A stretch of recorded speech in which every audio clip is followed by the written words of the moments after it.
The towers haven't even fallen yet, but the movie is over. We've lost. Empty swords on the ground and sighs of regret. No one dares to say it out loud, because everyone thinks that once those words are spoken, everything will be decided. But at that moment, did we lose already? We've lost. All the heroes gathered together, all equally respected. Is this really the end? I never thought our goodbye would have to be like this. I knew it was only a matter of time before things ended. But that man seems to be the strongest and is suggesting we move on. Forget all these emotional games. Let's get down to business. We're all going to die anyway. A crack appears in the ground as someone's staff strikes it forcefully. They finish talking, but how? The one with a broken body and missing arm is Titian Dashi, he shouted. Not yet. It's not over. The other heroes approached without showing any contempt. For someone on the brink of death, you're quite bold. He didn't argue back. I'm far from dying. The man standing there was Hagwin, one of the heroes, trying to comfort Titian Dashi. You can be immortal, but in front of these external gods, do you still have the courage to act so arrogant? He stepped forward and continued speaking. They would eventually discover this place sooner or later. Damn it! At that moment, a voice came from within the gem. No, maybe they've already realized it too. A strange man appeared as light emanated from the gem, drawing everyone's attention. That is our main character, Kim Il-gun. Hagwin felt relieved to see Il-gun return. So you're back then. He slowly approached with a heavy heart. I almost died too. Yi-Yuguan slumped over the log. Just him? Yi-Yuguan's eyes were filled with immense pain. The voice added to the somber atmosphere. MMHMM. They couldn't believe their ears and questioned again. Even Merlin, Asura, and Vishnu, all of them. Despite all their hopes, he could only respond. MMHMM. His words seemed to dissolve into the silence. They're all dead now. The gem remained still and unresponsive. Now they finally noticed it. Who is this bastard? Yi-Yuguan responded with frustration. Stupid, foolish person. What? Titian Dashi suddenly looked confused as he turned to ask him. Hold on, that thing is one of the external gods, right? In the lonely silence, a voice poured out its heart. Now I'm sure. We can never defeat the external world. At that moment, an odd circle appeared in the air. There's no way to win them all. The stranger showered people with misfortune from above. That's just the present. His dull face thawed aimlessly. So this is our only choice, right? Han came here like a deity to start a new story, returning to the old timeline of the world and starting over. In the world you were sent to, maybe I've already faded away. This might be a fair price for the only way to return to the past and change history. So don't waste your time looking for me. Yugen worried as he asked carefully. Will the day just disappear? He shook his head in response. I won't know what form I'll exist in anymore. Kronos assured with his magic clock. But my disappearance won't be a big issue. Yugen's eyes filled with tears painfully. He stood up, brushing off all worries. If possible, I also want to end everything here. But this is our last chance now. He raised his head and asked a hard question. Who will be the time traveler? No hero has enough ability or courage to answer that question. He fell silent for a moment before softly asking. I also realized it, but turns out it's really me. They immediately answered with the question in hand. That's right. Looking at Sun Wukong, they suggested he could be a suitable candidate too. Why am I chosen? Despite his proud appearance, this time Titian Dashi didn't say much. Yuguan, you step into the tower after everyone else. Yet, you can adapt to this world faster than anyone. You adapted to the tower and now can fight with us. Shoulder to shoulder with those who have reached the top of the tower are we, creating legends and accepting divine status along with their sacred titles. The High Queen's powerful steps approached. Yugen still didn't forget. Right, Yuguan, entities in higher layers can hardly interfere with lower ones. So to change this tower, we must start from the lowest levels. That's why you're our only choice. A warrior stepped forward and encouraged Yugen as he returned to the past. Our relationship won't be like this anymore.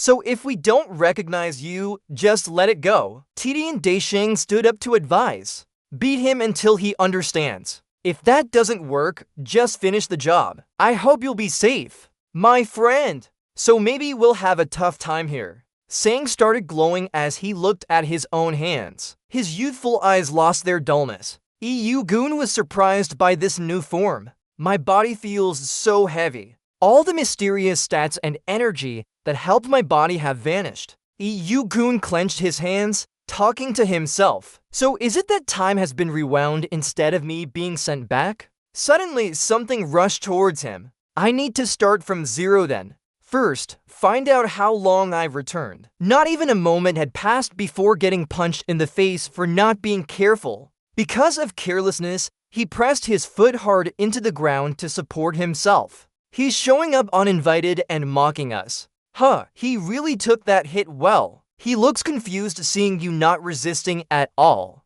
What's going on? When looking at the badge on Yu-gun's chest, the horse recognized him. University in red ink. That's right. Before all that happened, I was a university student. It's been too long, I've forgotten most of it. You're still standing there like a mountain despite understanding some of the story. What's his name again? He keeps throwing the next punch. Think you can tough it out? Be respectful to seniors. Now, unlike before, you quickly duck to avoid the hit. Yu-gun glares and mutters something incomprehensible. Is it today or tomorrow? What? Yu-gun looks arrogant giving orders while looking down on everyone. Today is the 3rd of December, right? Answer quickly, I'll forgive you for those punches. Your punches are weak too. He aggressively throws another punch.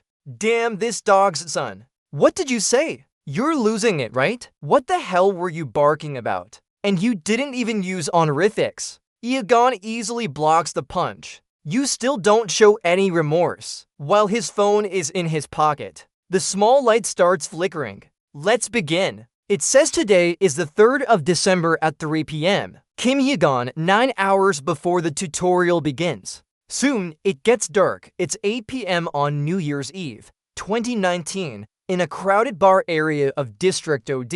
The guy with his face covered is Kim Myung-hun mumbling to himself. There are a few kids hanging around here. Hey, Kim Myung-hun! They wave and call out loudly, catching his attention. Over here, over here. You there, why are you moving so slowly? The former classmate who was teasing him for being late by an hour. Fine. $1 for the delay. Myung-hun grumpily holds up a beer glass. He takes a long drink from his throat, green tea. The guy sitting opposite mocks him. How can that scumbag be so weak? You didn't get anything out of your anger, right? Myung-hun ignores all this. I don't want to talk anymore. Give me another one. He pours more alcohol for Myung-hun and asks a few questions. So, what did you do with Kim Il-hun? Just mentioning his name makes him grit his teeth in anger. Kim Il-hun. The painful memories bring back someone crying so hard their eyes hurt. Absent, Kim Myung-hun. This morning, after beating him up and following orders to search for him, I now recognize his face. School learning can take a break, but you don't have anything better to do. Anyway, you deserve some reward for your hard work. We don't have much time left. He glared at his bloody hands, thinking, that bastard, he just spat out those confusing words and left. I'll beat him until he can't even look up again. Now, Myung-hun is excitedly standing up in the bar, boasting that I beat him. Hopefully, he's still alive to crawl to the hospital. His friends tried to console him. Come on, have a drink. He could kill himself with that speed. Myung-hun mocked him with the most cunning words. Who cares about someone without parents anyway, right?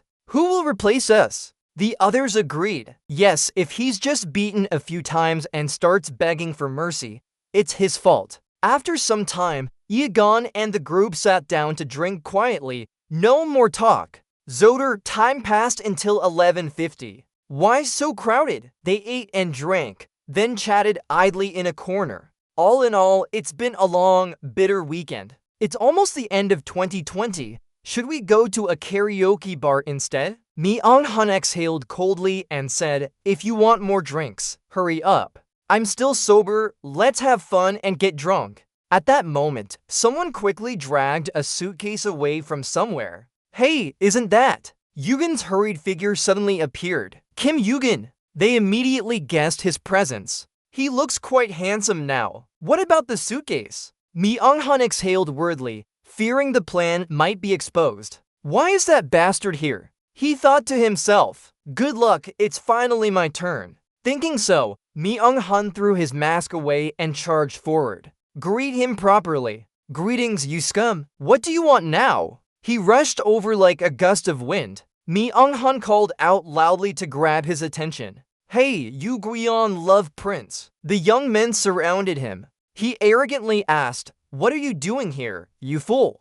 People on the street stopped and quietly passed by. Yugen adjusted his watch. His watch showed 11:52. He said, it's almost midnight. Enjoy these last 3 minutes of the year before hell starts. Ignoring Mi-eung-hun's chatter, Yugen calmly bent down to open the suitcase. You little brat, what are you mumbling about? His face changed when he saw something. The suitcase now only contained weapons that could take lives. Kim Il-gun, are you crazy? His friends urged him to apologize quickly. Hey, why does it have those things? Apologize to it, fool! Yes, Kim Il-gun, you're wrong. He hesitantly picked up the dagger under their urging. Il-gun, and you too, this is not right. No matter how angry you are, don't do it. EU soldier slung his bag over his shoulder, thinking, this is the busiest place in Seoul. Many people are watching here. The EU soldier was ready for a real fight.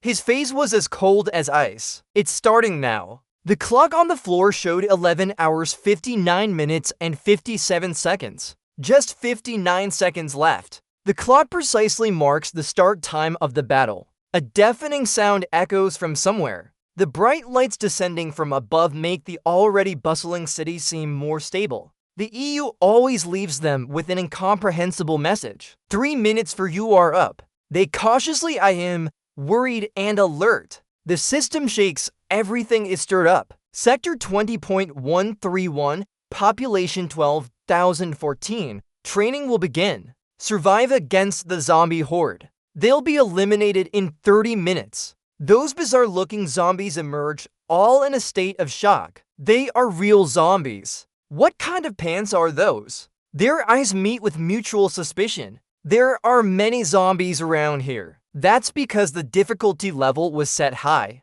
The monsters roam about searching for prey. The more people, the more zombies. This is the only way to balance the area. He reaches behind and activates a complex system in his head. Hongdae has a large population relative to its size. The places you can run to will be limited by the area, with many zombies hiding everywhere you go. Meaning this place will soon be drenched in blood. The system enforces its rules. You can check your status by saying the activation phrase for the status window. You also receive a basic combat weapon. Now everything is chaotic and deceptive. They'll get items called weapons, like this guy sighing over his axe, a basic combat tool to fight zombies. He tosses away the knife and pulls on his belt. The theme of round 1 is survival. I was extremely satisfied with living before, but now that's not enough anymore. He quickly takes out a strange item and twists off its lid.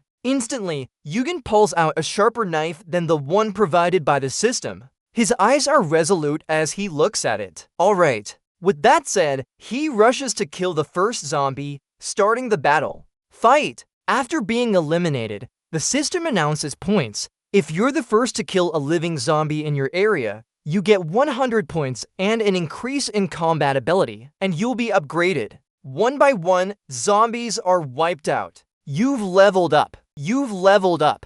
You've advanced a level. You've advanced a level. From afar, everyone sees Yugen fighting with enthusiasm. Look at him. Those zombies must be really weak, right? I think we can do the same. I'll clean them all out. A civilian swings a kite with great zeal. He successfully overcome his fear. Unfortunately, its skin is too tough for this nearly stuck kite. He starts to get scared. Oh, why? The zombie quickly gives him a fatal bite. EU soldiers order their eyes to look away. You can't do anything with such ordinary power. Although they are slow and weak, They don't feel pain and are very hard to kill. Moreover, being bitten by them can cause death from infection. As survivors struggle to climb higher floors of the tower, they pose a formidable obstacle. His sharp sword is stuck in its neck. EU soldiers hastily kick the zombie away, their eyes showing fear. The time limit has expired? He quickly reached behind and pulled something out of his backpack. Even though they're not easy to kill, they still have a weakness. Yugen threw the bottle from earlier, and right after, he cut it in half with one swing. Memories flooded back as Yugen talked to the middle-aged man. His ability is really different from mine. Not just him, others are like this too. He quickly replied, but still he managed to survive. The old man sighed tiredly. Just a bit of luck. I discovered some surprising things during the first training round. Do you know what job I had before getting stuck in this damn tower? The old man tightly squeezed the water bottle, his eyes filled with frustration. Managing a salt farm. The first round of zombie training was about. Their weakness is salt. After handing out tickets, the system announced congratulations to him.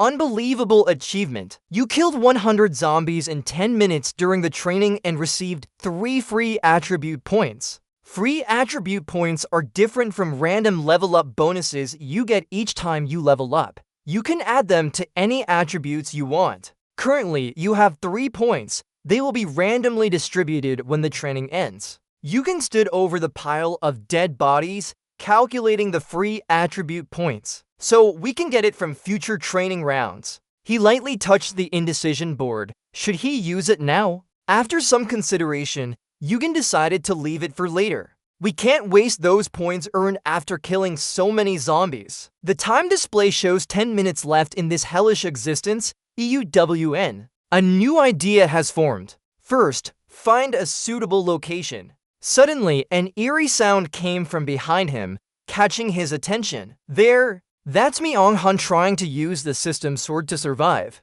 Even with effort, the blade couldn't pierce through its flesh. He frowned in extreme discomfort. Damn it! What happened? Why can Kim EUWN easily cut them while I can't? Without stopping his childish thoughts, Myung-hun secretly wished he had the weapon that Yugen was using. The zombie staggered and fell to the ground in a series of jerks. He kicked it hard, shouting, "Die!" The zombie flew 8 meters away. His friends, worried, ran over to Myung-hun. His two good friends tried to persuade Myung-hun. Don't you feel that the number of those bastards is increasing instead of decreasing? Yugen, where did he go? We can survive if we follow him. Myung-hun's eyes shone with fear. Kim Yugen! He looked around but saw only zombies. Kim Yugen! Kim Yugen! Kim Yugup!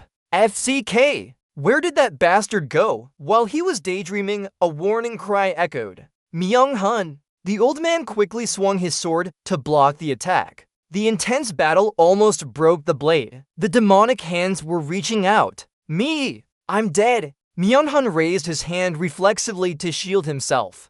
Die! In a moment, all the danger seemed to vanish. What's happening? Why did they suddenly? I think something fell down. A white skeleton cloud appeared in the sky. He reached out to catch them. Myung-hun wasn't afraid and licked it. It's salt. Salt. In the dark, figures jumped around. You leveled up. You've advanced a level. You've advanced a level. That's a Yugen, the one you dropped the salt bag from. Great job. You leveled up. You leveled up.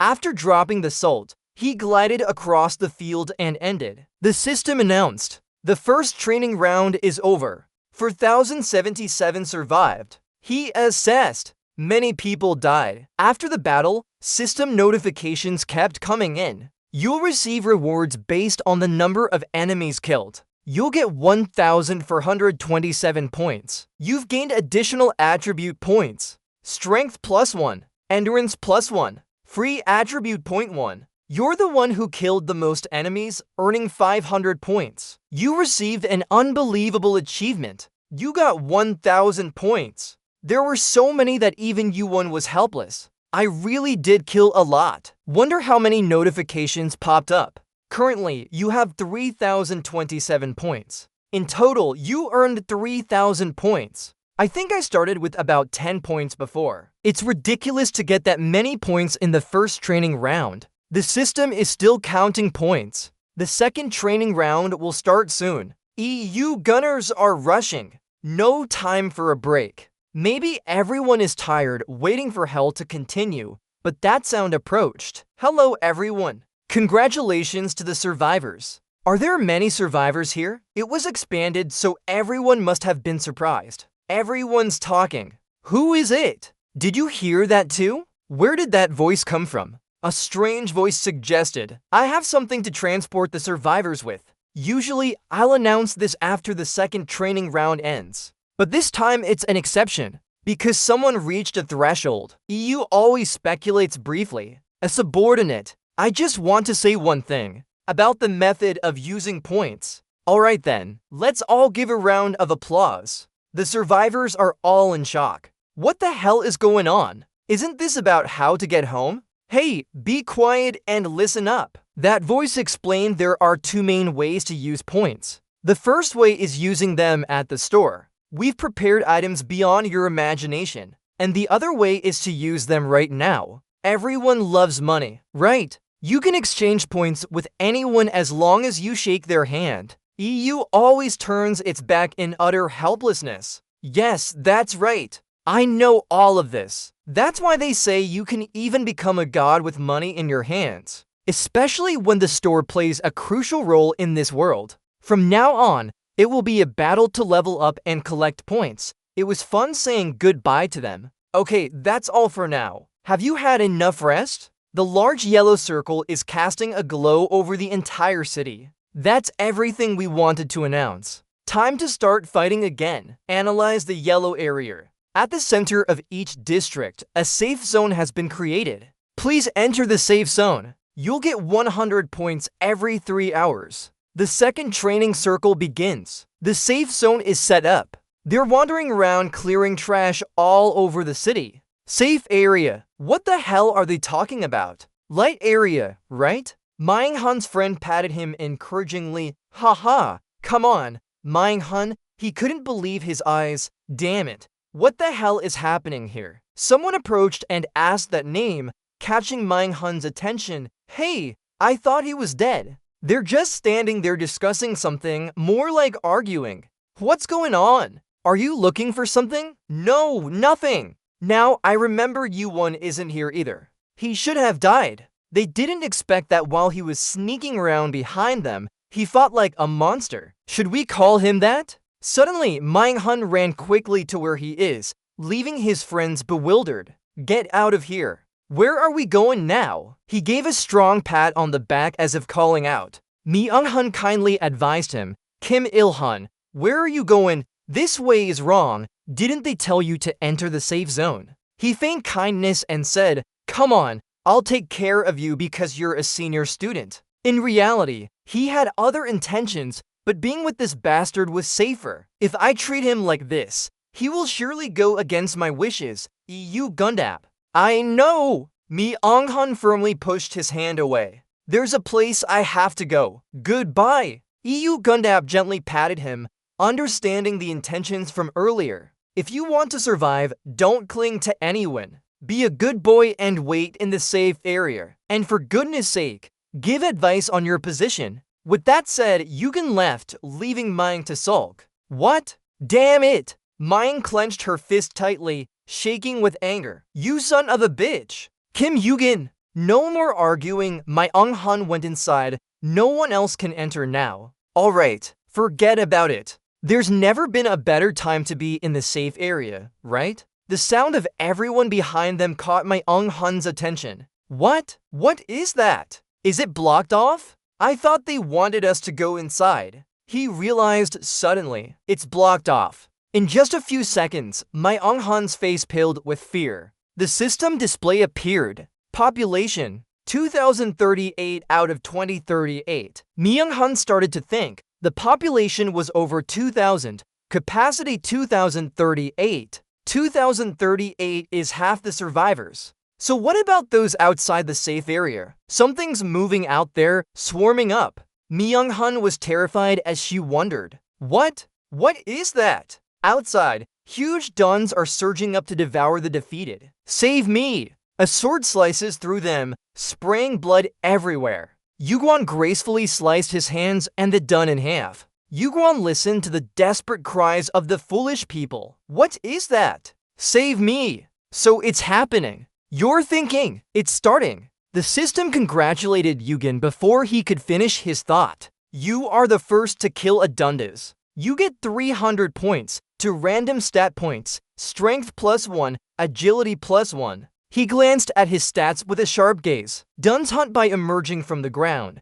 so they can't be seen with the naked eye. But if you close your eyes and feel their movements, Yugen's surroundings grew eerily silent. The ground moved slightly. Suddenly, it rose a large chunk. Just as he sensed it, Yugen delivered an unblockable hit. That was the moment. He swung his sharp knife high and slashed through like a breeze, adding to more duns to his kill count. In that brief moment in midair, the system revealed, you have leveled up. Strength +1, agility +1, perception +1. Yugen was surprised, but had no time to think. Another one was rising. How could he level up by killing just 2? He descended step by step, calculating the potential points from this area. After a while, he stopped at an old, dimly lit cellar. Yugen looked around cautiously. The ground trembled, and duns made their lairs underground. In other words, this is my favorite spot to hunt them. The squirming earthworms form a pile in the pit. The secret dungeon has been discovered. You found it. Touching the rock, you get 100 points. Bingo! Without further delay, you spin the knife in your hand, satisfied. Now that we found their nest, exterminating them will be as easy as eating a cake. First, level up to level 20. A squirming earthworm leaps at you with a faint hiss. Yugen gently sends them all back to the afterlife. Blood spatters non-stop. Right now, you're a true killer. Mid-battle, suddenly a purple gem falls out. Yugen thinks for a moment and guesses this is something that can be obtained from the second training circle. Yugen happily grabs it. Haha, interesting. It seems these duns are now more appealing. Holding the gem, Yugen feels elated. I apologize, but I have a reason to kill you no matter how difficult it is. On the ground, everything is in chaos. The people inside the safe zone look on in horror. It's terrible. Rather bite my tongue and die than die like this. Time's up, the system appears. 3 hours have passed. You get 100 points. The villagers are surprised to see the board. Points? So is this money? Are 100 points a lot? The bell announces the start of another intense battle. The red area has been deactivated. Population 1867, 1,500. Once the population exceeds the maximum allowed, people will be randomly expelled from the safe zone. They look around in fear. How much smaller will it become? What? What is it? My body is being pulled away. Many have already been thrown out of the safe zone. The moment they're expelled, they encounter monsters. Braver ones are desperately trying to find a hiding spot. Time remaining 2 hours, 57 minutes, and 11 seconds. They don't bother arguing. They kill each other instead. Damn it, get out of here fast. Do you want me to kill you? Now the atmosphere officially enters a real battle. Run, I have to get out of here. Don't block my way. Amidst the chaos, someone shouts to calm them down. Everyone be orderly. They all react instinctively and look towards the sound. Myeong-hun directly tells them the harsh reality. From now on, we need to decide who gets killed to survive. Myeong-hun tightly grips her hand and reluctantly says what she doesn't want to. If I do nothing, my fate will be expulsion from here. I have to kill someone to survive. He grabs an old man by the collar. What are you doing? Are you crazy, boy? Myeong-hun's veins stand out on her face. I'll kill this old man right now. No longer caring about personal matters, another brutal battle is happening underground. Yugen slashed down the long dun with a decisive cut. He pressed his foot firmly into the ground. Then Yugen gracefully turned around. Over and over again, he sent those little duns to their eternal rest. In an instant, they were all gone forever. You've leveled up.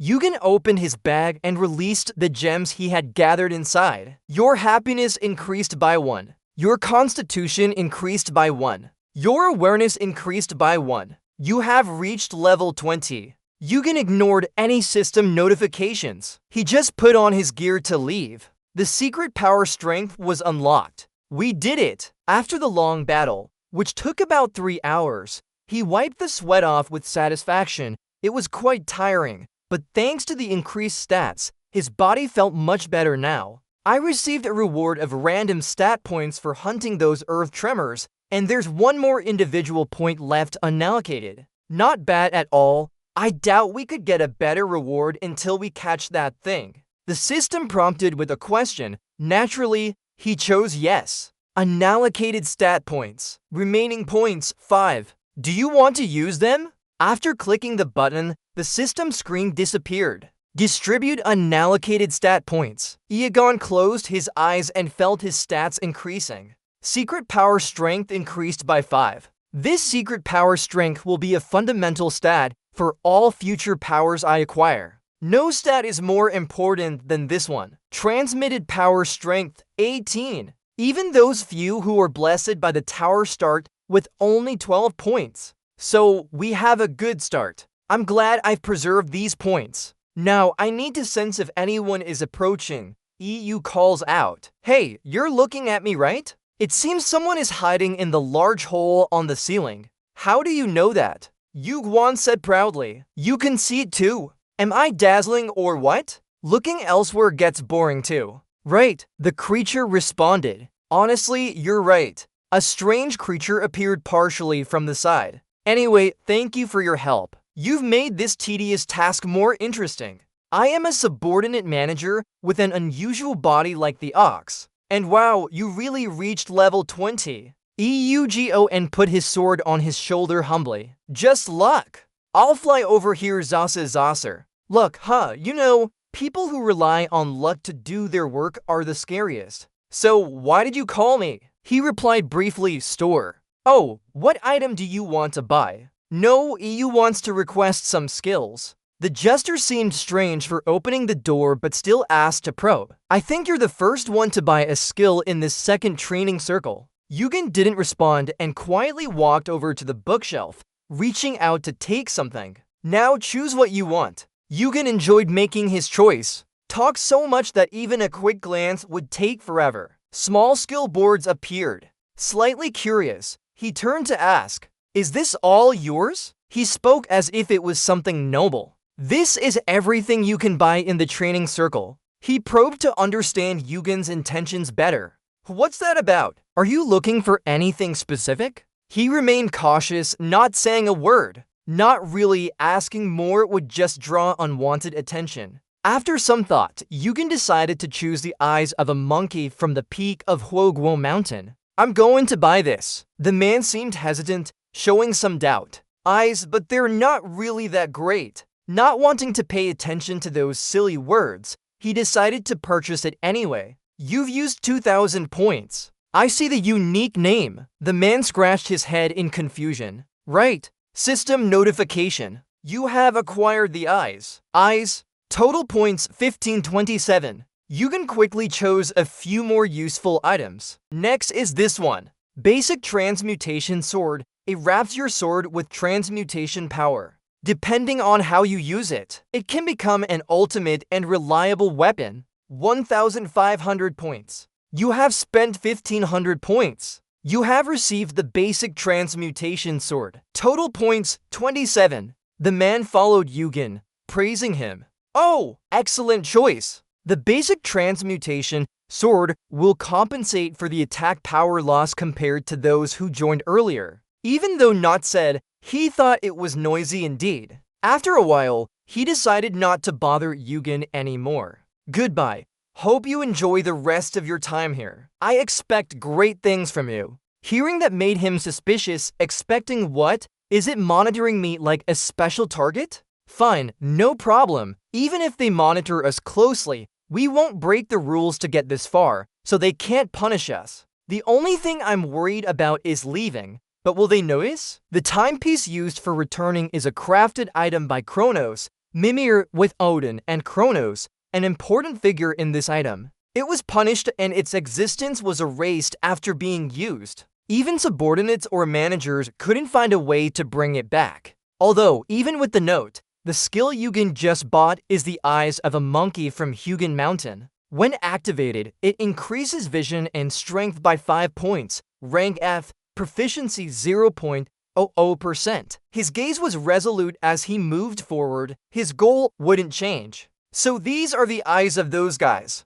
I need to increase my proficiency quickly because the real value of these eyes lies elsewhere. In the dark underground, many people have been swallowed by the bugs. Seeing EU soldiers from afar, they scurried away. The system timer displayed. Time remaining 29 minutes and 58 seconds. He gripped his staff firmly, ready for battle. Now, let's see. I have plenty of time. Yuguan Fat Sword stands firm against these foolish, sharp enemies. I know it's somewhere around here. The second training ring Chung, the dominant one. Yugen stepped on its sturdy body to gain momentum and jumped up. The large Chung stood there, surveying the situation. You just stare at it, lost in thought. Suddenly, I have to become a human-eating monster. It has to be tightly bonded with its offspring. But still, it's not very smart. Look down there. The huge monster attacked, but Yugen gracefully leaped out of the way. You hold your sword confidently.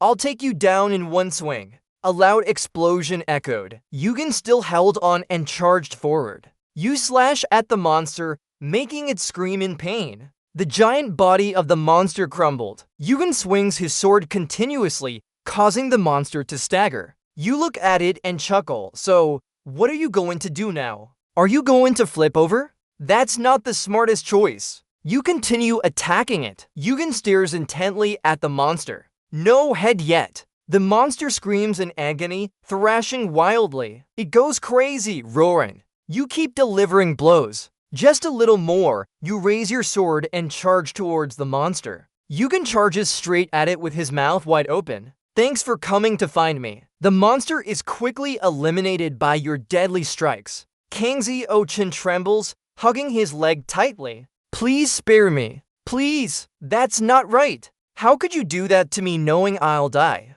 He kicks the Kangzi Ochin hard. Take it. Be humble. Everyone agreed to choose a person to die on their territory. Those below protest. This damn thing. It's your own decision, right? Yes. Did we ever agree? Mi-Oh-hun is angry. Everyone curses you. He grits his teeth and growls. Will you dare come back again? Because I will kill you myself. Do you understand? System notification. Time remaining 0.0030. Everyone looks at the countdown in horror. 0.0017, 0.0013. A heart-wrenching scream echoes. 0.006, 0.004. Mi-Oh-hun looks around cautiously as time reaches 0.003. Suddenly, he snaps back and the time stops at 0.003. He stares blankly at the screen. The clock has stopped. System notification. You have passed the second training round. The safe zone will not be reduced anymore. Mi-Oh-hun is bewildered. Why? Everyone around wonders, are we safe now? We survived. The screen appears. You've earned 600 points. There are still 15 hours left until the second training cycle ends. On the Yugen side, the administrator's lackey is excited. Ah, you successfully killed it. You respond. It was a bit tough. The lackey suggests, do you want me to heal you? Eugon immediately declines. If that's just a regular wound, then I'll decline. Such a small injury only needs an increase in my stamina to heal. It admires you, thinking it's truly remarkable for a normal person to travel this far within the second training cycle. You respond with a dismissive tone. You're still as aloof as always. Ha! Eugon thinks to himself, 30 minutes after I killed the lead Jun, it appeared later than expected. The administrators likely didn't anticipate that the lead Jun, the creature protecting the second training cycle's ecosystem, was already dead. So there are no percent rewards for hunting the lead Jun, right? In other words, they must be distributed based on the rewards you're entitled to. Yugen looks at the administrator's lackey and analyzes the reward, knowing he'll receive it due to his special actions. So it seems like you already know about this world, huh? You ponder. Eventually, I understand now. If I didn't understand, that would be stranger. The administrator's lackey reveals. But most people don't understand that. Do you know this? Yugen looks at it with a dangerous gaze. Regular wound. It looks flustered. I got it. You can choose between 3 things. You question. What are they? The administrator's lackey begins to explain. Option 1 is the ability to jump to training cycle 5. This option also includes information and rewards from cycles 3 and 4. EUGON evaluates silently. They're quite tempting. They probably think cycles 3 and 4 are valuable, so they want us to go directly to cycle 5. The administrator's lackey continues. The second option is points. I don't need to explain this further, Yugen retorts. What about the third option? The administrator's lackey speaks up. The last one is connecting you with Olympus. You might not know, but training almost serves as the starting point of this world. At Pala Tower, there are many large organizations and countless powerful figures like gods. I'll recommend you to Olympus. Olympus is one of the key organizations deciding the tower. If they help you, you'll be safe in the tower once you complete your training. EUGON hesitates. You said Olympus, right? You recall. I never thought about this before. Indeed, Olympus is one of the key factions deciding the tower. Kronos is also part of Olympus. If I borrow their power, I can climb the tower faster and more safely. But you coldly respond. The second option. I choose the second one. The lackey of the administrator is surprised. The system announces, allocating points. You've received 10,000 points. The lackey starts to fumble. Wait, since you haven't used your points yet, I'll allow you to choose again. You must make a smart choice. I bet you chose it because you don't know much about Olympus, but later you'll regret it. EUGON replies, or back to the subordinate. If you're here as a subordinate, do your job properly. The last choice we had just now. Doesn't anyone discuss with those guys? And management definitely won't agree. The admin's lackey gasped. How did you know about the manager? You're starting to probe. Other subordinates got similar deals like him. They all proposed to Olympus you, or just talking about the heavens. Maybe it's Deva you, or even Lemiston, right? It roared loudly. You, what are you? EU stood up immediately. Thanks anyway. Thanks to your help. I found something else to do. The admin's lackey hurriedly tried to stop him. Hold on a moment. What are you planning? The screen showed text. You want to request a meeting with the manager for 1,000 points, right? EU tapped the pay button on the screen. You'll find out soon enough. Suddenly, the ground around him shook violently. The system announced, the manager has accepted your request. He stared at the screen thoughtfully. Training is independent of the tower. But, besides participants, Olympus also involves those subordinates too. We can't ignore this as it will affect our future plans. The training guide administrator appeared with a request for a meeting at training that cost nearly 1,000 points. Did you make the request? Yugon calmly replied, I'm Kim Yugon, a participant in the training.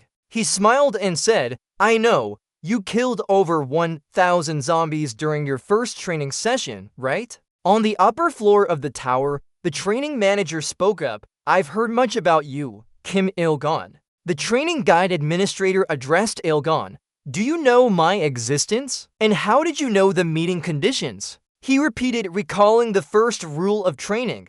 All training information must be collected by an individual participant's ability and not provided by tower management to rule 1 set up. Looking at him seriously, the meaning behind all information being self-collected is that he should know he isn't lying. Within his management scope, he can distinguish between truth and falsehood. The training guide administrator remained silent. He calmly stated, Fine. EU calmly drew a line on the ground. Instead, there's interference with the tower here. He repeated doubtfully, Here. Explain clearly. Olympus maintains contact with subordinates. I receive financial support from Olympus as a regular part of it. The admin's lackey stammered under the threatening look. It's not like that. No, it isn't. He angrily punched it hard. The training guide administrator raised his bloody hand in anger. Those wretched Olympus bastards. Aren't they daring to expand their influence here too?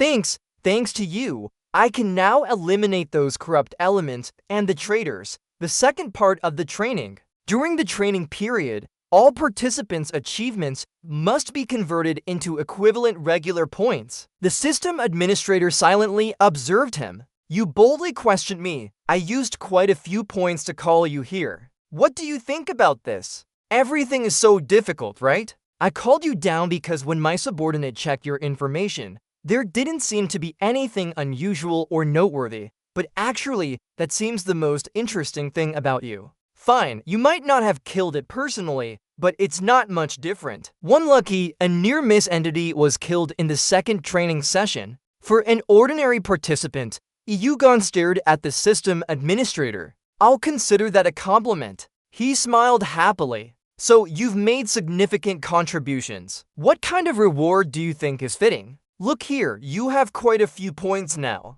Alright, you deserve at least this much. Yugon silently assessed the situation. His hand! This is how point conversion works. It seems the reward isn't as special as I thought. The system appeared. You have received Master Mana Skill, Mana Recovery, Mana Resistance, and increased sensitivity to Mana. Your transmutation power has increased by 5. Yugen couldn't believe his eyes. The system administrator smiled smugly. I thought this would satisfy you. So I've dealt with my subordinate. So now I'm leaving. We'll meet again in the third training session. After saying that, he suddenly disappeared. Yugen looked at his mana, the Master Mana skill, in confusion. You were surprised. A skill of this level can appear in a subsequent training cycle. You recalled Master Mana skill, one of the management rates. A mana-controlled entity. He clenched his hand tightly. The effect is still low,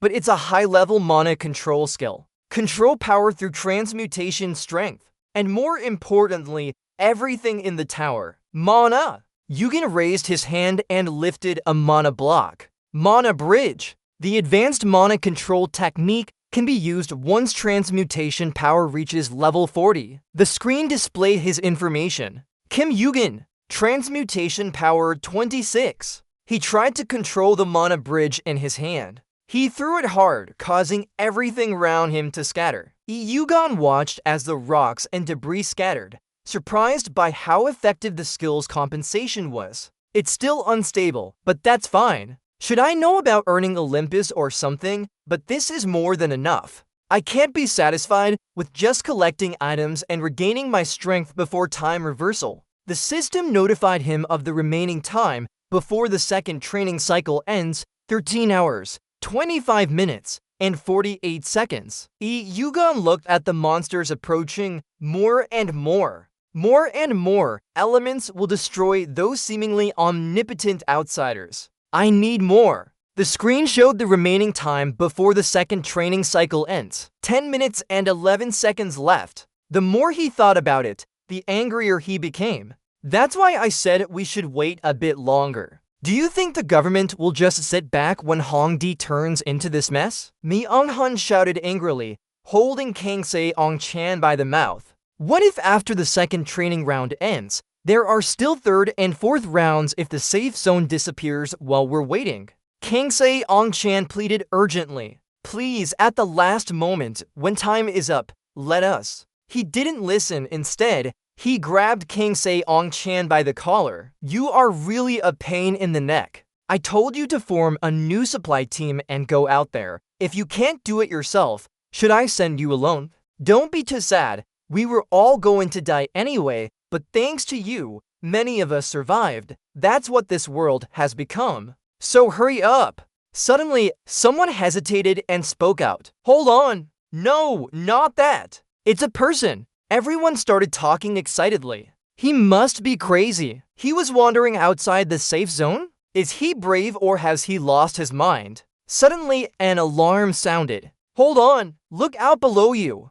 Be careful. The ground beneath EU-1 crumbled. A monstrous creature appeared in front of him. It opened its enormous mouth, waiting to swallow him. EU-1 leaped into the air. He quickly dispatched it with a single kick. Everyone gasped in amazement as the screen showed the time remaining before the second training round ends. 0.05, 12. Minghun was angry when Yugen said to ignore him and continue their little discussion. The screen displayed his information. Level 26, Kim Yugen, Area 1131, total score 10.0 to 7, unclassified points. No, Yugen looked at the monster he had just killed, planning to go over and claim his usual reward. There was a call for him, Yugen. He silently assessed the people in front of him, but seemed that a few scoundrels were acting like leaders. Mi-Eung-hun affectionately patted Kim Young-gon on the shoulder. Where have you been?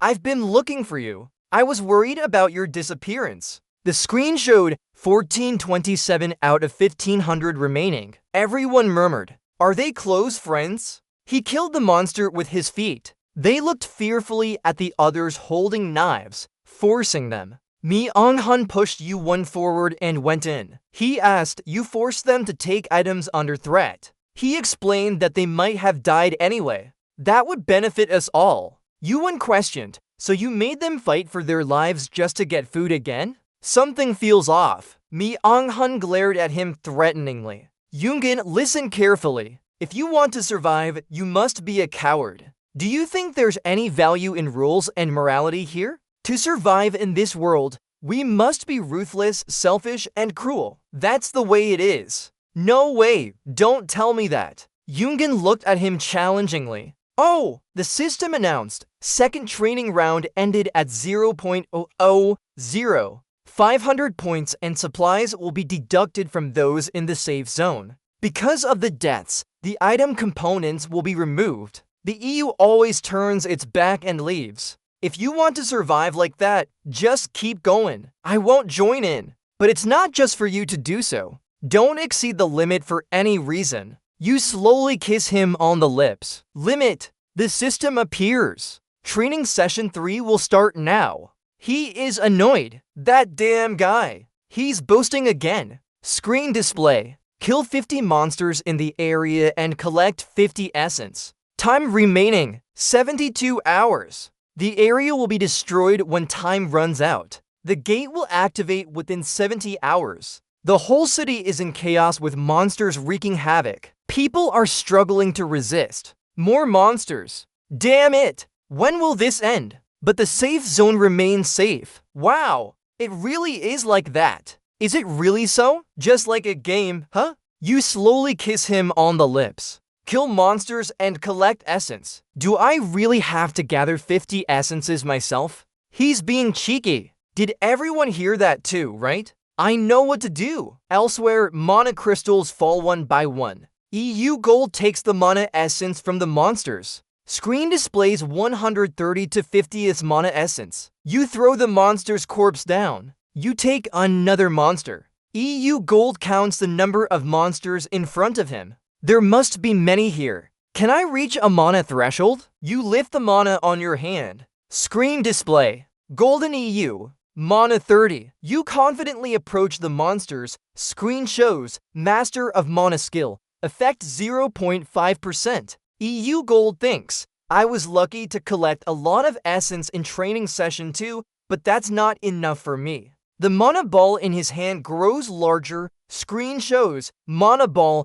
Completion 100%. The mana ball is complete and added as a skill. EU Gold grits his teeth at the mana stream before him. He strongly attacks the monsters, feeling excited. Success. I have to use up all my mana to activate the mana ball. It's not easy to control, but if I increase stats and efficiency, it will definitely be very useful. He heavily pants. Anyway, using the mana ball is a test of mana control, but it's not my style. The monsters become wary of Yugen. You step forward in confusion. Why are you scared? Let's try again. I won't waste the remaining time. The screen shows 22 hours 43 minutes and 22 seconds on Tuesday, day 3 of training. As Tran moves forward, leading those who are confused. Have we gone too far?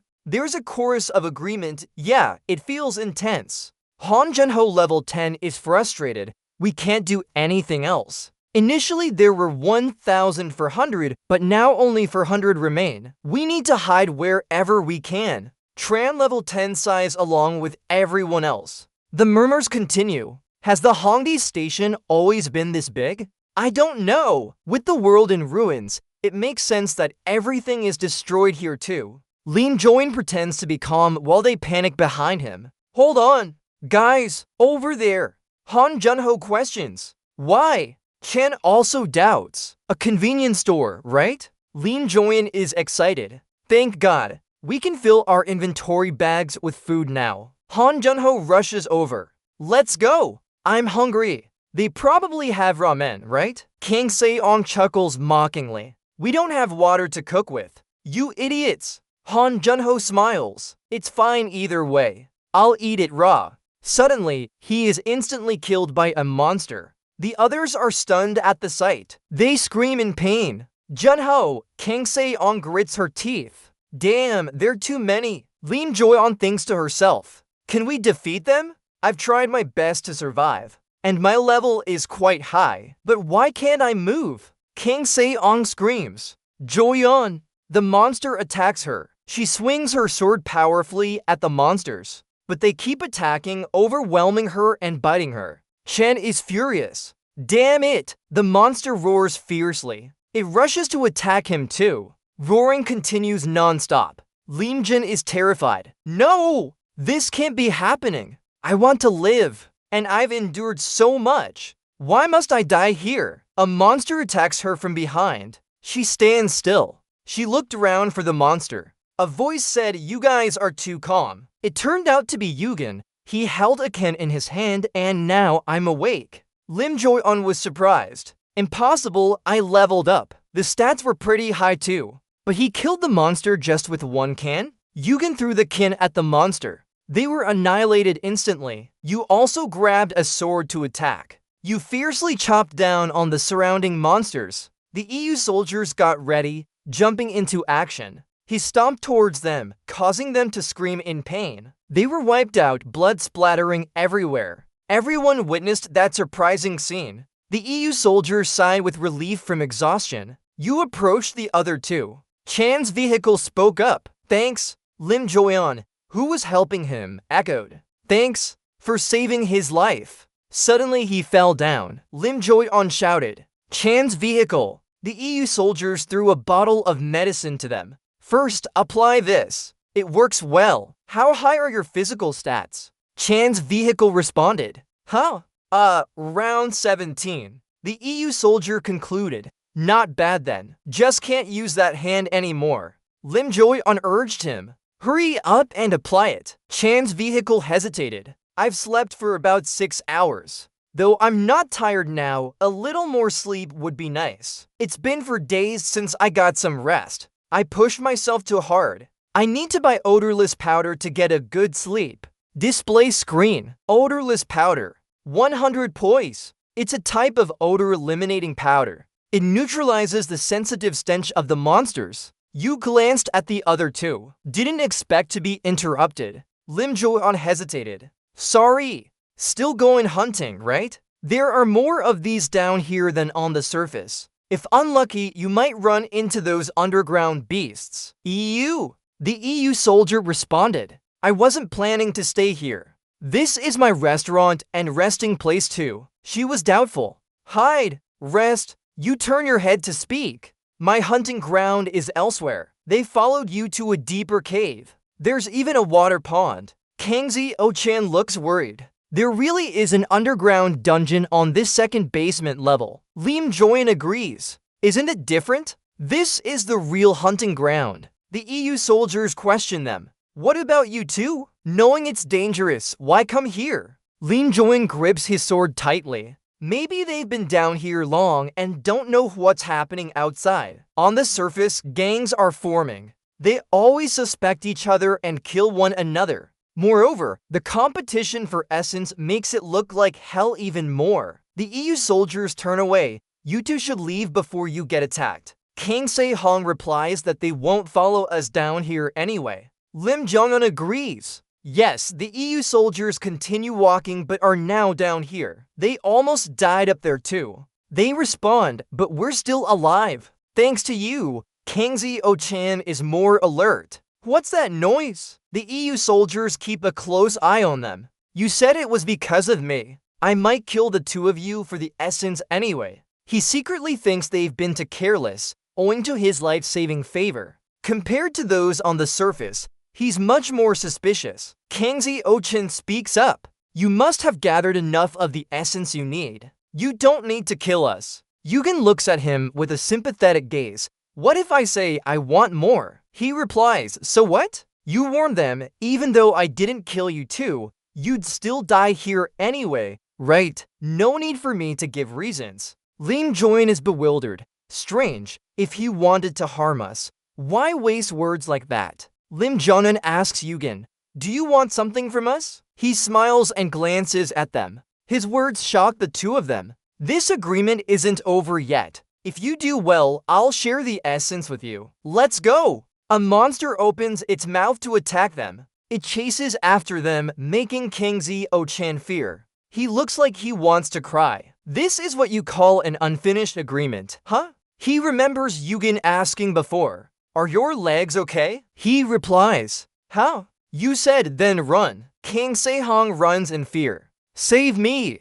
Yugwon suddenly appears in front of the monster. He slashes straight at its face. The monster falls to the ground in pain. He rushes to confront another monster. It raises its head to attack Yugwon. He attacked right into its mouth. It was quickly eliminated too. Kang Seong-chan clapped his hands and panted on the ground. He silently assessed. Fast! This hunting speed is no joke. If he always hunted at this speed, how many mana crystals would he have in the end? The mana crystals fell to the ground. He approached them, perhaps the monster's level was higher, so the drop rate of mana crystals was also better. Just 2 hours and he already had 50 mana crystals, more than enough. As Yugen-chen picked up the mana crystals, Yugen helped put them in their bag. He silently assessed again. He's very different. Yugen asked Kang Seong-chan, how many? He hesitated. Oh, a total of 6. You replied to him.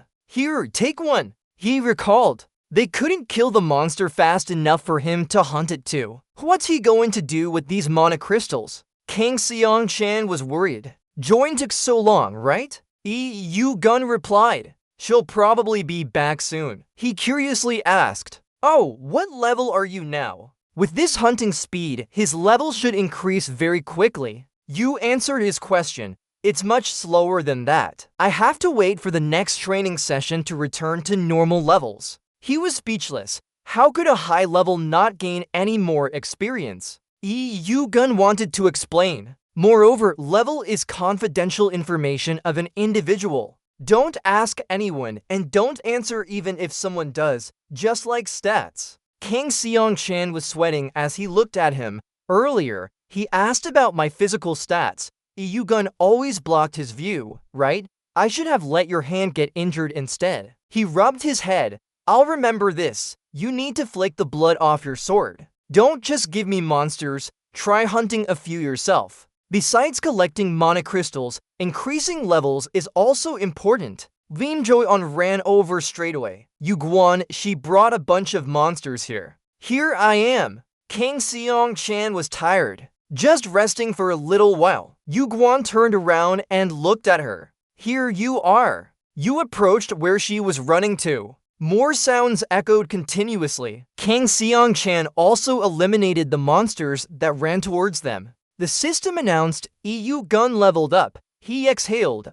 Got it done. Lim Jong-un immediately asked him, did you level up, Yugen-chan? He replied, yes. You too. She said, I did as well. He picked up the mana crystals from the ground. Yugen approached them and asked, are we done yet? Kang Seong-chan replied, yeah. Can we keep these mana crystals? You bent down to pick up the mana crystals. Sure, those were the ones you killed. You gave the mana crystals to Lim Jong-un. Both of us have 50 mana crystals, right? She replied, yes. We only had 20 when we came here. We didn't expect to collect so many so quickly. Thank you, Yugen Gun, a lot. Yugen honestly expressed himself. Thanks to you guys, my hunting efficiency increased by 50%. He thought silently. Not to mention that I'm collecting more essence than usual. We have 2 hours and 57 minutes left. The gate is about to activate. Turn around, you guys.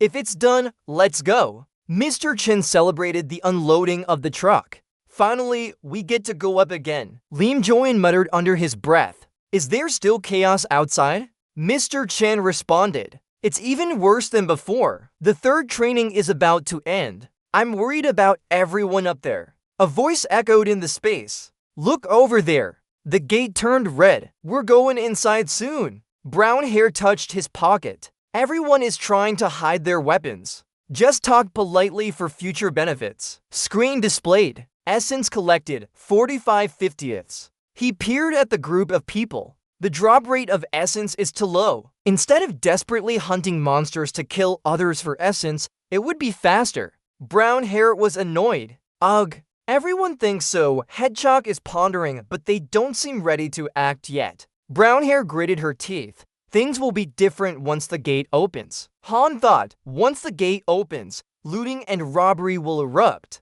Hedgehog told Han, Big brother, is that guy over there looking at us? Myung-hun slowly approached them. Hedgehog warned, he's coming this way. Brown hair was irritated. Huh? Myung-hun asked them, haven't seen you in a while. How have the past 2 days been? Brown hair replied, we're not close enough to pry into each other's business. Myung-hun smiled slyly, still as arrogant as ever, knowing what's about to happen. Do you understand the situation? When the gate opens, a sea of blood will pour out. Brown hair clenched her teeth. That scoundrel is dead. He gathered so many people for this opportunity. He asked Myung-hun, how much essence do you need? Myung-hun smiled wickedly. Well, compared to your side, we have more mouths to feed. So 700, right? Brown hair was surprised. 700. He tightened his grip. We only have over 300 together. That's a ridiculous offer.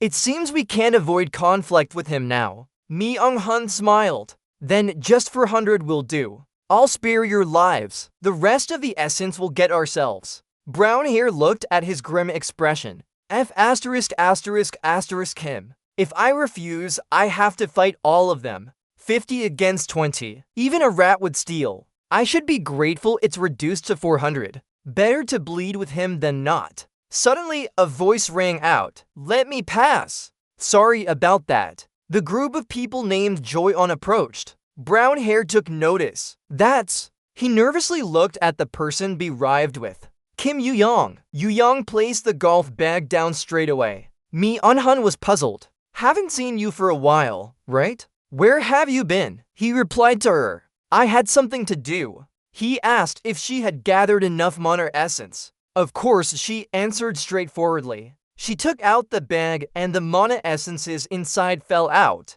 A whole barrel of mana essences appeared before everyone. Wow, that's a lot. Everyone got excited. How many is it? At least 1,000. Mi-un-hun gritted her teeth. That guy, how did he gather so much? Hold on, there's no need to be afraid of him. We've gathered this many people too. Our side has 50 people. No matter how strong he is, we can't fight them all off. You! The soldier spoke. The product. Take a closer look at the product. He was worried. The product. What's this? Don't do that. She asked him coldly. You need this, right? Right. I don't need it. I already have enough. Everyone started to talk. Then give it to me. Me too. Yu-gun tightly held the mana in his hand. It's not free. Each 100 points. If you want to buy, ask my opinion and step into this circle. Everyone is calculating. 100 points. Too expensive. How many do I have? The store doesn't sell essence. You can only get it from him. Mi-un-hun tightly grips his sword. Really? That damn scoundrel. If you could give it away, you would save many people's lives. But you sold it for profit. What a joke. If we don't have enough money, Yu-guan stays silent and watches him. Yu-guan answers straight away. What a silly question. Buy if you want to buy. I didn't force anyone.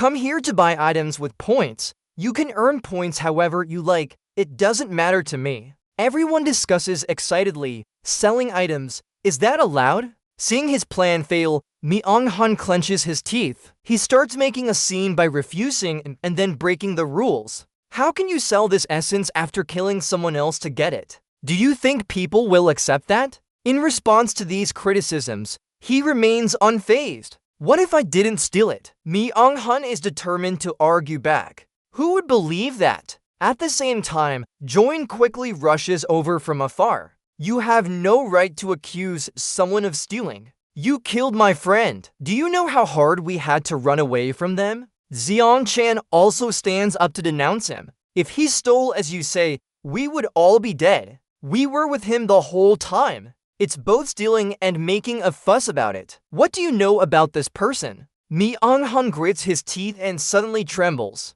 This is just absurd. So what if that's the case? What can those three do? Don't you think just standing straight with Yu-won would be safe? As soon as he says this, he loudly orders his subordinates to kill all of them. Very quickly, everyone grabs their weapons and rushes towards the Yu-won group. A figure dashes forward like a flash, moving so fast no one can see anything. But the two swordsmen at the front are quickly beheaded by the Yu-won. It seems you've really been provoked. Yu-won looks up fiercely. You've gone too far now. The one closest to him is momentarily alarmed seeing the two bodies bleeding profusely. Not only Myung-hun, but his other companions are also chilled by this. Only then does Myung-hun recall what you said. Could that too far be referring to your warning? You continue saying if anyone can afford it, I'll sell the essence. Anyone who wants to buy should step into the circle after getting my permission. Whether to buy or not is up to everyone.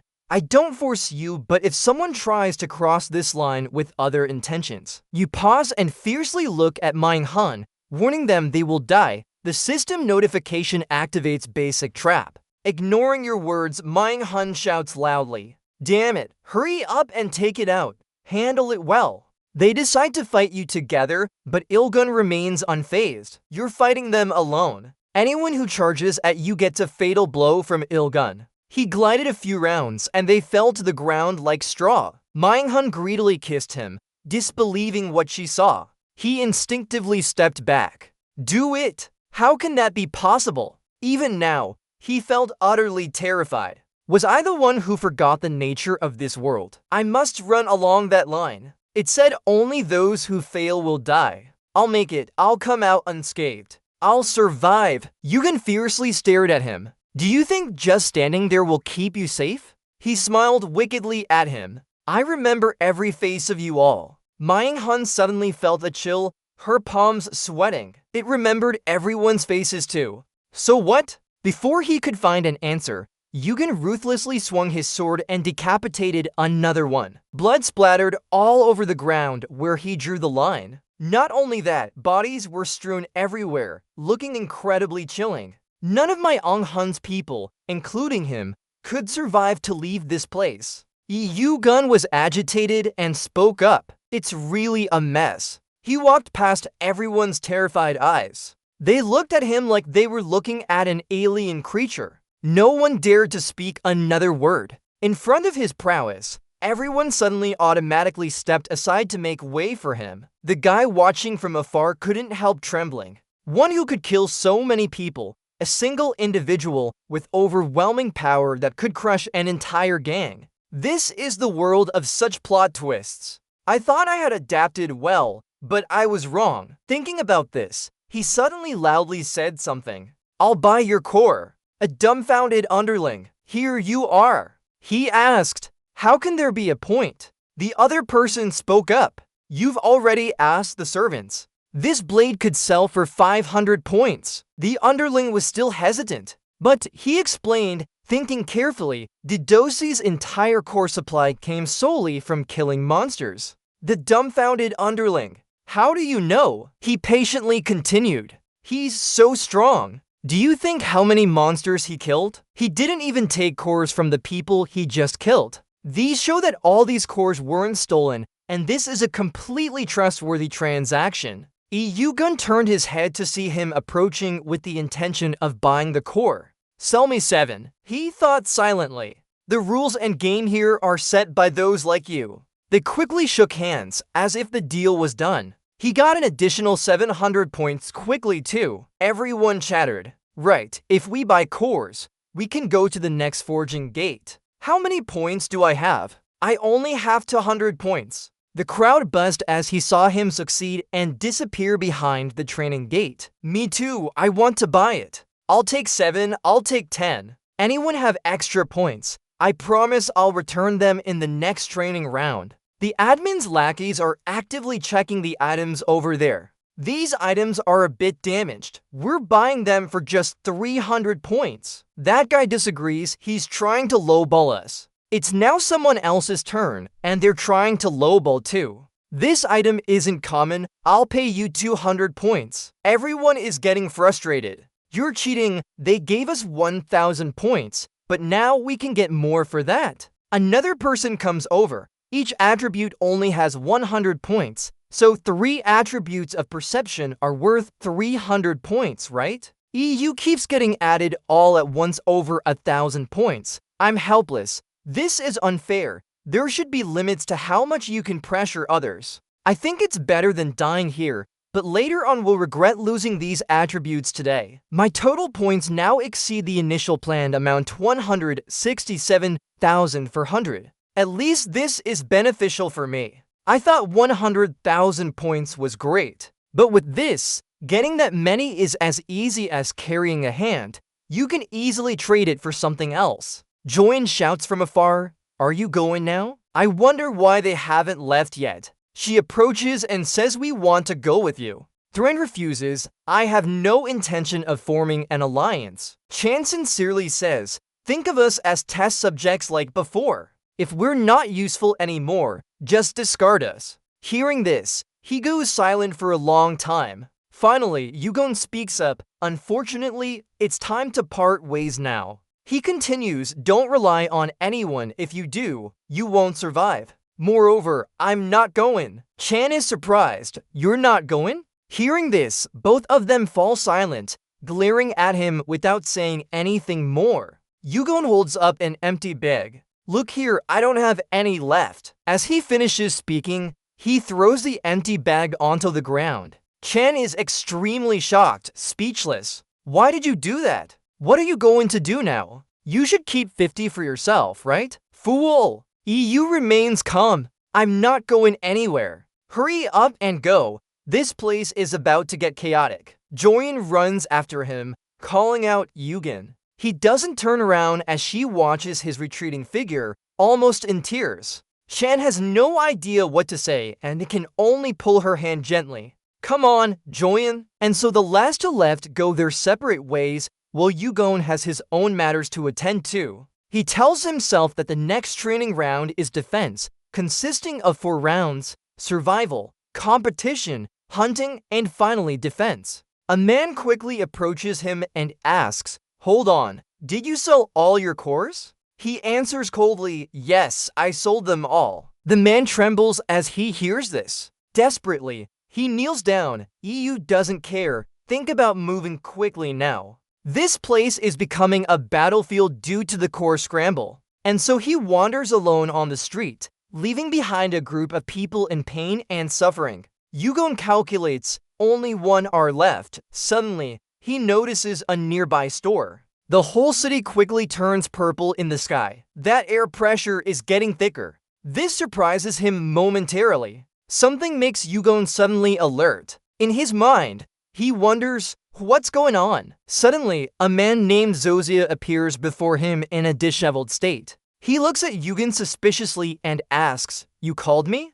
Yugon speaks. I wasn't planning to call you. Where's the lackey? The man says, I'm in the process of selecting new staff, but we're also short on manpower after recent layoffs. You'll be laying people off, huh? Yugon is surprised. Have you narrowed down your scope already? He recounts. 1 out of every 3 has a connection. These days, everyone's so lazy. And thanks to this, most subordinates are wasting time here while progress in other areas is slowing down. You're questioning why it's my fault. He angrily explains because over 100 people have been using this store to buy items through intermediaries. You're asking straight up, wouldn't it be better for business if we just traded directly instead of needing so many staff per store? Is this why you came here? He's annoyed. Well, it's not just about the store. Do you really not understand what's happening? He calculates. I'm a special target for management.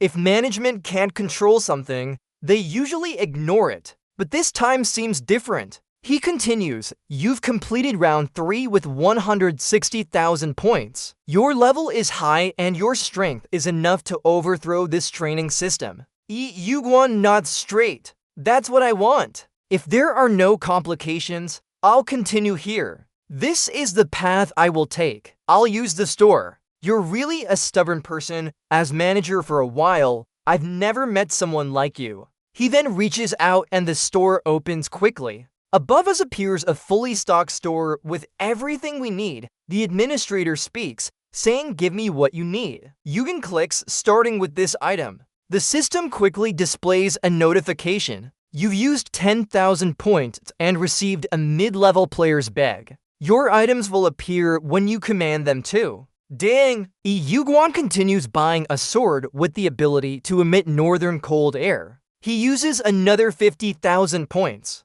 Yugwon quickly opens his inventory. The administrator is surprised. Master Jile Datao, you've chosen quite an impractical item. Then he continues to spend another 80,000 points on Phoenix Egg cores and anti-magic properties. This enchanted robe made from special materials, along with the anti-magic canopy. Yugwon thinks, as expected, not surprising that this training system is messed up.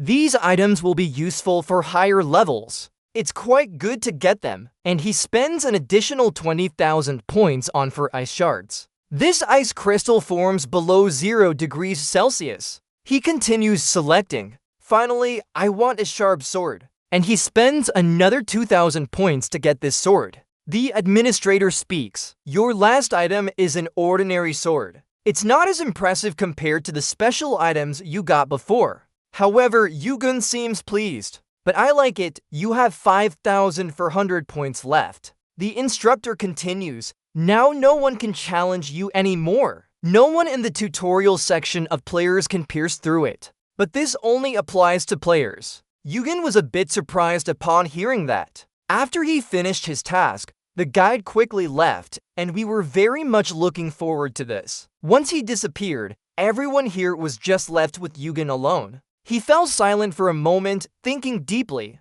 Looking up at the clock on the system notification, he thought it had started. The third training circle has ended. Right after the announcement, the screen shattered. The system announced that you failed this round and the destruction of this area will begin. A web-like electric barrier quickly surrounded the city and those monsters too. Yugen peaceful, it's been a while since I've seen this sky again. He examined the description on the armor more closely. It was an ancient magic-imbued cloak. Made from special materials, its effects are to resist fire spells and enhance magical power. EU gunman calculated that it would protect him from the heat of the flames. This is a good item for resisting the fire in this tower. At the same time, he heard shouts echoing around. It's too hot! Save me! Someone please! I don't want to die!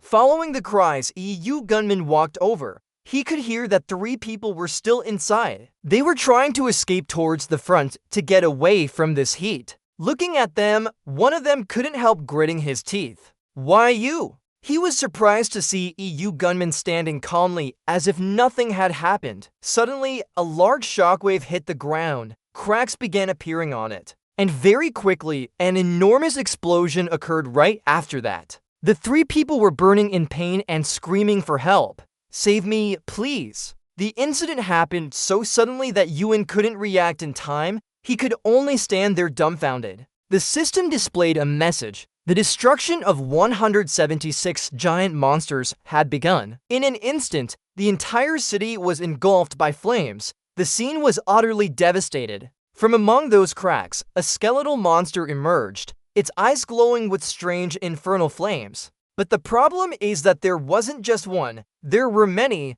all trash demons. Yugen held his weapon and shield ready, marveling at their numbers. But they weren't the most dangerous ones. Looking around, he said, "We meet again." Yugen thought that there must be a reason people called this destruction. Soon, a low-level demon appeared, Sriracha. Calmly and without flinching, Yugen looked at him. "We meet again, Sriracha," Yugen thought. In Ragnarok, he was known as a giant throughout the event, but here, he's only as big as a house. His true form gradually took shape. It is a creature entirely made of lizards, Yugen thought. So another world was destroyed and swallowed by it. The 176th guilty demon followed, with countless trash demons behind. Yugen sighed. A world ruled by destruction and disappearance shouldn't have been born in the first place. He challenged Sriracha. "Sriracha, are you going through menopause or something that you seem so sentimental? Don't act important, let's get started." He looked at him. His ogre-like face resembled an old rival of Sriracha. He couldn't help but say, "Your eyes are like those monkeys from Mount Huoguo." He roared, wondering if you could survive and leave here. And immediately, it ordered the smaller demons to attack him. Yugen stared intently. He didn't panic, directly charging straight at them. His sword fiercely struck the face of the demon in front. Line 60 is intentionally left blank as per the exact line count requirement. Sriracha quickly threw fire towards Yugen to burn him. The Han people eagerly awaited to see Yugen's struggles after that attack. After the explosion, thick smoke rose up. They all stood waiting for the outcome. Unfortunately for them, he remained unharmed. Sriracha immediately knew it wasn't a regular talisman. Someone prepared it specifically to counter us. The system quickly reported that the fire talisman had blocked damage from the explosion.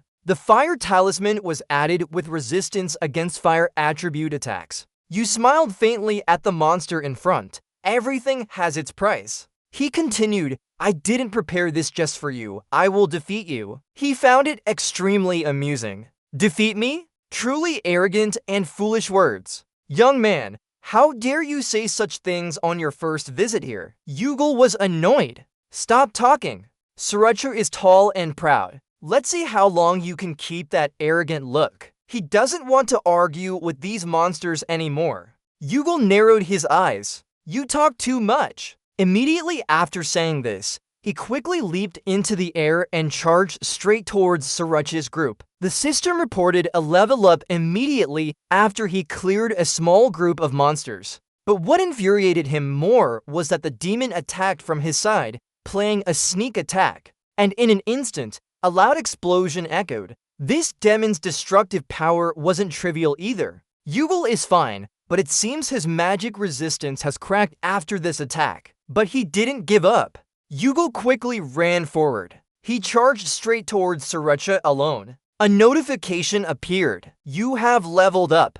All agility, strength, and mystic power stats increased by 1. You felt his breathing a bit difficult now. He started calculating. Although he was wearing the fire talisman, after 2 hours of enduring this heat, his entire body was heating up too. The explosions from these schools are extremely dangerous when they die. They don't deal much damage, but I can't avoid them, so I have to take the hits. I could use mana bridges for long-range attacks, but it's not good in the long run and consumes a lot of mana too. It's nearing its limit. After absorbing nearly 100 explosions, it might break soon. I need to do that now." Thinking this, he looked at the monster and loudly said, "Sriracha, why don't you sit down here and let these weaklings go?" Sriracha glared at him angrily. "They are special items. I'm really curious how you managed to face them in training." Hearing this, he was momentarily surprised. Then he fiercely attacked towards him. Yugen was momentarily surprised. He still challenged loudly. "What about you? Don't you feel ashamed for just sitting during training?" Sriracha said, "That's punishment for those unworthy. But you are worthy. You have all the elements to climb higher floors, become a high-level player, and dominate the tower. But why are you here? Are you going to sacrifice yourself for these weaklings? You wanted to continue. I've already told the scout before. I did this to hunt you down." Hearing this, Sriracha laughed happily. He really intended to defeat him. Immediately after that, he raised his sword high. That's why we'll face them. Yugen clenched his teeth tightly, holding up his shield in front of him. He thought to himself that he was ready inside. You're sure you'll succeed, right? After blocking this attack with his shield, the watermark on it became deeper. The large sword swung straight towards him. Yugen stood firm against the attack, but luckily, he remained unharmed. His strong and sharp eyes were just like Sriracha's. Yugen heard Tang Tian Dasheng's voice. How did I get these eyes? Actually, there's this special method. I failed in round 3. I lost not because I was weak, but for a specific reason. But that doesn't matter. The most important thing is, do you know what destruction the training round brought? Listen carefully, Yugen. These eyes actually made Sriracha feel surprised when they were aligned with his. He looked at the rubble and thought it was strange. He felt that Yugen chose to face it head-on instead of dodging. But why? Contrary to his expectations, you didn't die. Sriracha was even more surprised when Yugen could still stand up. He felt extremely strange. I thought I would have died from the heat. Thinking about Tang Tian Dasheng, this warrior had challenged me hundreds of times. Throughout those battles, I only won a few times. There were reasons for that. Within, and with the immortality power he gained from eating the immortal fruit, a treasure of heaven. But the most important reason for his strength was that when I became eligible to open the item seal, the system announced it. The royal eyes will appear. The hidden items are part of the system and manifest as items or skills that assist players. The master eyes can synchronize with fire monsters. They can detect evil or good, truth or lies. And they also have resistance against fire effects, reducing its impact. U1 received the master eyes now. Back to the main issue. Yugen felt like he was burning alive with this outfit on. Don't tell me he endured for so long without any special item to get these eyes. His body truly withstood every challenge. Sriracha was surprised. Those eyes. I can't believe the day when I would respect that monkey like this. Yugen is proud. Thanks, Sriracha. Now I'm ready to kill you. Yugen is prepared for battle. He looked at him with contempt. It's funny, you think you can do anything in such a miserable state. Yugen quickly swallowed the ice crystal and his body temperature started dropping, neutralizing the burn effect and adding frost attributes to his abilities. The heat around him was rapidly disappearing. He gritted his teeth. In fact, he felt cold now. He was satisfied. Sriracha, you know better than anyone that the air around us is burning completely opposite to your fire. At the same time, he delivered another powerful blow towards him. The space around them heated up due to this immense power. The phoenix feathers resisted Sriracha's destructive flames and gained resistance against fire attacks. The fiery eyes also resisted Sriracha's destruction. His body temperature dropped rapidly, neutralizing the burn effect. Sriracha didn't expect after so long to finally meet such a formidable opponent. At that moment, Yugen quickly launched an icy attack towards him. The force of this attack surprised him momentarily, leaving no time for reaction. Yugen didn't stop there. He leaped and kicked Sriracha with all his might. His large body couldn't avoid the painful impact in time. Sriracha roared loudly, "You dare." His eyes glinted with aggression. Great, I can do it. But Sriracha didn't give up and continued to land a dangerous blow on him. Yugen became alert. Damn it, that move was too risky. He had to dodge. At that moment, the Fiery Eye's predictive strike ability activated.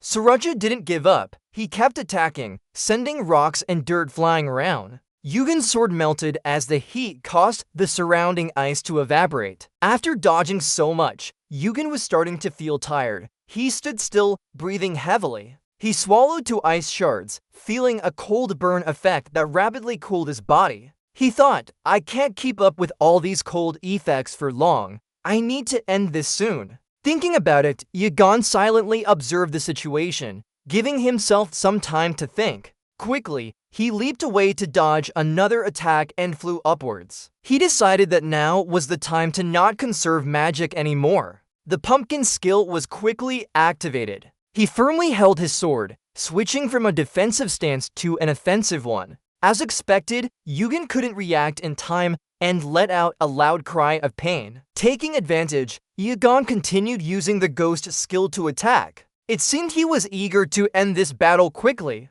The force of his attack caused everything around him to explode. He changed his approach from frontal attacks to attacking from behind, causing Yugen pain. The ghost skill was summoned swiftly. Surucha turned sharply to locate Yugen's position. His back had frozen due to the power of Iagon, with cracks appearing. Yugen leaped up and slashed hard, breaking the thin layer of ice. He forcefully struck Surucha's neck with his hand. Yugen charged straight at Surucha's back. It seemed he was determined to finish off Surucha now. The monster angrily roared, "You're just a lowly nobody who hasn't even climbed the tower yet. How dare you talk like that?" Sohutra shouted in anger. His ice and heat resistance was countering Sohutra's fire, but he couldn't close the distance despite using all his defenses. EU used the Firestar Golden skill to absorb Sohutra's flames but failed. The burn effect increased to level 2, then to level 3, your fire resistance increased by 1. Sohutra angrily roared, showing his strength, "I am the victor."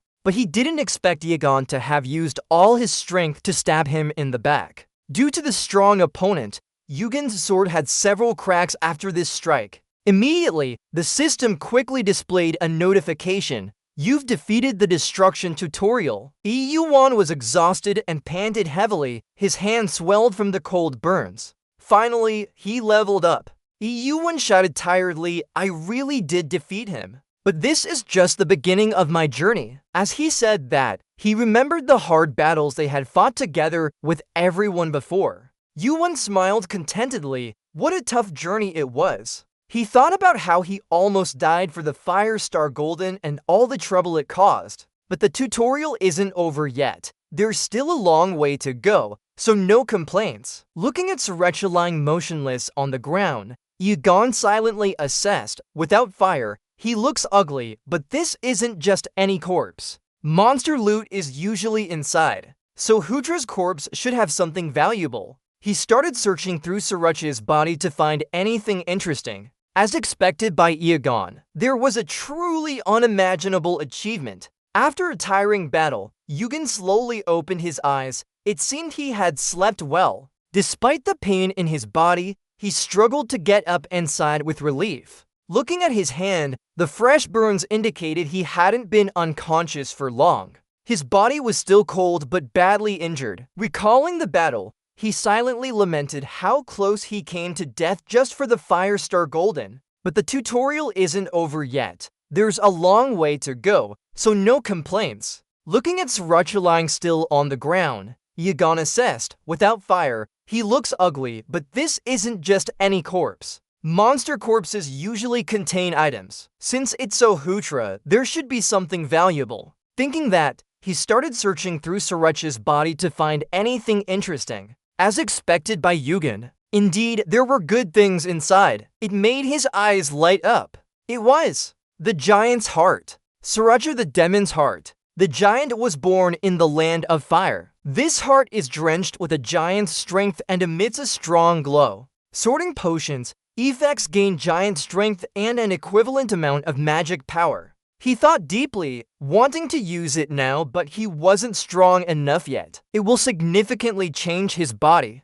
But to do that, he needs much more physical strength. A familiar voice interrupted Yugen's thoughts. "Hey!" The administrator seemed impatient as he asked him, "Are you done yet?" Yugen felt annoyed. "You're here again, huh, old goblin? It's me who has to say that, isn't it?" Yugen said to him, "My path is still long." Administrator imprisoned. The balance of the guide section was completely revealed. At the person those guys keep complaining about all the time. He recalled Yugon constantly finding and killing monsters, feeling a bit annoyed. "It's really headache-inducing." To Yugon, the administrator said, "You'll be directly taken to the area. The fourth guide section has started, and they're almost done too." Yu asked again, "Really? How much time is left?" Administrator told him he had about 4 hours left. Yugon was satisfied. 4 hours? That's more than enough then, right? He replied, "Of course. I have to negotiate with the administrators from other floors about your reward. It took a long time. The system immediately added the reward. You received 10,000 points and defeated the Celestial Beast. Yugon was surprised. Defeated the Celestial Beast? I thought we knew all about high-level skills already, but this is the first time hearing about it. And a rank skill combined with another rank, something not found in the guide section. The guide appeared, you were destined to destroy heaven using your full potential. The value of fate will change based on the lives you've taken away. A combination of completion 0.00%, effect increases all stats by 3 points, stats increase based on enemies killed. He calculated, not every high-level skill is good, but since this one boosts my stats, it will be quite useful. Plus, it has a completion rate, so this skill isn't fully complete yet. Still, boosting my stats is already great. The administrator continued, you've received the reward. Do you need anything else? He bought more. Give me one small red potion. The administrator exclaimed in amazement, spending money like water. Huh? Very quickly, he got the item and spent all 10,000 points. This is a very useful potion to increase magic power and endurance. After the transaction, the administrator left quickly. He advised him to eat that and rest before going. Immediately after using it, his magic power and endurance increased by 1. The administrator bid farewell and disappeared. The system guide will quickly recover your injuries and stamina. It includes calming thoughts. I have 4 hours. By then, I need to recharge my energy and prepare for the 5th guide section. The 5th guide section is a battle against time. While thinking this, he lay down and sighed deeply. After a while, he finally opened his eyes and woke up. The monster's body was still there. Yugen seemed to have regained some strength after resting for a while. A green light began to appear around his feet, enveloping him. Yugen was quickly taken to another place. The final instruction is about to begin, and very soon he landed in a different setting. His feet just touched the ground. Yugen started looking around, observing his surroundings. It seemed like there wasn't just him here, they appeared to have arrived before. A man took a deep breath and smelled the sea air. The person beside him wondered, where are we? There are too many people here. How big is this place? To put it briefly, this is the first time participants from different worlds have gathered for an instruction session. This is what the tower calls the final instruction. The announcement board quickly displayed information. World unification. The final instruction will begin right now. The crowd was noisy. What's the final instruction? Is it really over? Of course not. It is the final instruction. Be quiet. An announcement echoed. The Paraganda Island was slowly sinking into the water. There's only one condition to escape the island and prove your worth. Kill the boss at the top of the island. Your contribution levels for defeating the boss will be recorded as points. The final reward will be decided based on your point and remaining time. The time limit is 30 days. The island will sink when the time runs out. The system starts timing immediately after the instruction board finishes announcing. Everyone was surprised. What's going on? A guy from Asia. Source thought to himself. Since before, the time was only between 1 and 4 days, there was no need to rush into battle right away. And having more time to reach the goal is also good. But on the other hand, it means we might have to spend a whole month defeating the boss. It's that strong. EU observed everyone's expressions and evaluated them. A few people had already understood what was happening. A man stood up and said, everyone heard this, right? There must be a reason why we all gathered here. Let's cooperate. Everyone hesitated, unsure. He quickly continued, okay, let's introduce ourselves now. From the crowd, someone coldly spoke up, we refuse. The group fell silent as he arrogantly said, who said we are teammates? A teammate is someone you trust to support you, so I want to choose my own. Just by looking at them, it's clear they're not worthy enough. One person exclaimed, what does EU think of him and that guy over there? The golden-haired man was furious and rushed towards the other. Damn you. The one who refused had a fierce look in his eyes, radiating power. He tensed up, causing everyone else to stagger. It seemed like the arrogant guy wasn't going easy on them. They were lifted off their feet. Then he lightly pushed them down hard onto the ground. The sound of bones cracking echoed. He coldly snickered, just a bunch of bugs. This is here Gan. He claims to be the heir to the throne of Olympus and a descendant of Zeus. He calls himself. Everyone looks at those lying on the ground, continuously angrily cursing. Crazy guy, someone wonders, that's her skill, I think. Just in the 5th guide part, he's already this strong. No wonder he attracts so much attention from the tower. That's the power of a pureblood.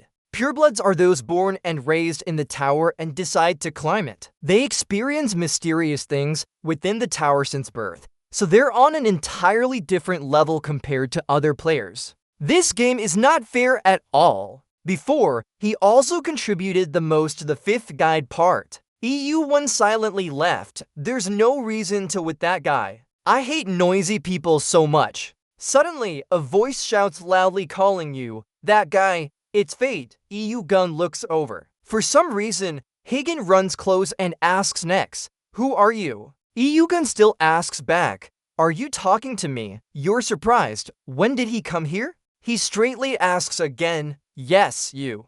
Then he points directly at EU Gun's robe. Is that a bird he'd sell? That's not something people can get from the guide part. How did you get it then? EU Gun answers straight to the point. I bought it with points. This surprises Hagen. He silently admires. I got it. So expensive, huh? Unable to hide his curiosity, Hagen asks him, what level are you at? EU Gun doesn't hesitate to ask back. Isn't that a bit impolite? Hagen scratches his head awkwardly. Yeah, you have a point. But it's already part of the guide experience, right? Seeing him not wanting to talk, Hagen quickly waves his hand. Alright, I won't ask anymore. Instead, do you want to form a team with me? Yugen firmly refuses. Forget it. Let me out of this. As someone proud and arrogant, Hagen is surprised by such a harsh rejection. He's slightly stunned. Seeing him leave, Hagen calls after him. Wait, I might not know who you are, but I am. Yugen cuts in even without looking back. Not interested. Goodbye. A talented person being rejected like this made Hagen so angry he couldn't speak for a moment. This guy! The ground where he stands is already cracked. Perhaps Hagen's anger has caused it. A loud shout echoes through the forest. Stop there. After some time, everyone quickly fights the monsters. Hagen alone battles those big beasts fearlessly and with great strength. In a short while, those big beasts are killed by him, lying on the ground, but Hagen is slightly tired. He's surprised inside. How can that bastard be so fast? It doesn't look like he used skills to speed up. Then how high are his stats? Could he also be a pureblood?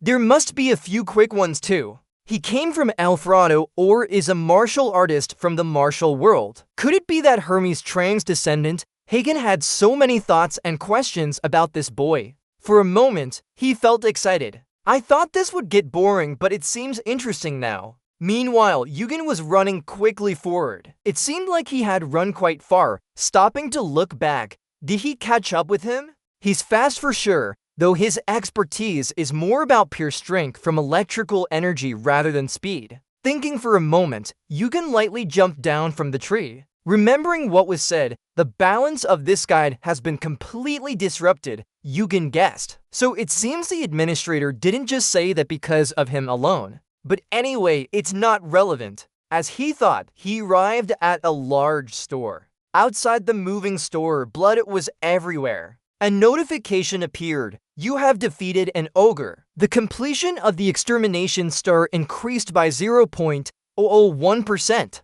For each monster defeated, the beast's completion increases by 0.001%. That number is a bit meager. I don't know where they came from, but Yugen keeps killing one after another. The system notification appeared. Your extermination star level has reached a plus, with 0.01% completion. Looking at the dead ogres, he was disappointed. Defeating 10 nuns only increased his completion by 0.01%. To improve it properly, he would need to kill stronger monsters. But my goal here isn't hunting. As he thought, he sprinkled odorless powder around. Yugen was thinking, his body has recovered more than enough. The ice effects in his body have disappeared. He is ready. Quickly opening the system and touching the screen in midair, he took out the giant's heart. A familiar voice echoed. Listen carefully, Kim Yugen. The giant's heart must be absorbed before the guide ends.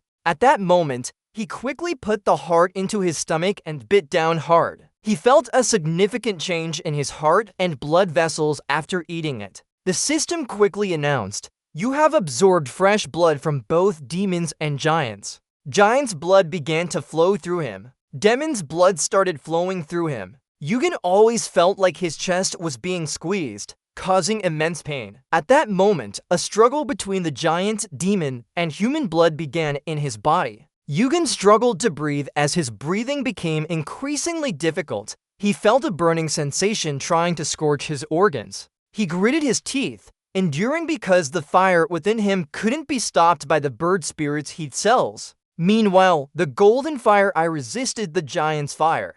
Unable to bear it anymore, he fell to the ground, feeling like his bones and muscles were twisting together while blood flowed in reverse. At that moment, the golden fire eye failed against the giant's fire. His mind continued to struggle. There was no easier way to endure the pain than using willpower. I must endure and accept as much power as possible. Tether Golden Immortal is speechless. Giant blood should be used to douse someone, not swallowed. Eating it during the guide is almost suicide. So no matter what, he had to have the golden fire eye. If he couldn't get it, he would give up on the giant's heart. He only had one chance. At this moment, his strength and endurance increased by 1. The more he endured the pain, the higher those stats grew over time. His face was already showing signs of pain. Yugen thought, how long has it been? According to his calculations, it might be time for it to appear soon. At that moment, a notification appeared. The golden fire eye and giant's flames were in conflict. You can now control the giant's flame through the golden fire eye.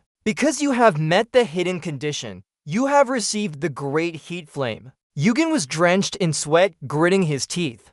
What's this great heat? The skills I want aren't showing up. You tried to get up, but your body couldn't handle it and you fell back down. Yugen seemed like he was going crazy. Time was slowly approaching night. The clear sky resembled a summer lake. The time on the system bar is slowly passing by now. Yugen's whole body was burning as he lay motionless on the ground. Now you have no strength left to sit up. He shuddered painfully all over from the pain. Yugen hopelessly looked at the time, which had passed half a day already. His vision was gradually becoming blurry due to the pain. Did we make a mistake? To be fair, that skill could only be obtained by killing 10,000 giant beings and bathing in their blood. How can it be so easy to get it like that? Yugen tightly gripped his hands. Should I settle for just this? Suddenly, another notification appeared, startling him. You have met the hidden condition requirements. It seems there's some hope now. Yugen struggled to move. The notification bar reappeared. You have completely absorbed the blood of giants and humans. You successfully absorbed the giant heart as instructed. Reading this, it seems your endurance has reached its limit. Yugen's eyes gradually closed. He was satisfied. I did it. Yugen fainted and didn't know that he had immediately gained giant transformation after fainting. Upon waking up, Yugen looked at the time notification bar. He was bewildered. Did I faint for half a day? I didn't think I would faint twice in one training session. I need to hurry. The fastest record of the last training session was a week. I've wasted some time here already. The person who set that record is the Great Mage of Asgard, Odin, the head of the Great Sect. After waking up, you can immediately check the system and silently resolve to not lose to him. I won't lose to him. He looked at the rankings. Just as he thought. Hagen is on top. He left everyone else far behind. Alidor and Paladinti are cunning sisters from the Pantamil world, where magic and swordsmanship are highly developed. If I'm not mistaken, they have participated in training sessions of both worlds even more frequently. Zonchi is a pureblood, but I've never heard of this name before. And about this person, based on his name, He might be from the same world as me, but I've also never heard of him. Perhaps those who don't know will never enter the tower and die here. Forget it. No matter how much I think now, it won't change anything. I've wasted too much time. Let's check my status and get going. Due to absorbing the giant heart, my structure has become slightly overpowered.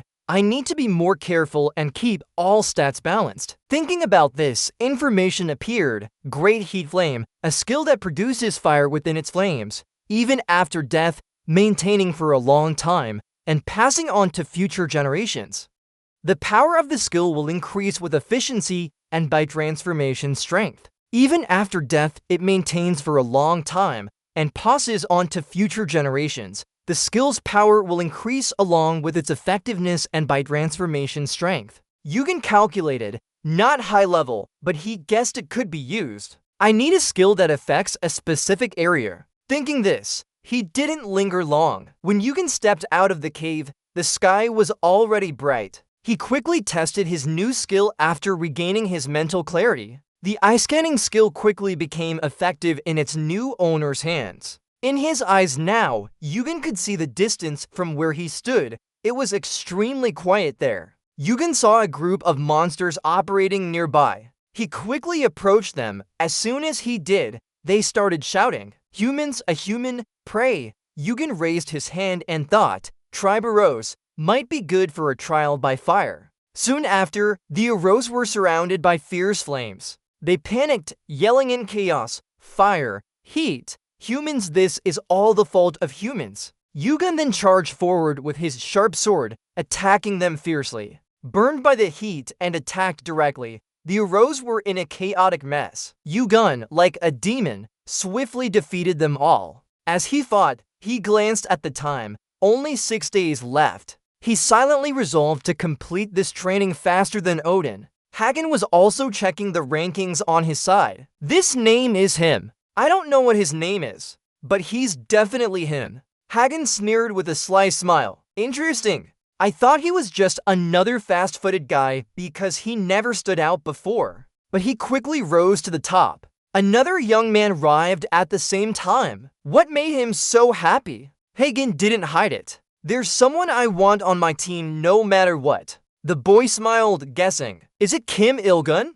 This person is Lee Sang-hyun, a participant from the left side of Earth. His mana control skills are outstanding. Hagen was surprised. Do you know him? Sangul said, maybe he shares my nationality. I don't know his name, but only guessed it. Yet he stands out on that ranking. Sangul speculated that at this level, he would take your place to see how the scores go. Hagen reasoned, it's just because I'm busy gathering you guys. Hagen calculated that he had a fairly strong team, but still needed one more position. His name is Kim Il-gun, right? Hagen immediately felt confident. Now let the real hunt begin. Cut to another scene. One of them spoke up. Sir, is it him? I found him. This person is Paladin from Panthermium who joined Live Between Love and Dark Love. Hagen said, I told you I'm not a sir, this kid. As he approached, he added, well done to see how it goes. Hagen warned everyone, step back to avoid getting electrocuted.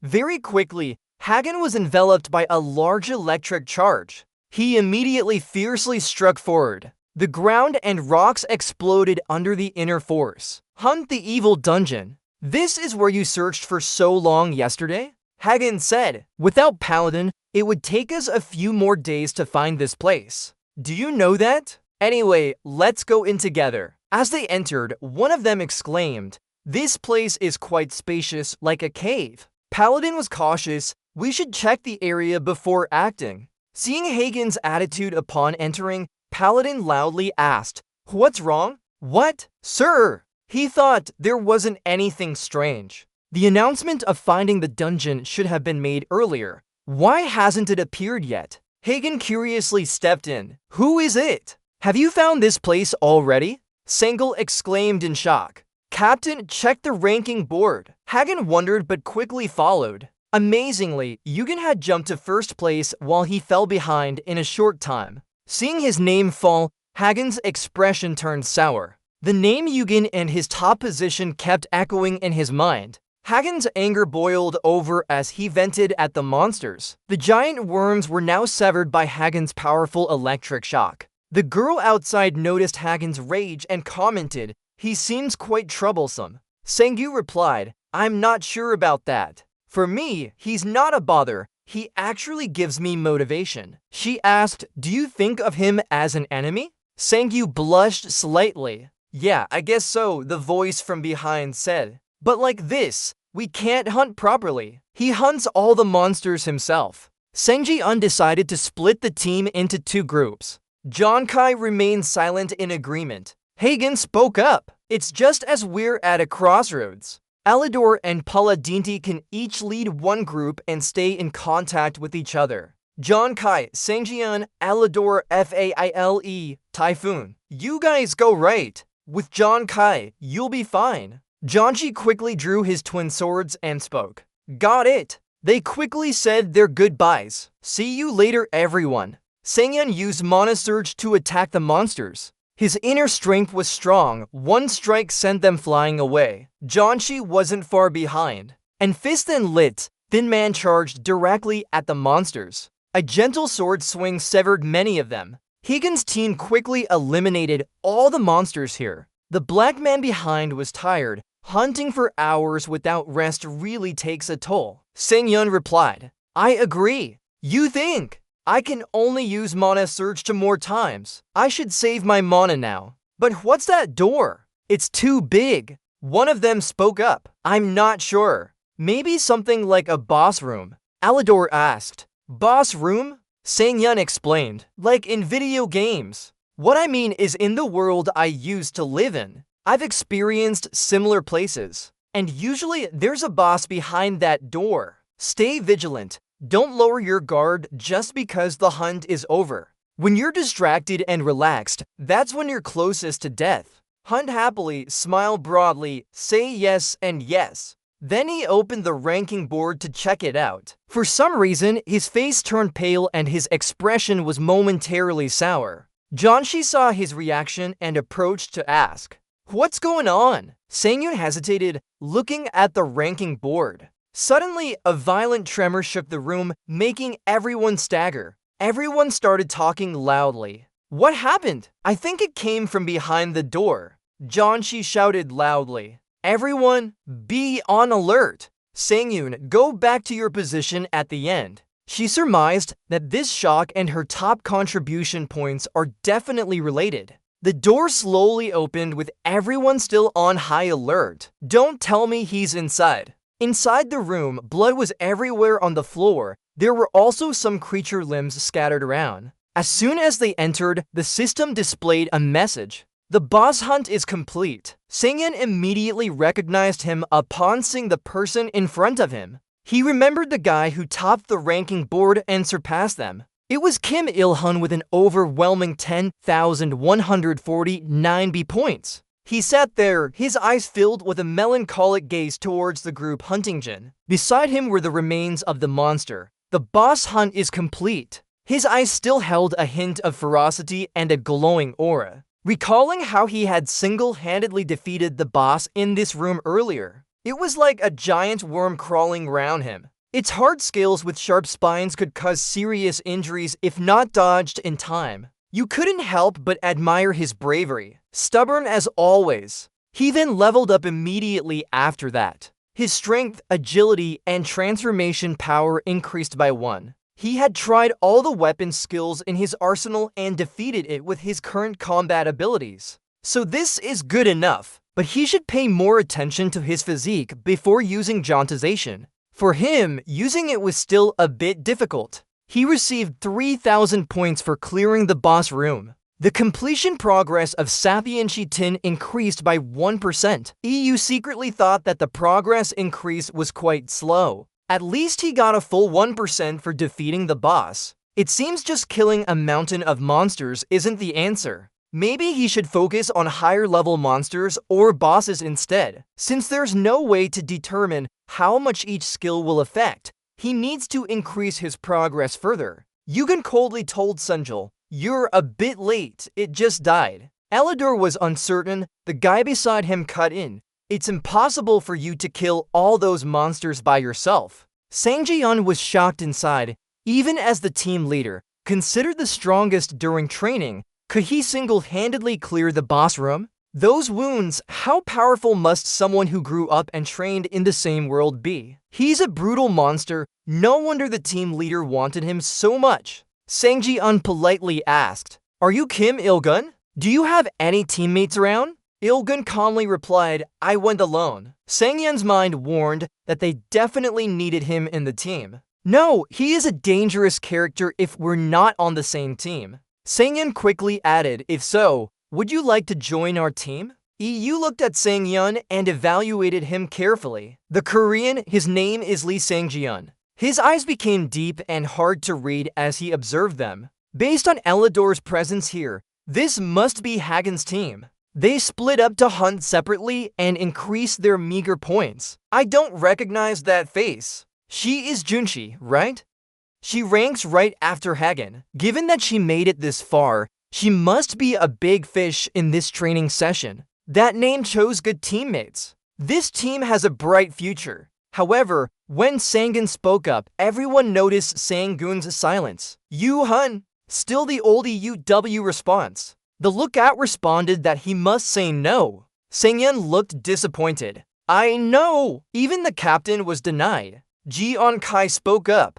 "So you're planning to take down Boss Paraganda on your own? We have one win for this training session, and the boss is set up so multiple teams can combine their strength and defeat it." EUW. Repeated question. "So what?" Ji-on Kai continued to persuade. The focus of this final training was the team. It's about how far you can develop within the given time frame. How well do you gather and work with them? Yugen seemed convinced, listening silently without a word. He asked bluntly, "So what is it that you guys want?" Elidor whispered, "I contacted the captain. When I told him we found Yugen, he said he would come right away." Sangul was stunned. This will be a mess. At that moment, a bright light quickly entered from outside the door. Hagen shouted joyfully, "Kim Il-gun, I finally found you." "You!" Before he could finish speaking, Il-gun roughly pushed him away. This action made everyone here momentarily alarmed.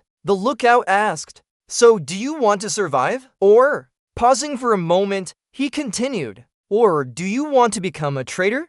John Kai was surprised. Why would someone from the non-pureblood tower know what a traitor is? Briefly, a traitor is a creature that has completed all tests in the tower and cleared all floors. A creature with radiant power and immortality. EUW. Yoon seriously replied, "I'm sorry, but I'm not interested in this." He thought for a moment, realizing he had to become a traitor anyway, but it was just part of the process. Jian was angry. Such things, for someone not chosen by the tower, becoming a traitor is nothing more than a dream. The king of his tribe is a respected traitor. She kept saying this with contempt. What makes you different if not a traitor? You're saying you'll become a high-ranking traitor. EUWOO and listened silently as she finished speaking.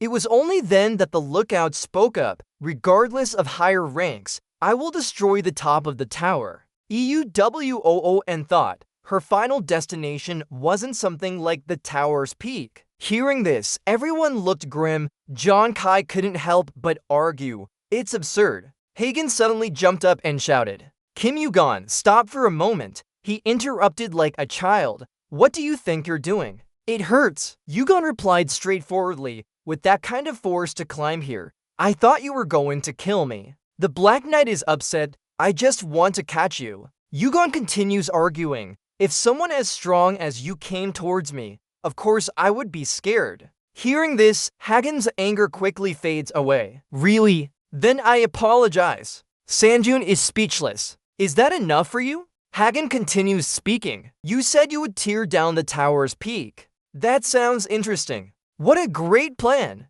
I heard my father mention before that there is an even greater power outside the tower. You won't know who he is, but he is extremely important. Yugen doesn't bother to reveal, just thinking, how can I not know the king of Olympus? I'll fall for it." Hagen continues, "Yugel, I heard you've once again declined our team's invitation. I guess you're saying that a sardine can't compare to a whale. But don't think of me as a lowly sardine. One day I will become the king of Olympus. Hearing him say this, all members in the group are momentarily stunned. Captain, EU is silently thinking. A direct offer from the back of Olympus. At least he has a lofty goal. Seeing you silent, Hagen continues. If you don't believe me, I will prove it. Let's make a bet. See who defeats the boss first and gets more shares. You can freely form your own team. I don't care how many people you have, but I can promise you that my teammates won't exceed 9.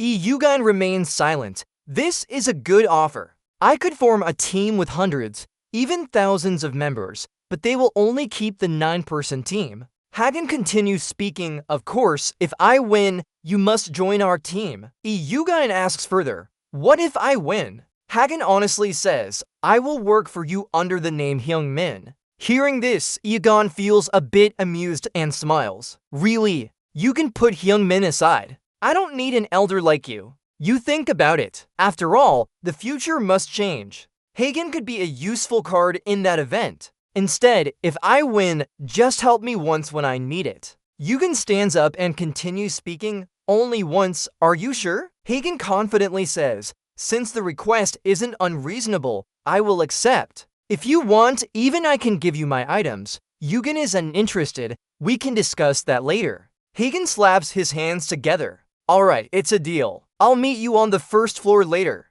Don't pretend not to know me then. You Gondelmit. Every time I meet him, I can feel it. But he is too energetic. However, we guess that's how he cleaned up the training session in just 9 days. Hagen is now full of energy. Everyone hears this. Isn't that right? We'll be very busy. Let's go! Yugen spoke up. I don't want to pour cold water on it, but we don't need to rush like that. Just set the timer and tell us when. I will pause time for a moment. Suddenly, the time system has stopped running. Hagen looked puzzled. What happened to it? Why did the clock stop? Yugen reminded him.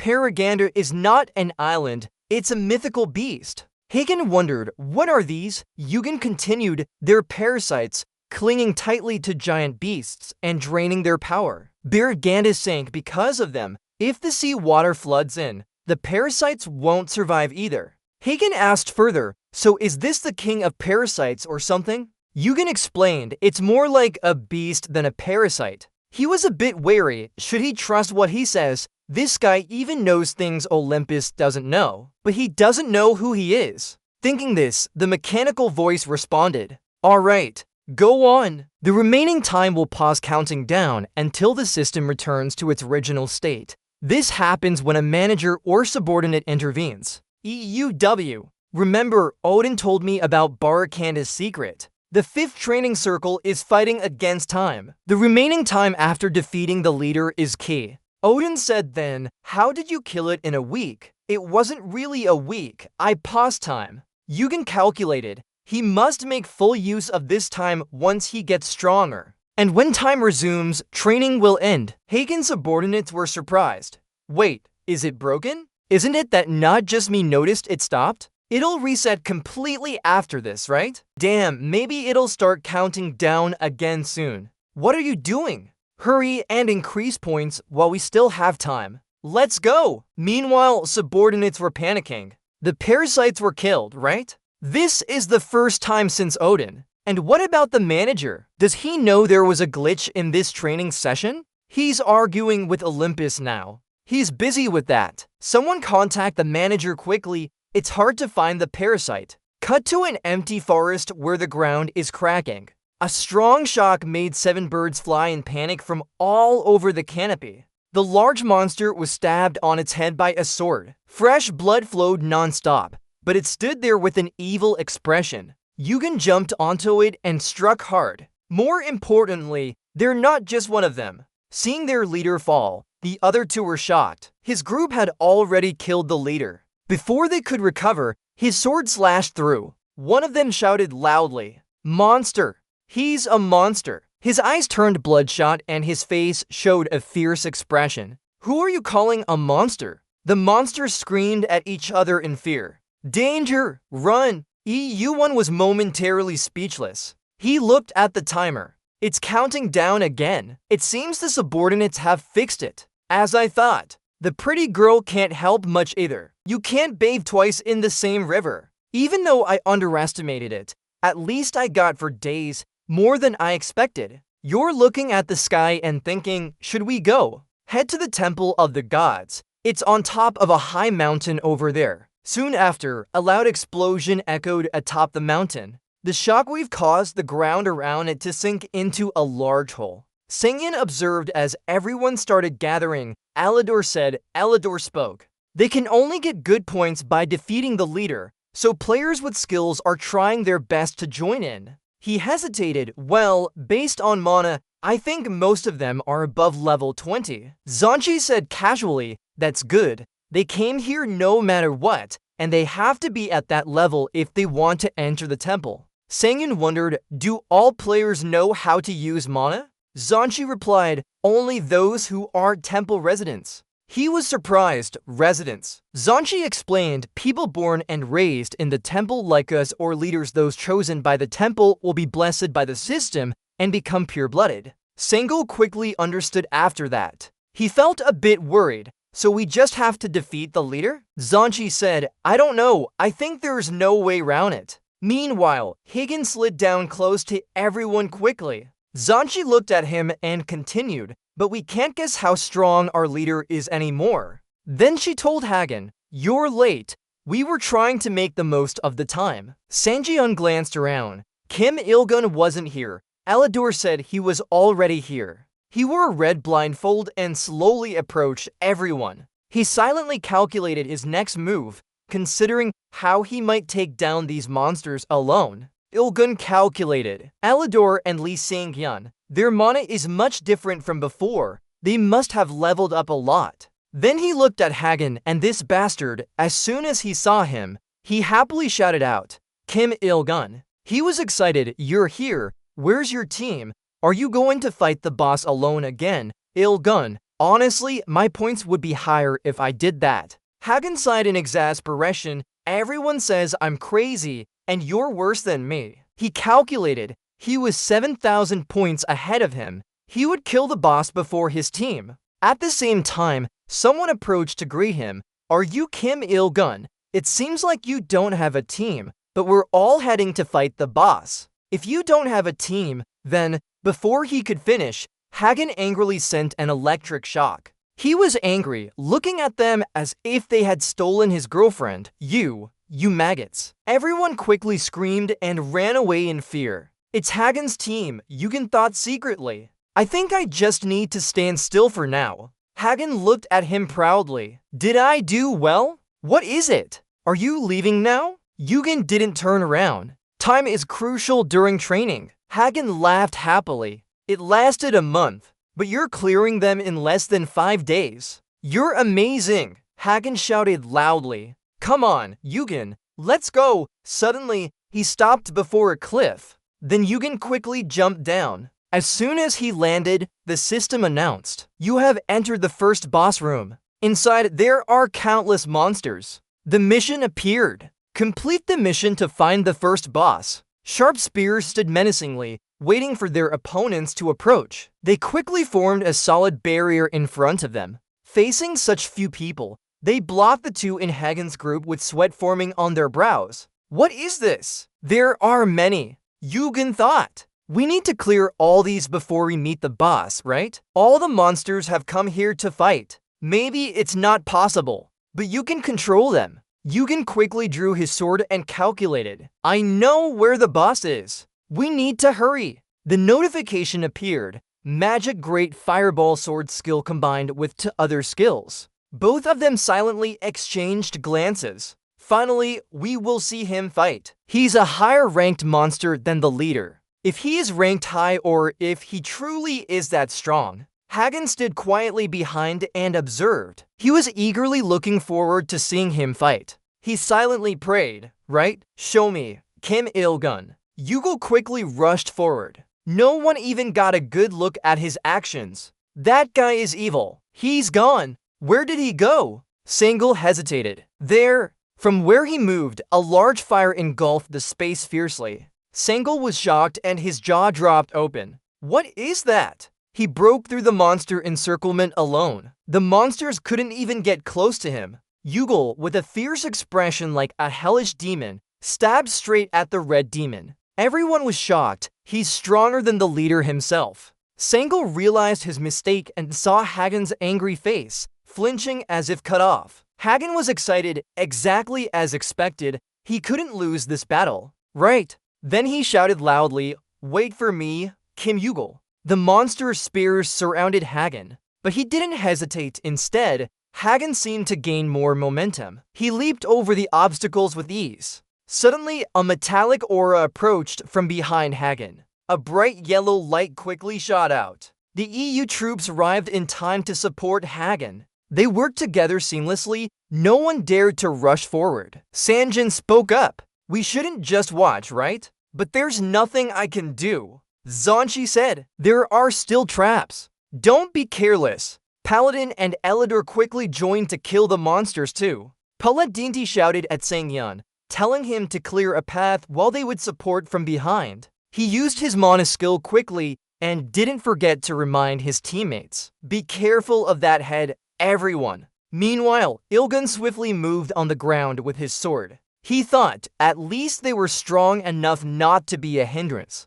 They might survive what's coming up next. That's reassuring. A voice echoed, "Hey Ilgun, I think there's something over there." Hagen quickly ran over to check the situation. He stood and stared at the wall, muttering under his breath. It was a strange drawing. There were ancient patterns that seemed hard to understand. Everyone started talking excitedly. "Is it war?" "Almost like it," EU troops thought. "I've never seen one in real life before." He reached out and touched the wall, feeling its presence. "It's behind this door." Hagen noticed him doing this and shouted loudly, "Hey, you're trying to sneak in without saying anything?" Yugwin replied calmly, "Anyway, I was planning to go in alone first." He was annoyed. "That's not the issue. We're on the same team, right? Are you going to die if we wait a bit?" Suddenly, a mournful sound echoed, making the surrounding space feel ominous. Sangyun shuddered. "What's that, boss?" Another voice continued. "Its cries were enough to make me freeze." "What kind of creature is it?" Hagen was on high alert. "I have information about the boss, but it's really a terrifying beast." With that, he quickly spoke up.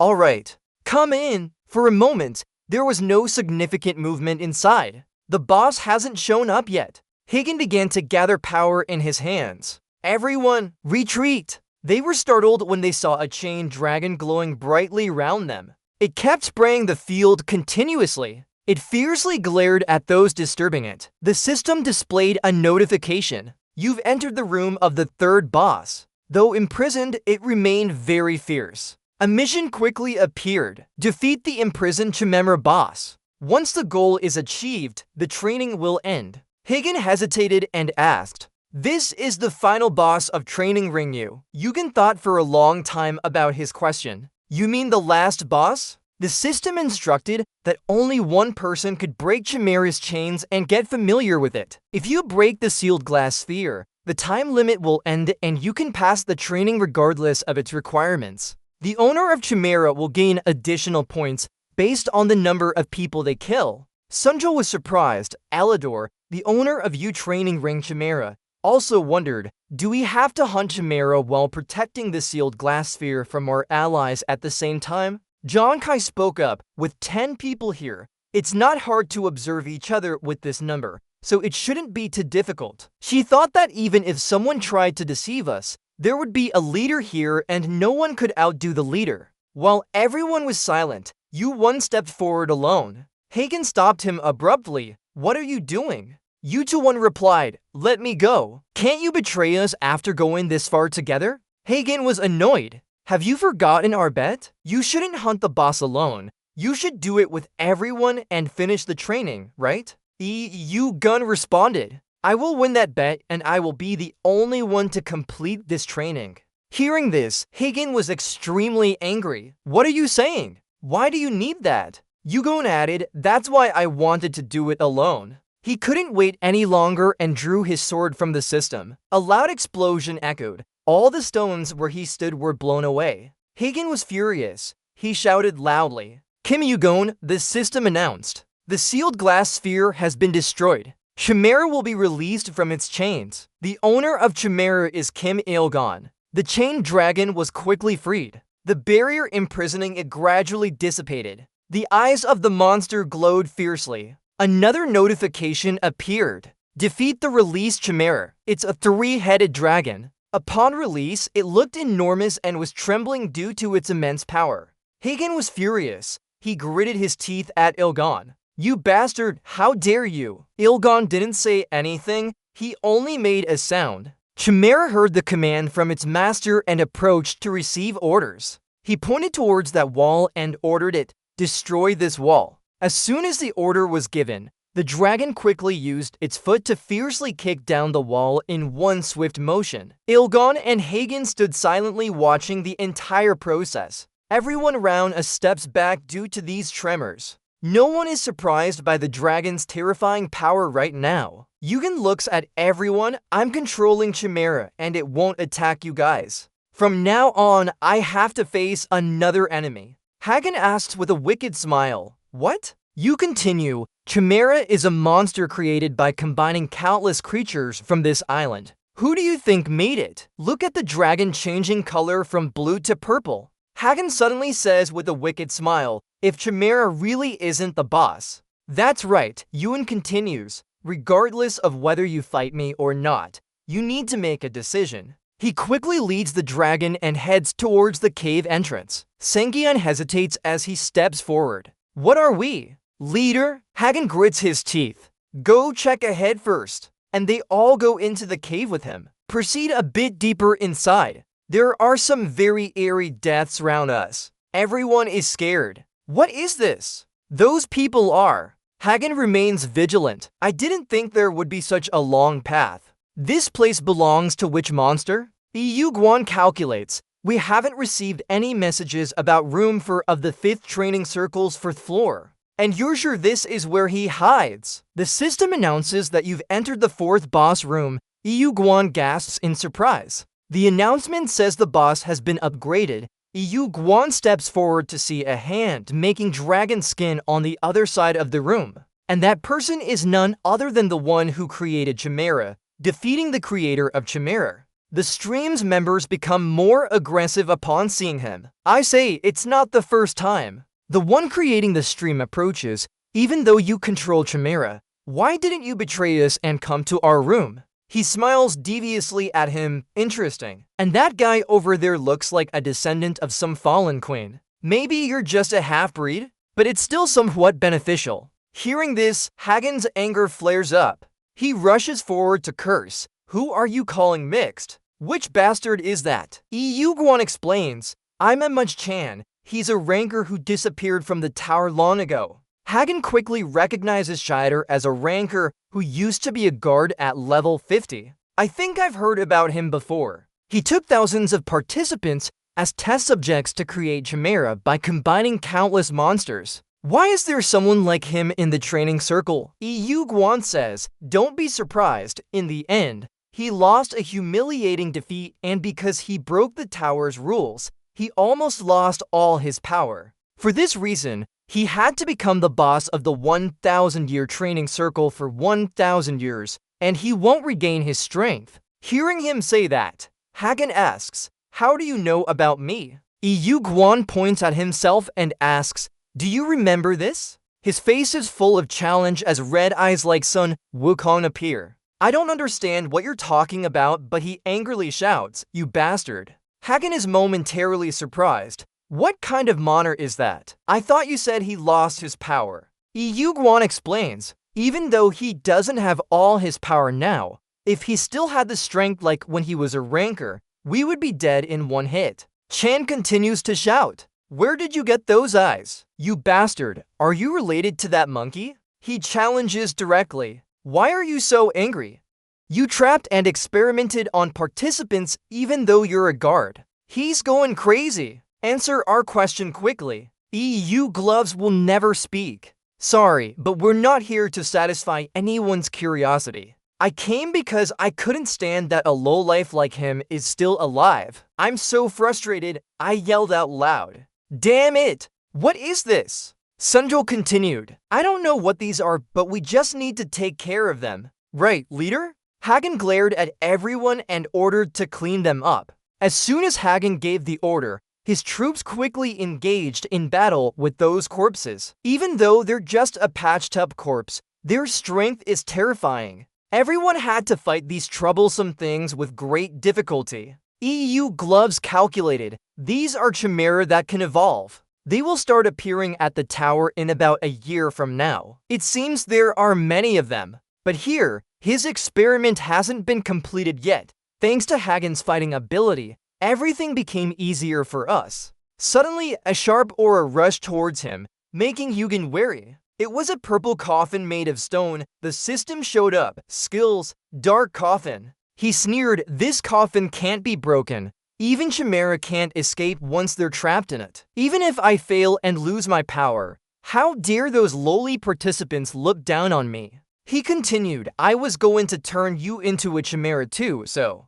But before he could finish, suddenly a strange sound echoed inside the coffin. Watermarks gradually appeared. In an instant, his coffin cracked more and more. Yugen angrily smashed it with his hands, shattering pieces scattered everywhere. He screamed loudly, what the hell is this? How come? I don't know how you did it, but your arm suddenly became incredibly large. He gritted his teeth in panic. Wait, that arm! No way, no way! At this moment, his face looked like his old enemy. Troy angrily said, you bastard, what's your connection to Olympus? Olympus is the important player in the Gigantomachy battle against the giants. The son of the main character of the 12 Labors and the Giant Destroyer. A person who fearlessly fought monsters and was extremely kind to the weak. A person with greater power than anyone else. The most revered hero. You used the old transformation skill. The system showed up. Your arm integrated the strength of a giant. Low proficiency. Temporary strength increased due to physical stats. Physical stats to low. The process of old transformation will begin. Yugen gritted his teeth. Damn it. Even with the old heart and strength boost, this is my weakness, but that's enough. He was furious. Fine, I'll listen to your last words when I crush you. Even if you're an Olympus descendant, you're still just a tiny brat. Yugen seemed genuinely angry and cold. Take this! As soon as he said that, the ground around them quickly rose with his anger. The system announced arm strength tripled, and this time, he ruthlessly smashed that coffin to pieces without using his hands. He also hit through it. Good. He's not dead yet. I still have a lot more to hear from you. He used his Dark Venom skill towards Eagle. Remember their conversation. What I want is transmutation. If I can't control it properly, I'll have to give up on defeating the Chimera creator. Even though he's lost power and been exiled to training, he still poses a threat. The plan is to rush. Haikuen, do you think you could master transmutation in just a few days? It won't be easy, but it might not be impossible either. Thinking this, you fiercely charged at the first cloud of smoke. Everything quickly dissipated into nothingness as if never existed. You breathed out a single breath group. Jade was surprised and stuttered. How? It's possible. Even though he's a descendant of the High Queen, could he really shatter everything with that strength level? He wouldn't let you maintain the upper hand for long as he quickly swung his staff up. The Thorn Wall skill was used. The towering thorn walls suddenly appeared.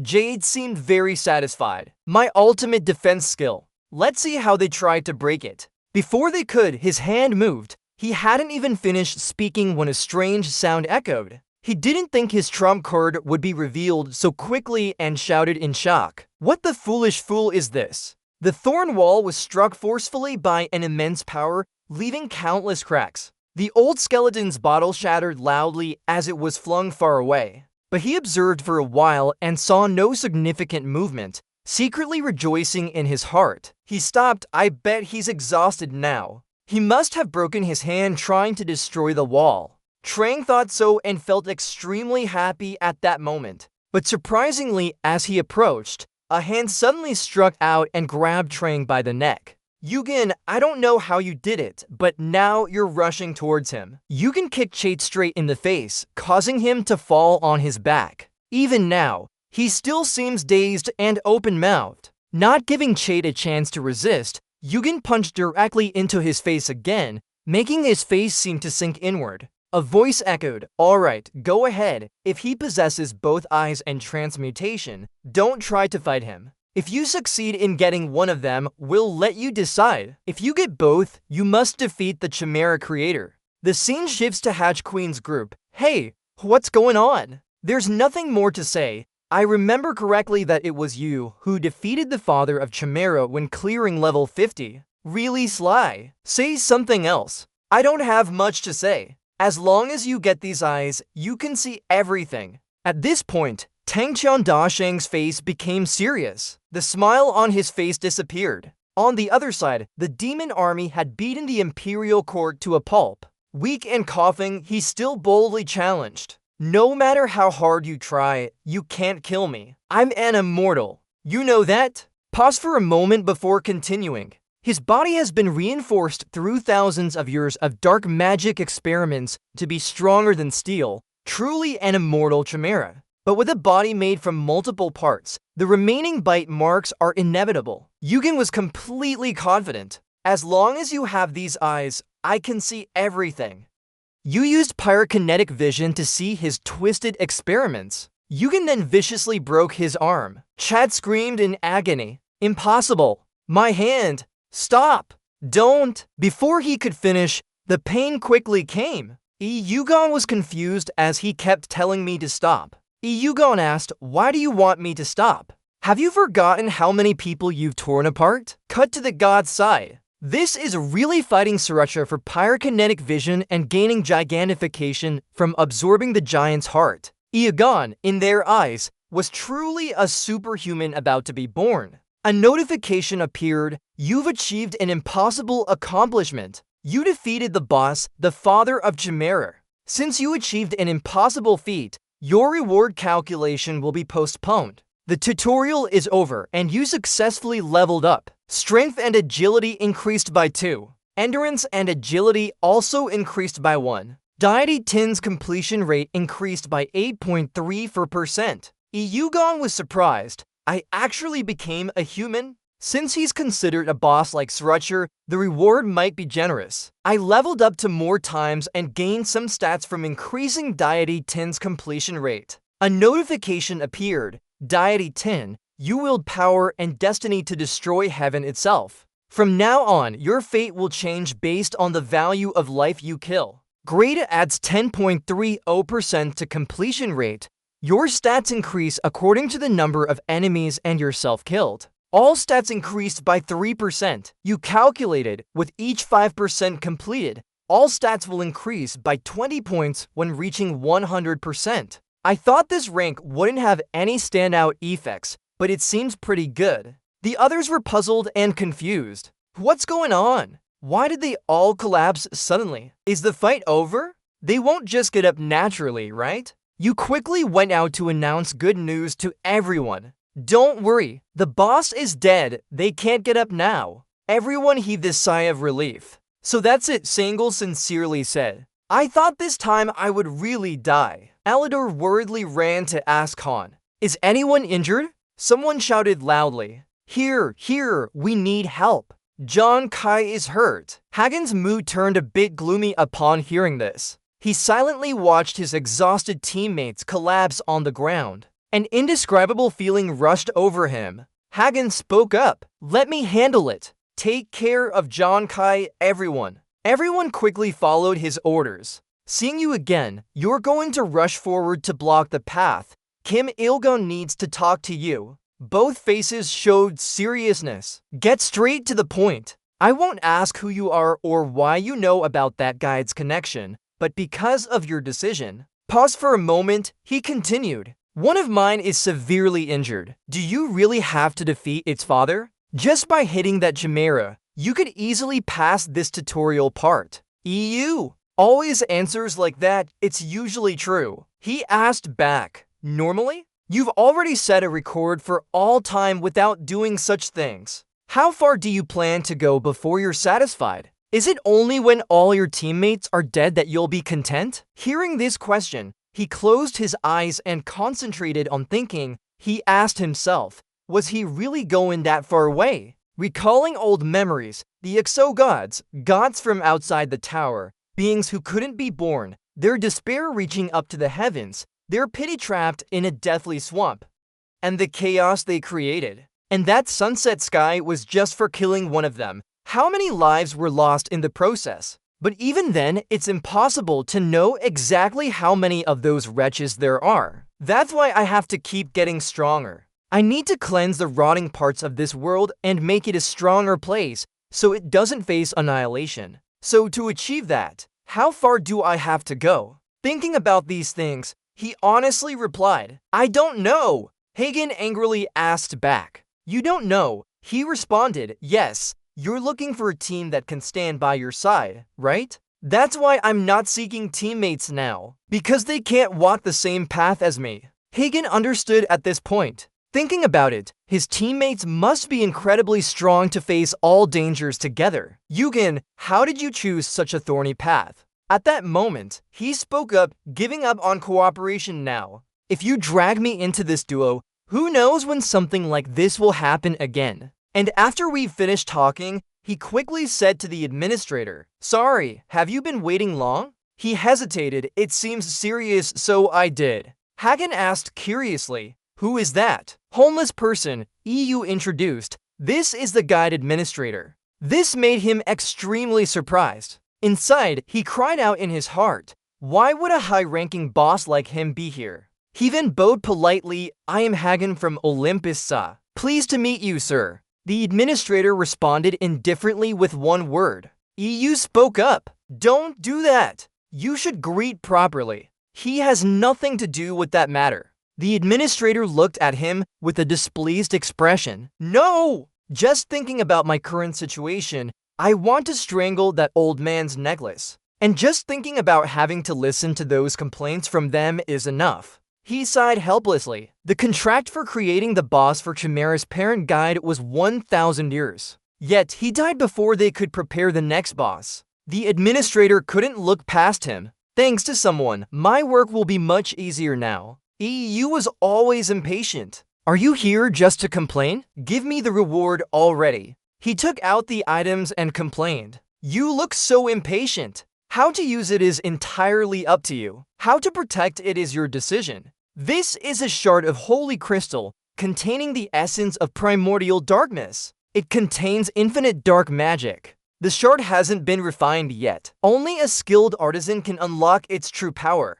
He stared at the holy crystal in his hand for a long time before he couldn't help but smirk. It's also known as a piece of the invisibility hat, Hades, one of the great gods of Olympus. The invisibility hat is one of the items used by him and considered one of the strongest in Olympus. The essential material to make this hat is holy crystal. Yugen thinks, it's also something I need to find after returning to the past, but I didn't expect to get it so early. I already know where the holy crystal is. Just one piece of the beam fragment left. Suddenly you're staring at me with a curious look. What's up? Yugen thinks, maybe I'll get it sooner than expected. The administrator continues, are you satisfied now? Since we've met the criteria, you will be taken to the tower. Everyone else will receive rewards based on their contributions. Your reward won't be bad either. He says happily, thank you.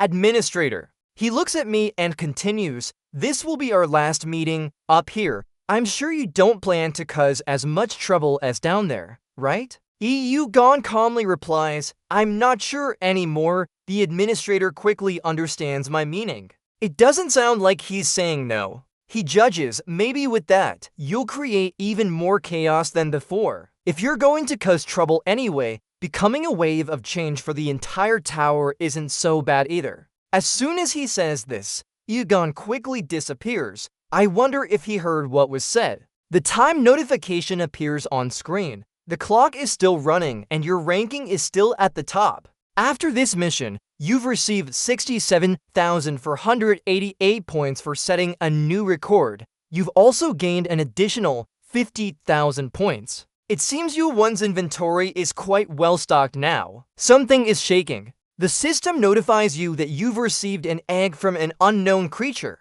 A notification appears on the screen. Welcome to the first floor. As soon as I arrived, I thought, I got my reward during the transition. Is there anything else besides points? You see the egg in your inventory and get upset. It doesn't even have a name. What's this supposed to mean? At the same time, Hagen quickly descends just after me. Outside the first floor entrance, two men are talking from afar. What is it? New recruits? It seems there's still quite a bit of time before the tutorial ends, right? Did we arrive so soon already? Yugon keeps an eye round. Are there any contestants? Now you're a player. There must be quite a few people from guilds coming to recruit new players. Hagen looks around, very curious about the outfits of the people here. I recognized a few familiar faces. Then he asks me, what about the guild? Are you joining any? Yugon coldly replies, not sure. Hagen speaks up as expected. If you don't even bother to create a team,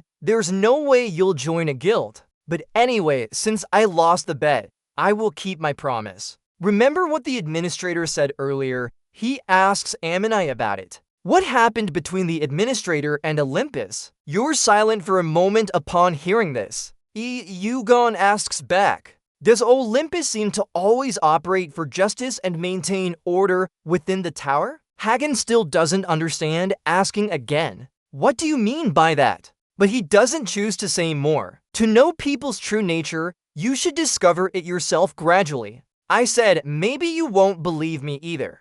Hagen shouts behind him. Are you planning to just leave like that? When entering the town, register as a player. Line 60 is intentionally left blank to meet the exact line count requirement. So at least we still have a way to keep in touch. It seems he was also very worried about you, reminding you of your last words. Plus, be careful with those forest dogs. Yugen didn't turn around, but just waved goodbye. He stood there watching the traveler without noticing someone behind him. Suddenly a voice rang out. I am Agamemnon, seeking to perform an audience with one of legendary descent. Hagen turned around. You're here already? Keep going. It looks like we've run into someone. Agamemnon bowed respectfully and thanked him for remembering me. Hagen continued, you are the offspring of ours, right? I heard he just became a high-ranking officer. Please convey my greetings to him. He spoke, thanking him. Agamemnon continued, however, ours values his lineage above all else. It was his command that I not pass on any of his messages until he finds his birth mother. Hagen was surprised. What? His words began to carry a mocking tone. You must know that the god who rules the skies has little interest in children, and you not knowing your own mother. Hagen angrily retorted, you bastard, responding to his anger. He just nodded slightly. Please don't act like this. I'm sure you know Erz's character well enough. It is what he created himself, hoping one day he will establish his own family. Hagen gritted his teeth. This damn fool keeps hitting and rubbing at the same time. But still, it's not him but that crazy Ars who disdains me. If I provoke him, our relationship with Olympus is gone. He quickly regained composure. Alright, I'll forgive you. Agamemnon respectfully bowed. Yes, my lord. He wondered, right, who was that traveler we saw just now? It seems he's not a member of your team. Just mentioning his name made him hesitate. The guy named A. He is a friend. Agamemnon, curious about the nature of their friendship, said something like how his friend you talks about forest dogs. These are nicknames for those who have abandoned their journey to the next level. They focus on robbing and killing new players at the starting area. Their favorite prey are players who haven't joined a guild yet. They call the period after the tutorial ends harvest time. They've started following us, about 20 of them, thanks to their subtle movements that I couldn't spot with my fire eye. You read through the Haxay Glass's effects. It's a shattered mirror containing the essence of darkness. It holds unlimited dark magic. The shards are still unrefined. Only a skilled artisan can unlock its true power. EU1 for Fruity is an ideal target to test stealth capabilities. Just as you predicted, there were sharp eyes watching us from behind. They're gossiping. The tutorial ended faster than we thought, even quicker than anticipated. That's a record speed. It means more players will be ripe for the picking now. Their leader is called Fatayo. They coordinate with each other. He has no guild following him, right? Not even his companion. Something feels off. Let it go then. Why should we let it go? You don't know, right? That's a Phoenix cell. What's that? So you're using the same trick, huh? Lead the charge, leader. But there's an issue. Suddenly you vanished without a trace. Fatayo is ruthless. He disappeared. What? It was just standing right here. Don't let them wait any longer. You quickly attacked from behind, causing the entire group to panic. The leader screamed in fear. There's an enemy. The wolves are still howling around us. They quickly fell into chaos. The leader was extremely frustrated. Who are you? Show yourself. I told you to show yourself, traitor. Our subordinates are in disarray. Here. On this side too. Leader. He was just bait, right? Why? How could a new recruit have Phoenix cells all of a sudden? The wolf used eagle eyes to observe the situation. Wasn't it an illusion skill? They're panicking. Leader, let's retreat. Fatayo is stunned. How can a new recruit who just entered the tower use stealth? That makes no sense. You acted very decisively. One strike and their heads were severed. But how could you let them escape successfully? Yugen decides to hunt down these hunters. After being caught by you, Fatayo trembled. This guy isn't just low-level bait. He's a sword that can kill us. Someone from the higher tier. Yugen is fierce. Don't run or it'll be in vain. We'll catch you anyway. Fatayo continues to think. He will face punishment and be sent to level 1. So why fight with us? You look serious now. I have a few questions for you. Answer honestly and I'll let you go. Fatayo roars loudly. I told you to die. Before he could speak, you fiercely attacked his legs, causing blood to spray everywhere. EU warns. Keep being stubborn and I'll make sure you can't live or die easily. Do you understand? He's now truly afraid and lowers his voice. I will answer. I will tell everything. Don't beat around the bush. Get straight to the point. Do you know where Mu Unseen is? Fatayo reacts strongly upon hearing this. How do you know his name? Yugen smirks, clearly pleased with his first try. Cut to a night scene in a town. The surroundings are extremely quiet. Inside one of the houses, food and warm tea are laid out on an elegant table. This is level 1, the central area where Yugen sits alone observing. He thinks this is also one of the good things about going back in time. Luckily, getting all the necessary information quickly means he has less time to worry. The accumulated fatigue from fighting at full strength starts to fade away. Looking around, he sees people gathering to trade and a sense of peace spreads within him. I wonder what kind of world everyone is living in now. Iagon's mind flashes with the image of two glasses clinking together. He remembers when he and his two friends had such joyful moments back then. At that time, his smile was genuinely bright. Those were days without any worries. Then he calms himself down. That's enough of pitying yourself. Let's see what we can do. This works on those who have given up like the forest wolves. But this is still not as perfect as the invisibility from the invisibility hat. It might be because my ability is still weak, or it's just that it hasn't been refined yet. This is a stone called the Infinity Stone with so much magical power.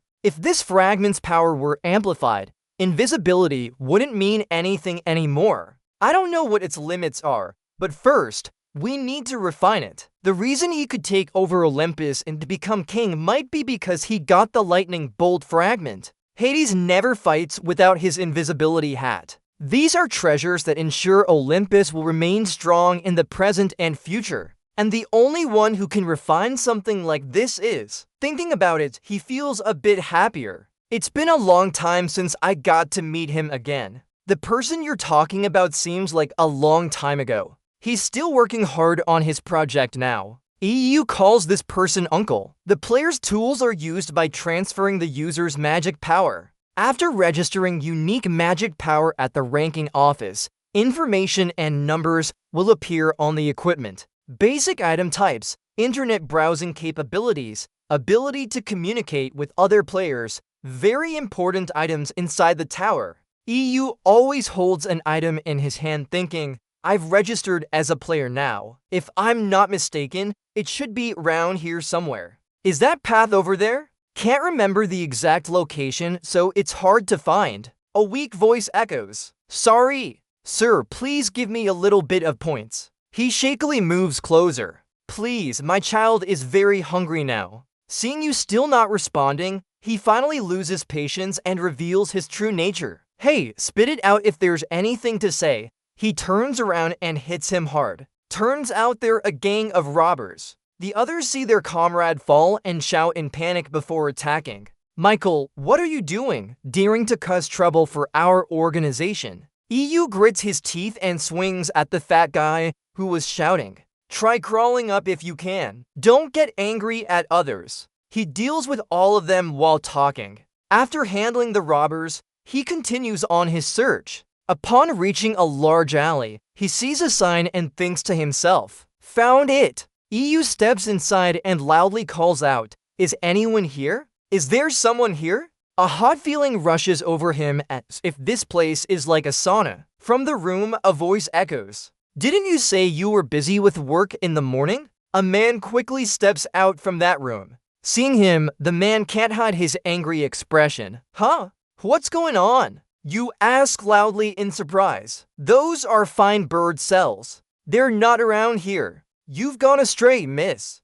Volcaro looks around at the weapons and answers. No, I'm in the right place. These aren't forge rooms. He looks surprised. What? Do you want to buy equipment? If you think those scraps are good, go ahead. But we're not sure they're better than yours. You pick up a sword and it's a dull one. It was made carelessly with no sharp edge. Looks like a weapon for smashing rather than a sword. You assess all failures here. Seems you're not very good at screwing things up either. Your name is Volcaro, right, uncle? His eyes quickly show annoyance. He exudes a threatening aura. Who sent you here? But Yugen remains calm. You don't need to be so cautious. Introduce yourself. I'm just a new player who just entered the first floor. Volcaro thinks his highest level is 1. He's not lying. Yugen sighs inwardly. If that hammer were swung, it would be a disaster. If I called him by name, the hammer would fly straight at me. Better to be careful. Uncle asks, what do you want? You quickly state your purpose for coming here. Nothing much. I just want to entrust an item to you. Volcaro gets excited. Can I take a closer look? He is amazed. This is an unrefined palette. Yugen asks, do you think it can be refined? Volcaro examines carefully. Of course, we can do it. But where did you get this from? You don't hide. This is a reward for completing the guide task. He exclaims in surprise. What? Did you get this during the guide? Thinking back, shouldn't the guide still be happening now? How many days did it take to complete? EU. Wool says. About 5 days and 2 hours. I rank highest. Volcaro realizes this is a new record. He thinks in his head, no wonder he has such expensive equipment at just the first floor. This certainly isn't an ordinary person. Then he continues, we can only refine it. Using cheap materials will damage it. You need a material that can handle the power of this crystal. But look at the state of these equipment here. How could you trust me with this? Yugen answers calmly, yes. He clenches his hand and curses. Indeed, a madman. Are you afraid I'll run away with this item? Yugen half-jokingly. My expression isn't bad either. If you wanted the crystal, I would have seen your greed in your eyes. Now looking at me, it's just excitement. But I didn't think you'd mess things up. Just acting tough though. While Uncle is fumbling, you swing that dull sword around to test its balance. It balances perfectly. This isn't something that can be done just with time and good materials. This can only be done with the experience and skill of a veteran blacksmith. A talented blacksmith like him is being overlooked in such a remote place. EU. Nguyen Ink spoke up. You could sharpen the blade, making a flashy hilt, but habits are hard to break. You forgot to unbalance the sword. Hearing this, he suddenly went blank. Then Volcaro burst into laughter. You're really something interesting. Are you a pureblood? What guild do you belong to? Yugen said, I don't belong to any guild and might as well say I'm a pureblood. He replied cheerfully, how so? Why not? Alright then, we'll accept your request because you trusted me with the vice president. I will refine it using all my skills. However, there's a condition. At this point, his expression was extremely serious. You must keep secret that this has been refined and where it was done. Can you do that? He gave a slight smile. Of course. The scene changed to the city's food street. A steaming hot meal was placed on the table. Yugen spent 3 points buying breakfast for this person with his 3-point system. He ate while thinking. I gave him the number. We just need to wait now. He said it would take about 10 days. Since I have to stay here for a while, waiting that long is fine. Based on the information from capturing the wild dogs, their meeting will be in 2 days. Killing them all by myself would be easiest, but since I can't do it yet. Before he could finish eating, a familiar figure sat down across from him quickly. You was surprised. How did you find this place? Hagen replied straightforwardly, I asked around the guest houses for someone named Kim Il-gun. My connections are pretty broad. It's just a bit of overstepping my authority. He thought, probably because Olympus has the most influence on the first floor and he is the son of a fall, so this shouldn't be too difficult. Hagen asked further, have you registered your gaming equipment? Give me the number. Il-gun joked as he dialed the number. Never thought I'd end up giving my number to a kid. Hagen shouted, turns out you can joke too. I thought your personality was just bland from start to finish. It seems like today's mood is good and he added a few more words. I don't dare say I'm cheerful either. When are you planning to climb the tower? Hagen replied while eating, about 5 days or so. I plan to level up in the outer areas first. I also want to improve team coordination, which will take some time. Il-gun said for form's sake. Alright then, Il-gun suggested. Then do something with me. Hagen asked curiously. One thing?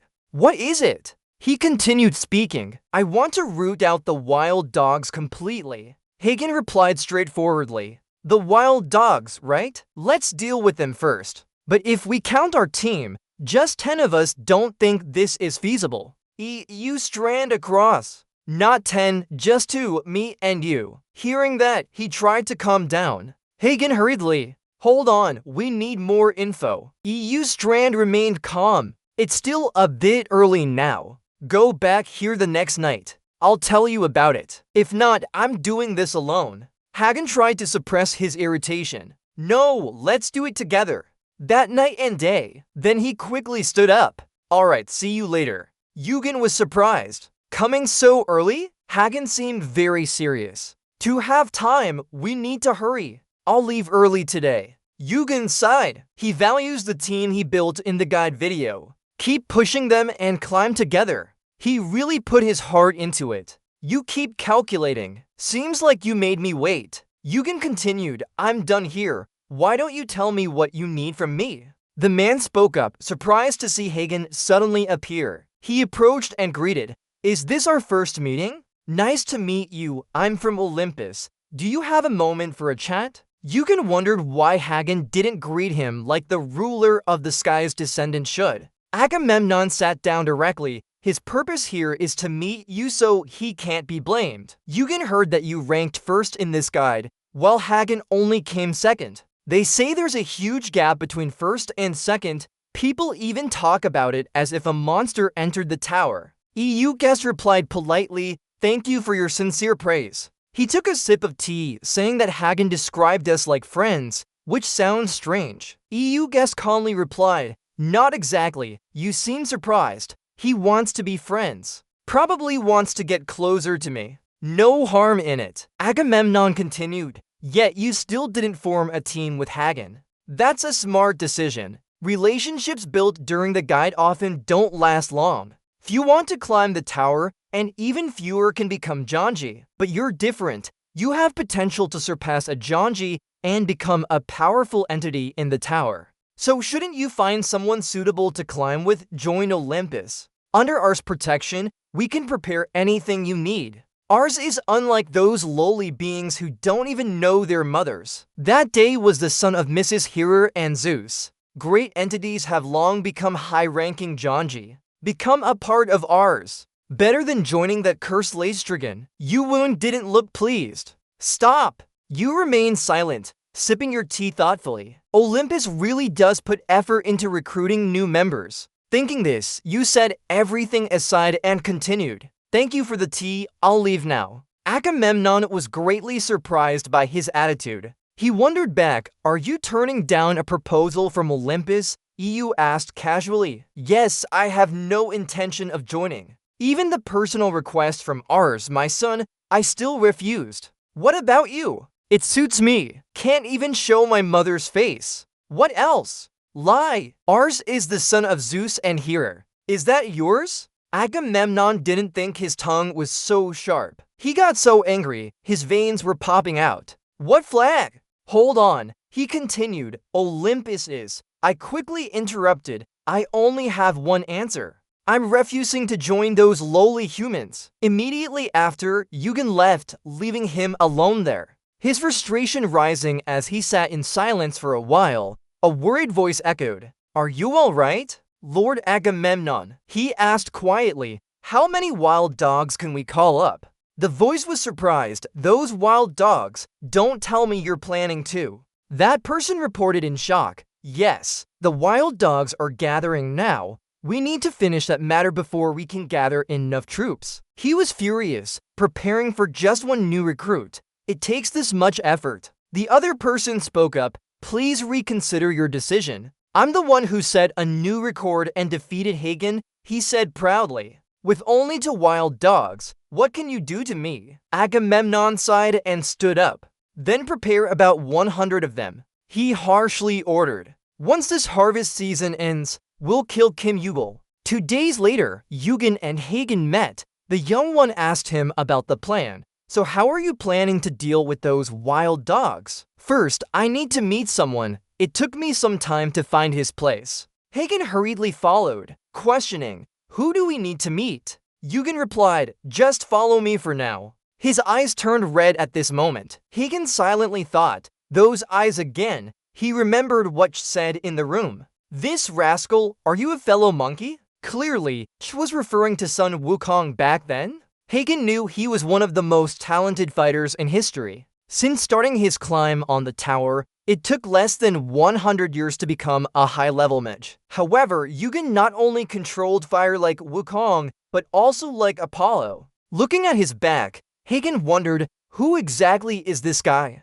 Could it be that he didn't join Olympus because he was already a member of another place? Looking at his arm, he remembered, right? He can also transform into a giant. That's a skill only Hagwon could have.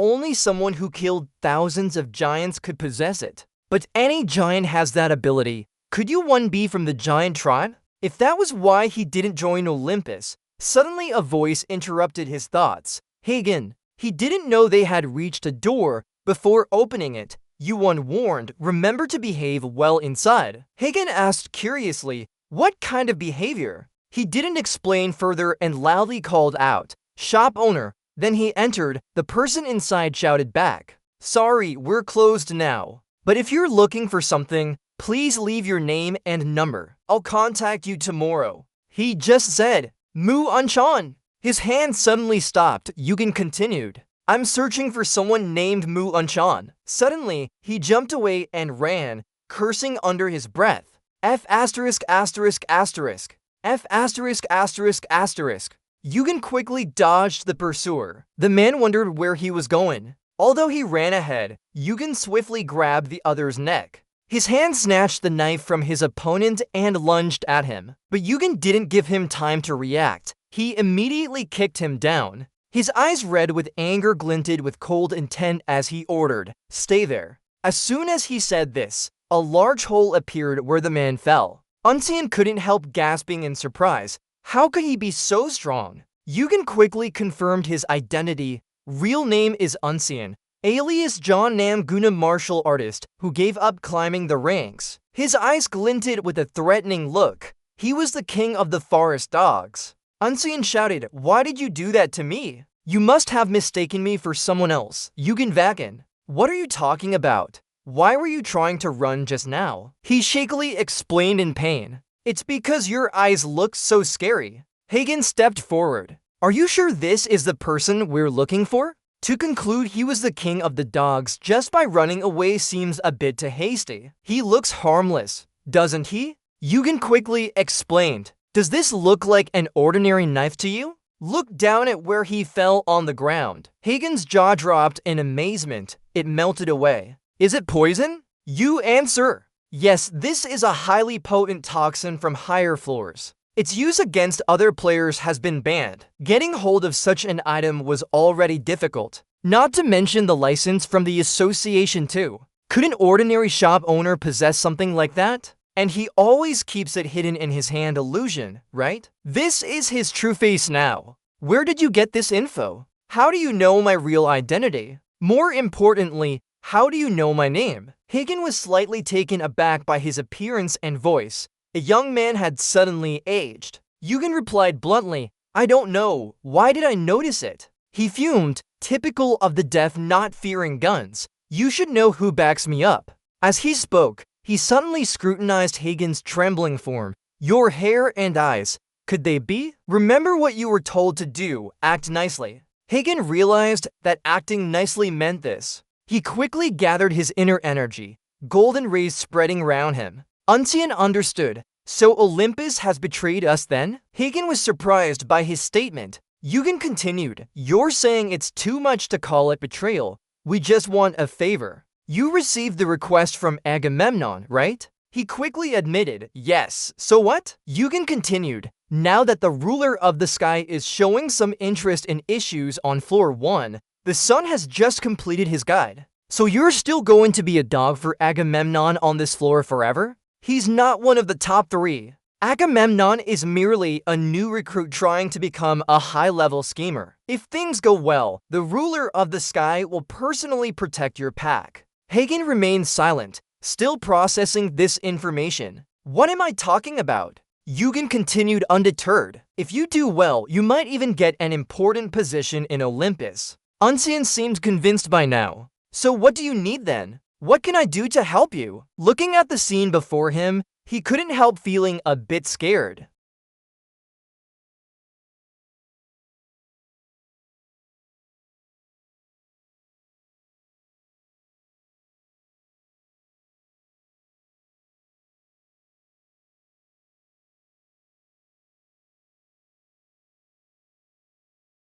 We'll take out that leader. Then he fiercely drew his sword and raised it high, declaring loudly. The head thug drew his sword and shouted, You all shut up. Unseen continued, We have a mission to complete because they require everyone's participation, so I'm sure this won't be easy. But I can assure you that from today onwards, our forest will rise to the sky. The crowd cheered excitedly. Unseen continued, Let me introduce those supporting us today. As soon as he finished speaking, two tall figures with masks entered. Unseen turned around respectfully and thanked them for coming all this way. It's just a small gift, but I hope you'll accept it. Is that Asgard money? By the way, Asgard money is a currency created by the large guild of Asgard. You can use it to buy points and treat it as real currency. Unseen continued, Each note is worth 1,000 points and is the result of this harvest. One of them is Yugal. Think about it. Since controlled by Asgard, their value can be guaranteed. Then he spoke up. Are you daring to guarantee that's all? Unseen quickly replied, Yes, sir. EU smiled satisfactorily. Just a quick glance and I know this place is worth at least hundreds of thousands of points. So he has decided to switch sides completely, right? Agamemnon must be eagerly waiting for this money. He quickly put it into his system and continued speaking. Thank you for the gift, I understand now. Unseen bowed. No problem. Then he asked, What do you want us to do now? Without further ado, Yuan flipped over. It's time to say goodbye. He waved his hand lightly and the entire area was engulfed in a sea of flames. This is the great heat skill. The forest beasts panicked as they were scorched by the heat. What's this? Fire! Unseen couldn't stop his hand and shouted, horrified thinking, How did the fire spread so fast? Could the liquid on the ground actually be oil instead of water? But I don't smell anything. They continued to scream, "It's too hot, get away. Everyone quickly go outside." Only then did he realize what was underfoot. A scentless liquid. Anchan glared at him with hatred in his eyes. F*******. What do you think you're doing? Yu-Woon replied nonchalantly. Look like we're cleaning up. It's trash removal, right? Unseen stammered. You guys, you're not from Olympus. Hagen fiercely stabbed a nearby forest beast. No, we come from Olympus. Unseen wondered, then why are you attacking us? Hagen was furious because you're the filth of Olympus. I'll personally wipe out all of you. Hagen quickly joined in the massacre. He wielded his sword like a demon and killed dozens at once. Unseen shouted, damn it, I'll kill you all. Then he quickly ordered, comrades, there are only 2 of them. Of course, their presence was overwhelmingly impressive, making him panic. This is bad. They're planning to wipe out everyone here. Agamemnon, I must urgently contact King Agamemnon. He quickly took out the communication ball. But things didn't go as Anchan planned. His message couldn't be sent at this moment, which puzzled him greatly. Anchan despairingly shouted, why can't I send the message? Why isn't it working? Yugen explained, do you think in such chaos, it would still function normally? Players' devices send messages by encoding text into magic. Therefore, in an area saturated with magic like this, it becomes useless. This information made his heart pause for a beat. Anchan stood there as his comrades were gradually devoured by the fire. With no other choice, he had to fight to the end. Anchan fiercely charged towards him, cursing non-stop. You worthless piece of trash, die. His fake face, withered and pale, struggled against death. In utter disbelief, Yugen stood still, staring directly at him, his red eyes wide. Anchan was secretly terrified, his body refusing to move. Yugen quickly turned around and slashed, shouting fiercely at the Forest Dog King. Unseen, it's time for you to say goodbye. As he spoke, his sword cut through the air with force. After dealing with the leader, he approached Hagen and asked, are you alright? He sighed in relief. And what about you? We just killed 1,000 people together. Yugen was surprised. So he's not tired but feels guilty? He replied faintly, I'm still okay. Yugen sized him up. He doesn't look like he's been to war much. Maybe it's natural that he's not used to killing people. Hagen wondered, how can you be so indifferent? You wanted to continue murder, theft, kidnapping, slavery. That's exactly how those dogs make money. Killing one person could save dozens, maybe even hundreds of others. So why am I hesitating? Hagen continued, you're right about that, but you always interrupts me.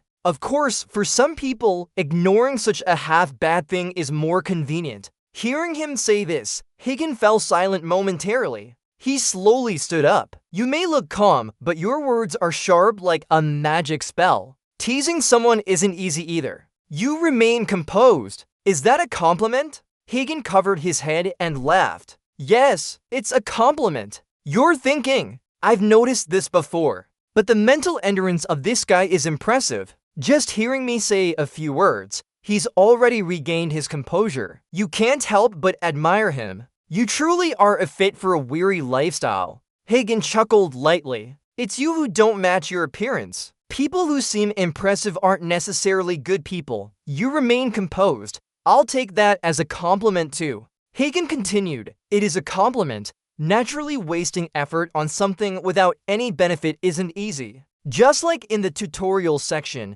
he always acts with a broader perspective than us. Those were taught to me for the greater good when I was young. EU frowned. She didn't expect him to be someone who could easily say such shameful things. But you're wrong about one thing. Of course, there must be some benefit. As he said, he handed over a bag of money.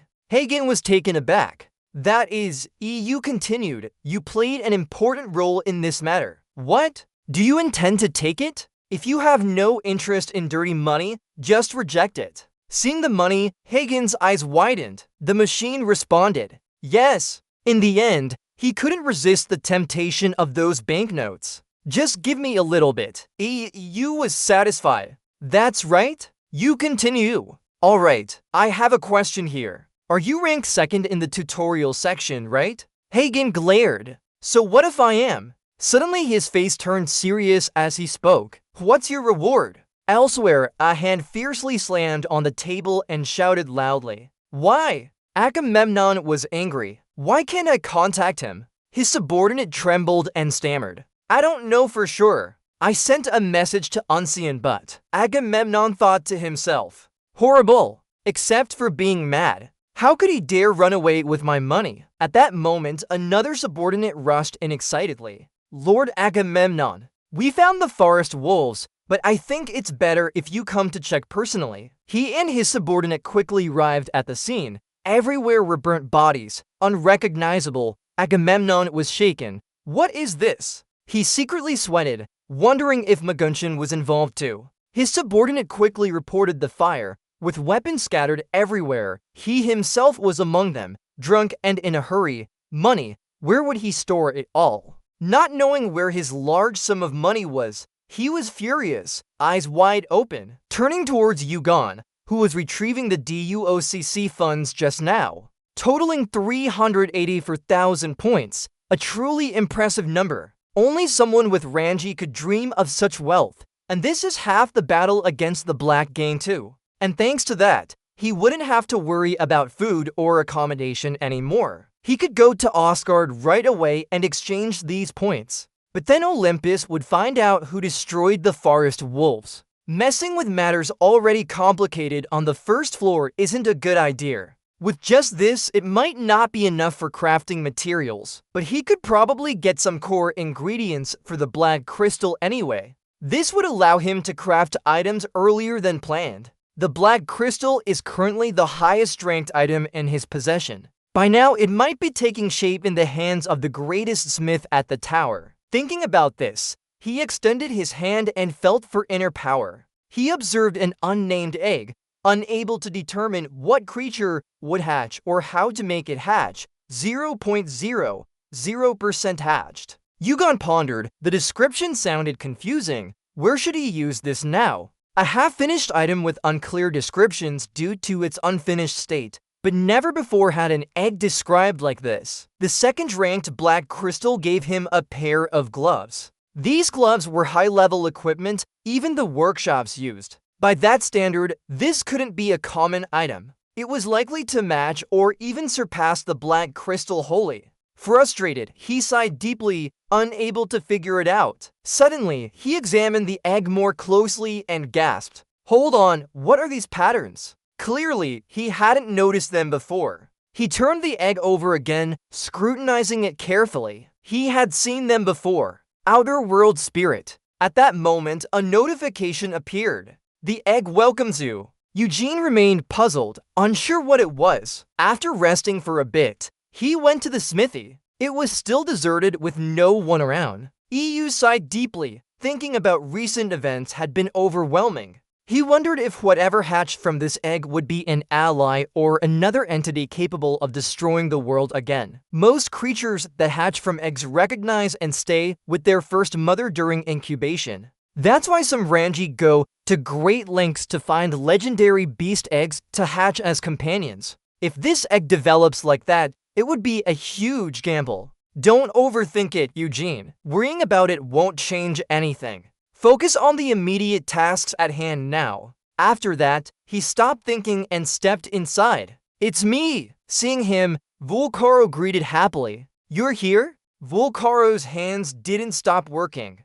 He placed the crystal on the table and said, Truly, this is incredibly hard. I called you here because I have a question. Show me your weapon and armor. If you're using a sword, what kind of sword is it? How long is it? What's the wire like? What kind of armor is that? What does it weigh? Yugen wondered why he was asking this. Volcaro explained they had a byproduct from the crystal, which they wanted to use for something. They wanted to create an item with it. The crystal was so strong that the powder was worth more than most crystals in the world. Yugen recalled that Hades' scythe was also made from dust during the refining process of his invisibility hat fragments. But didn't he need a material worthy of this? Volcaro quickly stood up. While we don't have adamantium, we do have something similar. Since it's dust from the crystal, mithril should work well. This weighs about 1.8 kilograms. It may not be much, but mixed with other materials,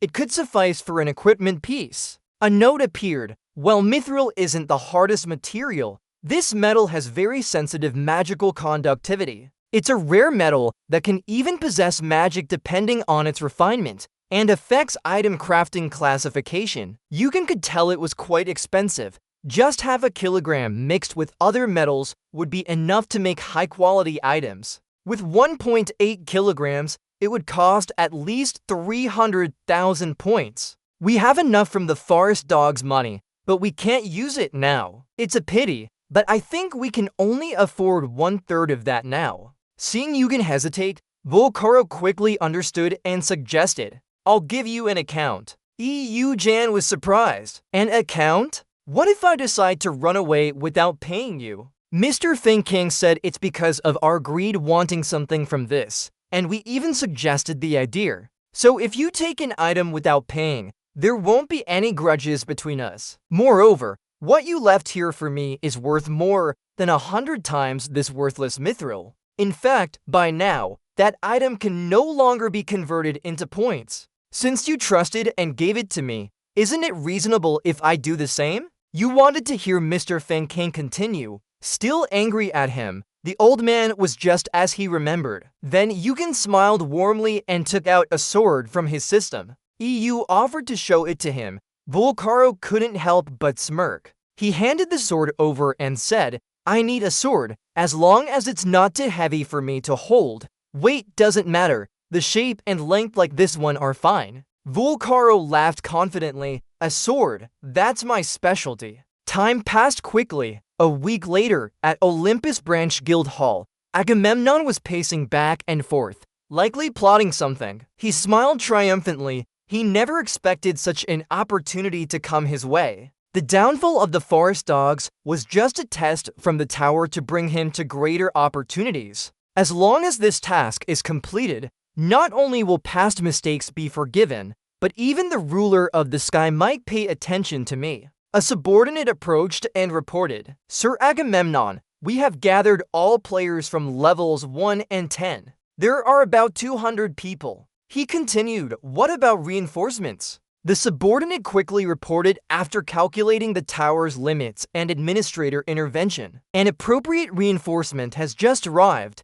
Agamemnon was pleased as he sheathed his sword and exclaimed, "Perfect." Then he said loudly, "To Olympus Peak Army, let's go." Agamemnon ordered, "From now on, we will hunt a criminal." On the other side, Yugen was still fighting large beasts, one of which was a leopard right below Yugal. A notification appeared. The completion rate of the Celestial Slayer had increased by 0.006%. He thought to himself, "This thing is really slow." And that's just from killing monsters for 10 days while waiting for the crystal to refine. A guide appeared. "Celestial Slayer, you possess destiny and the ability to destroy heaven. From now on, your fate and value will change based on the lives you take away. Your stats will increase according to the number and value of enemies you kill. All stat increases by 3. Yugen calculated. It seems there's a limit to how much completion I can get at this level. And even after hunting,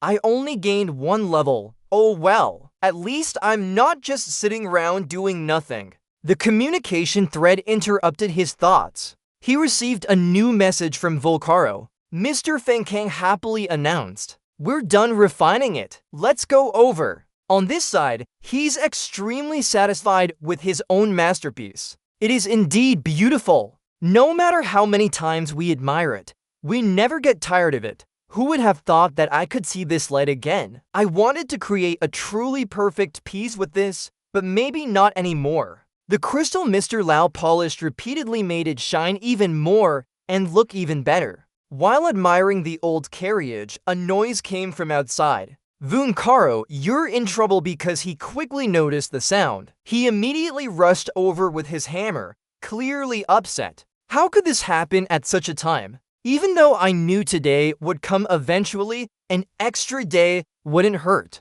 As he thought this, he stepped out. What's waiting for him is a powerful army from Olympus. Agamemnon is tall and imposing. Who would have thought he'd be in such a corner? No wonder it took us so long to find him. Vuncaro was not happy inside. You're bothering the neighbors. What's going on that you had to come all the way here? He spoke up. A rhetorical question indeed. The criminal Hephaestus. As he finished speaking, his sword suddenly flashed and aimed directly at him. The soldiers were startled. What's that? Hephaestus, the blacksmith of Olympus. I thought this time we'd deal with the new recruit causing trouble on the first floor. Turns out it's you, Kronos. One of them spoke up. How can we catch him? Although our numbers are overwhelming, there's a limit to Kronos' power here. Agamemnon calmed the soldiers. Don't be afraid. Kronos' powers are limited on this floor. Hearing that, he fiercely raised his hammer and struck them hard. Power limits? Vulcano sized him up. Don't make me laugh if you're good. Come here, I'll crush all of you. Agamemnon sneered sarcastically. After receiving punishment from the Sky Lord, without any armor now, how dare he claim to be a Kronos? Not to mention we have our own Kronos here. The one just introduced is a high-level Kronos under Apollo Chrysis. Hearing this, Vulcano was momentarily surprised. Chrysis, you're already a Kronos, right? Don't you know how severe the punishment for interfering with matters on the first floor is? He remained calm. I'm also a Kronos. What's the big deal? Vuncaro fiercely raised his hammer, exerted all his strength. You guys came up with some clever tactics. Then he fiercely looked at them, shouting and charging in. Chrysis saw him like that and immediately became cautious. Both sides quickly engaged in a chaotic battle. Light and storms erupted around his house. The Shakers couldn't withstand this power. His energy source was too powerful, causing them immense pain.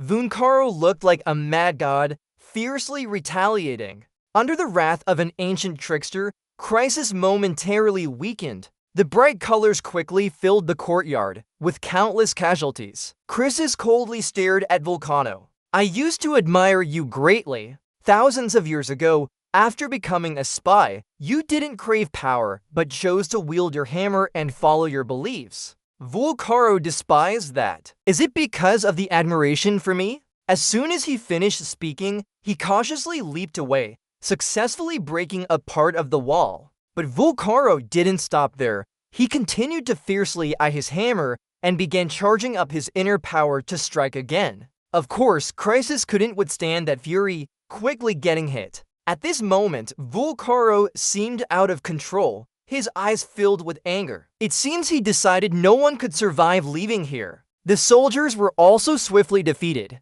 His body was covered in the enemy's blood. Yet Vulcano's fury wasn't over yet. Chrysis' lips curled. Since he just attacked someone several floors below, the punishment surely must be severe. I truly respect you. It was your determination to give up power and follow only your own beliefs that I admired about you. He then stuck out his tongue and continued, for this reason, I don't want any conflict with you. But as soon as he said it, he fiercely struck Vulcano again. Using his hammer to block the large, contemptuous face, he stopped talking nonsense. The two powers clashed, creating a huge shockwave. Some roofs were blown away. The scene was hazy due to smoke and fire. A bloody wall appeared through the smoke. It seems Vulcano is injured too. His hand is bleeding. But more seriously, he's gradually turning into stone. Vulcano roared, "Damn you," before this. Chrysis answered Vulcano's doubt.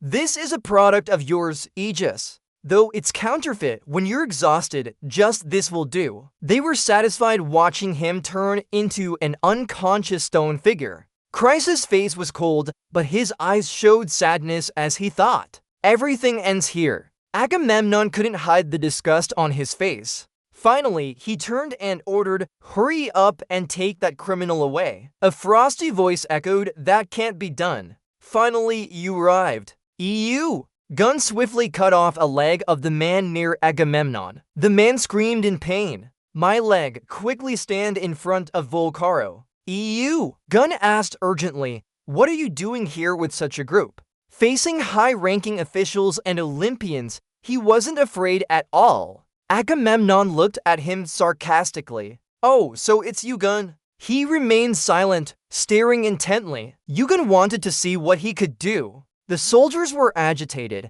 Is Yugen the new recruit who set a record in the guide? You mean the new soldier cleared everything? I thought he was some high-ranking official. One of them loudly said, Hey, what do you think you are to interfere here? Just by looking, he knew it was Rankle Crisis, Tyrankles fighting in this little slum. It's really silly. If the fight continues and a moderator has to intervene, Olympus will lose significant influence over the first layer. Agamemnon said, What do you think you're doing? He thought they needed Uncle to stage such a giant battle. He laughed loudly. Are you going to stand there until you turn to stone? He answered straightforwardly. What if that's the case? Agamemnon looked at that statue and even felt a bit scared inside. It seems he just moved slightly. Aegis can only turn to stone once a day. Not to mention, this is just a copy. I don't know how long it will still be effective. What if the stone effect ends and he starts moving again? We can't waste any more time. The statue is making more movement sounds now. Agamemnon shouted loudly. Just stand there, do nothing. Kill him and bring Hephaestus here. The soldier spoke up. I apologize, medical ward. But if we kill a new recruit, we'll have to face punishment. He didn't say anything but drew his sword and swung it towards the one who just spoke. A bright color quickly appeared on his armor. So what? Whoever kills him and brings back the prisoner will be given a management position in the first level. Seeing the outcome of those who opposed Agamemnon, the soldiers had to close their eyes and take a chance. I'll be the one to kill him. Meanwhile, the system quickly reported back. The power of Great Inferno was added to his armor. EU troops charged straight forward with their swords, flames burning from the power of the boy's protection barrier. They screamed and shouted in pain, some even being dragged into the fire. Agamemnon fiercely ordered them to keep a distance and attack him. The EU soldiers hesitated, their system showing up, analyzing tactics with fiery eyes. He broke through the encirclement alone, leaving the soldiers in shambles. Meanwhile, the Fire Eye was countering the Fire Attribute Monarch. They didn't seem to be a match for him. Anyone who tried to attack him got their lives threatened. Suddenly, a strange light from behind Yugen shone directly into his face, startling him momentarily. The eggs with thunder intent were trying to ambush Yugen. It flew straight up with tremendous force, but he didn't seem fazed and swung back towards the soldiers, causing them to panic. EU troops sneered. This is what you can show us. Sendra might not be that strong either.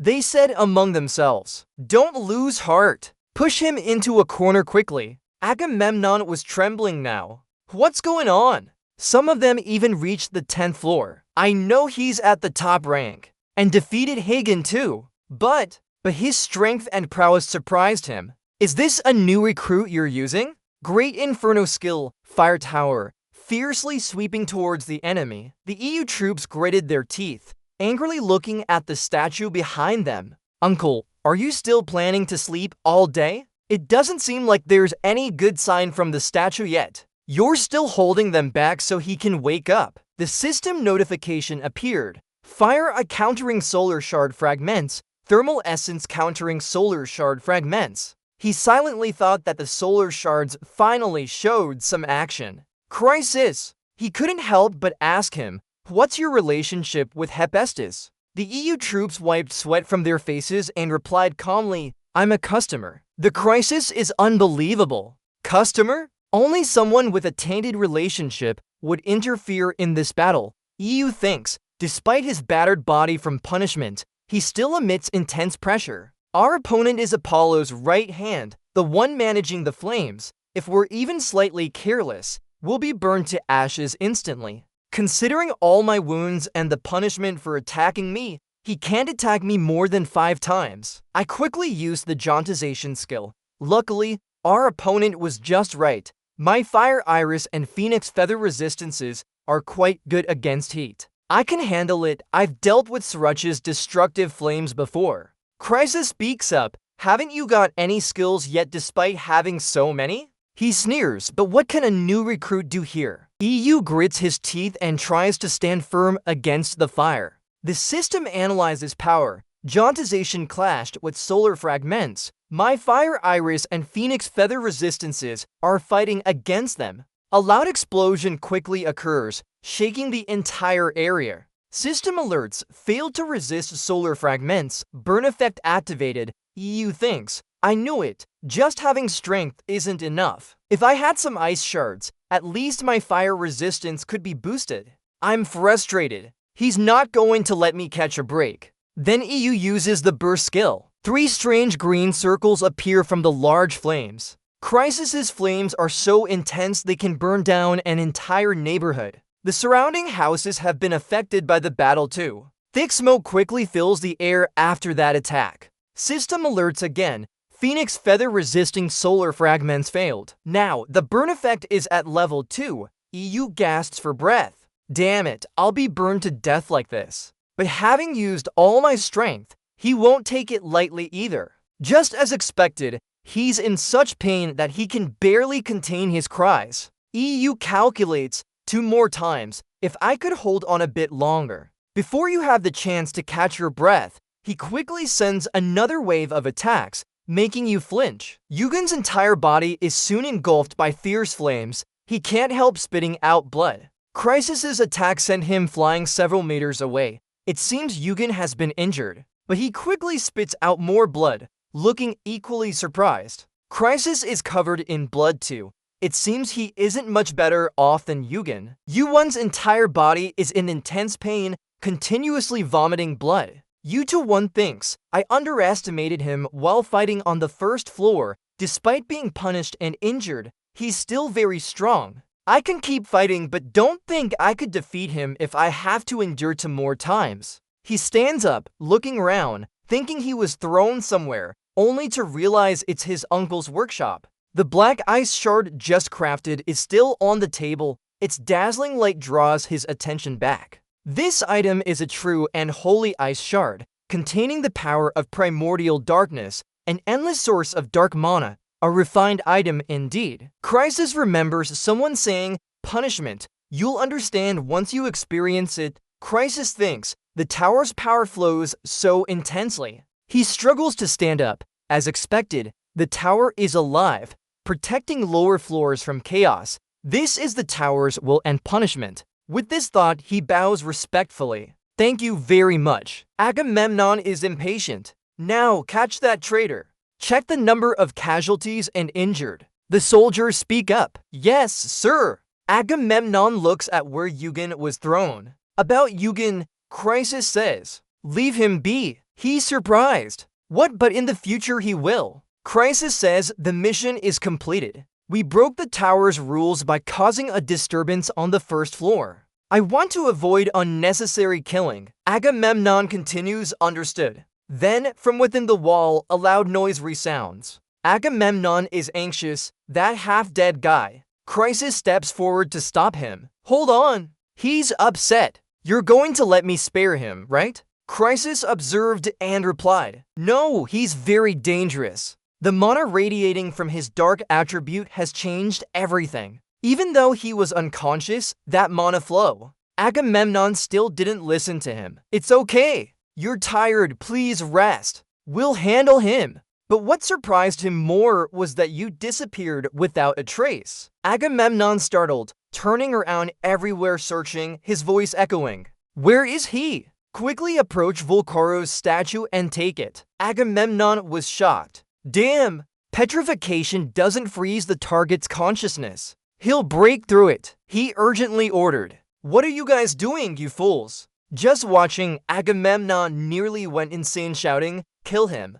Quickly gather your inner strength. A green energy surge, then coalesced into a powerful aura. Then he forcefully struck the ground, sending that aura sweeping towards his opponent. After this move, they felt the world spinning, their breathing becoming labored. Crisis chuckled. What he's holding is really dangerous. It seems the tower summoned a monster. Agamemnon was urgent. Now isn't the time to be surprised, sir. Crisis calmly responded. What? Didn't you just say you'd handle him yourself? Our mission was only to bring Hephaestus back. Agamemnon gritted his teeth.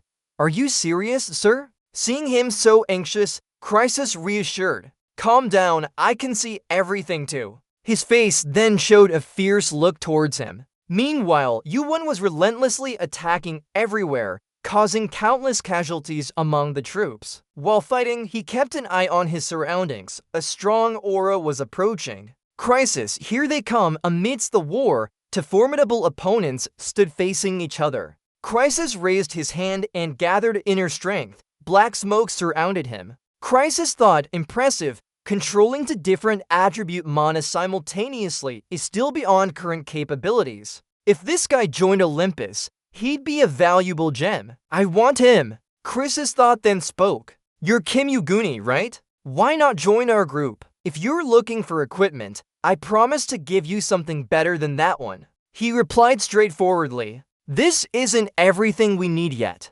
Besides, I already answered him. Chrysis gathered inner strength again. You're refusing, right? That's such a pity. Then he quickly rushed towards him like a hungry beast pursuing its prey. Yuan still challenged? Do you think you can still fight? Chrysis mocked loudly. Listen to the new recruit. Chrysis thought, but in 100 years or so, I'll be able to proudly recount this day. Talk about fighting with Kim Yuan when he first arrived at the first floor. Fighting someone who will eventually be stronger than any organization. But only if you survive can you tell the story. Judging from his attitude, Chrysis thought, hell, Chrysis, he's preparing to fight to the death. Do you really want him that much? If this uncle doesn't join Olympus, the next great battle could be prevented. To prevent that disaster, we must hold our ground. He thinks his feet firmly standing on the ground. Meanwhile, Chrysis rushes straight at him with incredible force. They immediately engage in a fierce confrontation. Yuan quickly launches an attack towards Chrysis. He's extremely surprised. Can he really land such a powerful strike? Yuan speaks up. Do you know who this impressive guy is? Chrysis is taken aback by his words. Then a loud explosion echoes. This can be said to be the most intense confrontation between the cheat and the first-tier player so far. Agamemnon is startled. What kind of crazy thing is this? It's never been the case that any cheat dares to use all their strength on the first floor. He should be glad he hasn't been wiped out by the punishment yet. How did the fight go? Agamemnon happily laughs when he sees him lying motionless. The battle is over. Even Kim Il-gun couldn't withstand such a blow. Suddenly, someone hits him so hard that he spits blood. Agamemnon is surprised to see Vulcano acting so recklessly. Finish that guy's hide. His eyes flash with viciousness as he shouts,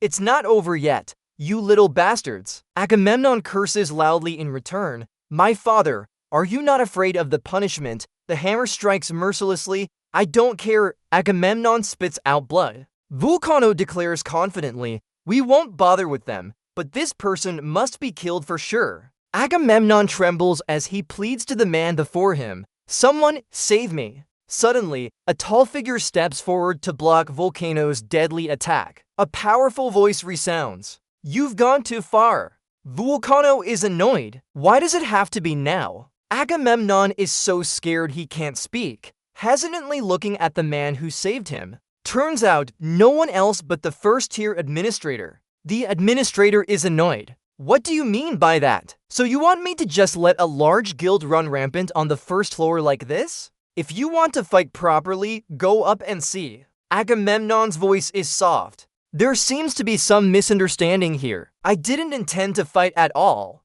The administrator asks him angrily. So you guys are from Olympus? Agamemnon is terrified. Yes, sir. That's right. The administrator points at him and shouts loudly. Go back and tell that Brett guy here. Agamemnon gasps in surprise. After the mark appears, he continues, if he dares to play such tricks again, I'll come down and cut off his necklace myself. Agamemnon looks grim as the administrator says, remember to pass on my message properly. Vulcano stands by, secretly pleased for Michette. Vulcano thinks that being branded with this mark means he will have to convey exactly what is required. His face can't hide his satisfaction. Die, the Olympians! You've all been defeated today. Going back to the fight between you one and Chris's earlier, when things were getting critical, the system announced. Dang Neng An's core is shocked. It's dangerous. Is he trying to take me down while I'm weak? Or is he trying to protect me? After completing the mission, he gradually regains consciousness. EU gradually recovers his mental state as he wonders, when did I lose consciousness? Me, a loud voice pulls him back into reality. How am I doing? He weakly looks at Volcano.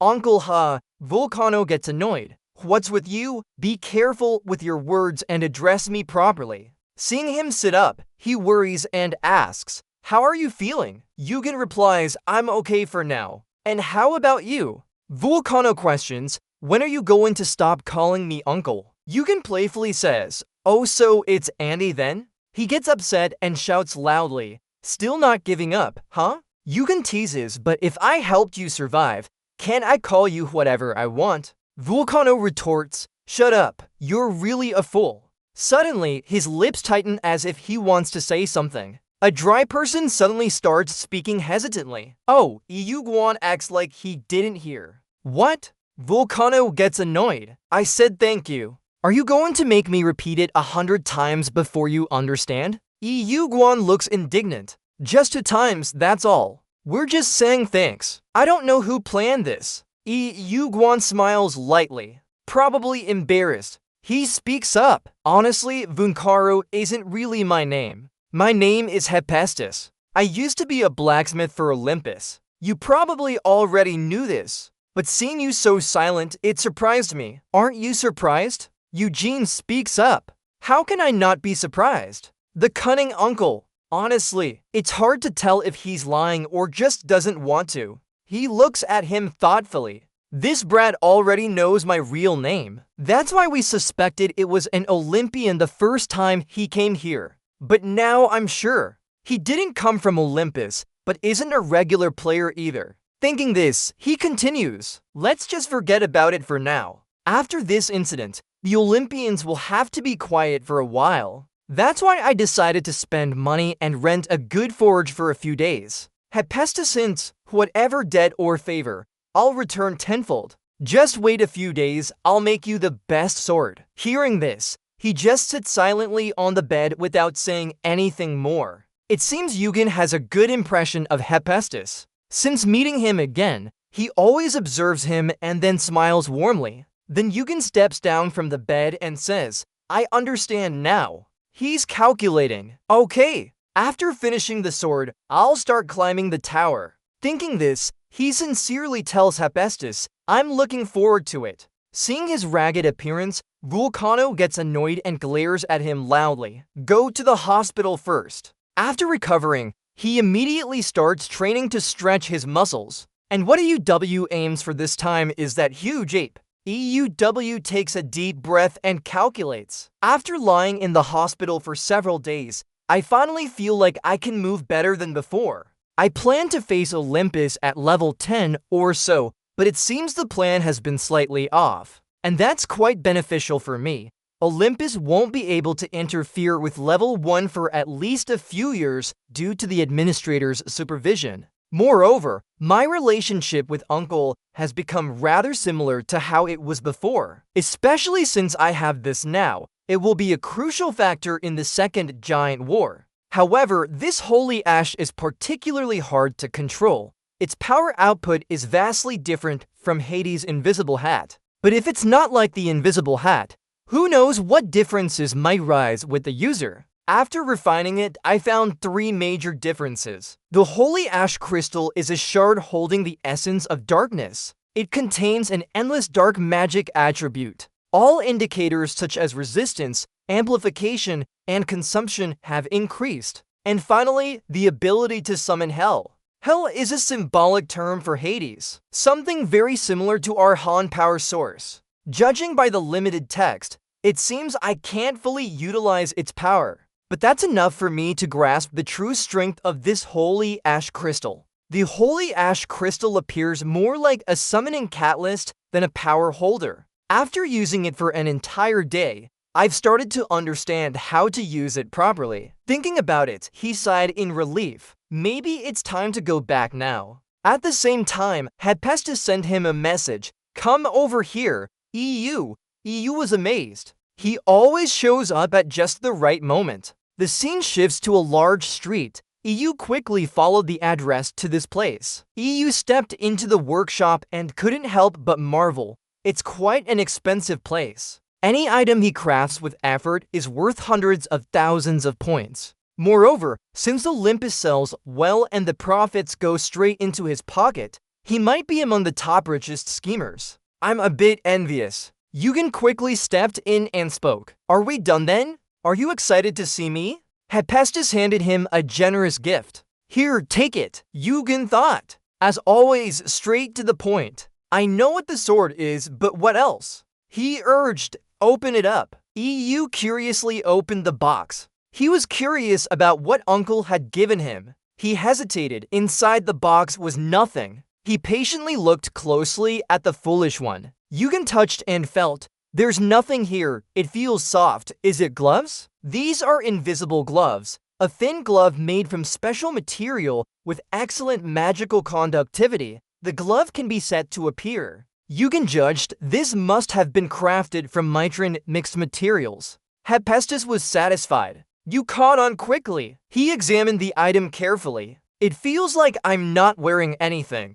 Why did he create something like this? Definitely not easy to make it invisible. Eugen examined each detail closely. There's a groove here. As soon as you press, the crystal quickly glows brightly. He turned his face away. Do we need to explain how to use it? Since there wasn't enough time and materials, just add them in and create it. Use it however you want. EU quickly figured out. Maybe he's uncomfortable seeing me using the holy ash crystal by holding it. Eugen happily said, I promise to use it well. Uncle said, let's save that for after I see your sword. It's a finely crafted singing blade with intricate designs on every detail. Eugen was amazed. There wasn't a single flaw. Just holding it, he could feel its sharpness. He couldn't help but admire in his heart. Simply amazing, Hephaestus said. Name it, okay? The system sounds an alarm.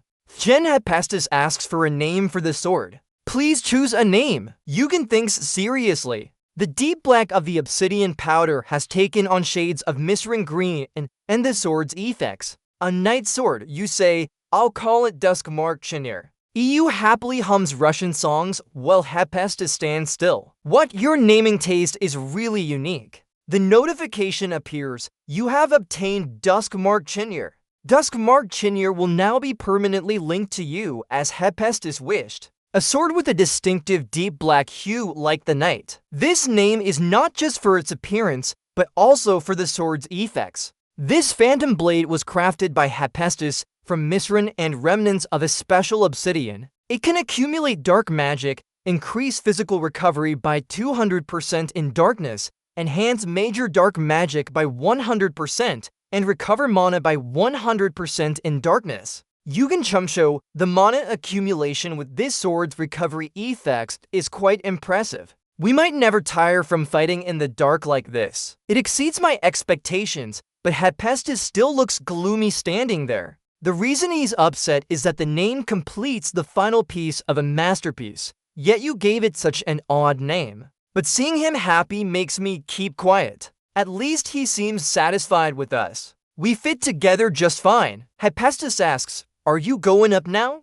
Eugen replies, of course. Hephaestus continues, what about Olympus? I'll take care of it as you said. He gestures with his hand. From the top to the bottom, he responds casually, all right, but Hephaestus thinks seriously. Despite being involved in such a big matter, he's not worried at all. Truly an odd boy. There's no fear or hesitation in him. As he speaks, he quickly dismisses the others.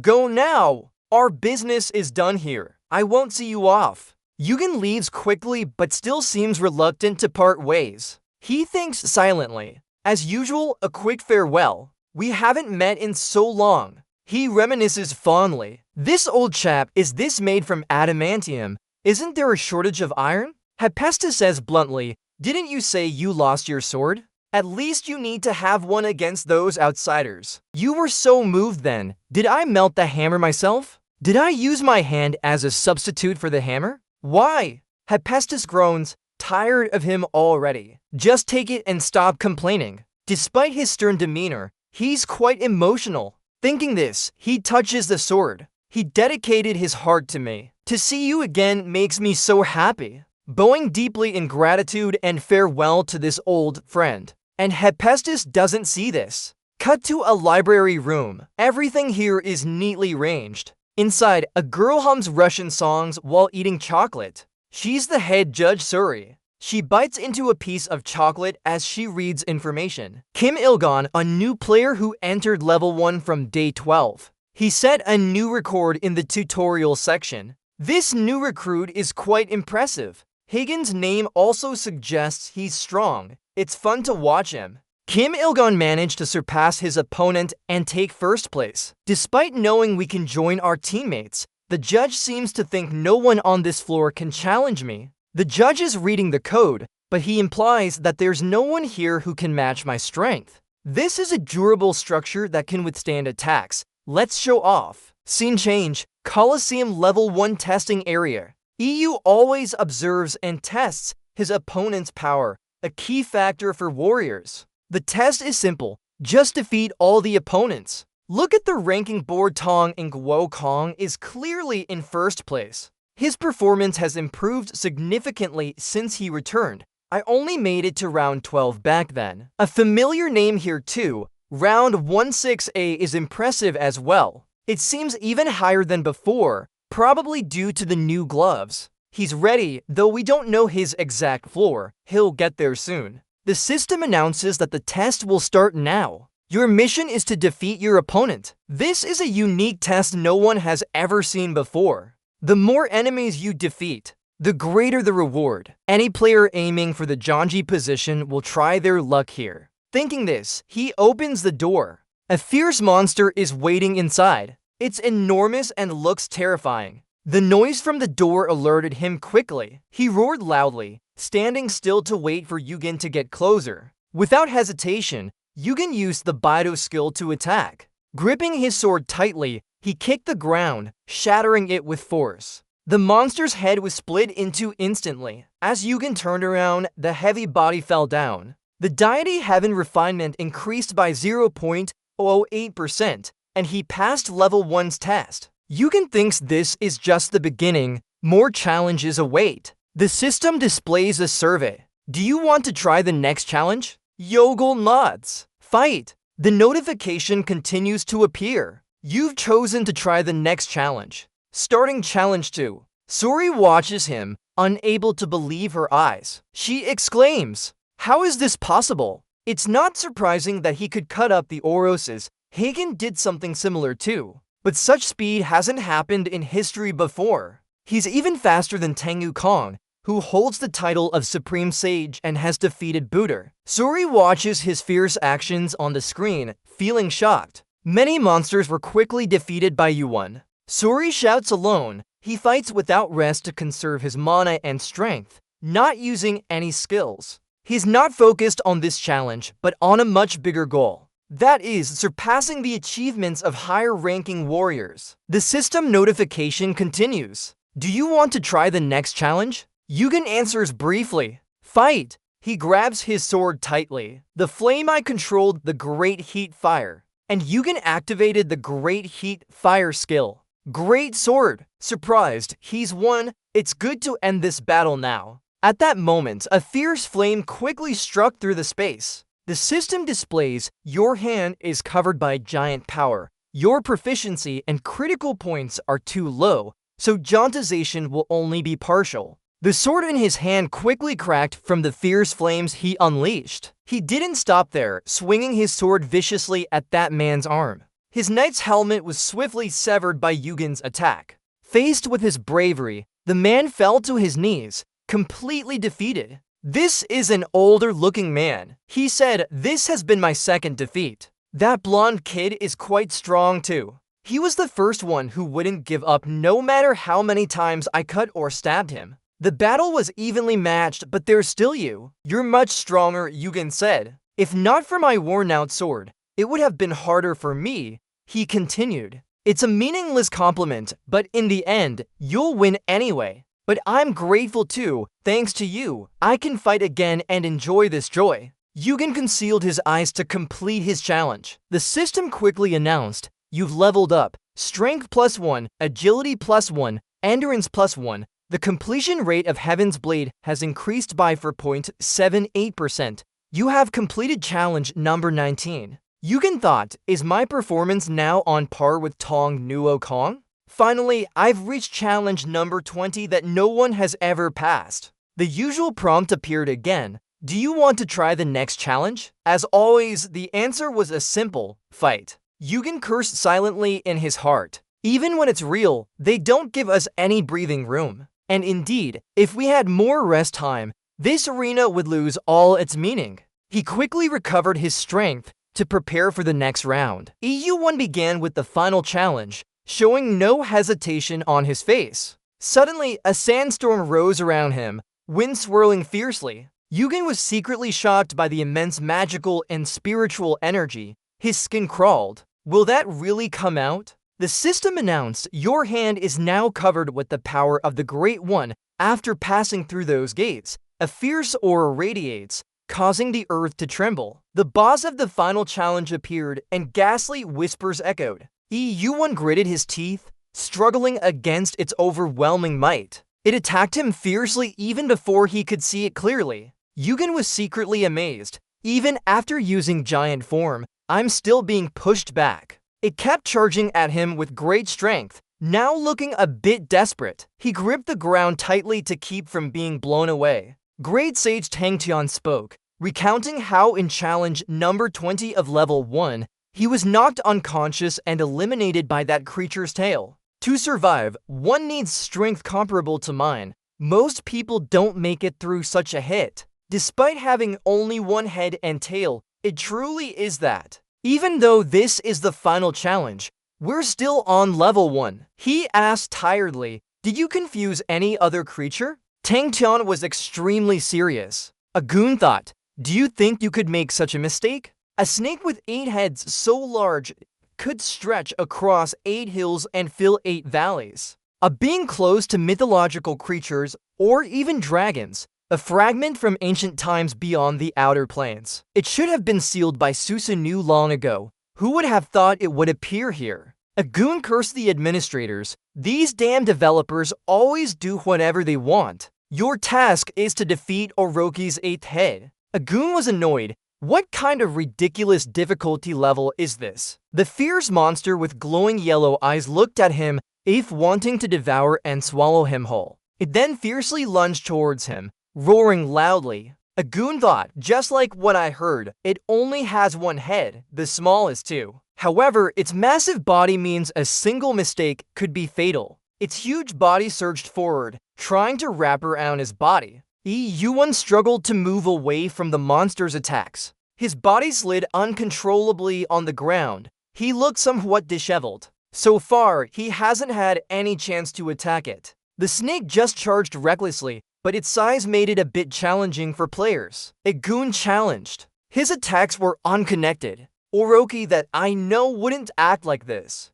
As he spoke, he quickly used the Holy Crystal leg kick. Yugen finally found an opportunity to attack after waiting until now. The monster still let out unpleasant sounds. His whole body feels hot from the venom the snake released. He tried his best to dodge, but it kept spewing out hot smoke in front of him. Then it continued moving its heavy body, aiming to hit them. Yugen was frustrated. Despite being supported by the power of the Holy Crystal, its scales still reduced the impact of his attacks significantly. It seems this is indeed an impossible challenge. Just when he was distracted thinking, its tail brushed past and knocked him down. He gritted his teeth as he analyzed, but the tower will never create an unbeatable challenge. I just need to find it. It must still be on Orochi's body. Suri stood high up, watching the battle unfold below. She wondered why. He stopped attacking for a moment. Did he finally realize how reckless he was?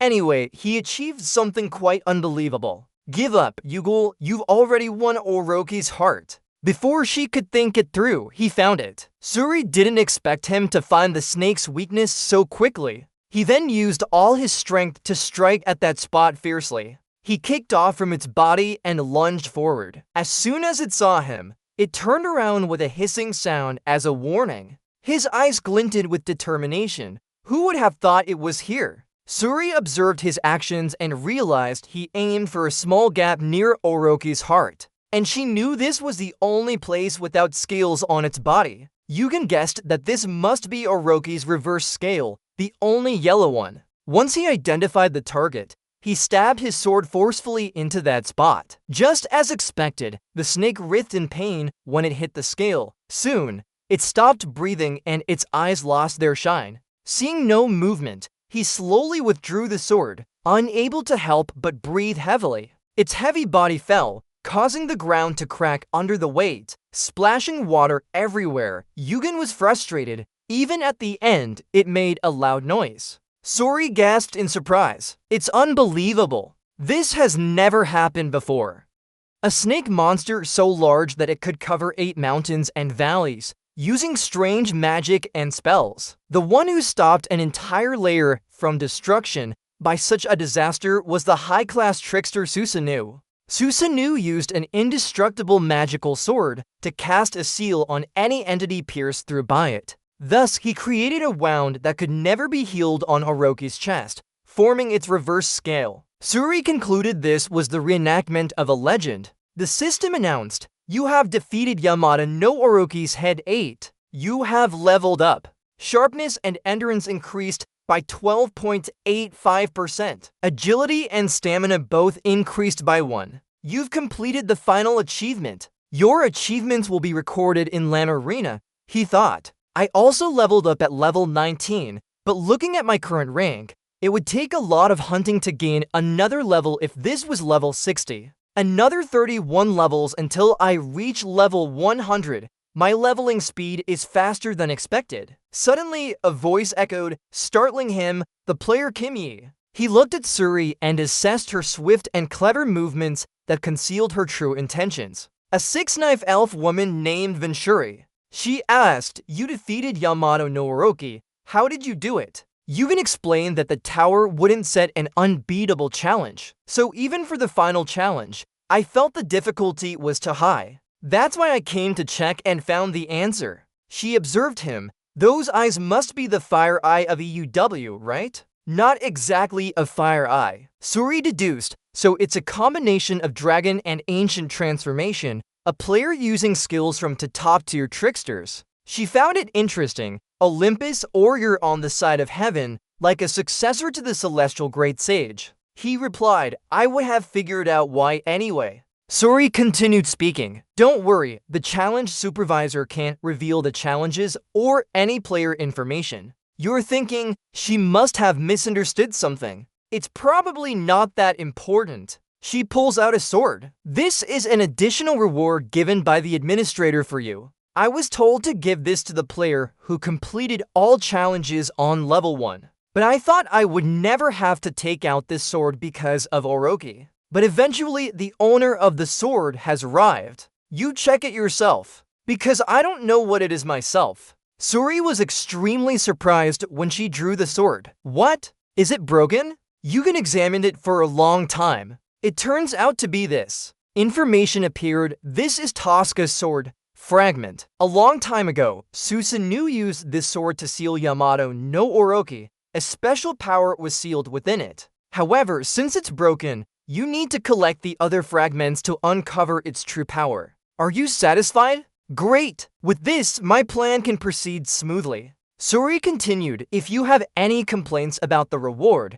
I can report to the administrator. You responded, no problem, this is enough. You thought, this is just a gift. I still have the real reward. Then a series of rewards appeared. You've passed all challenges on level 1. You received 20,000 points. All stats increase by 2. You get Tosca's stronger sword. You get Orochi's 8th heart. The 8th heart of Yamato no Orochi was separated when Susanoo sealed it. It contains a very strong poison. You calculated a powerful poison in the heart. I can't use it normally. But if neutralized, it will become a potent drug even high-level muscle tissue would desire. Suri continued, I suspected, but apparently it was indeed given as is. It's an item very hard to exchange for points. Congratulations! She added, if I had to give you advice, don't use it normally. Yugen said, thank you for the advice.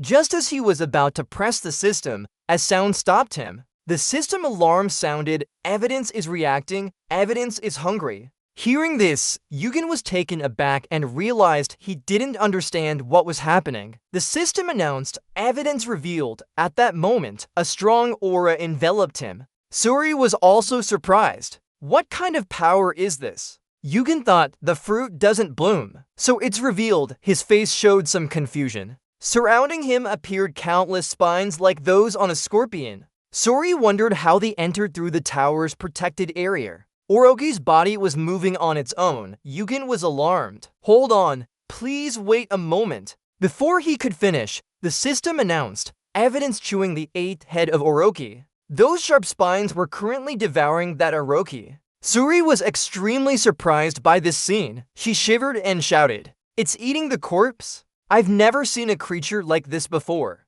What is it in the end? With these thoughts, she continued speaking.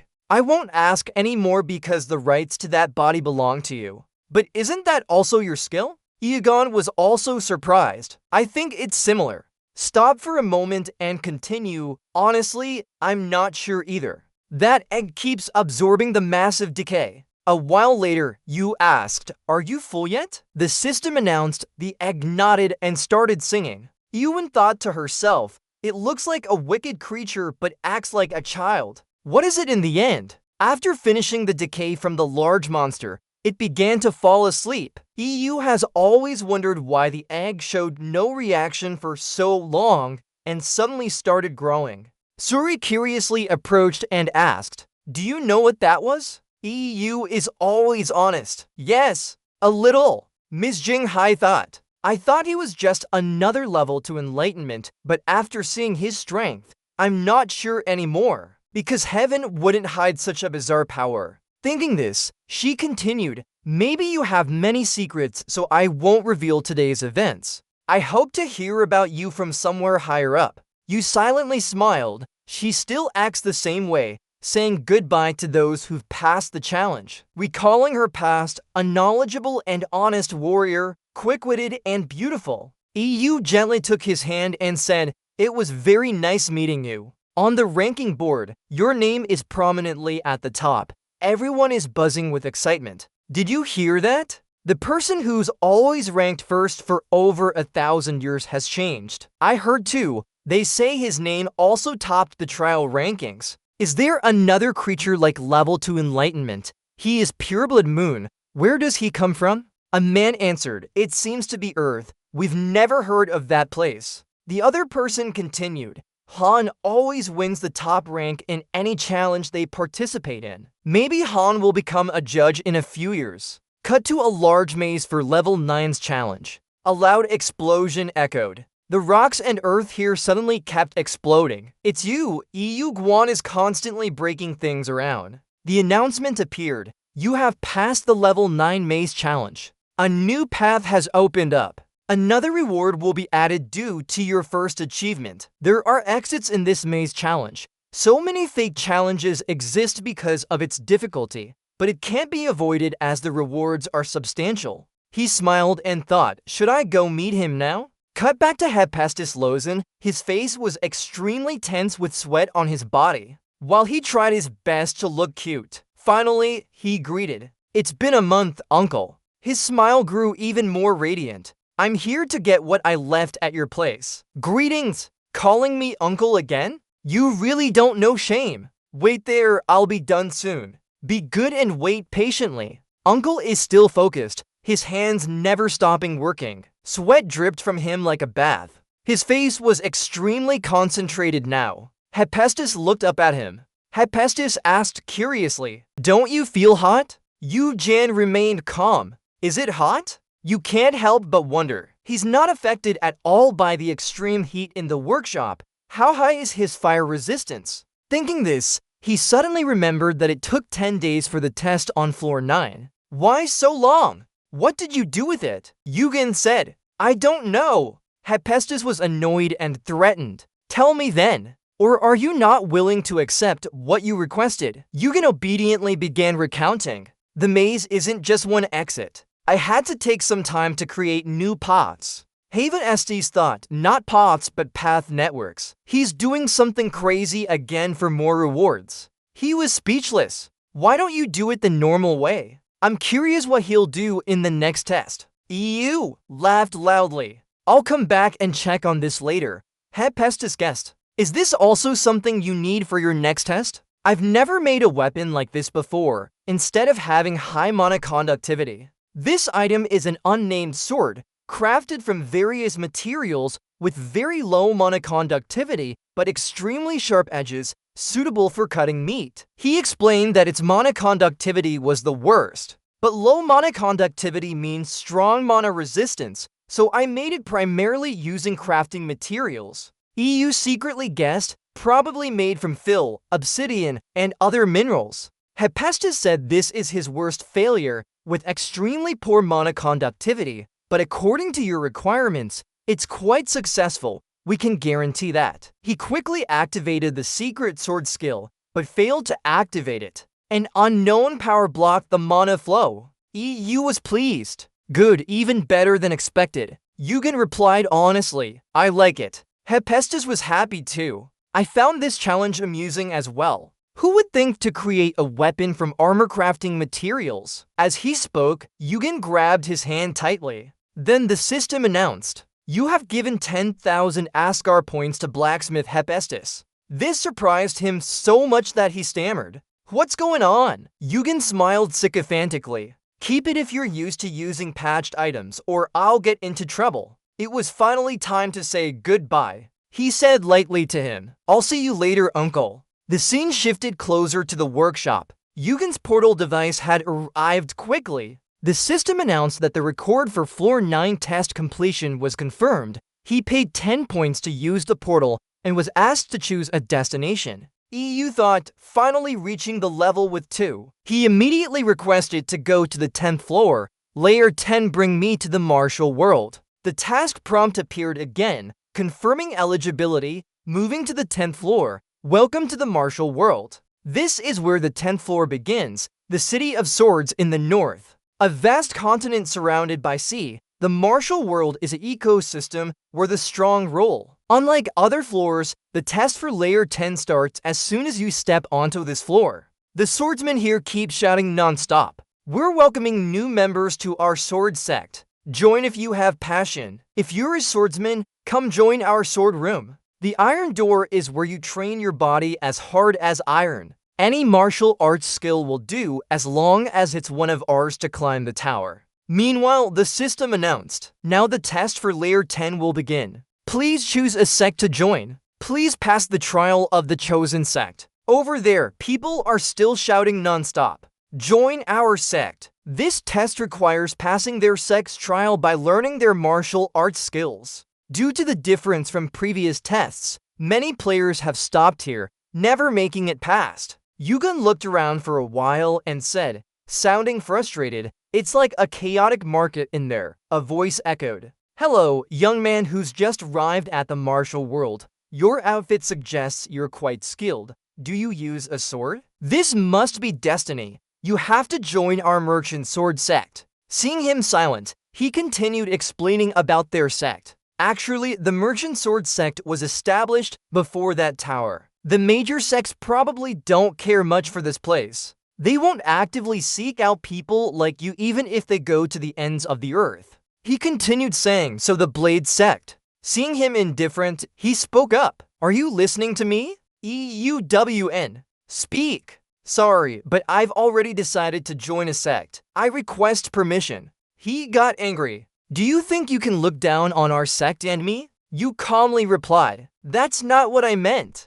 But your words aren't wrong either. Angrily, he drew his sword out. Looking like a hey Bale, don't think you can say anything here. If you came by chance, don't expect to speak freely. Don't you know how great our merchant sword sect is? You're thinking about trouble, that's for sure. Showing off strength in front of a player who's still unsteady, attracting attention like this isn't bad either. You calmly asked back, Aren't you afraid of punishment? And causing trouble with new players entering the floor won't help your sect's image. He snorted, but Martial World has its rules. I can't let our sect's name be dishonored. Then he shouted loudly, "It's too late to beg now." Yugen replied, "I have no intention of begging for forgiveness, and if you're stubborn, there's nothing else I can do." His face turned grim, his eyes full of sharpness as he looked at the swordsman. "Go away." He was momentarily shocked inside. Why does he look like that? The swordsman shivered involuntarily,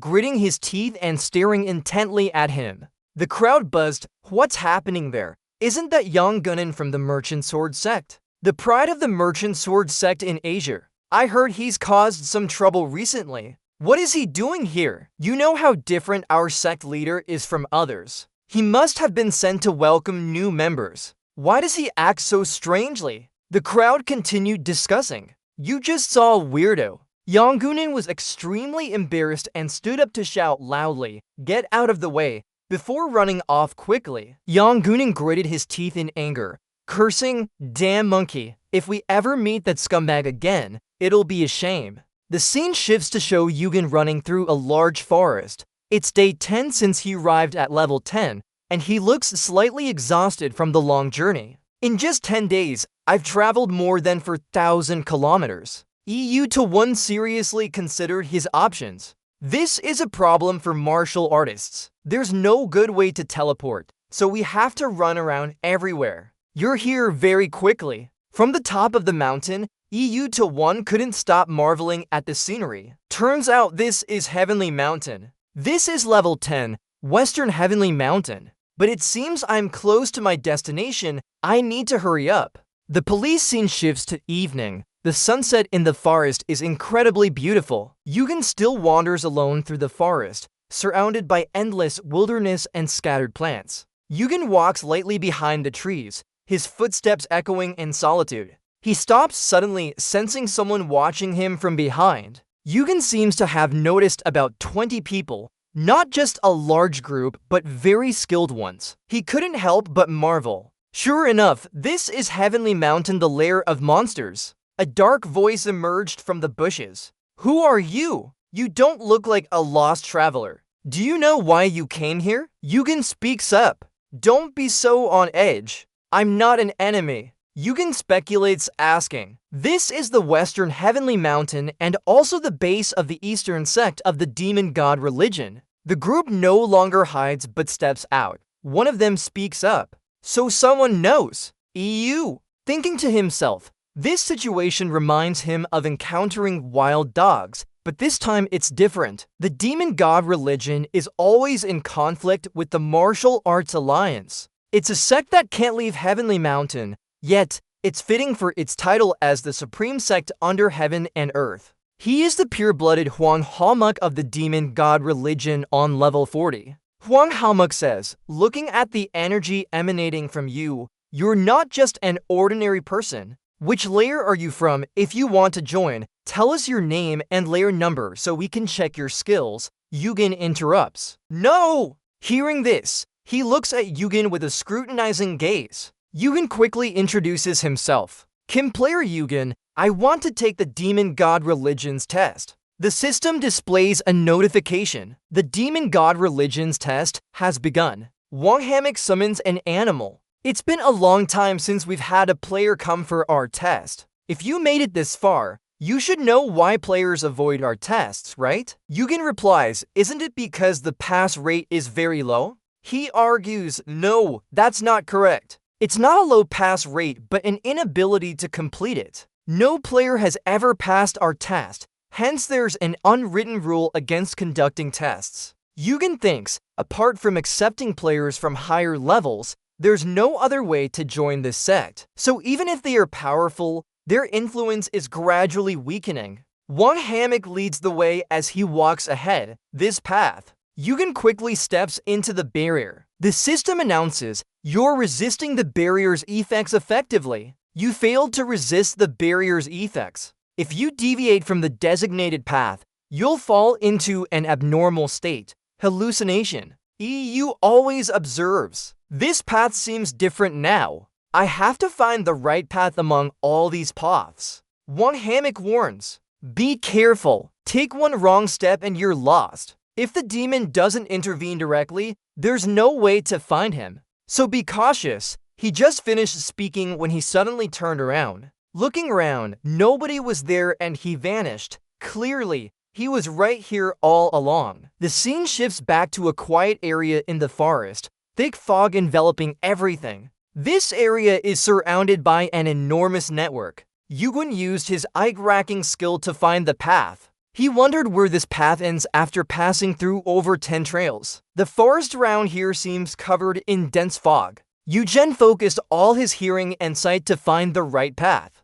Suddenly, he came across a trail with two paths leading away. After analyzing with his eye-tracking skill, both paths were real. Yugen calculated that there was no fake path, so he wouldn't fall into the trap. But I'm sure only one of these is real. He looked up and concentrated on sensing the wind. It came from the left. Yugen stood still, thinking for a long time before carefully choosing his direction. Finally, he stepped onto the path he chose. As he walked, the surroundings changed. Suddenly, he arrived at a small trail where in front of him was a house with a loom stand. But strangely, there was a lit candle on top, casting a flickering light that made it stand out in the darkness. Yugen entered. An old woman with white hair was sitting nearby. He didn't make any sound and silently observed. Yugen knew this was a scene from martial arts history. This man is an old, high-ranking spy who lived before the martial artists entered the tower. Feeling the presence of someone approaching, he spoke. "You're here. This is the demon's temple. The surroundings are very dark and gloomy. The system notified, you've passed the first test from the demon." Yugen thought as he entered a room with no doors open. Maybe this place isn't where I saw it. In fact, the room I'm in is not this small one. The old man continued speaking. "We'll ask you, when did you know this is also a test?" Yugen answered calmly. "From the start, no test required following others. Before entering the barrier, I knew you would follow me." He praised, "It seems you're someone who knows how to find your own path." As he spoke, a green light appeared. Yugen couldn't help covering his face with his hand. When he opened his eyes, the voice from before echoed in a forest. The person was there. Yugen observed. The system's result window didn't appear and he said that question was also a test. He seems pleased with me. Yugen thought to himself. It looks like meeting expectations will be tough. According to rumors, some sects say there is a demon living in the demon temple. The scene shifts to a bustling village. This isn't it. Sounds of chopping wood echoed. "Listen, you! It seems we've run into an old acquaintance." Kangbu was extremely surprised. "Why are you here?" Yugen thought to himself. Would it bother him if I told the truth? That I met that demon. Thinking this, he spoke out. "I went in before." Kangbu was shocked by his answer. "You came in here? Did you break through the barrier on your own? We're faster than those who know the way, right?" EU included some questions. "The way I got here doesn't matter as much. Is that correct? Then you just calmly. I'm tired of wandering around. Let's go." This is a special guest room for the Spirit Beast sect, so at least you'll provide living quarters for those undergoing tests, right? Black Subha approached and asked, "Sir, does this make sense? I've never heard of outsiders passing through the barrier." King Hamuk cut in. "Even after 50 years here, we only travel by the path we remember." He suspiciously watched his back. Who is he really? Cut to a steaming hot water basin. EU was now being taken for a clean bath. He happily washed his face. The bare-chested muscular body sat silently in the bathtub, thinking, after so many tiring days, this might be the longest time I've relaxed like this. EU constantly observed and thought around him. It's too small. If the test was easier, more people would want to take it. And they'd also have more opportunities to interact with other realms. He lowered his head into the water, thinking of Hephaestus. The uncle is indeed stubborn. He must have a reason. You look at your unbroken egg. No one knows what's inside. Thinking about it, you dismiss the idea but know it won't be in vain. The system is updating the state of the egg. The egg feels warm and comfortable. He looks at it, remembering that since arriving in the spirit beast realm, this name hasn't sat still for a moment. Cut to his memory, a surprised voice echoed, "What are you doing on the 10th floor? Of course, you're trying out the spirit beast sex test. It's so difficult that many people think passing it is impossible. But if the rumors are true, the rewards will be worth it." However, Lord Devil King passed away halfway through this war. Chronos clock has been created. We can't get more information now. The only choice left is to try anyway. Mentioning martial arts circles, the martial arts tournament can't be ignored. If you win, you'll receive a great medicinal pill. Not to mention learning the greatest secret technique from Shaolin or Southern Proud Sex. Another person blocked his view. It's indeed profitable, but winning is easier said than done.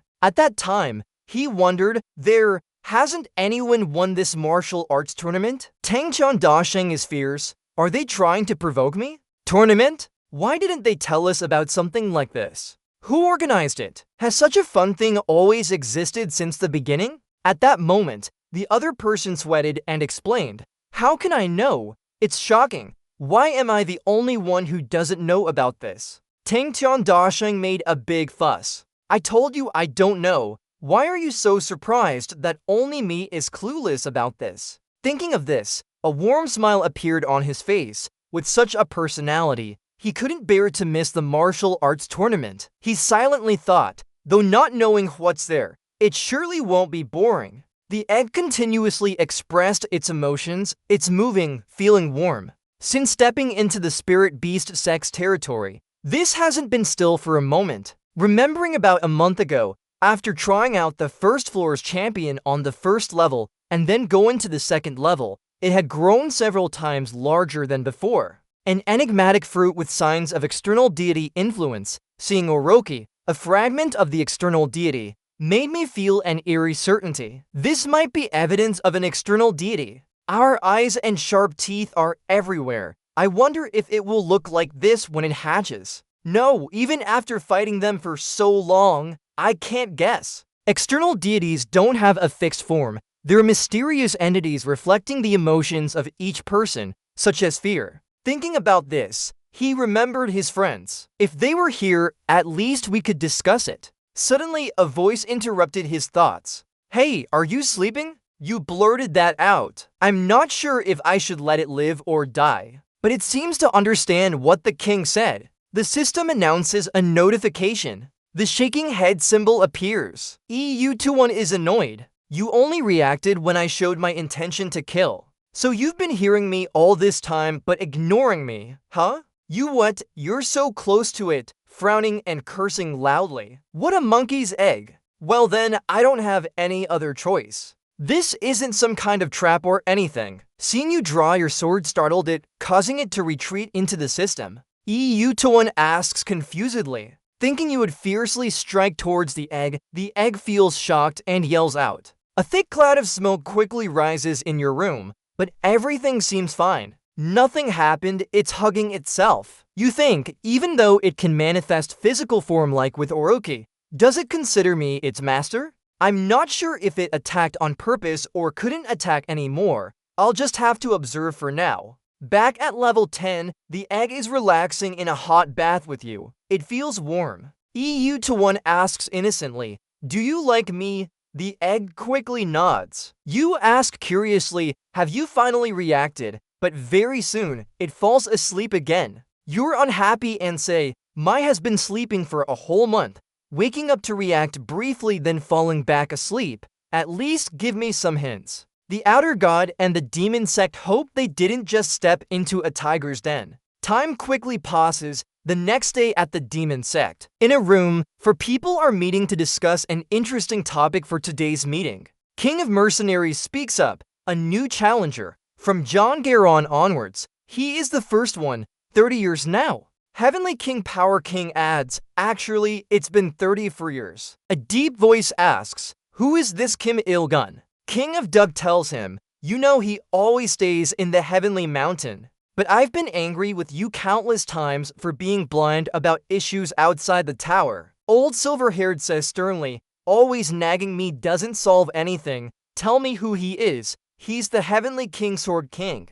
King of Doug explains he's at the top of all rankings since the tutorial section. The Sword King doubts that's hard to believe. Rumors often exaggerate from reality. Everyone discusses, but records inscribed in the tower can't lie. This isn't something that can be changed by words. Just meet him. As they speak, he raises his hand and commands his subordinates. The entire army moves swiftly to their location with great enthusiasm. The room is filled with swordsmen shouting respectfully, "Lord King." All the warriors kneel without daring to look up. A familiar figure quickly opens the door and strides in confidently. The king of mercenaries immediately frowns and asks, "Kim Source, standing before so many swordsmen? Don't you dare stand before me." Even in front of our heavenly king here, he doesn't flinch. This guy has a big nerve. You immediately recognize the four as the four heavenly kings of sword, saber, mercenary, and power. They are responsible for the second test. The Demon Star Power King says, "You're the one who passed Lord Quiz's test. You do have some differences. I hope these rumors aren't baseless. Now let's start with the second test." Suddenly a loud voice interrupts. "Please wait a moment." John Jiryong, the deputy leader of the Storm Choir, steps forward. "I apologize for interrupting, but I have a request to make to the Heavenly King. Can you give me the chance to test him?" The Sword King finds this interesting. He asks his fellow members, "Test please. What do you think?" The Saber King speaks up.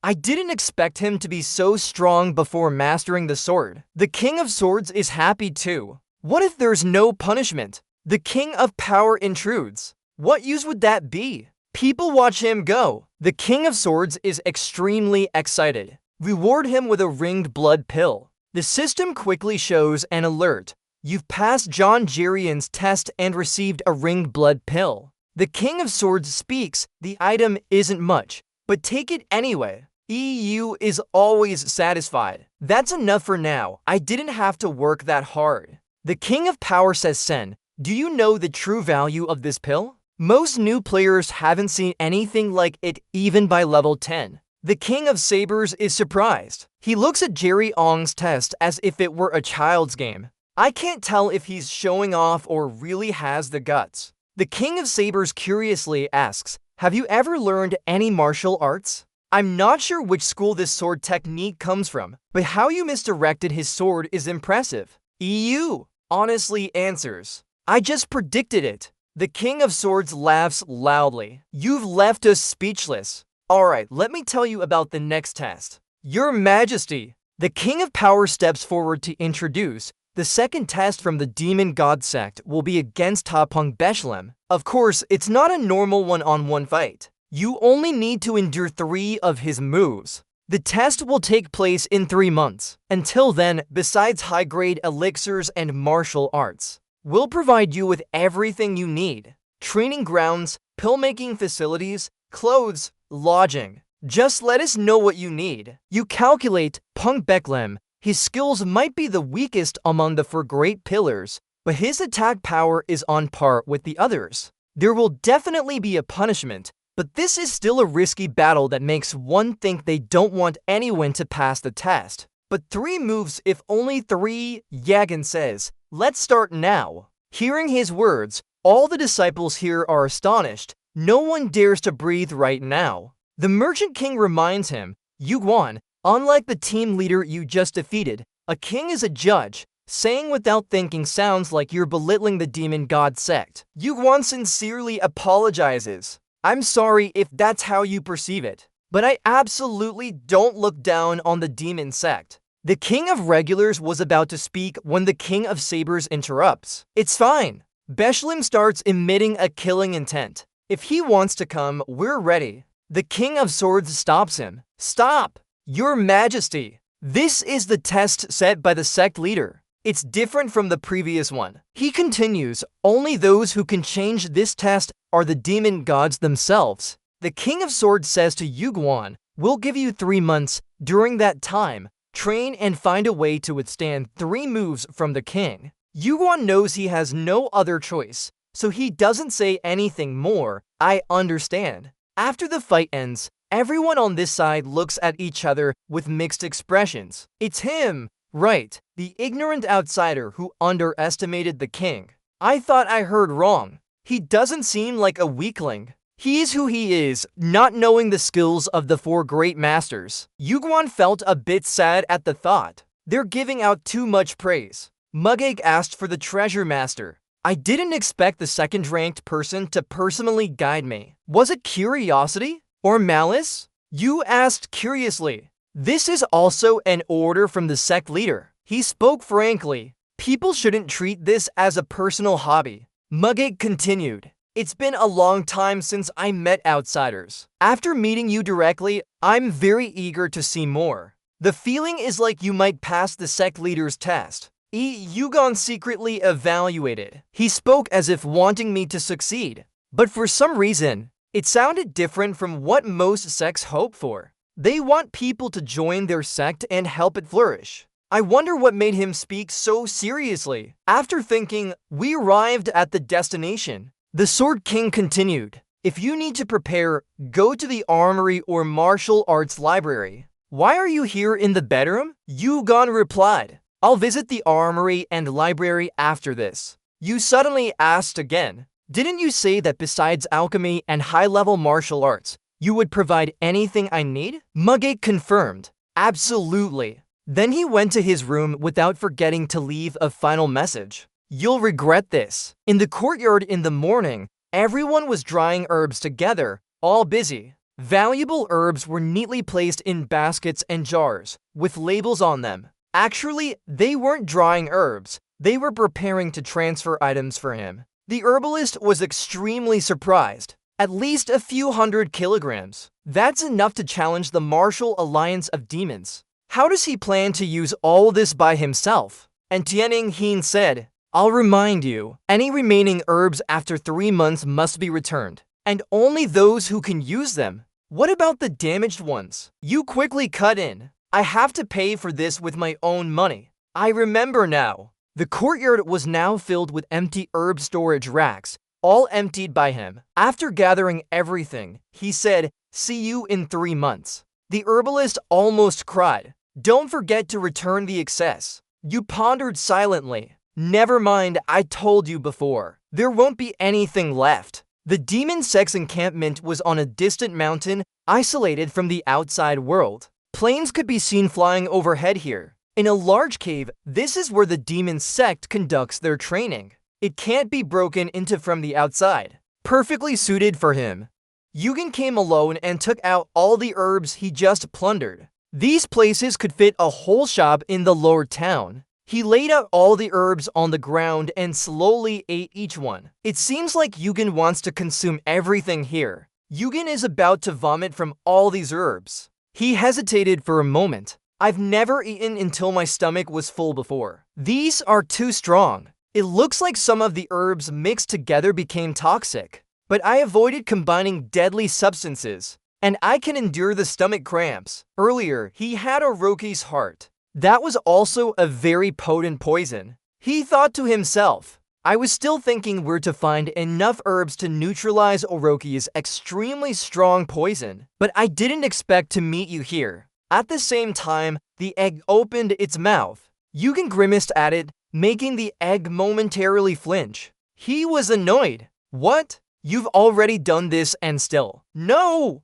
If you dare think about that again, I'll fry you. The system warned. The egg was terrified to death. The egg retreated to sleep. At the same time, a bold thought emerged in his mind. Then he absorbed Orochi's 8th heart. Orochi's poison spread throughout his body. His resistance to poison countered the effects of these poisons. His poison resistance increased by 1. His latent power rapidly increased by 1. He felt like he was poisoned. A mouthful of blood couldn't help but spurt out. Yugen felt his entire body in constant pain as he encountered someone again. I need more herbs. Meanwhile, his latent power kept increasing continuously. He tried to reach for more herbs, but the pain made him collapse once again. Yugen trembled and realized something strange about the increase in his latent power. Then a notification appeared that he had gained a new skill, mana regeneration. Yugen guessed, still wondering what mana regeneration meant,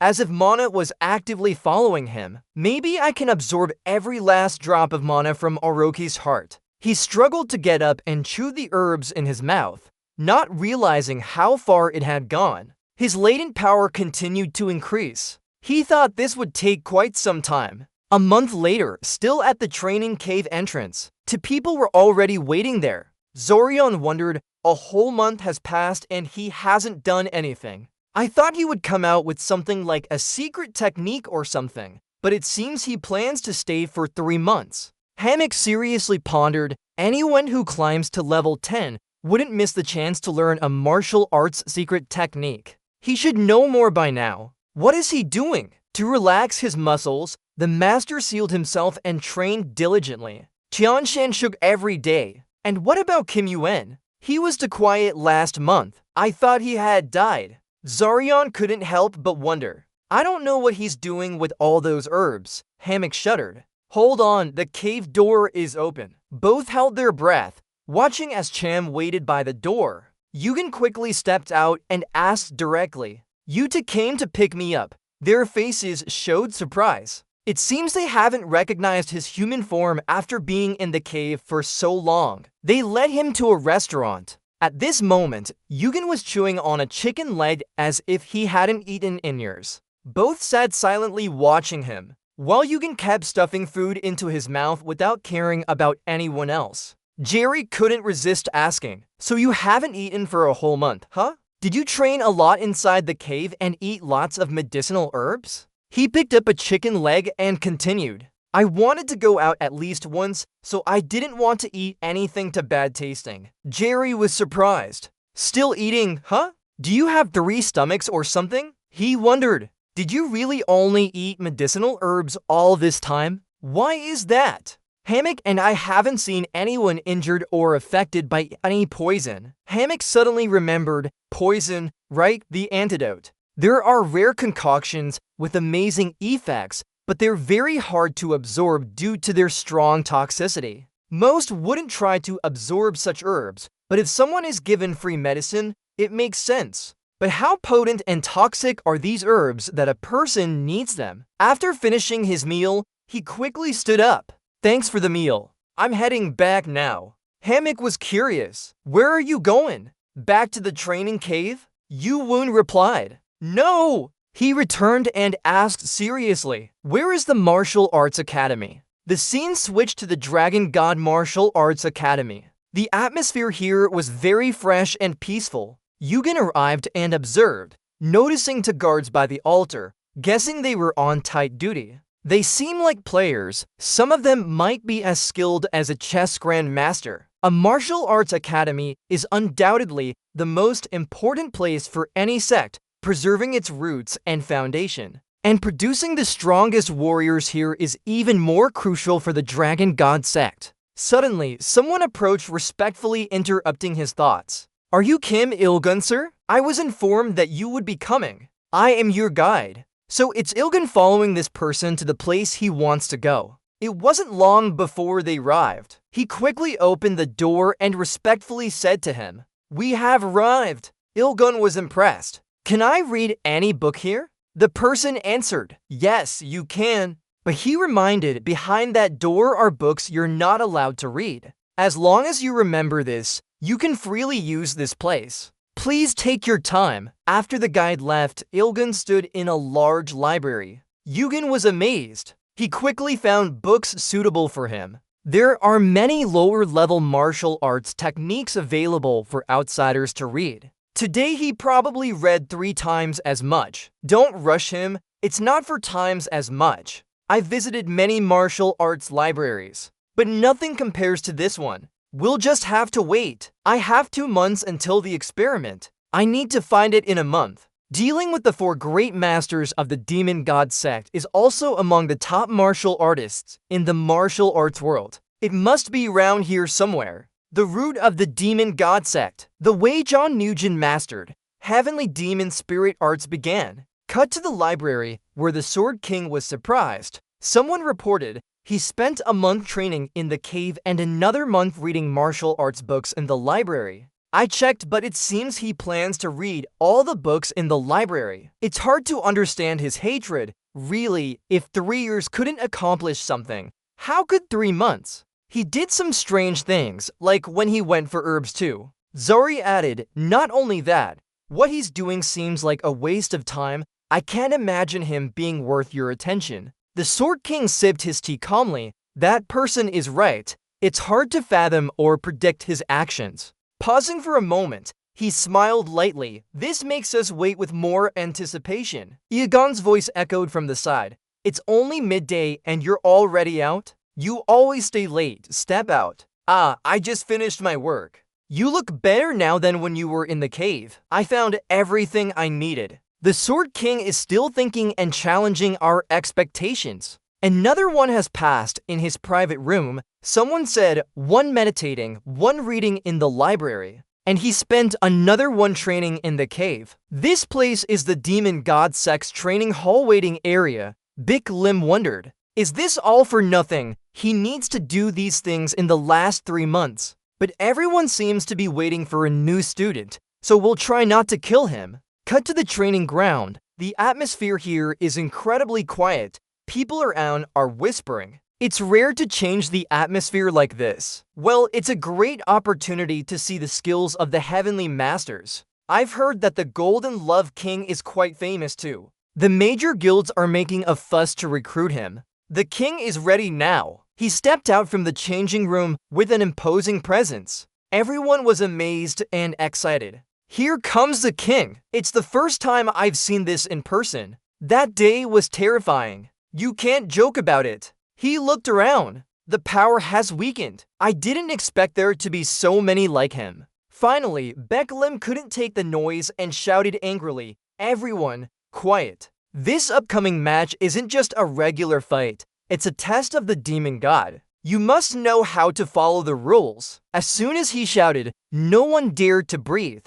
From afar, a strong aura quickly approached. Yugen, after 3 months, seems to have changed somewhat, but his imposing presence made everyone take a deep breath. Noticing the tension around him, he asked curiously, what's this atmosphere? Bic Lim spoke up. The latecomer, Kim Yugon. He quickly drew his sword. I thought I arrived on time. The main character always arrives on time. He called out the challenge. It seems he hasn't changed his way of talking. Very good. Then let's start right away. I'm curious to see how far it has progressed in 3 months. The second trial of the Dragon God Church begins. Yugon exudes confidence. You won't regret giving me 3 months. Your mission this time is to dodge or block 3 moves from Bung Bic Lim, the owner. As soon as you said that, he fiercely applied internal power and attacked. This person's aura is incredibly vast. Even with just internal strength, the ground around him couldn't withstand it and shattered into pieces. The first move was launched. Yugon momentarily froze in front of such a terrifying power. This is Thunderbolt. He unleashed this powerful move right at the beginning of the battle. Dark clouds gathered in the sky, thundering fiercely towards Yugen. That massive cloud seemed to want to swallow him whole. Standing before it, he was a tiny entity. But he didn't flinch. Yugen began firmly holding his sword up. I didn't expect this to be the first move. If they continue, it will be very dangerous. Bung Bic Lim is satisfied. You dodged? That was a smart judgment, because if you blocked it, you would already be covered in blood now. Yugon calculates. Mana? No! In the martial arts world, it's called internal strength. I didn't expect the penalty to be reduced so much that a guild could use multiple internal strengths like this. He is indeed preparing to sign.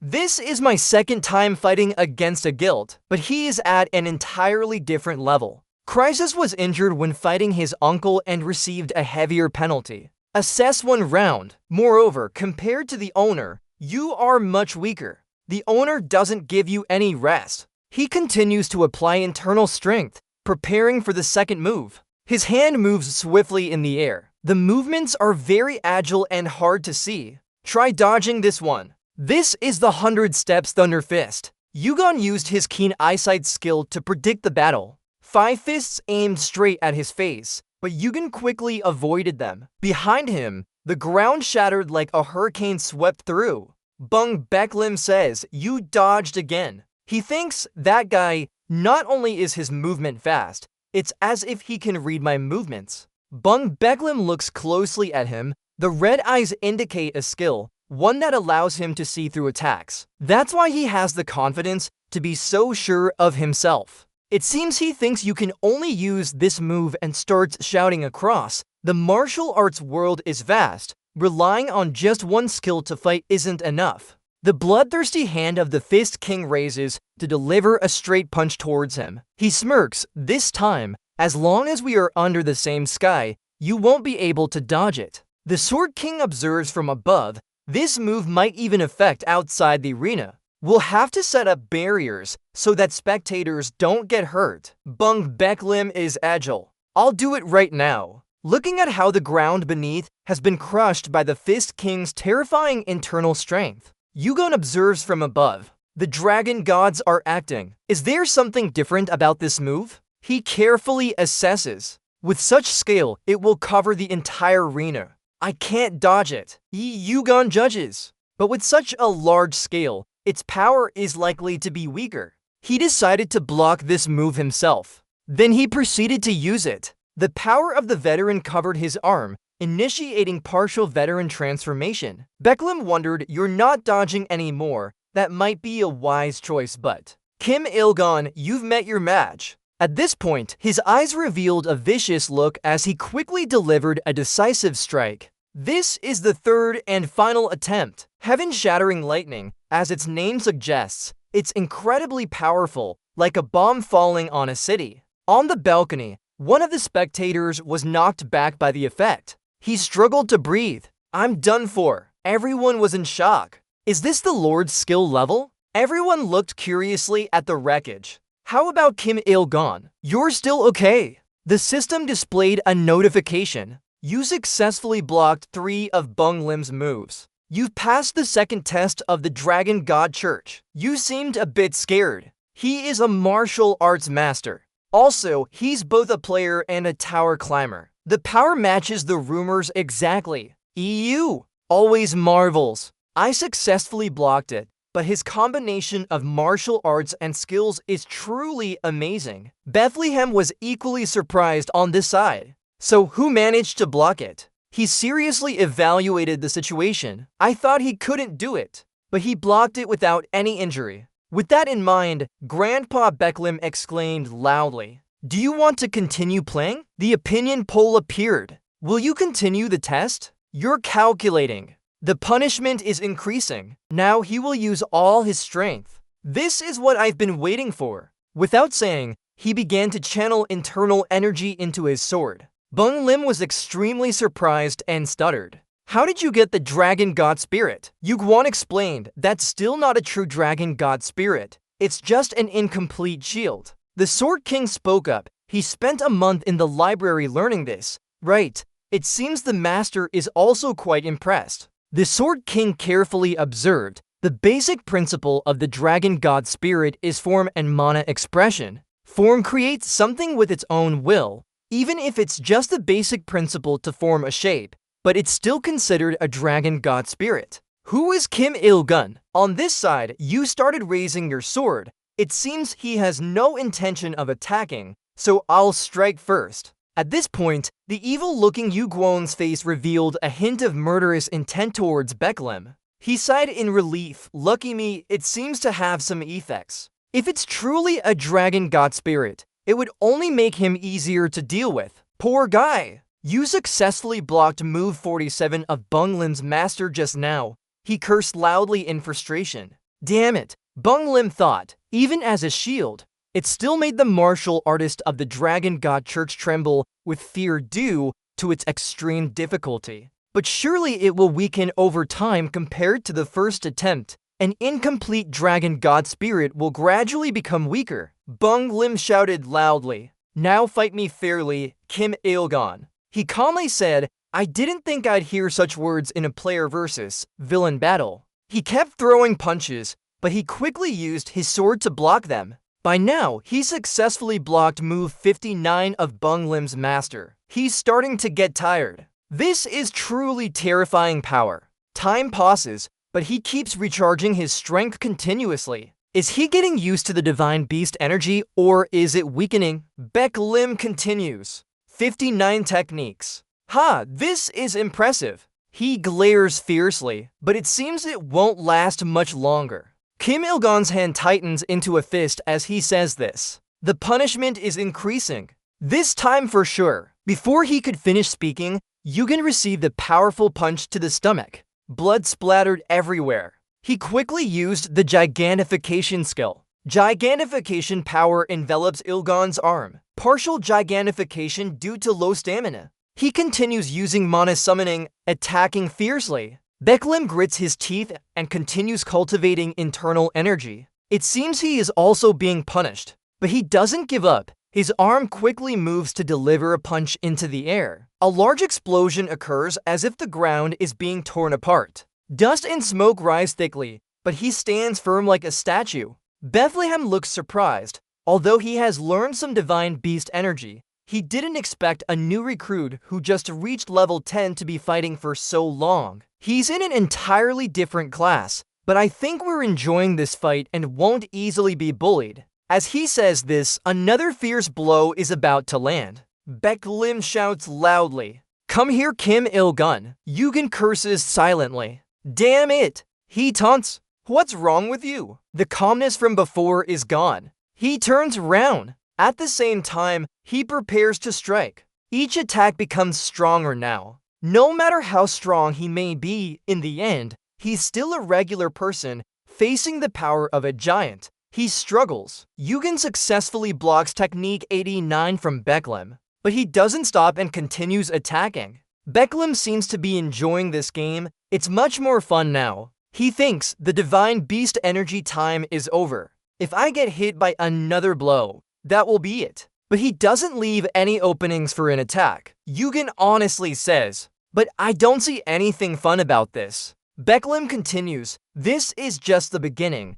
so you shouldn't say such weak words. Seeing that he hasn't attacked all this time, he challenges, are you going to keep dodging? Go ahead and dodge if you want. As he says this, Baek Lim continuously swings his sword towards him. Yugen struggles. If I continue like this, I'll be at a disadvantage. We need to end this quickly. I should close the distance because just 1 second of movement will do. The Gigantification skill is summoned rapidly. His large hand swings towards Baek Lim. The system displays a notification. All Gigantification power has concentrated in his right hand. He tells himself, even for a moment, the strength temporarily turns into endurance. The battle continues and the advantage leans towards the king. His inner resolve wavers, creating an opening. With a fierce punch, his hand successfully deflects the attack. But due to Baek Lim's strong internal energy, his wrist starts bleeding. BT Liam was surprised. Did he block it at such close range? How could that be possible? Wait a minute. What happened to the sword he's using? Before the opponent could recover, you fiercely struck Kain Viening's chest with your sword. Now his chest is cracked open, blood continuously flowing out. After this attack, Yu-Won seems quite exhausted. His large hand quickly returned to normal. BT Liam was extremely shocked. Unbelievable. I actually bled in a fight against a player. Maybe it's because I left an opening for him to hit my chest. At this rate, clearly I would win within a few moves, but this isn't a match. It's a test. If EU wants some extra time. If his rank and stats were just a bit higher, the master finally spoke. I've lost. The entire arena was in shock. The owner declared defeat impossible. On the stands, the other three found it interesting. Miracle, something miraculous happened. Mew secretly thought, this is truly a miracle. This young man really exists. One person spoke, but the test had already broken the rules. Sword King said, no, our task was just to observe. And he knew that the demon also personally monitored. The system announced you've perfectly passed the second test of the Demon God Church. You receive the skill Demon God Spirit, returning to the room of the four kings, leaving them like this. Is it okay? Merchant King was worried. Almost everyone rushed to the martial arts library searching for Demon God Spirit. Mew casually said, no problem. The location of Demon God Spirit in the lower rank martial arts section must have a reason. At first, Demon God Spirit wasn't much different from ordinary breathing and training techniques. Do you think many people could distinguish it as Demon God Spirit when reading? Not to mention mastering it is another story. Blade King continued, I understand. Finding and learning it itself is a test. BT Liam, don't be too proud about this. Who would have thought he found and learned the Demon God Spirit technique in just 3 months? BT Liam sat silently, thinking. He laughed bitterly, feeling embarrassed, then burst out laughing loudly, making the Sword King and Merchant King feel confused. BT Liam thought in that situation, he searched for an opening and found one. Thinking this, he said, Kim Yu-Guan, someday he will become a high-rank master and perhaps surpass the sect leader. I haven't been this happy in a long time. Sword King was speechless, daring to say such an insulting sentence. Merchant King was helpless too. Who would think this is the face of someone who lost? BT Liam laughed even harder. Merchant Lord, Pain Lord, what about you two fighting Kim Il-gun? Being able to fight our future sect leader might be an honor. Sword King was annoyed, too noisy. Sword King seriously thought the sect leader would soon come to him for the final test. Strength appeared. His current hidden strength is 98. Il-gun lay on the bed recovering. His arms seemed badly injured. Seeing such points, he was still unsatisfied. Too bad his hidden strength didn't reach 3 digits yet. He remembered the battle. The cut on BT Liam's chest wasn't deep enough. If he hadn't admitted defeat, he would have lost 100%. After blocking with his right hand and using his left to counterattack, it was more than just strength difference. Il-gun continued thinking, facing rankers, he had more than just strength. But perhaps he should feel relieved after completing the second test. He guessed this wound would heal in 2 days. He remembered, lucky for his recovery speed, or he would have received Demon God Spirit while sitting here listening to lectures. This is a unique martial art of the Demon Sect, created by the sect leader John Mugen,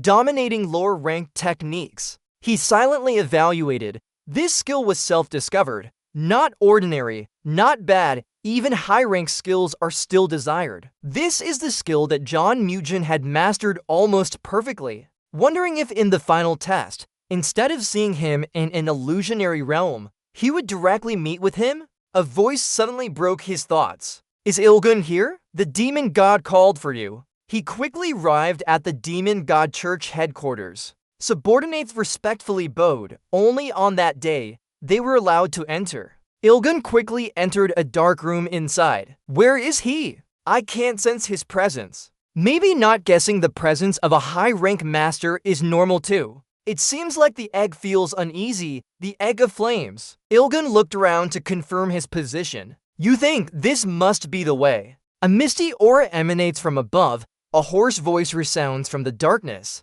So the person has arrived. He is the heavenly demon John Mugen. Yugen bows respectfully. I heard you called for me. Mugen replies. Right, your hand looks fine now. Yugen raises his hand in front of him. As you can see, suddenly your sword has changed. Activating the effects of the evening sword under the influence of night, your blood regeneration rate increases by 100%. The heavenly demon's eyes quickly lock onto his sword. He speaks, that's a good sword. We want to have it. Yugen scoffs, mentioning swords always makes him greedy. You honestly refuse. Sorry, but no. My uncle would chew me up if I couldn't look after my own weapon. The heavenly demon continues. Did Hephaestus make that sword? He has the right to say so. Yugen asks, do you know my uncle? I don't know, but I had a chance to use one of his swords. As he says this, he quickly channels internal energy into his hand. Mugen tells him, enough small talk. Let's start the final test now. Yugen looks surprised, meaning right now. He feigns a pitiful expression. Can I still move like this? Mugen asks back. Didn't you just say it's fine? Yugen argues. Movement is not an issue. but I can't fight yet. Mugen doesn't give him a chance to argue further. It doesn't matter. You won't be using your hand anyway. He becomes frustrated. He does as he pleases. I was hoping to complete the final test in top condition. Mugen quickly disappears with a cloud of mist. Yugen's eyes turn red. He thinks, an illusionary barrier. The voice echoes, "What are you doing? Why aren't you entering?" He looks around and assesses the situation. This barrier is different from before. It's more precise and complex. Meanwhile, his eye struggles against the soul-shocking spell, but fails. Yugen fidgets, "Damn, I can't pass through this. If not careful, I might fall in." Suddenly, a hand grabs him forcefully and pulls him in. Thus, Yugen is finally forced to enter the Heavenly Demon's lair. And immediately after that, the final test of the Heavenly Demon Church will begin. The area where Yugen stands is surrounded by countless mists. He can't help but cover his face with his hand. After standing still for a moment, he slowly opens his eyes and looks around. A familiar figure walks ahead. Despite the darkness, he can see clearly who it is. The figure speaks, "Follow me." Yugen channels internal energy. A flame appears in his hand to light the way. Mugen wonders, "So you've mastered the Heavenly Demon Spirit?" He quickly answers, "Yes, I got that skill too." Mugen asks again, "Then it should be easier for you to control it. Skills and other trinkets have made this world better. You are an excellent warrior. Take care of it well." EU. Gould is surprised, asking back, "What flag?" EU.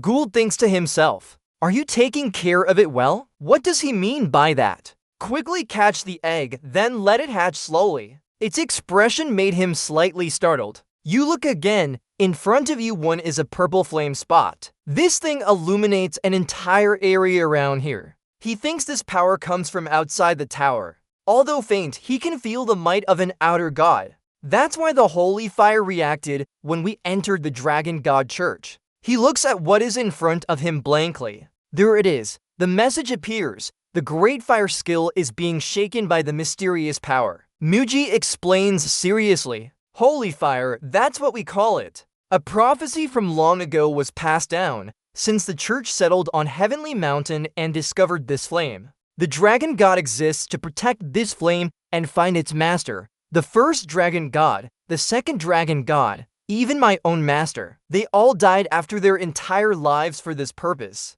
I will be like them too. Yugen wonders, a prophecy. Do you really believe in it? He continues, the Dragon God Church was once a sect before becoming a school. If faith wavers, its foundation will shift. After an endless period of time, stronger factions appeared than the Dragon God Church, and we had to use tricks to protect the holy fire. So he declared a rule. From now on, anyone wanting to join the Dragon God Church must undergo the devil test to prove their worth. Yugen guesses, did you create this test and use sanctification as a reward? Muji confirms, yes. We can hide and protect sanctification by disguising it as a test. Even that is hard enough. He asks further, has anyone ever reached this stage? Muji recalls, the Swordmaster Xingnu asked me to help. He saw it. Pausing, he continues, but he couldn't defeat it. Then Muji extends his hand and activate inner power.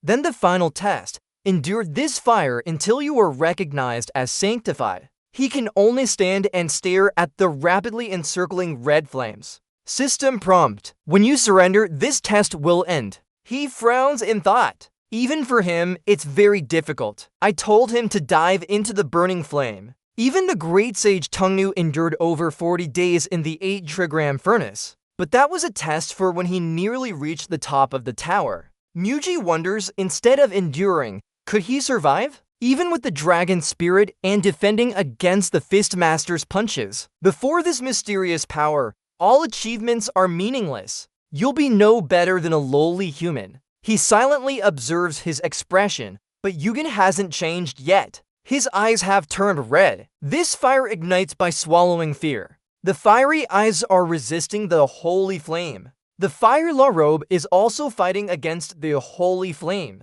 He thinks this power takes the form of fire. Then it will corrode and burn anyone who fears it. He tells himself he must think it's not hot. Now his egg is opening its eyes. It fiercely hatches quickly. You tries to stop it. Calm down. If you eat it all, I won't get any. He reaches out to feel it. This feeling hasn't been in a long time. Entities that can create greater fear than death exist. They surpass normal understanding and perception. We face them in combat. If you're afraid of this power, you don't have the right to possess it. Thinking this, his eyes become fierce. I don't know what you are, but I've seen enough of the outer gods to be repulsed. The only thing that weakens when I return to the past is my body. The long battle against the foreign gods. Setting aside the mirror, I've tried to survive in this crumbling world. I resolve to fight when returning to the past. You remember despair reaching up to the heavens, sorrow trapped in the mire,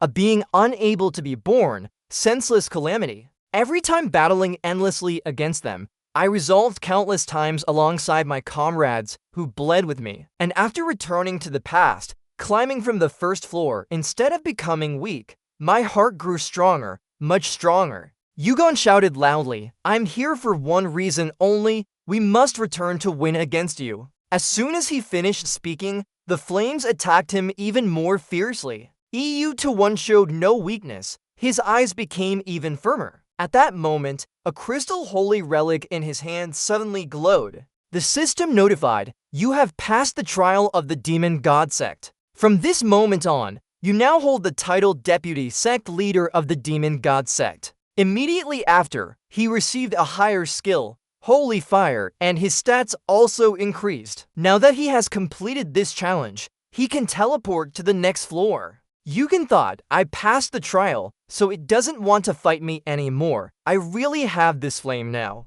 Mugen watched from outside, confused as the flames suddenly vanished. He silently pondered in his mind, did he give up or is he dead? Just then, a familiar figure emerged from the flames. He survived and the holy fire returned to its original state. He stood there like a demon, stunned. His mind was filled with many questions. Mugen couldn't resist speaking up.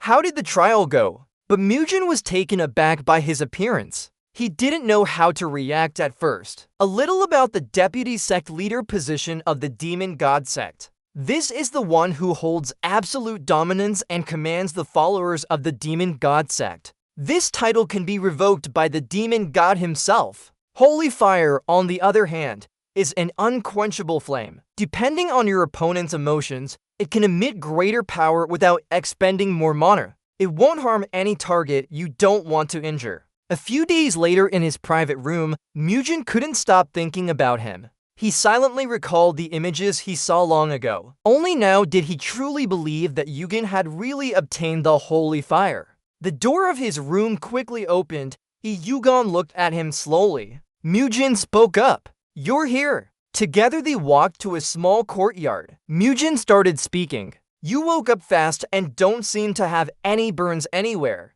Yugen coldly replied, "Yes, you don't have any reason to stay here, right? I've obtained the Holy Fire and think you've completed your demon god duties." Mugen answered, "Habit is hard to change. It feels uncomfortable thinking about going somewhere else." You continue, "I received a new title." Mugen interrupted, "You mean I can just accept the Deputy Sect Leader position with both Holy Fire and Demon Essence? I have the right. Even if I become a mere official, I won't join the Demon God Sect." He said that you should do what you like. It's not something binding but a rightful reward for passing the trial. Though not as before, the Demon God Sect has been resisting the martial world for a long time. It is a privilege to command such power, so it will be another valuable reward for someone like you, just like the Holy Fire. He sighed in relief. Thankfully, he didn't plan on making me the next demon god. Yugen quickly stood up. "Then I'll gladly accept it."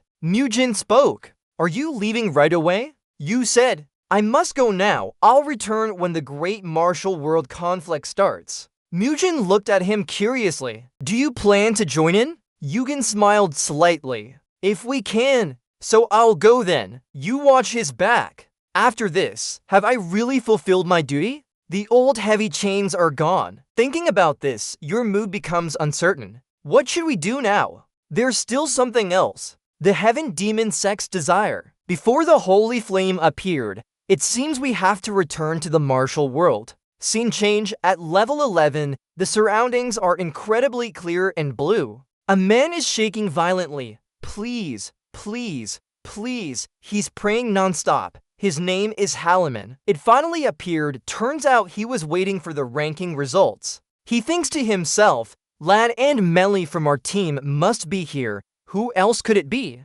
He's so shocked he starts sweating. What is this madness? All these names I've never heard before, even some on the blacklist for lying. Then he wonders about Team B. How about Team B? Halima quickly clicks to check as she thinks. The bearded player has rare healing skills, and their team is a direct bloodline of Nam Gung, someone who can easily pass level 11. Team Nam Gung. He's terrified. All these names we've heard at least once. Could it be this unlucky? I failed 3 times, and this is the worst. Looking back at our team can't be that bad. Kim Il-gun's name is on the list. Halliman gasps. Don't tell me it's Kim Il-gun. He's extraordinary. But with over 200 people and such a large skill gap, it's impossible. He must be really unlucky too. Scene change to another location. An angry person slams his hand on the table hard. 30 points. He's furious. Why is the room fee so high? The demon leader explains, it seems you just climbed up, but if you don't want to pay, you can leave. EU is always boring, really childish. All these names we've heard of, major guilds and pure bloodlines. All the talented players are in Team B, and they pushed us into Team A. The judge for level 11 is Hypnos, a machine from Olympus. So they're retaliating against us this way. Ha! They must want us to die. It's clearly well prepared, and this is a terrible start. Looking over at the barkeeper who yawns. Next customer. Yu Guan dealt cards. Any empty rooms? He said. Only the top room left. That one costs 100 points. Hao Feng replied. No problem. His face showed clear disgust. Yu Guan continued. Do you have enough paper money here? Hearing about the money, he straightened up quickly. Of course I do. What kind of paper money is it? Yu Guan quickly took out a stack of bills and placed them on the table. Ask a 370 for 1,000 point notes. You said waste no time and convert everything to points. Now he looked at him with a sparkling body. The barkeeper, seeing this person in front was glaringly bright, quickly replied, Got it. Very soon, he received 366,320 points. Current points are 931,420. System notification. You'll call a lackey, right? EU always quickly called someone. Immediately, an entity appeared. Can I help you in any way? He was surprised. This is the taste of level 11 manager? Better than a clown who laughs all the time. Thinking this, he continued. I want to use the store. It's cheerful. Tell me what you need. We have everything except things we don't have. What do you need? EU secretly thought. This little fairy is too friendly, isn't she? Can she smell the money? He replied. I'll check the gift first. It quickly laughed and snapped its fingers. Got it. Very soon, the store opened with countless useful items inside. He thought, material to complete the sacred black glass adamantium. I need to find it. It must be here. Finally, he found it, adamantium. It's the strongest metal, the dream of every smith. Quickly asking the little fairy, how much is this? Without giving a price, she happily answered off topic. According to adamantium, the quality materials are plentiful. The little fairy wondered, why buy unfinished material when there are better items available? He explained that finished items are very expensive. Buying raw materials and making them is cheaper. She laughed. I understand now, but the price of adamantium's raw material is an exception. A material that never breaks, a mineral guide, even enhancing mana. Surprising, no such material exists in this world anymore. EU Guan secretly evaluated. These guys have quite detailed information. The little fairy continued, if you can melt it down, there will still be some left even after crafting an excellent item. Right. He's surprised, thinking to himself, yes, what he said is completely right. Because of its hardness and strength, only about 10 top blacksmiths can melt it. But with its extraordinary nature, it's called the dream ore by the blacksmiths. The little fairy asks again, so you're very close to Hephaestus, right? He wonders, what does that have to do with anything? It explains, of course it's relevant. If you had this, you could create any top-tier items at will. Ordinary people would find it hard to get a blacksmith. Even if they did, they'd have to pay an enormous price, but not you, right? So the adamantium you sell me will be much more valuable, isn't it? If I calculate everything, 1.5 kilograms of adamantium would cost 1.5 million points. Hearing this, he quickly turns pale. I don't have that much money. The little fairy quickly introduces. Don't worry, you can borrow at an interest rate of 11.5%. No, with my high performance rating, we can offer you a 10% interest rate. Yu Gaon speaks up.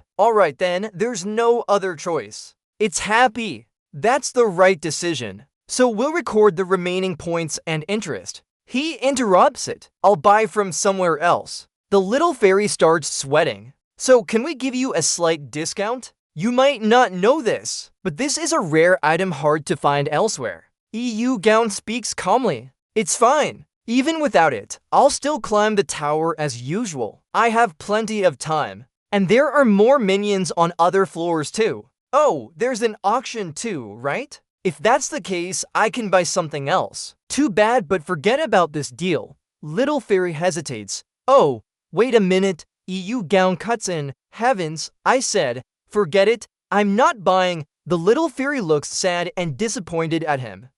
Too cold. The little fairy doesn't give up. Poor thing. Hold on. Then I can reduce it to 1.3 million. It continues reducing the price. What about 1.2 million? He still insists. I said no buying. At 1 million, I can't lower any more. That's already a good deal with interest included. He looks annoyed. Such a hassle. Alright then, if you want to sell for that price, I'll buy it at 850,000. The little fairy is frustrated and mutters under her breath. Damn it, this guy, she thinks, but I don't know when I'll find another big customer like him. EU continues 850,000 is the most I can offer. The little fairy resolves herself. I must sell to him. She sighs. Well, sir, could you raise it to 900,000? I'll incur a deficit if I sell for 850,000. Seeing his face like he stepped on something unpleasant, she grits her teeth.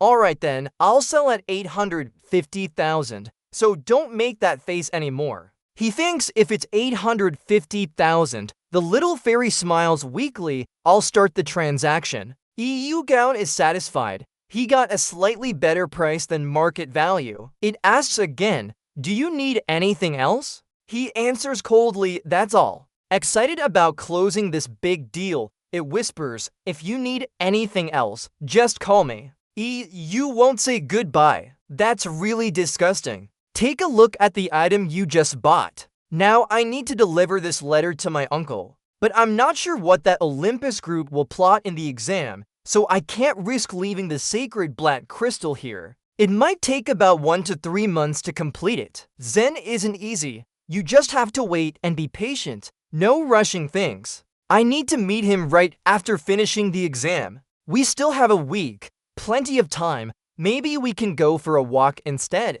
Let's briefly talk about the pureblood descendants, the natural-born nobles from the Old Kingdom, a person who could control a mid-rank martial sect like his father did. With outstanding talent, skills honed through hard work, Nam Gong is considered a genius player. In Agraia's level 11 dungeon maze, everyone is fiercely battling down below. One of them couldn't help but wonder if this really was the easiest level 11 dungeon. They were bustling about. We must be among the fastest to clear it. Maybe we can make a run for the end. It's not too difficult. Of course, don't forget who's with us. A commanding voice echoed, urging us to quickly clear this place and rest before the exam. The crowd was agitated, but it seems we don't need to prepare for this exam after all. Have you seen the squad list? Squad is a bunch of boring people, but they still have Kim Il-gwon. He's quite influential. I heard he even passed the Devil Church's test. So what?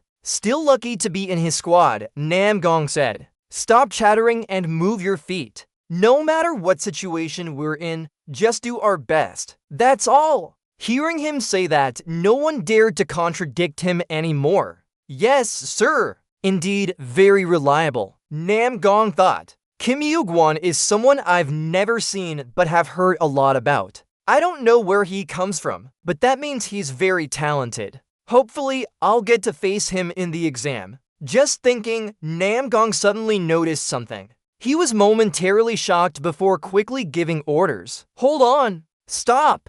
There seems to be something stuck above us like trapped monsters. The Namgong group was curious. What is it? Is it fire? That thing. Attached to the ceiling, huh? To satisfy his curiosity, Namgong quickly leaped up to inspect. Namgong slashed through it with his sword to see what it was. The remains fell down after the cut. Everyone was puzzled, asking each other if this is a Gaia's coal. Has anyone conquered this place already? But it's strange, it looks more burnt than a fire, yet there are no black marks on the ceiling or walls. Namgong examined the mark and concluded that it didn't die from burning. It's a sword cut, about 1.3 meters long. Someone slashed through a gear, softening it in one blow due to the heat. This person can kill a boss with just one strike. Could it be a trap? But traps usually ambush lower levels, right? There's no other explanation for this situation. Namgong then told everyone to leave the dungeon and head back. It has already been conquered. Agria silk material appears, the spider silk from the Lord Spider. High monoconductivity, ultra-high tensile strength, harder than steel. Yugen reached out and pushed it into his pocket. He happily muttered a few words to himself, thinking at least 1,000 points, or he could keep it for later use. Yugen summoned a pale blue spiritual force in his hand, marveling at how much it exceeded his expectations. Without using it, he couldn't know how to fully utilize it, so he wanted to practice it before testing. The information was quickly transmitted, but the proficiency was still low for its rank, resulting in weak firepower. A flame burst forth by gnawing on his enemy's emotions. The power of the skill changed depending on the emotion. He clenched it tightly and thought to himself, that is the scariest part of the foreign god's abilities. But now he had it. As the secret power grew stronger and proficiency increased, it would become much more powerful. He also slightly improved his astral proficiency, doing many things at level 11. There were still many directions to go, but he would develop faster than expected. Yugen silently stepped up the stairs, praying that everything would continue smoothly. Suddenly, a few figures appeared in the hallway, making him pause. A young man with green hair exclaimed. He wondered if he was Kim Yugen. He glanced around, thinking who these guys were. Then he spoke up, right? What's going on? The other approached to introduce himself. We are team members like you. My name is Halamoon. You must have heard about the lineup not being ideal. Half of the players in the team quit before the test began. But the other half didn't give up because everyone had heard your name at least once. Yugen hesitated. So, Halamoon nodded confidently. Team B is full of talented people, but they won't stand a chance against you though. He glanced around mockingly at the others. We didn't give up because we trusted you, or maybe all of you are out of points. The test fee could be as low as 100 or as high as 1,000 points. That's a lot of money for lower level players. Quitting would be very wasteful, so you want to cling to someone reliable. Did I say the right thing? He looked bewildered and blamed him. That was a real accusation. We just wanted to discuss how to pass the test together. Halamoon tried to persuade. If you value your life, you should give up. There's nothing wonderful up there worth dying for. Halamoon gritted his teeth and questioned him. What did you say? He waved them off nonchalantly. If you have nothing to say, go away. Gathering here before a stranger isn't fun either. He looked at the back of their figures in confusion. Are you also going to give up? Yugen rebutted. No, I will challenge the test. Halamoon gasped in surprise. What? But you just told us to quit. He leaned against the door and reminded them. That advice only applies to you guys. Rejected. The group left with ill will. They stood in a corner of the hallway whispering. He didn't seem like he wanted to cooperate at all. Why does he have to be so hateful? I'm giving up. It's better than dying. Halamoon gritted his teeth and urged them on. Let's go. We've come all this way, and yet we're humiliated. His face fell. He harbors resentment in his heart. Whispering Kim Il-gun,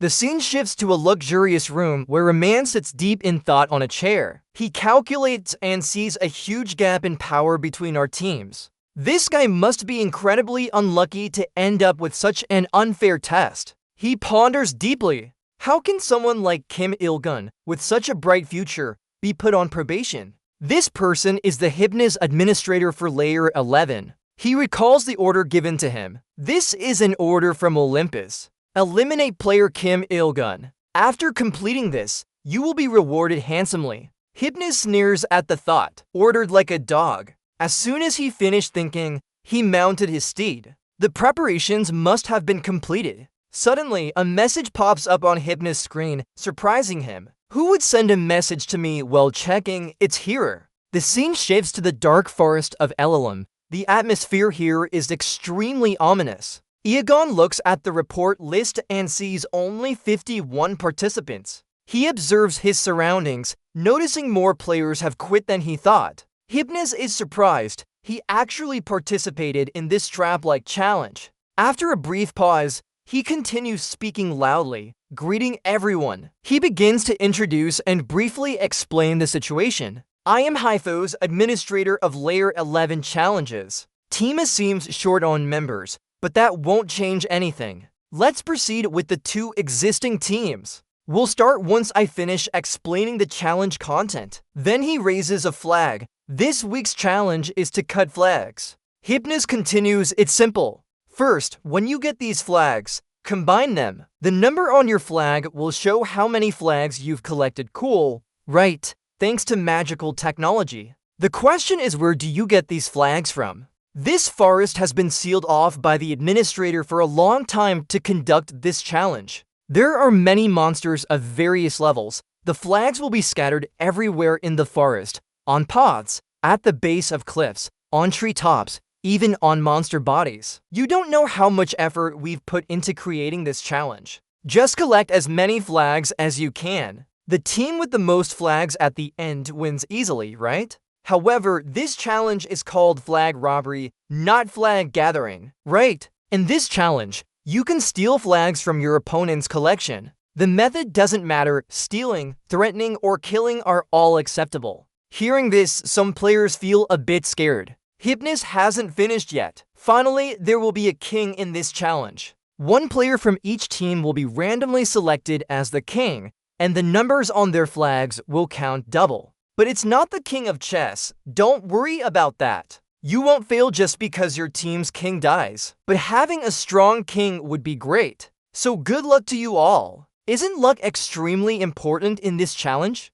EU thinks to himself, another chance-based challenge, meaning they'll choose the weakest player on team as the king, and now that the rules have been explained, let's start the challenge. Hypnos extends his hand. A beam of light quickly envelops all the players here, like a compass guiding them. The system shuts down again. Layer 11, flag robbery, will begin right away. You can steal flags from your opponents at any cost. After 24 hours, the team with the most flags wins. Your contribution points will be based on the number of flags you collect.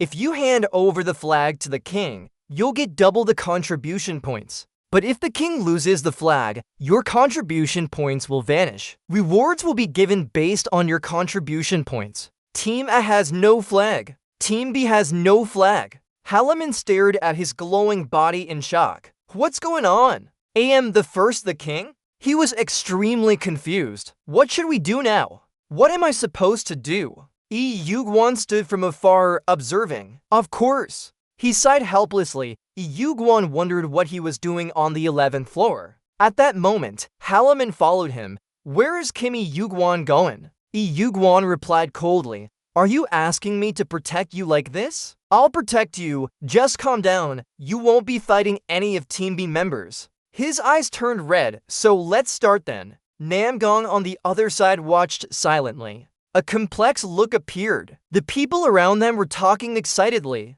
Look, It's a sure thing now. The number gap is too large. That's it. Let's end this quickly and move on. Nam Gong thought, I understand why they're not worried, because the number of members in our challenge is 4 times that of their team. But they are being careless. Suddenly, a voice broke his thoughts. Are you worried? Nam Gong turned to see Roll, the respectful girl. It was an honor to be remembered by her. Nam Gong fell silent, observing the person in front of him without saying anything. He raised an eyebrow. Liella and Bath, I understand why she's called an angel. Even among a few support players, her strength is rare. Roll continued, don't worry too much.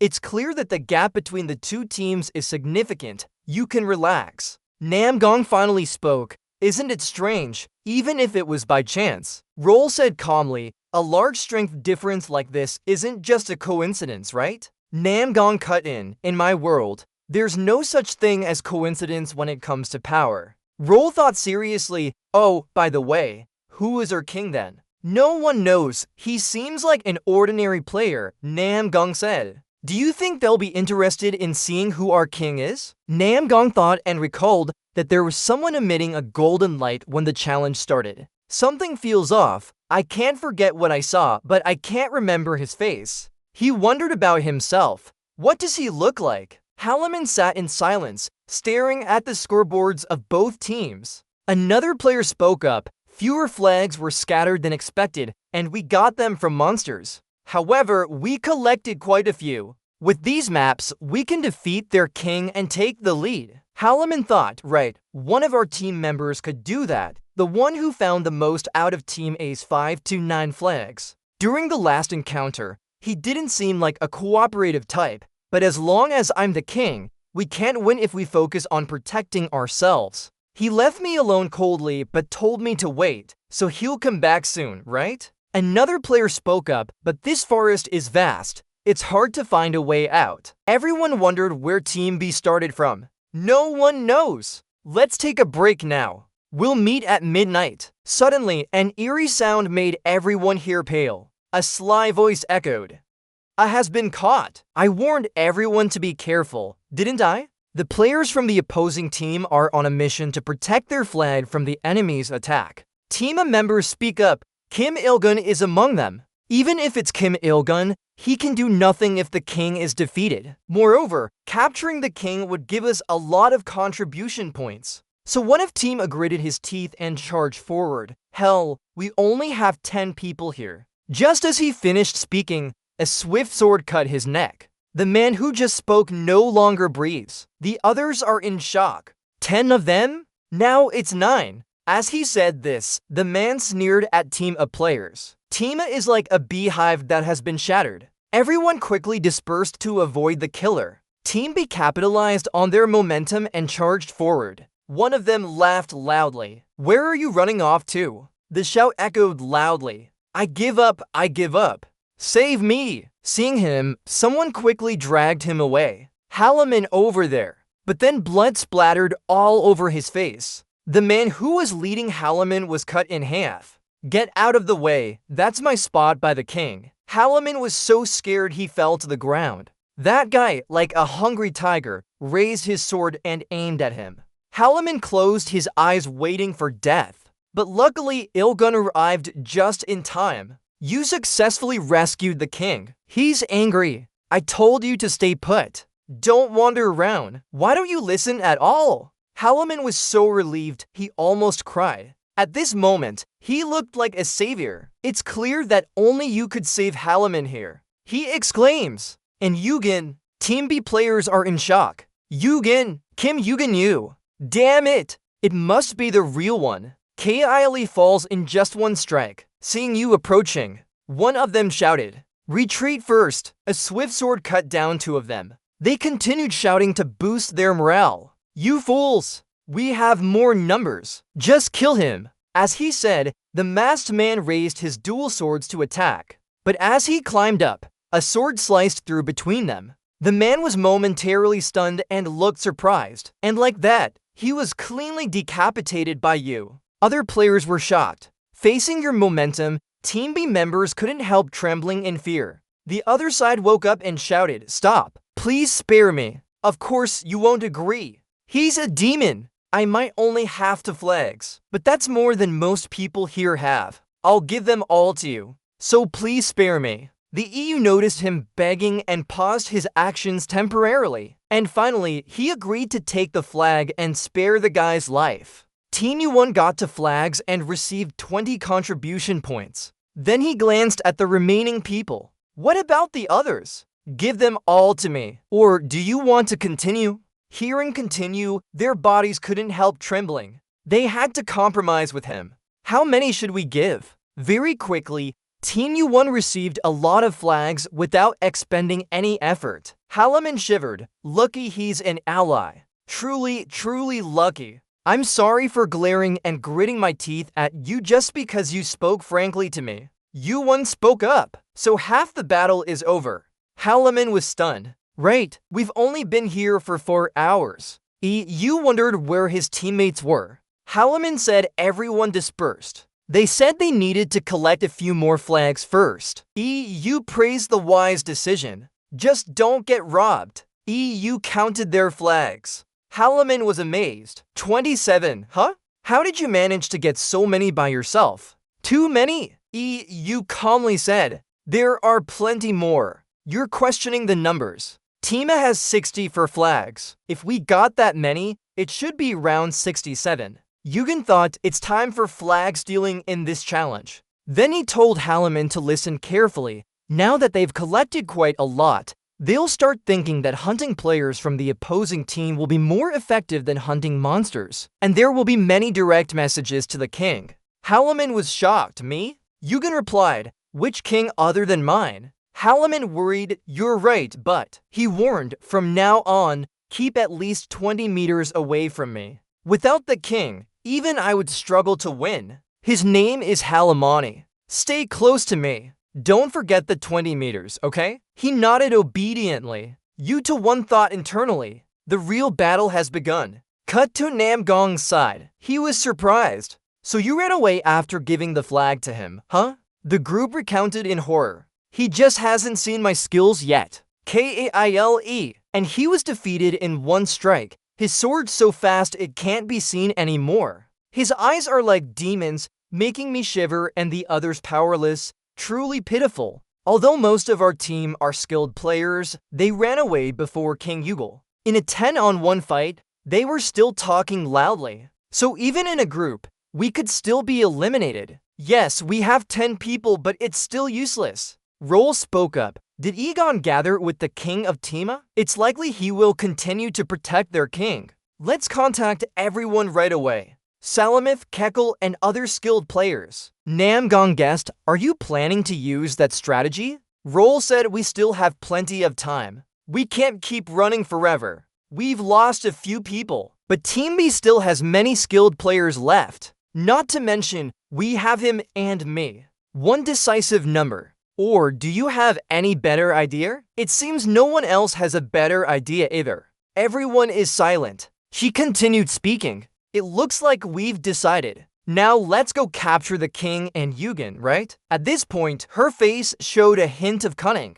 Time quickly passed. 12 hours after the test began, Yugen continuously gained flags by attacking and stealing from Team B players. Halaman was amazed. Instead of calling it a battle team, this should be called a 200-player test trying to resist the monster named Yugen. Yugen thought, so far he's got around 100 or 1,000 points. I've gotten quite a few, but it's not time to give them to the king yet. While protecting him during movement, there won't be any major issues. But if this guy is stolen from, or worse, killed, then the tax revenue can't be recovered. I should only hand over the flag right before the test ends. Halaman stood up. Just seeing him is enough to make people afraid. I'm not sure if it's the atmosphere or their instinct. You were silent, but now you remember that a player from Team B dropped their flag right after seeing me. Do they know my face? Or did they just assume we're together? Have they exchanged information? Yugen voiced his doubts. I think they've told each other that the king is us and we're traveling together. As teammates, they definitely shared their flag numbers. So they probably agreed to hand over their flags and run if they encounter me. Why would they do that? If they just drop their flags, they can't win. Yugen replied, I'm sure they're plotting something. Suddenly thinking about this, you feel a gust of wind coming straight at you. Fortunately, Yugen managed to block the arrow in time. The tip was just an inch away from Halaman's eye. He stood stiff with fear. Halaman was so scared he fell to the ground and couldn't help shouting. Yugen Hunghang broke the arrow, understanding now why they fought to protect their teammates' lives. And by doing this, a long-used formation in martial arts, the web of heaven and earth, has been employed. You're frustrated. You should have killed them all. Halaman panicked. Why? Immediately after that, Hunghang raised his sword at Halaman, making him extremely terrified. Yugen paused. His sword slashed across the ground, creating a circle. Halaman was stunned. What's this? A line drawn? Yuan continued. No matter what happens, don't step out of this circle. Just think you'll die once you do. He gasped. What? You're telling me I have to die here? Yuan was annoyed. Did I stutter? When did I tell you to die? I told you to stay put. He was about to say something else. Yuan cut in. From the start, I warned you, if you disobey and wander like last time, you'll really die. Halaman paled, so just staying inside this circle is all Yuguan instructed? Move again and this time I won't wish you luck. He was terrified. I will survive. You're speechless now. I said yes, didn't I? Halaman continued to worry incessantly. He promised he would save. Before he could finish, the boy quickly turned and tried to leave. Halaman ran after like a lost chick. I will protect you. I will protect you. He was annoyed, drawing his sword and threatening. I said no leaving this circle. The scene changed to a thicket where murmurs could be heard. Why target the king first? 55 people had to team up just to defeat Kim Il-gun. He's that strong, so we need to force him into a disadvantage by making him fight to protect the king. Another voice chimed in, it was just an idea. Even if it's Kim Il-gun, he'll be done for if the king dies. The man beside him interrupted, enough. Il-gun is advancing deeper into the forest. And he's moving alone, leaving the king behind. Voices of shock echoed. What? Alone? Suddenly, another man rushed forward. Everyone stepped aside. He was named Vuk. Team B gathered famous players with true geniuses like Nam Gung-hun and Joel. So the big guilds will pay attention to this test. Vuk thought if he could kill you one right here now. Immediately after, he said, the arrows are too weak. Then, he fiercely threw a spear with the idea of becoming a star everyone looks up to. He was pleased with his achievement, thrown and landed perfectly. But Yuan still stood there and that spear stopped midair. What's happening? Vuk barely had time to react when the spear shot back and hit him. This made his eyes bulge out in rage. Very quickly, all those around Vuk fell to the ground, bloodied. A voice echoed urgently. These are just useless people. Vuk panicked seeing Yuhan. Kim Yuhan at that moment, only he was alive. His eyes were demonic, demanding his life from hell. Yuhan was furious. Where's Nam Gung-hun? After getting the information he needed, he quickly leaped away. The ones who escaped earlier now cautiously peeked out. He vanished again. They were still talking about him. His stealth skills are quite high. There's no trace of his figure. He's so high up that he's right in front of us now. Otherwise, we wouldn't see him. Kim Il-gun is a hitman? I didn't think you were here this whole time, but you're behind him now. I don't think so. Hitmen don't use long swords. They even wear all black to blend in. Yugen, on the other hand, has pretty good archery skills. He looks up suddenly. They're surprised and shout loudly. When did he get here? Yugen can't help but praise. You have a very skilled spy, and you use a good web of tactics too. Maybe because there aren't many people, they chose this red light district. The white-haired guy looks serious now.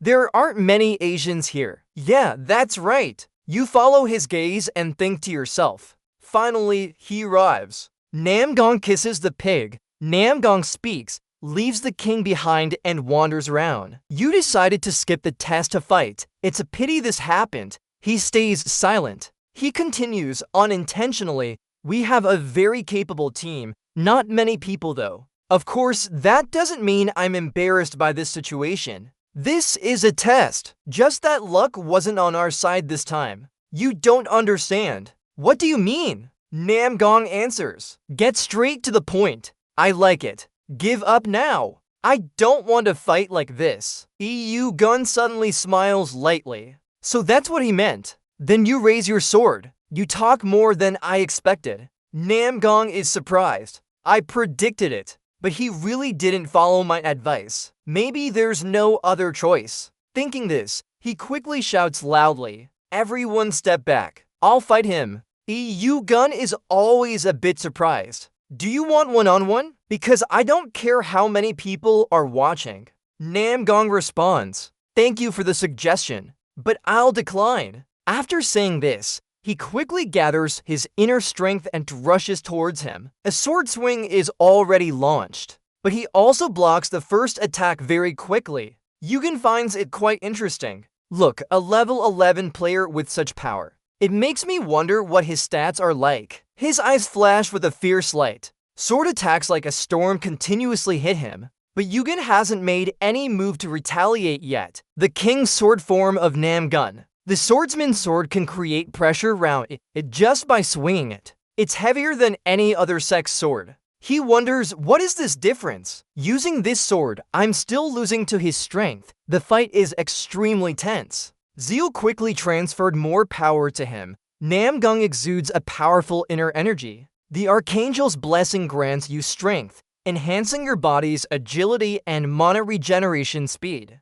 Namgung angrily looks at Giles. What does this cowardly move mean? She replies that even with my buff, Ngai is still being pushed back. Doesn't that mean the battle has ended? Look, it seems he thinks the fight is over. She continues buffing Minagwa. Namgung wonders, what does ending mean? The area around him is covered in a purple flame. Namgung looks surprised. That pure flame is the one I saw in Agria's dungeon. It can't be a coincidence. His face remains calm as he stares at the opponent. Namgung wonders, but something feels off. His just now sword technique was different from what cut Agria. It seems like it belongs to someone else. With his attack power, he couldn't have killed Agria in one strike. Am I just imagining this, or is he holding back? Zhao wonders when she sees them just standing there. Why did they stop fighting? Then she hears Namgung say to retreat. Continuing the fight would be meaningless. Our end can only be death. Zhao realizes it's a telepathic message. Namgung is conceding defeat to A. Why? Namgung asks curiously. Let me ask you something. Were you the one who conquered Agria's dungeon? He responds. So what? Namgung remains silent. I understand now. He thinks for a moment. It seems he has lost his fighting spirit. Immediately, he stops fighting and sheathes his sword directly. Murmurs can be heard. Agria, we've raided the hardest dungeon level 11, right? The conqueror is Yugunu. Everyone advances reluctantly. Maybe not the captain. Why? This doesn't seem like him at all. I know our opponent is very strong, but to give up before fighting. If we all fight together, there might be a chance. Namgung says, what does winning mean then? EU alone is compensating for the massive numerical disadvantage between the two teams. Isn't he worthy of passing this test? You can continue fighting, but we'll be leaving. Let's go. Zeal taunts. This isn't what I heard before. Just a coward. Namgung doesn't care. Say whatever you want. I value my teammates' lives more than my pride. Everyone is moved. Team leader. Everyone's agitated. He's too stubborn, a bit regrettable. But I also like that about our team leader. Right, always redoing the test after it. Jolie couldn't say anything else and so she hugged her anger. EUW. Remember, I said this just as a precaution, but we should take the smallest group possible. It's not good for adults to get angry before kids' matches. That's right, we are the ones needed to fight with the outskirts later on. Some of them will definitely be future teeth. No need to reduce our own forces without reason. You've thought about it, if Hagwon were in this situation, he would definitely avoid killing anyone. He not only can do that, but is also a hero who never breaks his promises. I like that. But I'm not a hero like him. EU blackface, I hoped everyone would retreat on their own. But now I can't be sure what will happen. You're telling yourself you'll try your best. But if you can't avoid it, then you have to accept it. Gila still didn't listen to Namjang's advice. She was unwilling to fail like that. So Gila used her holy blessing skills to empower everyone following her and shouted loudly, launching a coordinated attack on him. Yugwan thought, it must be time for me to join in the kids' fight now. You're still building your inner strength. A strong aura quickly envelops all of them. Everyone's agitated. Their fire skills blocked our techniques. Just piercing through it alone, Yugwan is by herself. But they don't have the power to fight. Every arrow trembles at the sight of the flame's shape. They all scream in terror. The devil is a devil. Yugen thinks. Holy fire looks like a devil to them. This fire grows by devouring their fear. Even I find it hard to control when it gets too powerful, so I have to restrain it. Their sword arms tremble. A few of them struggle to shout, I must kill Yugen. You're considering. It seems they can withstand the blessing for a while with their buffs. Yugen looks at Zul. She probably has plenty of buffs available. She uses all her strength to buff the players. It seems she really wants to take your life. Zul is frustrated. What's happening? I'm casting appropriate buffs for each player, but they're all stiffening up in fear. There's nothing you can do when approaching that fire. It's like facing an unbreakable arrow. They can't even get close to him, much less injure him. Thinking this, she decides to unleash a critical move straight at him. A large sword points directly at Yugo's head. Zul grits her teeth and forcefully launches herself. Die! But something strange is that her power doesn't do anything to him. In fact, it seems not to work before it even reaches him. Yugo channels his inner strength and strikes with a powerful sword, shattering the one Zul was using. Zul is unwilling. How can this be happening? The surroundings become incredibly desolate. Many are injured. Everyone trembles before Yugo's power now. Namjang's words play like a slow-motion film in Zul's mind. Retreat and continue fighting is meaningless. Our end result will only be death. Just say what you want. I value my comrades' lives more than my pride. A sense of regret spreads through his body. Namjang kissed. You're right. Namjang spoke into the mic. Everything. Step back. We don't have a chance. If we all die here, even if we catch his king, it's still a loss. EU Jan spoke up. If you're planning to run away, leave the flags behind. Then I'll spare your lives. Zoli was surprised. Did you hear our transmission? Yugwan calmly replied, I don't need to listen. I can tell what they're thinking by looking at them. Zoli asked, what will you do if we say we're leaving without leaving anything behind? Yugwan responded clearly, I won't let any of you go. Stop for a moment and continue. Don't waste your breath. Hand over the flags here. And very soon, he managed to reclaim quite a few flags for his team. Giolai wondered, are you really not going to kill anyone? We might have lost everything, but we'll gather more. You're alone now and no longer have a king. EU kept interrupting during the remaining time. So what? Do you want me to kill you? What do you want? Giolai said, I heard that you turned down offers from major guilds but are hiding in a different tier. I can't be sure if the rewards will be better than mine. You rejected outright. Fine, thank you. Giolai asked, from your quick rejection, at least give me your player ID. EU still disagreed. No problem. Thank you. I know what you're after. Giolai questioned.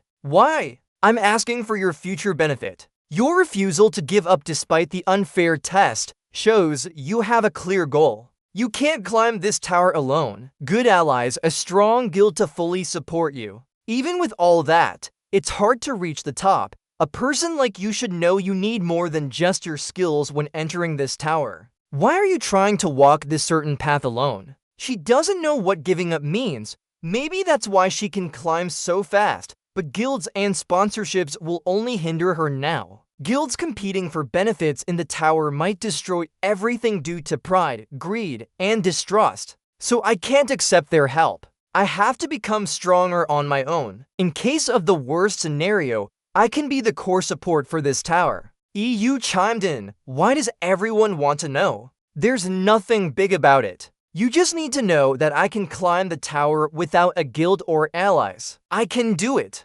No, I must do it. His face showed determination as he spoke. Cut to Halaman in the forest. He looks young. When will he come back? The forest setting makes the surroundings eerie and ominous. Terrifying. Why is it always so dark when we play? Halaman looked around, feeling scared. How long do I have to wait? He was so focused on being cautious that he didn't notice something from afar in the bushes preparing to attack. Then it shot towards Halaman, carrying a burst of flames. He dodged it. A mocking voice echoed. He dodged it. Maybe it looked like he was unprepared, but he still had some reflexes. The people from the bushes stepped out. You want us to kill you? Why are you just standing there like a statue? This is over quickly. As far as I know, even with Namgang Hun and Joel, their group still can't handle Yuguan. He must be incredibly strong. Halaman was startled. Is he really fighting against Team B alone?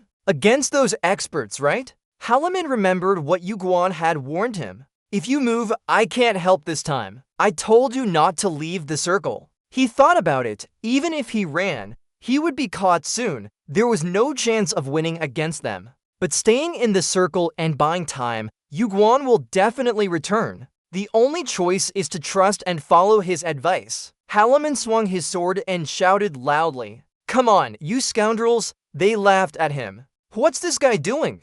Forget it, he must be hallucinating. Don't forget we'll split the points for our contributions. Got it, make sure to distribute the flags fairly. At that moment, darts were thrown towards him, but an invisible circle stopped them. Another one charged straight at him. Halaman was terrified. Damn, I can't leave this circle. He lunged forward and kicked the man in the face, causing blood to flow non-stop. Too easy! Halaman closed his eyes tightly. As long as he doesn't leave the circle. The other guy was confused. What are you talking about? It's not a grudge, just consider yourself unlucky and be done with it. Suddenly, silver smoke slowly spread behind him. For some reason, he was suddenly flung far away in everyone's surprise, causing them to panic. What the hell is going on? Is this magic? This must be a divine skill.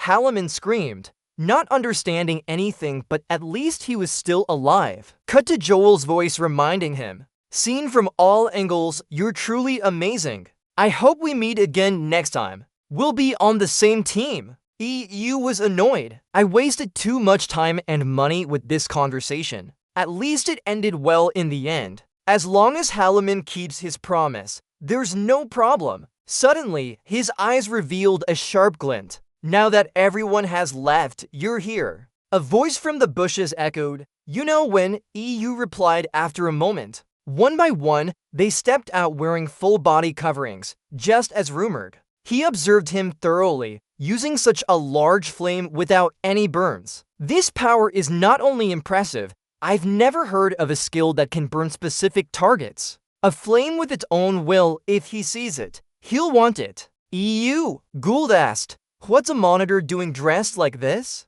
The other guy was surprised. Can you see my face? Line 60 completed.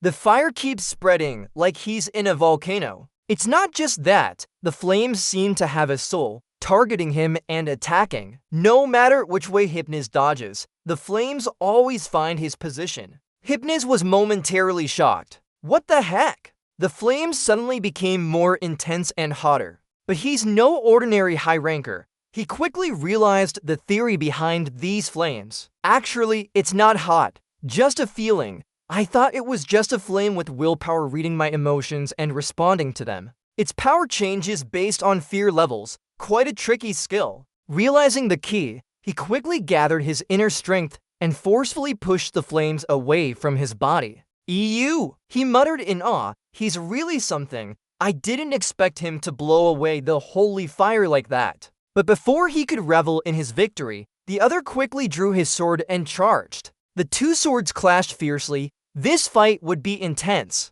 Hypnos leaped and moved swiftly around him to find a weakness. No matter which direction he was in, he could predict and counter it in time. Hypnos was secretly alarmed. I knew this guy is really outstanding. If he becomes an EU officer, he'll turn into something monstrous. We must avoid that at all costs. Thinking of this, envy and jealousy showed on his face as he used Lunar Dream to think, Iyugun must die here. Iyugun stood in the midst of immense power. If it were someone else, they might have collapsed long ago. Despite that, he remained calm, looking at him with a heart not afraid of administrators. My loyalty is only for Olympus. Laughable. You can say whatever you want. Foolish boy, you can't understand the bigger picture. EU always looks down on it. The bigger picture, I guess you can't even imagine the responsibility I have to bear. He remembered what Kronos said to him. Remember, anyone who uses this and returns to the past must carry the tower on their shoulders.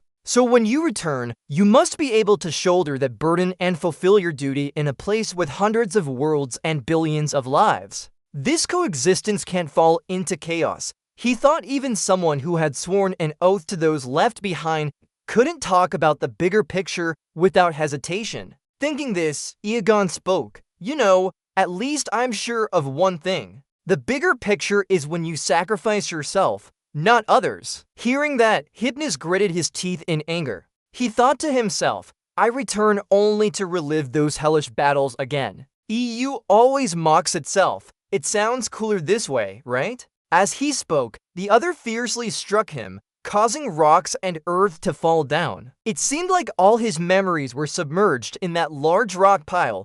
Hypnos panted heavily from exhaustion. He shouted loudly, More cool! How dare you say that when you don't understand Olympus's great ideals? Hypnos thought these actions might be a grave, unforgivable sin within the tower, but all for Olympus. Thinking this, he closed his eyes contentedly. It seemed Hypnos accepted whatever punishment the tower would give him. But suddenly, from behind, he fiercely stabbed his sword into him. The attack was decisive. He used all his strength to stab in. Hypnos was surprised and looked back hesitantly. His face remained fierce as he stared intently at his opponent. Immediately, Hypnos used all his strength to shout loudly, sending him flying backward. He gritted his teeth through the pain. Damn it. How can Lunar Dream turn fear into reality? Even if his eyes could see through illusions, he couldn't help but feel afraid when rocks fell on him. What are those eyes? Iyugun calmly replied. They're good eyes. Hypnos didn't give up. Hell no, it's not over yet. If illusions don't work, we need another method, Iyugun said. No! He thought, though only half finished. It's the best skill against illusions. And that's why I'm confident in this battle. Thinking this, he spoke. The end is here. He didn't understand what was happening and angrily raised his sword to strike him. Suddenly, a powerful force intervened, causing Hypnos' sword to shatter into many pieces. Hypnos turned around. It was none other than the administrator. He stared angrily at him with intense hatred.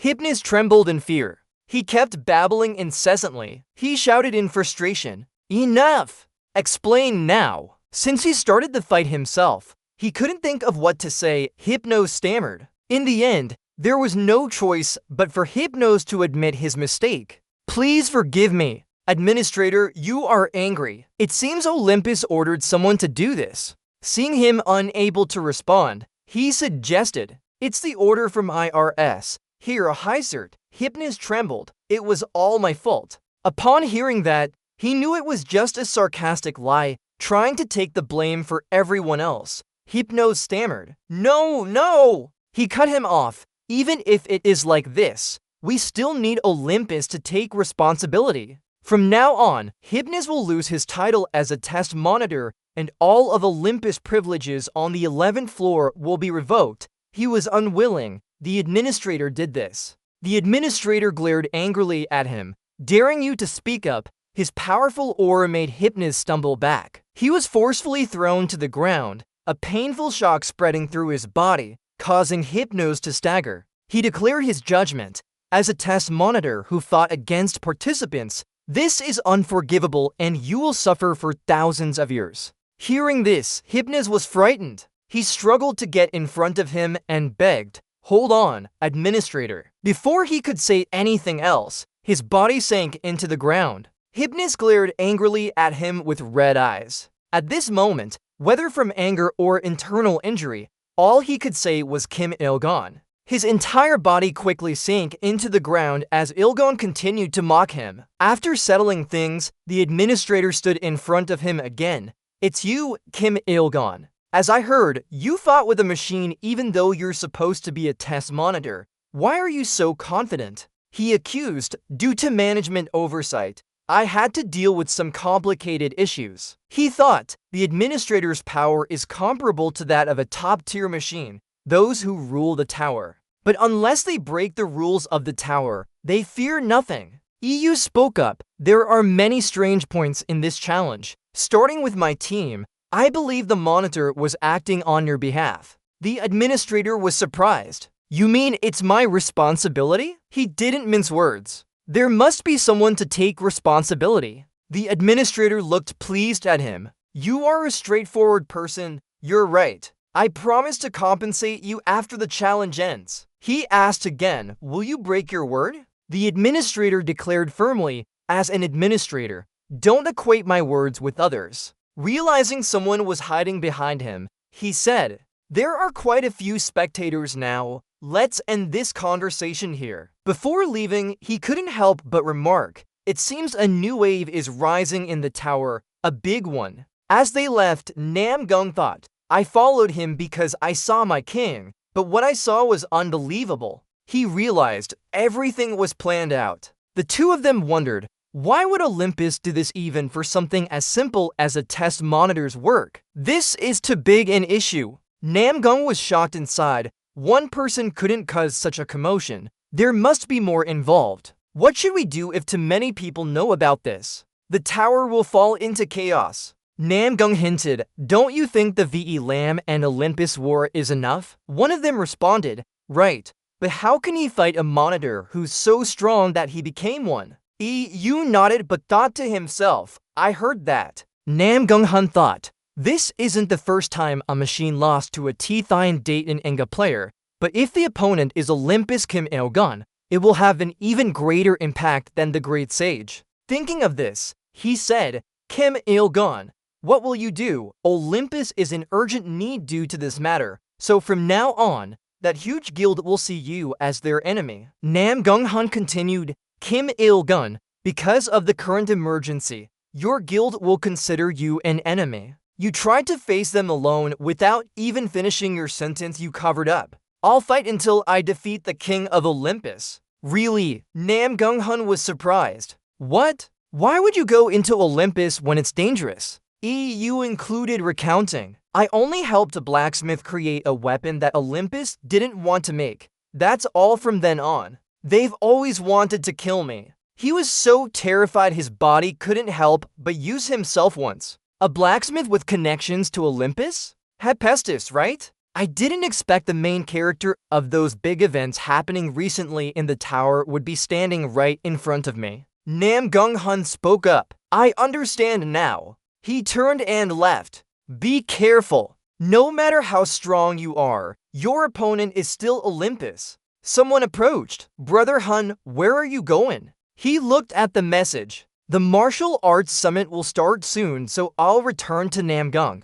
On this side, Halaman was so happy he almost cried out in greeting. "Why did you come late? I thought I was going to die." "You won side, but you didn't die." Halaman was overjoyed. "Yes, but he's really determined." He glanced at him and hesitated before speaking softly. "Even so." Hearing him hesitate like that, Halaman was bewildered. "Even so, what? Did I do something wrong?" Yuwon smiled lightly. "Even so, you didn't give up and it helped us a lot." Immediately after, he quickly took out the flag with number 618 and passed it to Halaman. He was surprised and hesitated as he thought, "With such an effort, we're sure to get many points." But instead of being happy about this, the person who brought the best result in a terrible situation couldn't think of winning and praised himself. I'm glad I could play the role of king until the end well. System notification. Player Eugen has given 618 flags to the king.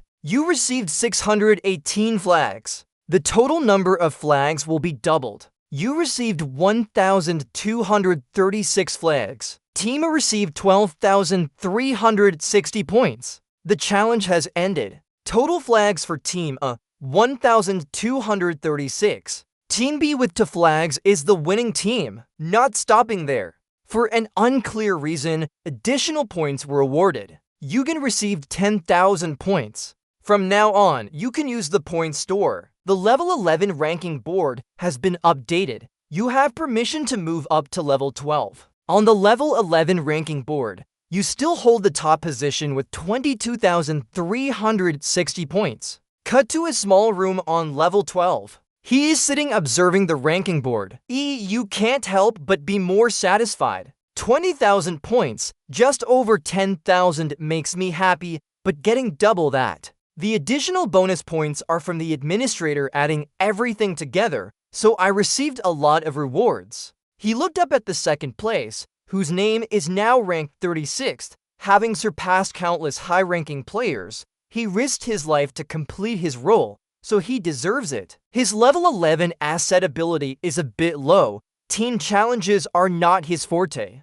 If Titi Desheng heard this, he'd say, "Team challenges, why would we do that?" The EU players are speechless. You can tell by their reactions. And indeed, Afghanistan is ranked 6th with a total score of 7.860. This isn't surprising at all. He had outstanding talent right from the start, but he grew stronger as he climbed the tower. The events in the tutorial and the first floor motivated him. I wonder how he's changed since our first meeting. I can't wait to see him now. Thinking about this reluctant friend, you can't help but feel intrigued, curiosity rising within. Cut to South Gungji, the largest sect surpassing even the Heavenly Demon sect and the core of the VE Lam Guild. A high-ranking family produced many talented individuals and brought Gungji back from obscurity to glory. This man with a pure face is none other than. He is the head of South Gungjingan. After hearing Hun's report,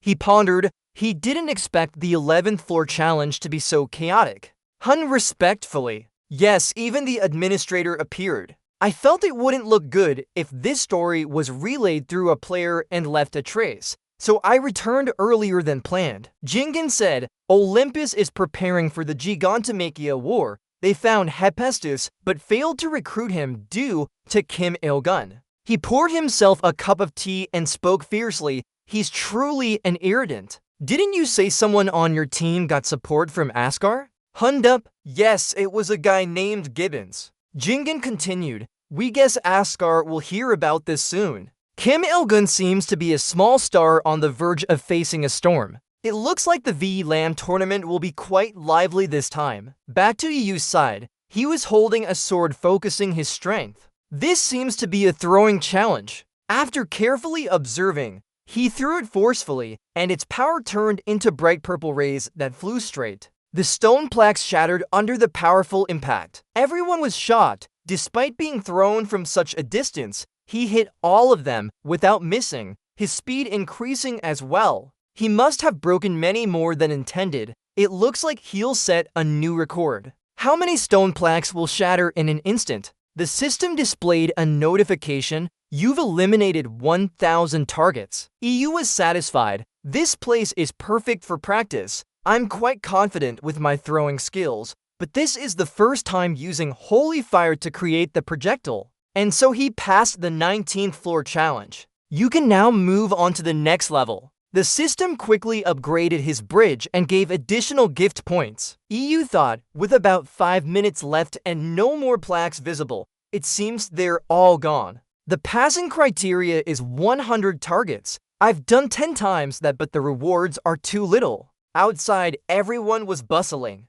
Did you know not long ago, I saw someone with such high scores? Choose any of them and you won't regret it, I assure you. EU thought receiving more points than expected on the 11th floor allowed me to get the item I wanted, but because my level and achievements far exceeded expectations, I also reached the limit faster. Perhaps I should aim for levels 20 and above for better rewards. Earlier levels were still quite challenging, and with more substantial rewards, but since the 20th floor challenge is complex, I'll temporarily stop climbing the stone tower. Now's a good time to increase my mana to rank 3. The most effective way to fill the mana bar now is by consuming a million yuan potion. It's made once every 3 years in the VE Lam world, the Great Condensation Pill. According to the information you know, this can be obtained at the VE Lam tournament.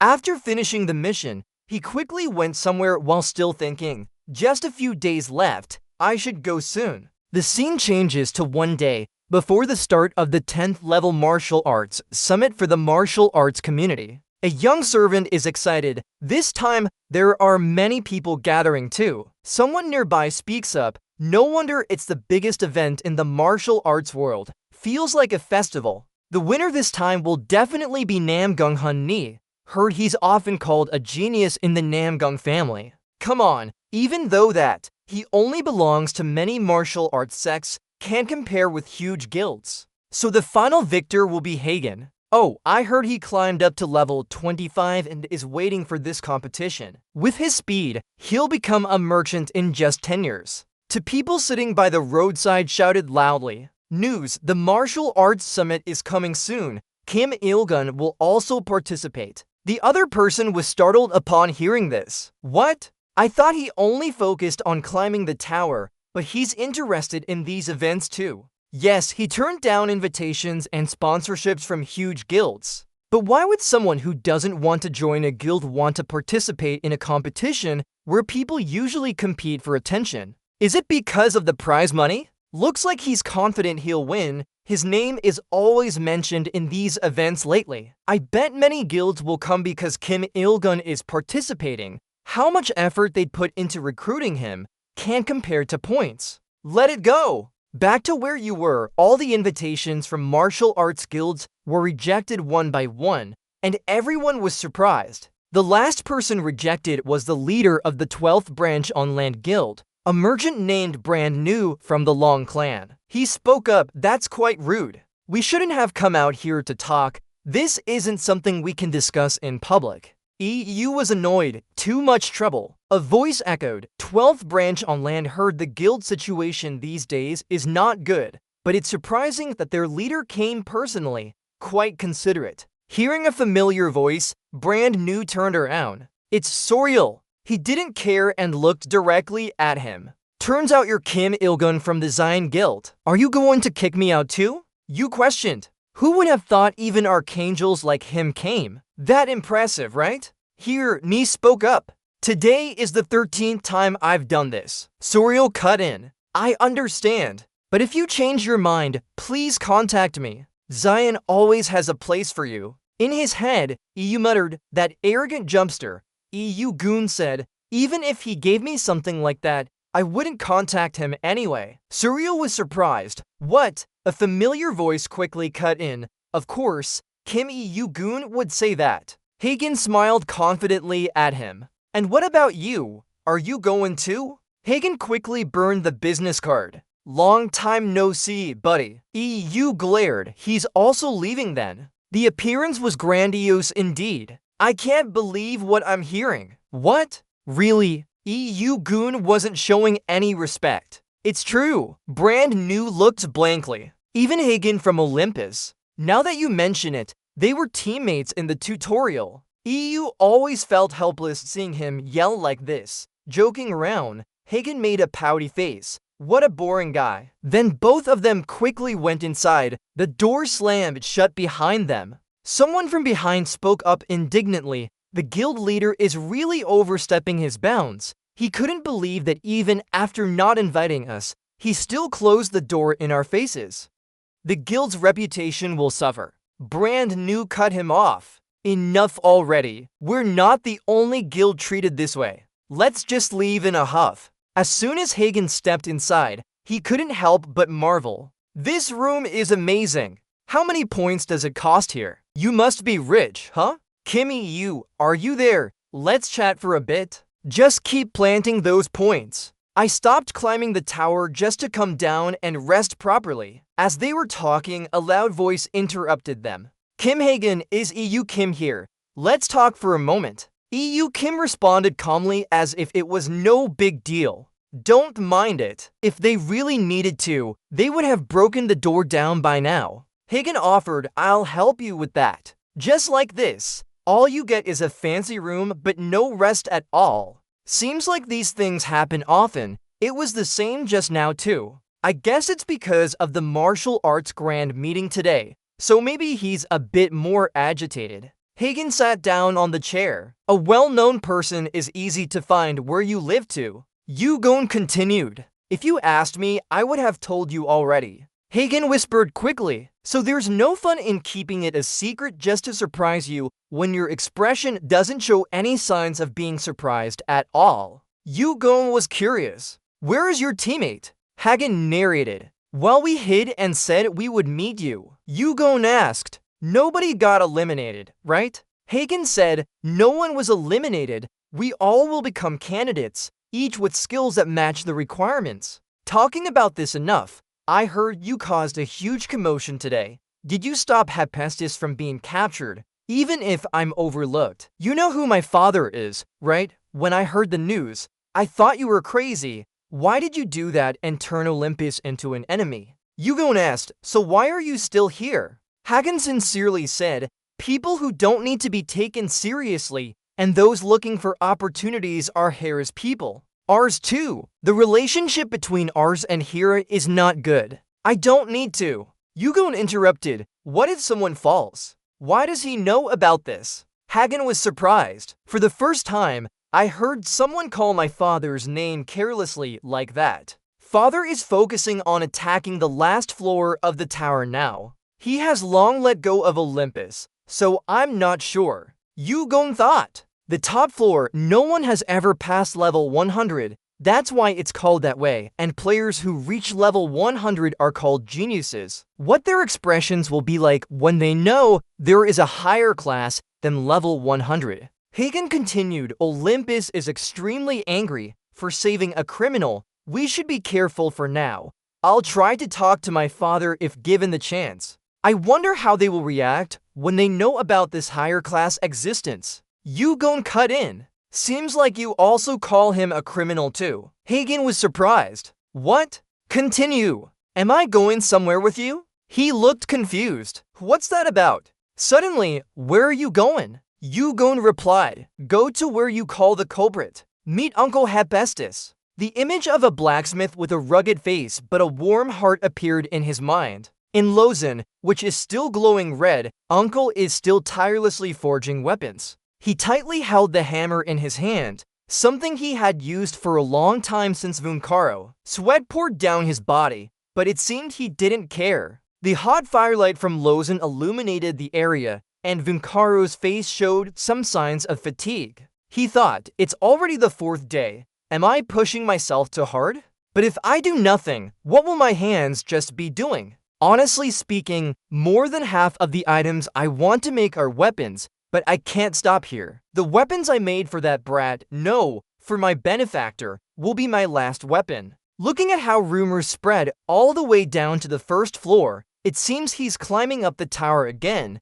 He said he would come by soon, but when exactly? Just as his thoughts were interrupted, a familiar voice echoed. Is anyone here? Volcaro's face lit up at the sound of this voice. But just seeing him made Volcaro angry. He asked, why would I care if you didn't knock before entering? His eyes quickly landed on a stranger named Hagen. Volcaro cautiously examined the newcomer and asked Yugon, who did you bring with you? He stepped forward to introduce himself. My name is Hagen. Volcaro immediately recognized him and said, Hagen, you're one of my father's sons. Vuncaro was surprised. Is it really that hard to call me your brother? Volcaro honestly replied, well, given the tension between us brothers, how can I be so familiar with you? His whole body exuded a threatening aura. Volcaro cautiously gathered his internal energy. Are you here to catch me too? Hagen quickly explained. No, of course not.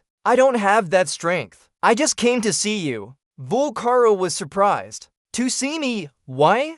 Hagen admitted, because I can't trust Olympus anymore. Vulcaro was taken aback by this. Really? One of my sons? Who doesn't even trust Olympus? Hagen continued, since birth, I've heard that my older brother is a traitor to the West Court. Then I heard that your friend here saved him. He helped me learn many things, so I want to meet and evaluate you personally based on my own feelings. Vulcaro observed his younger brother. Now looking at him closely, both appearance and eyes are exactly like father's. Is it because he inherited more of the father's blood? Vulcaro angrily crossed his arms. So what do you think? Hagen honestly replied, I'm not sure just by looking at your face. I know you stopped making weapons, but it's not always like that, right? Because there are countless weapons made by you in Olympus. He didn't deny it. You have keen eyesight. Hagen wondered, when did you stop making weapons?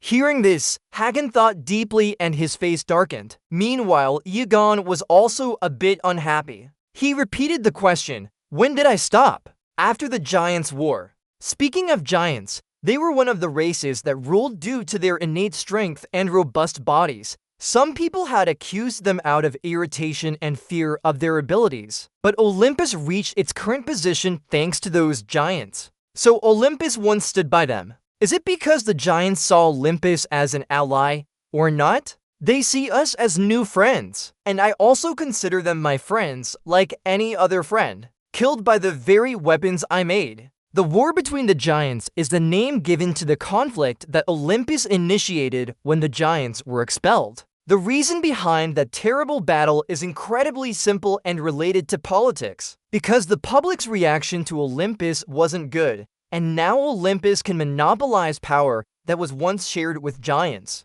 Giants from Asgard, giants from Olympus, and rancor from various guilds all fought each other for territory. So that battle was incredibly terrible. The sound of swords clashing echoed throughout the heavens like thunder in the bloodstained tower within. Our giant friends have all sacrificed themselves for the purpose of increasing Olympus's influence to erase its reputation when partnering with giants. That's when I left my job at Olympus. That's also when I stopped making weapons. Eugene couldn't hide his sorrow on his face as he listened. He sadly recalled the story. This is the tale he told while crying, even though it was long ago, but I'm sure he still feels very distressed sharing it. But now, he's suppressing his emotions to maintain his image. Vulcaro continued, but after a few decades, they suddenly asked us to start making weapons again. I bet there are still giants alive. Hagen speculated, could they be planning another war?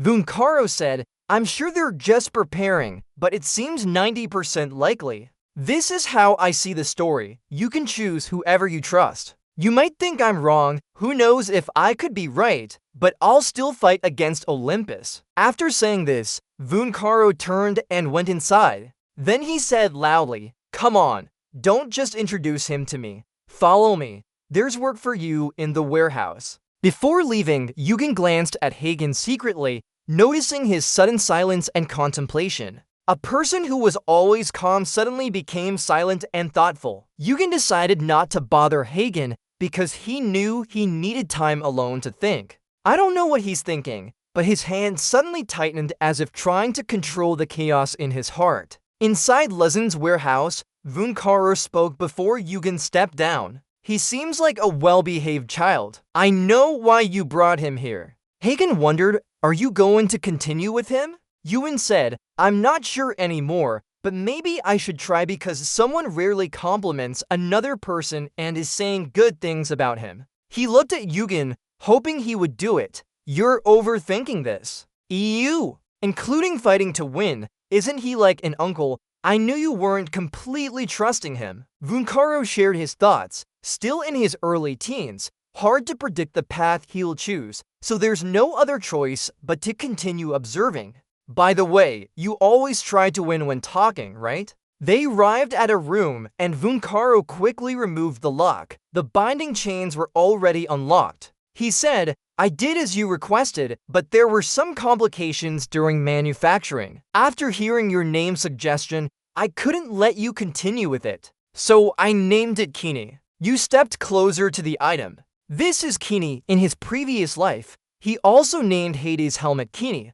Who would have thought he'd used the same name for a completely different object? He explained, "We used all the adamantium you brought, and the dark aura was charged externally, but won't be visible to the naked eye." You're very excited. Can I try it on? Vunkaro smiled. Of course, that's why I made it. The gloves are incredibly thin, you can barely believe they're made of adamantium. Vunkaro secretly observed. I don't doubt his skills because he had to fight the gauntlet from level 1. But the issue isn't whether he's strong or not, but if he deserves it. Watching him put on the gloves, Vunkaro was worried about his ability to handle it. Yugen replied, "I understand now. How can you reduce its power?" Suddenly, as he spoke, he looked in front of him where no one was. The surroundings were covered in darkness. From the air, a pair of eyes gradually opened, as if waking up from a long sleep. Its eyes resembled those of a cat. The golden light made it even more glaring.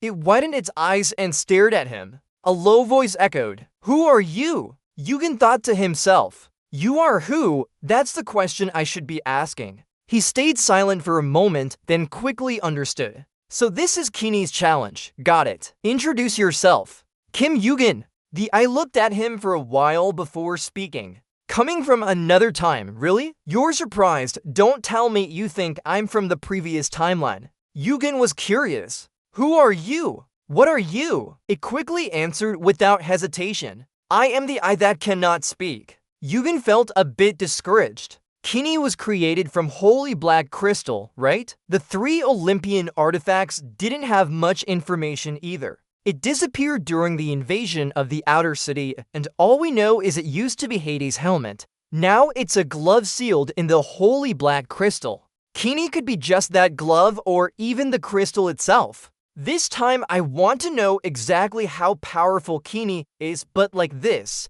talking won't get us far. Suddenly, a voice echoed, Egg, who's there?" The egg immediately woke up and was fully awake now. The ground around Yugen started moving violently. He panicked. The density of the huge shadow mana was dangerous. His body could be corroded if it brushed past. Holy fire quickly surrounded Yugen. Yugen gritted his teeth and thought, "I have to dodge before it's too late." He had to use holy fire to block it. A burst of green light swiftly passed by him. Yugen was surprised. That wasn't an attack. The system kept updating the egg's condition. It seemed like it was about to hatch. The hatching rate had reached 41.9%, and it was happily singing. The hatching rate increased by nearly 30%, much higher than when Orochimaru attacked. Yugen was extremely tense. No one knew whose egg this was, what would hatch from it, or how to make it hatch. EU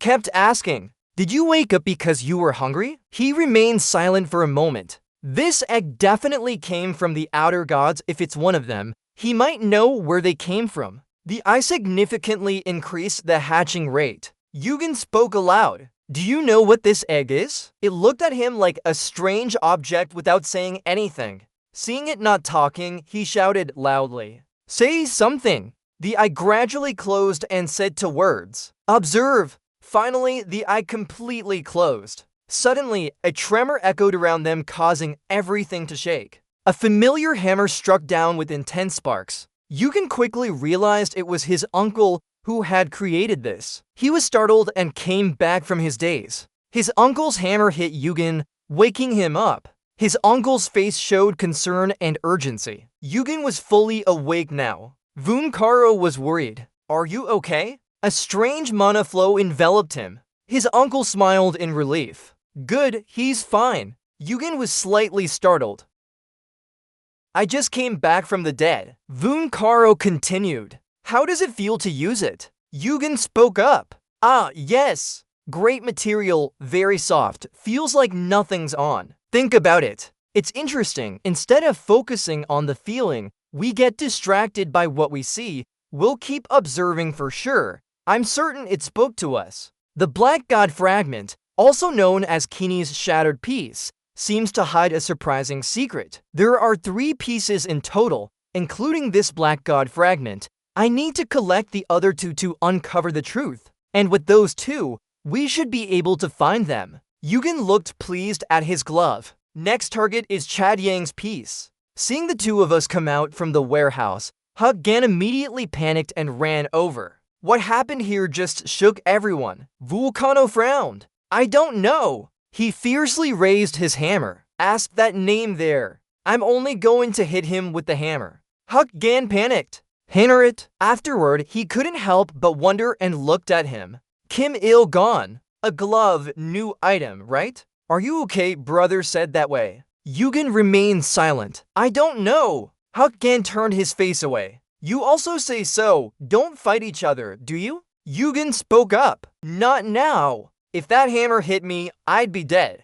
Hak Gan thought about it and agreed. Yugen reassured him. There's nothing to worry about. I said so because I don't know what happened. Hak Gan temporarily believed him. Alright then. Yugen asked, have you thought it through? Hak Gan replied, not yet. Everything is still very complicated. I think we should meet the brothers and sisters first. You're curious, who are they? He has many brothers and sisters. Hak Gan said Apollo and Artemis were his siblings. Apollo and Artemis, children of a different bloodline from Hagen, high-ranking figures in Olympus, they are also key characters in the Gigantomachy. He wants to meet them to learn more about the Gigantomachy. He should approach this with greater caution. The reward is one thing, but I need to spread my name and gain more power in Olympus, Yugen interjected. You've been planning that for a while, Hagen said. Of course, since we're different from ours, if I want people on our side, I must continue proving myself.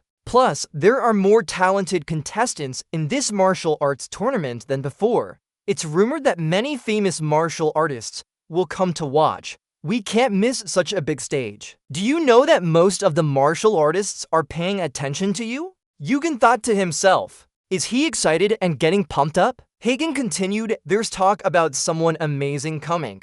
Yugen was curious. Who is it? Hagen seriously replied, it's the Vice Grand Master of the Heaven Devil Sect. Seeing him look surprised, Hagen was satisfied with his answer. Why are you so excited then? Yugen couldn't think of anything to say for a moment. Is it me? Talking about the Vice Grand Master is like being the Vice King of the Heaven Devil Sect, allowing someone to command the disciples of the Heaven Devil Sect. The interesting part is that the Heaven Devil Sect is still hiding in the martial arts world. The reason why the demon sect has been arguing for so long is because of some stubborn demon who insisted on protecting the sacred flame. So it's not strange that they return to the mortal world now that their old responsibility has been lifted. But choosing a martial arts tournament as the stage for their debut, this old man really outdid himself. After all, if the demon sect is back in operation, it will be very helpful in our future battle against the foreign gods.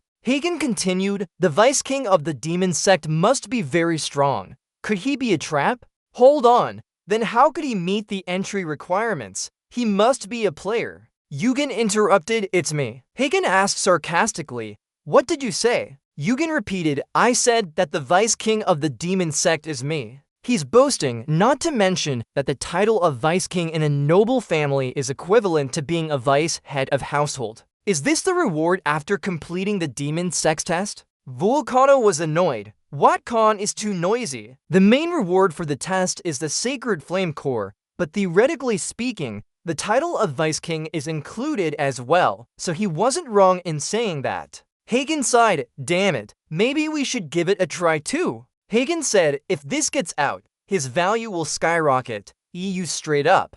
But I have no intention of joining any guilds. He said, you know, but those guilds think differently. As he spoke, Hagen was very excited for tomorrow would be fun. Time quickly passed. The next day was the opening ceremony of the martial arts tournament. This is where we will find out who among 10,000 players in the Grand Martial Arts Assembly is the strongest. The competition is currently the focal point of the tower with many rising stars participating. Even the audience are filled with famous faces. Who will be the winner? Who will own the item worth millions of points? A voice echoed, so now let's begin. The preliminary round. Information on the preliminary round. 10 players are divided into a group. The last one standing on the stage gets to participate in the main event. There are no conditions for fighting methods. Groups in the preliminary round are randomly assigned according to this rule. Below the stands, the crowd was bustling.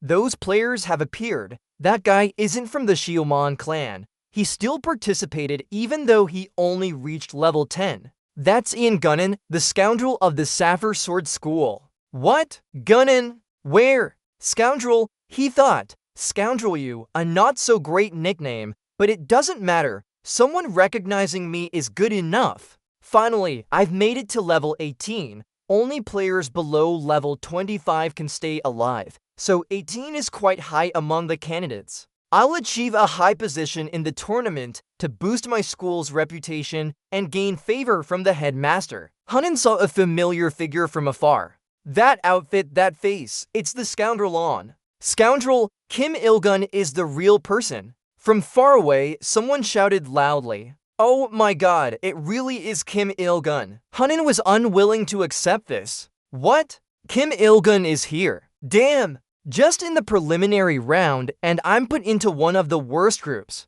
The preliminary round starts now. A voice announced. 10 seconds before the start, the commentator began counting down. Hanan made up his mind. At least, he must defeat that brat. Thinking this, he shouted loudly. That guy! The red-cloaked one! Do you still remember me? And I haven't forgotten the humiliation you gave me. At the same time, the preliminary round began. Gunnan gritted his teeth. If fate has brought us together again, this time he must deal with him properly. Immediately after, Gunnan swung his sword and shouted, dodging quickly. He was so unexpected that it made everyone look heavily. I just got hit in the jaw. And more than that, Yu's face turned black. Who are you? Gunnan, the evil one. He doesn't even remember himself anymore. The fight became extremely intense right away as they both charged in. One of them looked at him, black hair, black eyes, wearing a red robe. Correct, he's Kim Il-gun.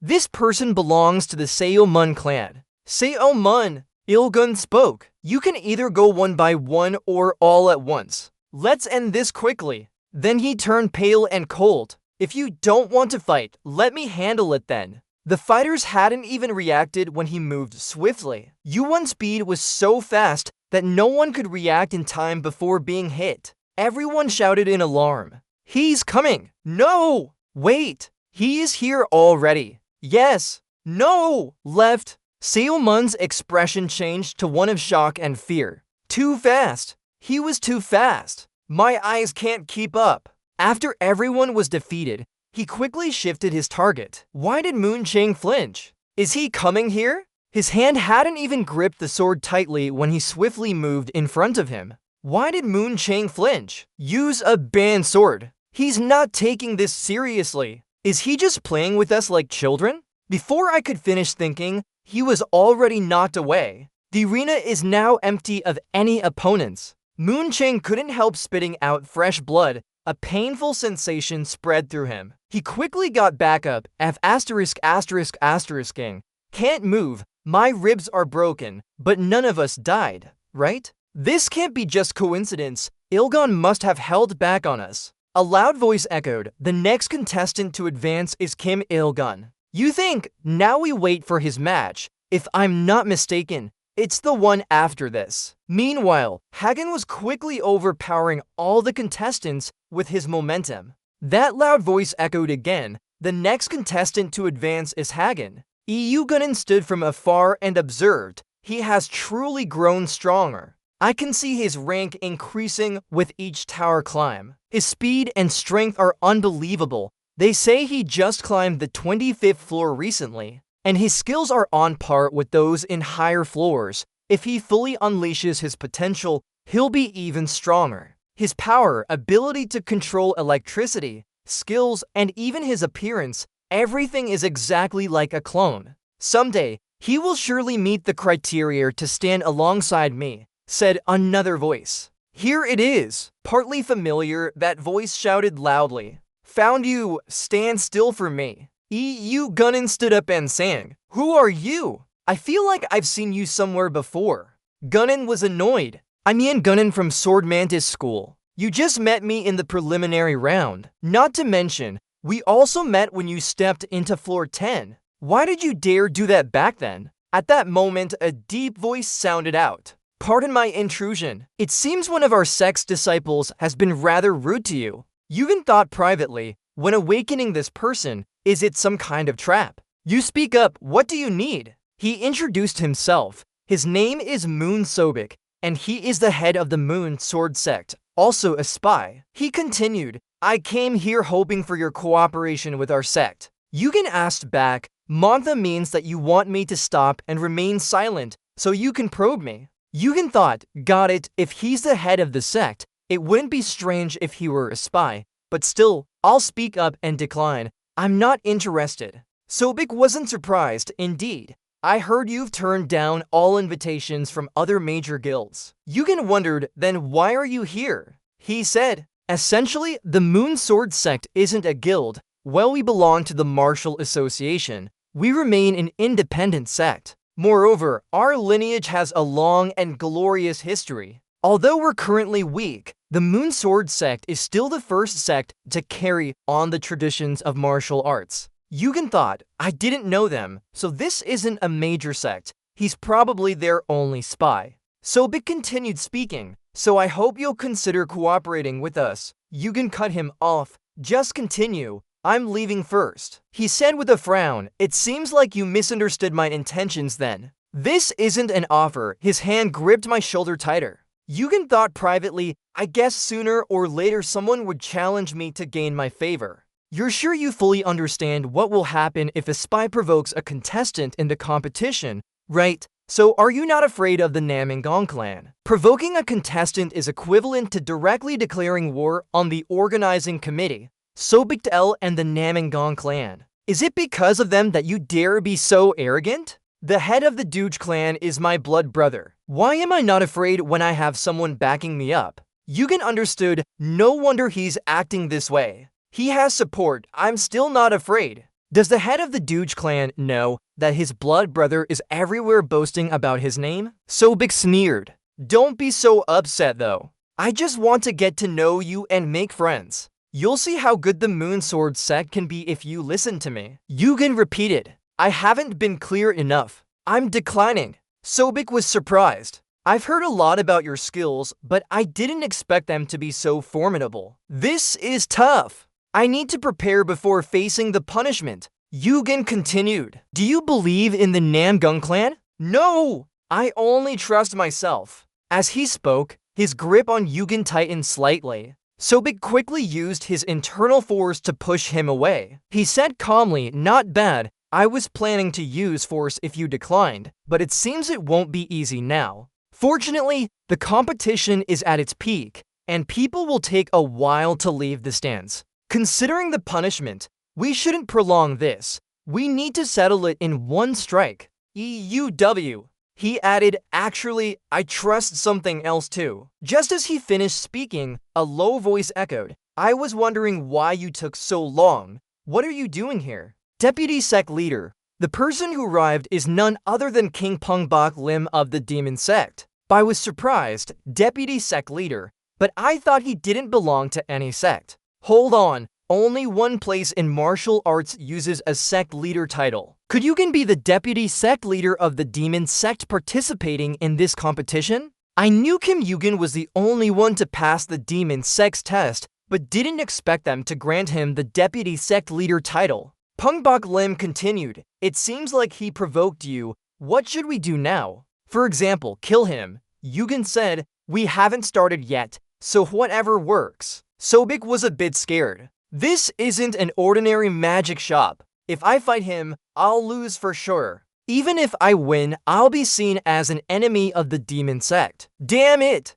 Thinking this, he finally gave in. It's my fault. I didn't know that Iagon was the vice sect leader of the demon god sect. If I knew, I wouldn't have approached him. We're not a sect. Don't lump us together with you guys. He realized he had chosen wrongly and left immediately. Anyway, I'm sorry. Goodbye. He left and you seem a bit down. Immediately after that, he spoke up, saying that they were the ones who spread rumors about the vice sect leader of the demon god sect joining the tournament, Kim couldn't help laughing loudly. The disciples were too eager to return to the martial world, so they couldn't control their curiosity. EU was annoyed. I knew it would be like this. Baklim laughed and admitted, of course, including me.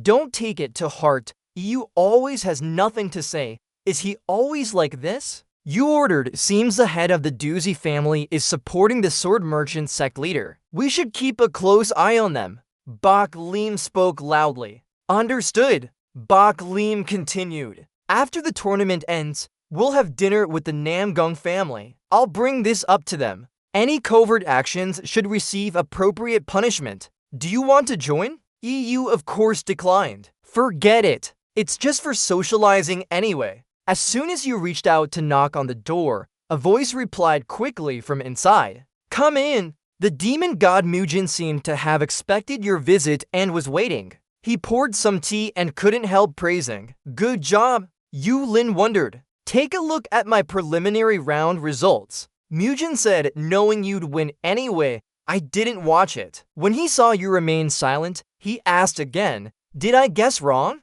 Then he poured tea for you, and EU of course agreed. Suddenly, a powerful aura enveloped the entire space around you.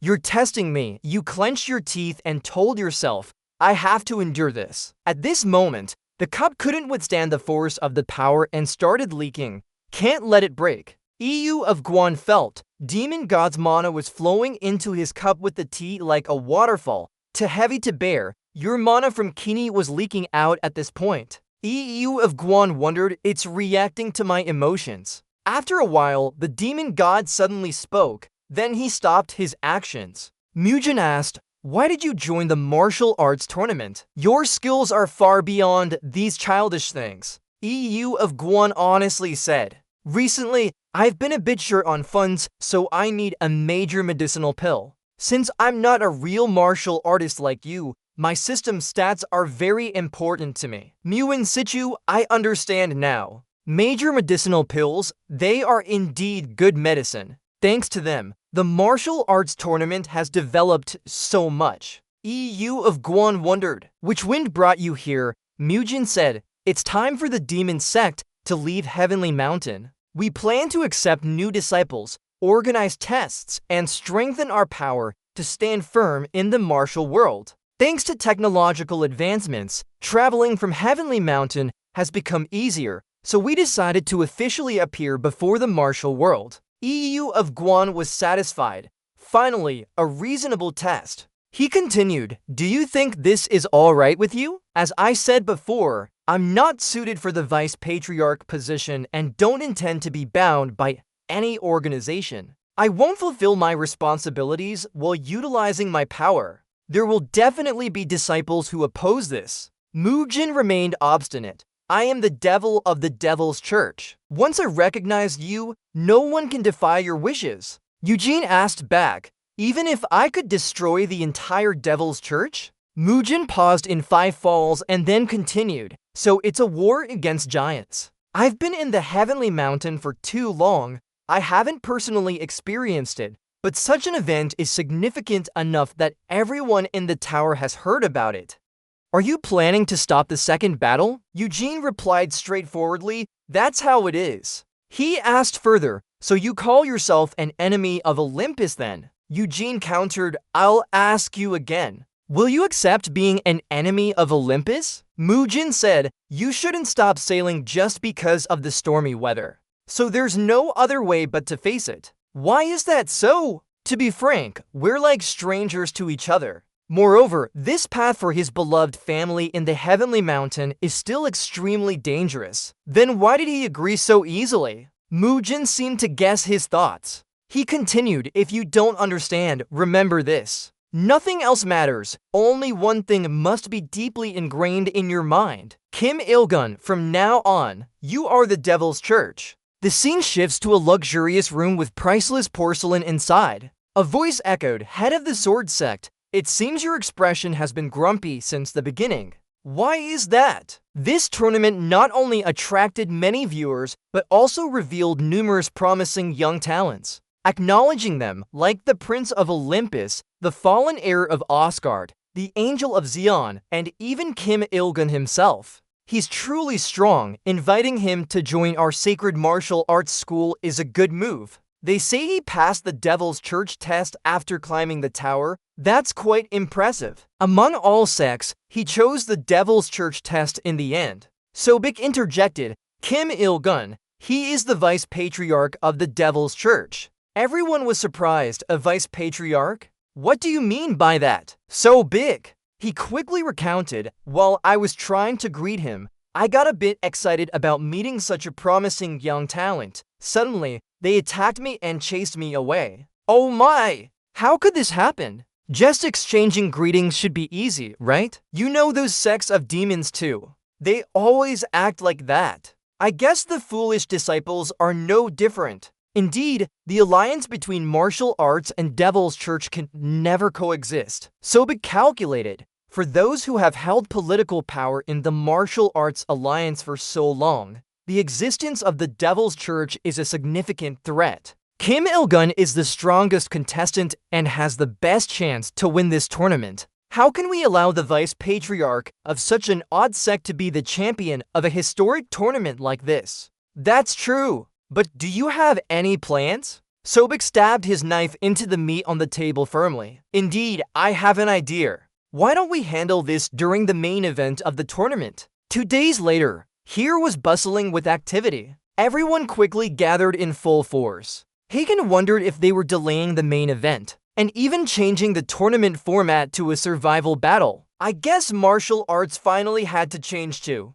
What do you think, Hagen? He replied straightforwardly, who knows? But it seems you're satisfied, and it's good to because it will end faster. Hagen replies, right to the point. After all, fighting one-on-one could take forever. Yugen wonders, so why are you here? Where's your team? Hagen is polite, just out for some fun and sightseeing. Everyone went out today since it's the last day. Yugen questions, they didn't participate in match 9A. Hagen narrates, once everyone heard you were joining, they all quit. How could we possibly win against you? That was a smart move. The countdown timer announced the start of the tournament. Hagen speaks up. We're getting close to the time now. Let's get ready then. Two powerful energies radiate from his room, intense and vigorous. Yugen says, alright, let's go. Look at him. He seems happy. He must have been looking forward to this day. On the day of the martial arts tournament,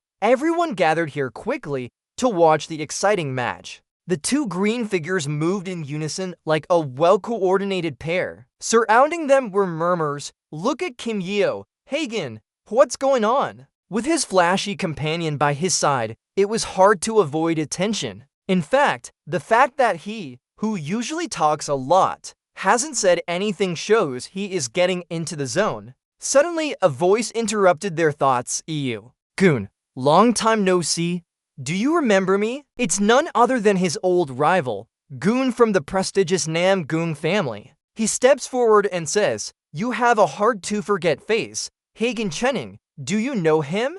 Hun narrates, we took part in the 11th floor test together. Hagen is surprised, an opponent. It's surprising to see you still alive. They quickly greet each other. I'm Hagen, the great heir of Olympus. Hun honestly says, I've heard a few people claim that. Hagen covers his mouth and laughs. Our family can be quite chaotic. Yugen is unsure how to react. Hun quickly responds, got it. Hun looks at Yugen. You've been standing silently all this time, but your words are making both of us curious. He speculates, I'm sure Kim Yugen is the vice king of the Dragon God Church. At that moment, he overheard their conversation. The timing was perfect. The church started showing signs after the first person passed their test. And now, this unusual evil sect is targeting the championship despite not being part of the martial arts alliance. They must think with the Yugen passing the test, it's time for them to take over.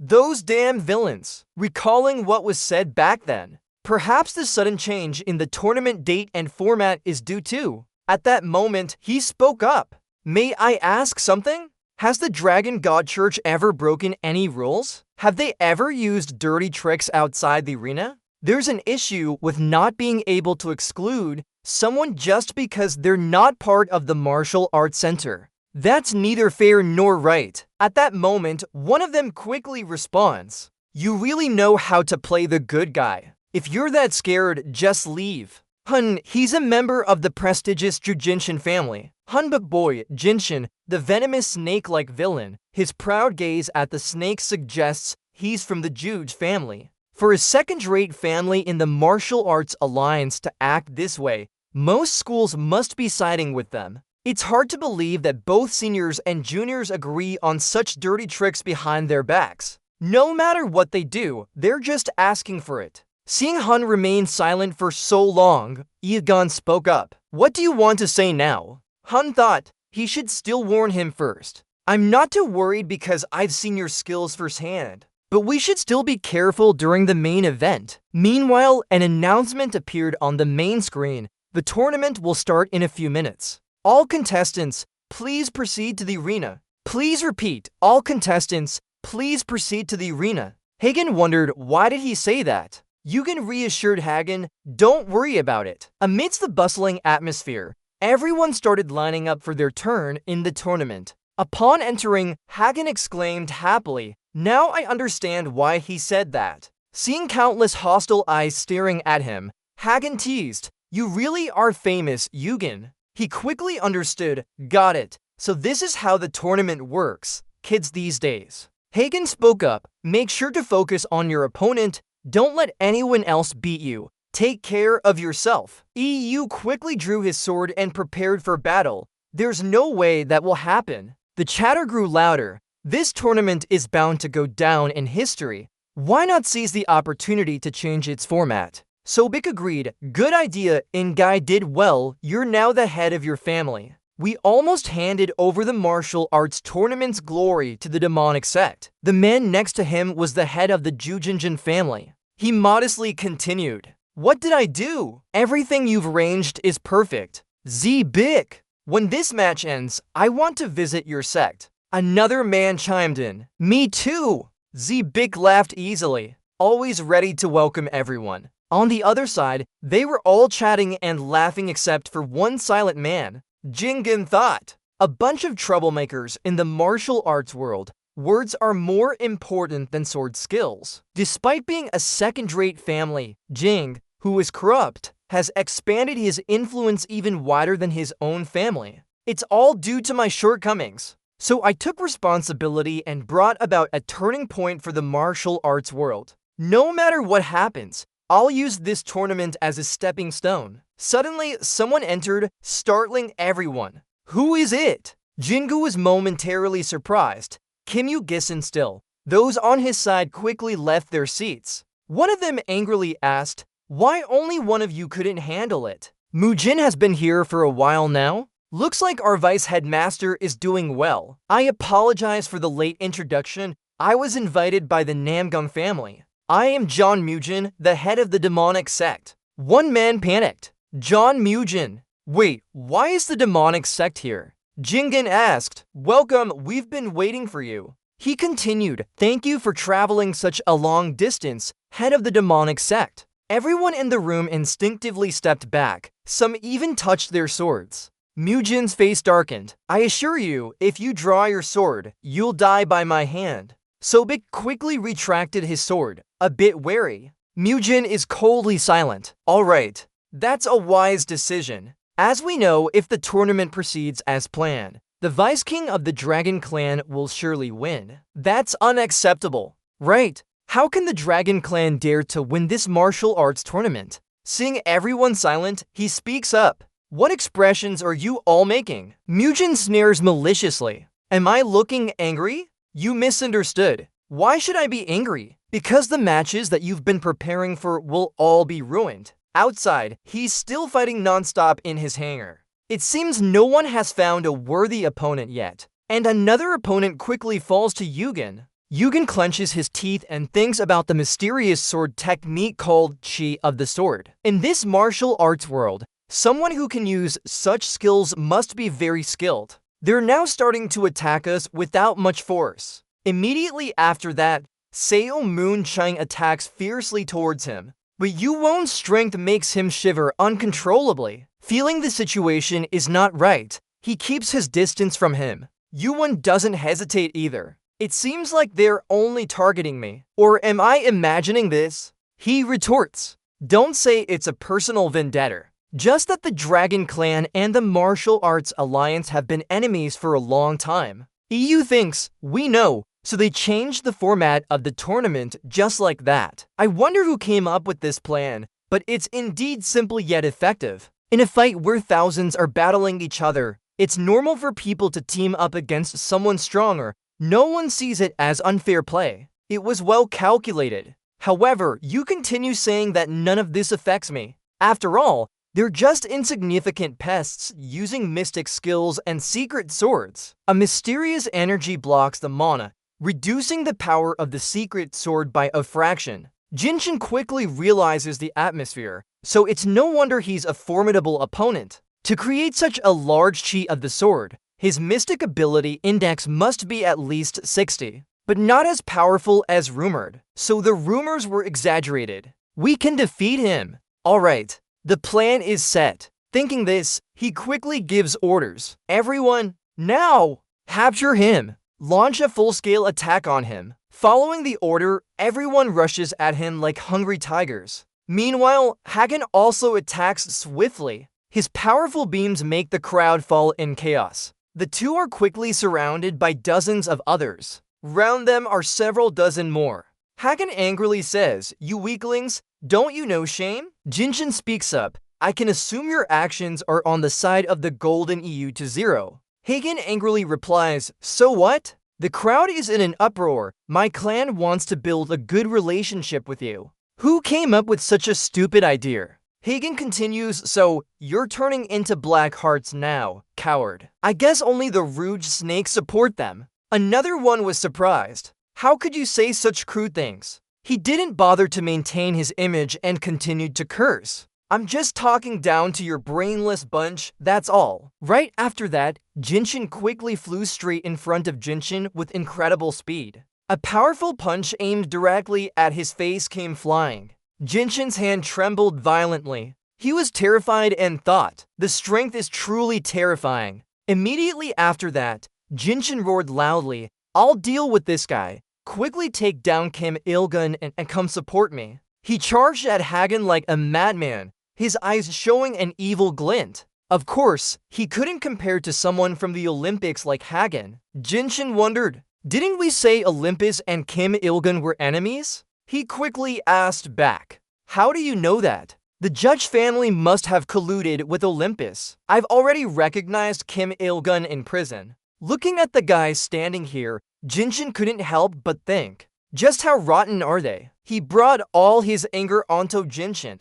His strength was so great that it frightened Jinshin, but he wasn't willing to give up. What the heck is going on here? Hagen, as a son of a strong man, is natural, but I'm a genius who will lead the martial arts world in the future. Thinking this, another punch straight into his face made him look deformed. Jinshin couldn't believe it. How could I not even be able to resist? Jinshin was continuously pushed back by Hagen's strength. Jinshin was furious. "If you hadn't meddled, we would have easily taken down Kim Il-gun already." Hagen laughed mockingly. "Do you think it's that easy?" When the storm from Hagen rose up, "Did you really think you had a chance to beat him?" Out of the smoke, a figure with a strong aura quickly appeared. Kim Il-gun fiercely stabbed his sword at Jinshin with incredible speed, leaving him unable to block it. Yugen's face remained unchanged as he continued to observe Hagen's reaction. After a moment, Yugen forcefully pulled out the sword,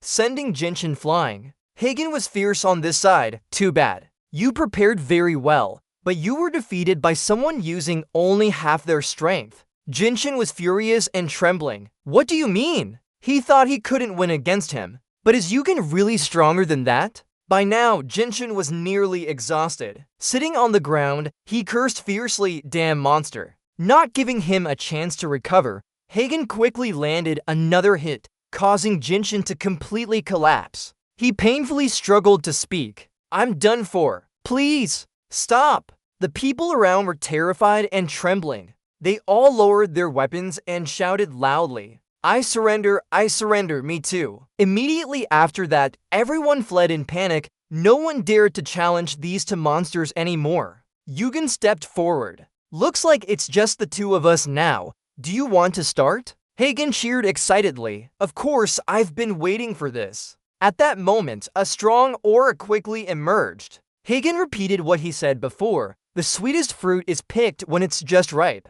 Yugen spoke up. I know you want to fight now, but let me ask you two questions first. Hagen couldn't contain his impatience. Why are you doing this? Get to the point quickly. I'm going to die of anger. Do you regret opposing Olympus? Hagen firmly stated, I am not a fool. I know exactly what I'm doing. Of course, I have no regrets. Continue. Yugen continued speaking. This is my second question. Did you forget the time I knocked you out with one punch? Hagen's face turned dark with embarrassment as he listened. He was annoyed and thinking, how could I forget that? That was the first time I lost to someone who wasn't a cheat. This time, he didn't use his side sword, and he didn't use his bi-sword either. He must be conserving magic power. Hagen fiercely charged forward. Do you remember? How could I forget? Now it's my turn to ask. You still look like the same old me. Huh? Yugen remained calm. No! You actually seem weaker now. Hagen was satisfied that he had clearly heard your answer. The strength you're trying to hide, I will make you reveal it all. Immediately, both of them charged at each other furiously, but this wasn't a battle, it was a showdown. Hagen fought with Yugen's sword barehanded, but didn't seem weaker. They were evenly matched, their power radiating in massive waves like a storm sweeping through the arena. The people watching outside couldn't help covering their faces to keep from falling down. Incredible. This is insane. If these two are players, they must be fake. But here, the fighters are still evenly matched and haven't determined a winner yet. Hagen was extremely energetic, excitedly shouting, "Ae Yugen, let's fight." He remained silent, continuing to move towards Hagen with immense strength. Hagen quickly dodged, but the spot he just left now had a large gap. The arena is now filled with the light of power from the son of a god who fell here. Some lightning beams shot directly at those watching. Some couldn't withstand the shock and screamed, begging to be spared. I surrender. Please let me go. Namgong held his sword tightly, struggling hard to resist so he wouldn't be affected. He was shocked. This battle is worth calling a final match. Hagen, I've heard a lot about him. I never expected him to be that strong. As the son of a god, he and I are often mentioned as new generation geniuses. Even considering him my competitor, his terrifying strength now means no matter how many versions of myself there are, none can defeat him. He glanced at Yugen. Even Yugen seems to be struggling. Did Yugen really win against a cheat with that skill level? I wonder when he started moving so fast and having such quick reflexes. Yugen dodged as Hagen's sword came from behind in one swift motion. He couldn't help admiring. He is really fast. How many points of agility does he have?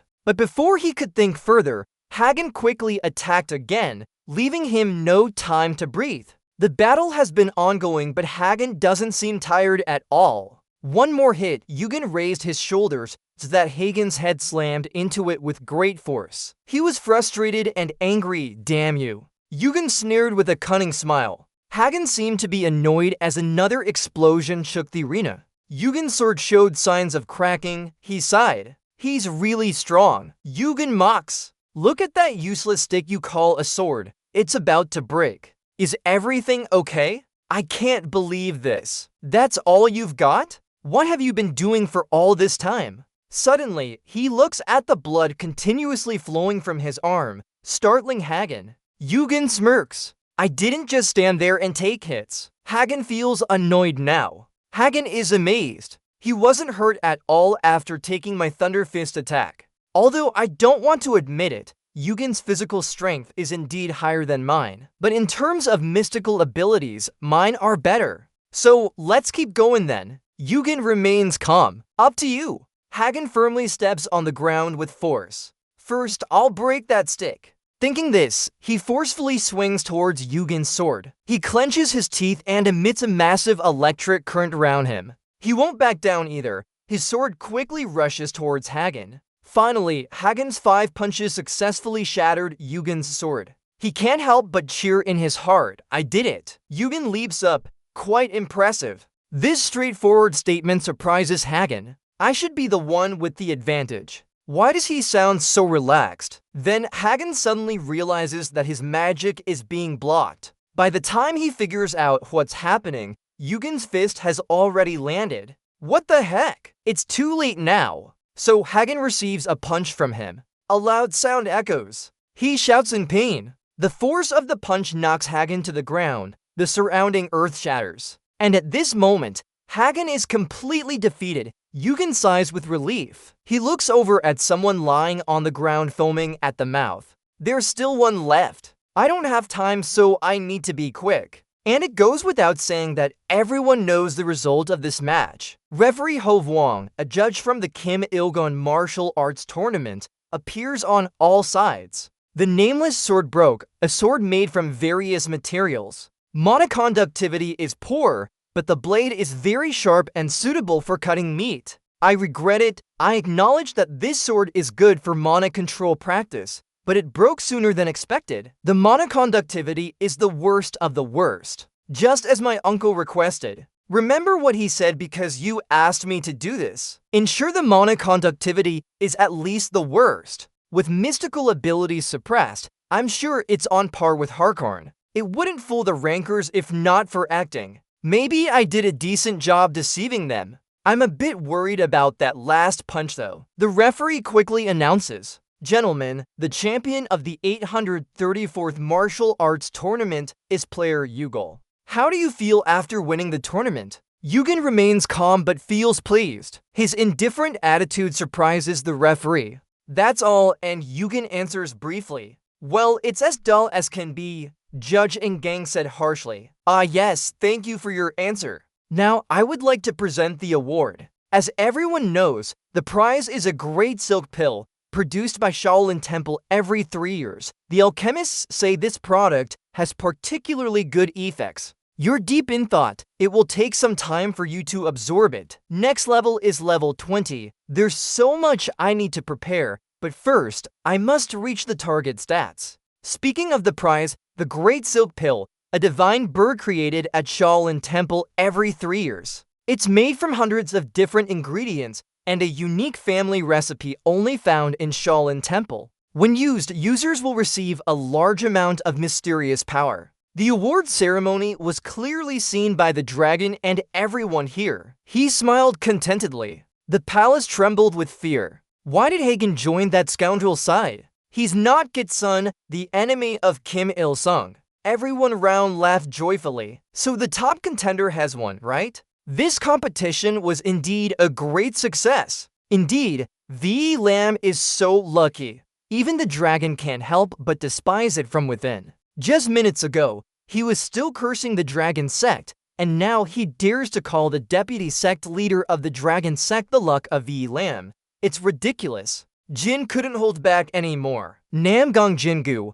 what do you intend by teaming up with the dragon sect?" He replied, "The dragon sect? That's not a good way to call them. Their name is Divine Dragon God Sect, not Dragon Sect. Moreover, I didn't team up, it was an official alliance proposal." He shouted, "The issue lies there. How can we allow a martial arts alliance to cooperate with a demonic sect?" Jingu argued, "Isn't it better than relying on Olympus?" His whole body exuded anger. The issues of the martial world must be resolved by those within the martial world. Or are you going to hand over this world to Olympus? People discussed. Olympus? What flag is that? Finally, he became furious. "That matter. You should feel ashamed for your journey." Facing such an imposing aura, he couldn't help but tremble. The palace thought to himself, "The palace, you knew everything from the start, but you remained silent because our faction dominates here,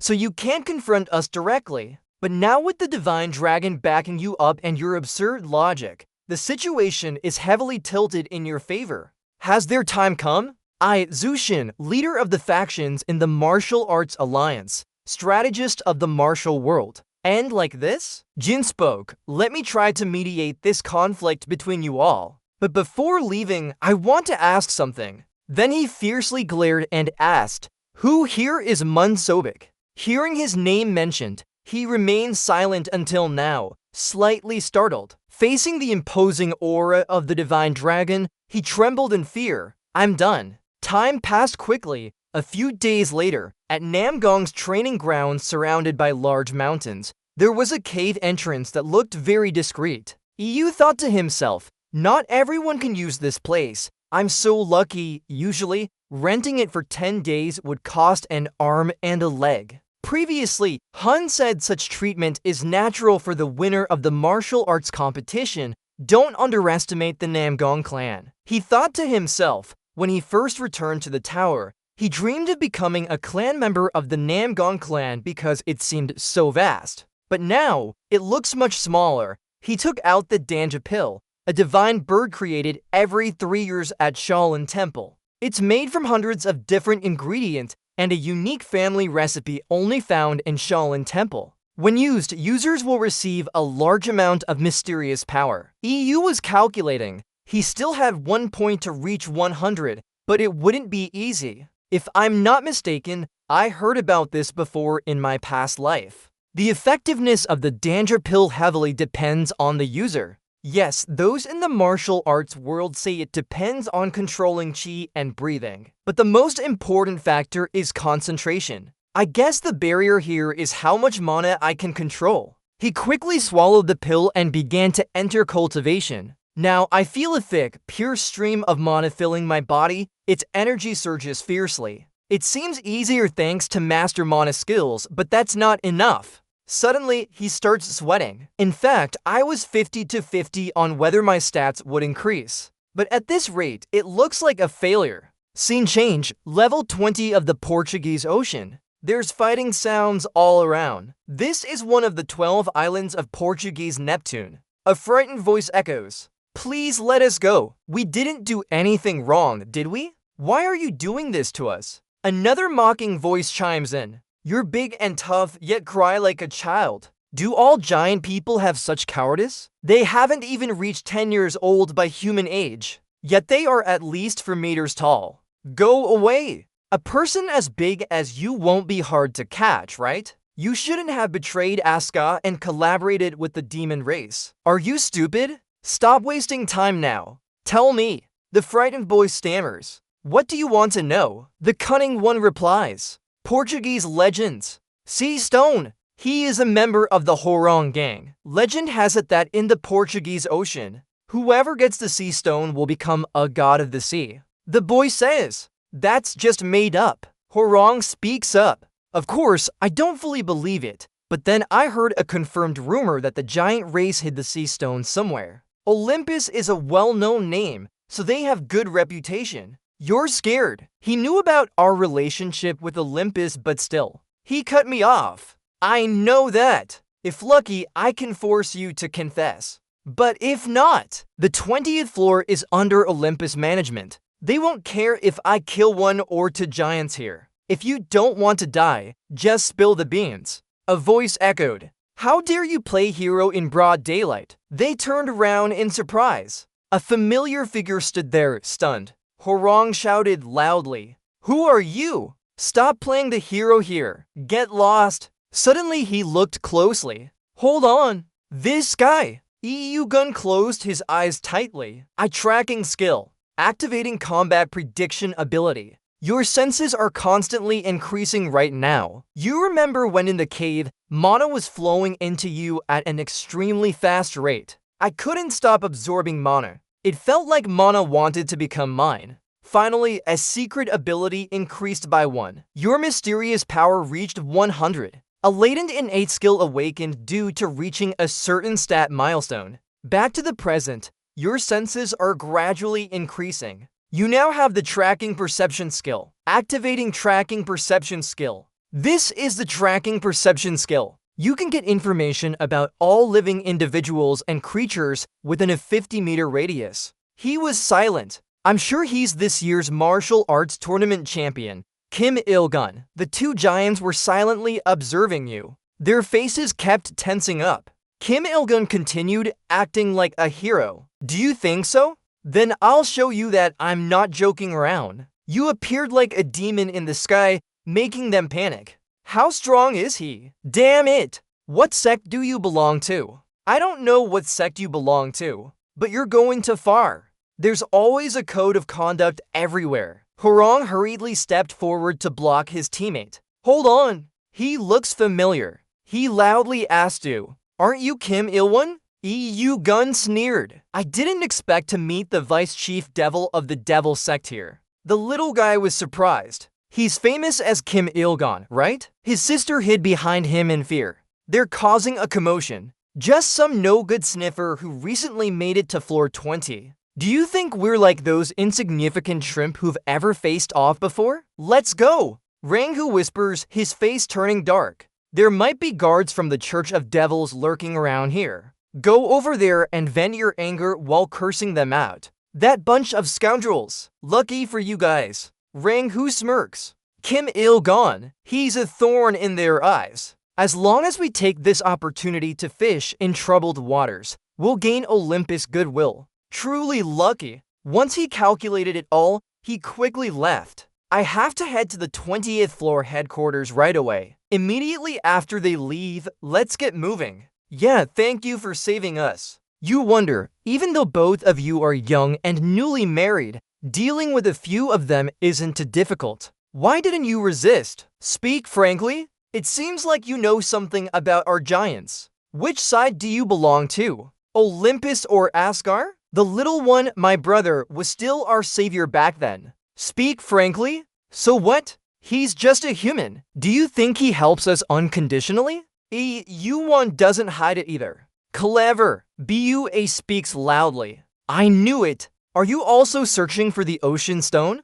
Damn it! You humans are all alike. Why doesn't anyone believe us then? We know nothing. Why do all of you target us just because of some baseless rumors? EU wants to cut in. I know you don't have that stone. I have something else with the giants. Hold on, Yugen continues. Yufa, I want to meet your elders. BUA Jun explains, the elders aren't just anyone who wants to see them. Not even a human like you. So, Scram, you said it yourself. If I wanted, I could easily crush someone like him.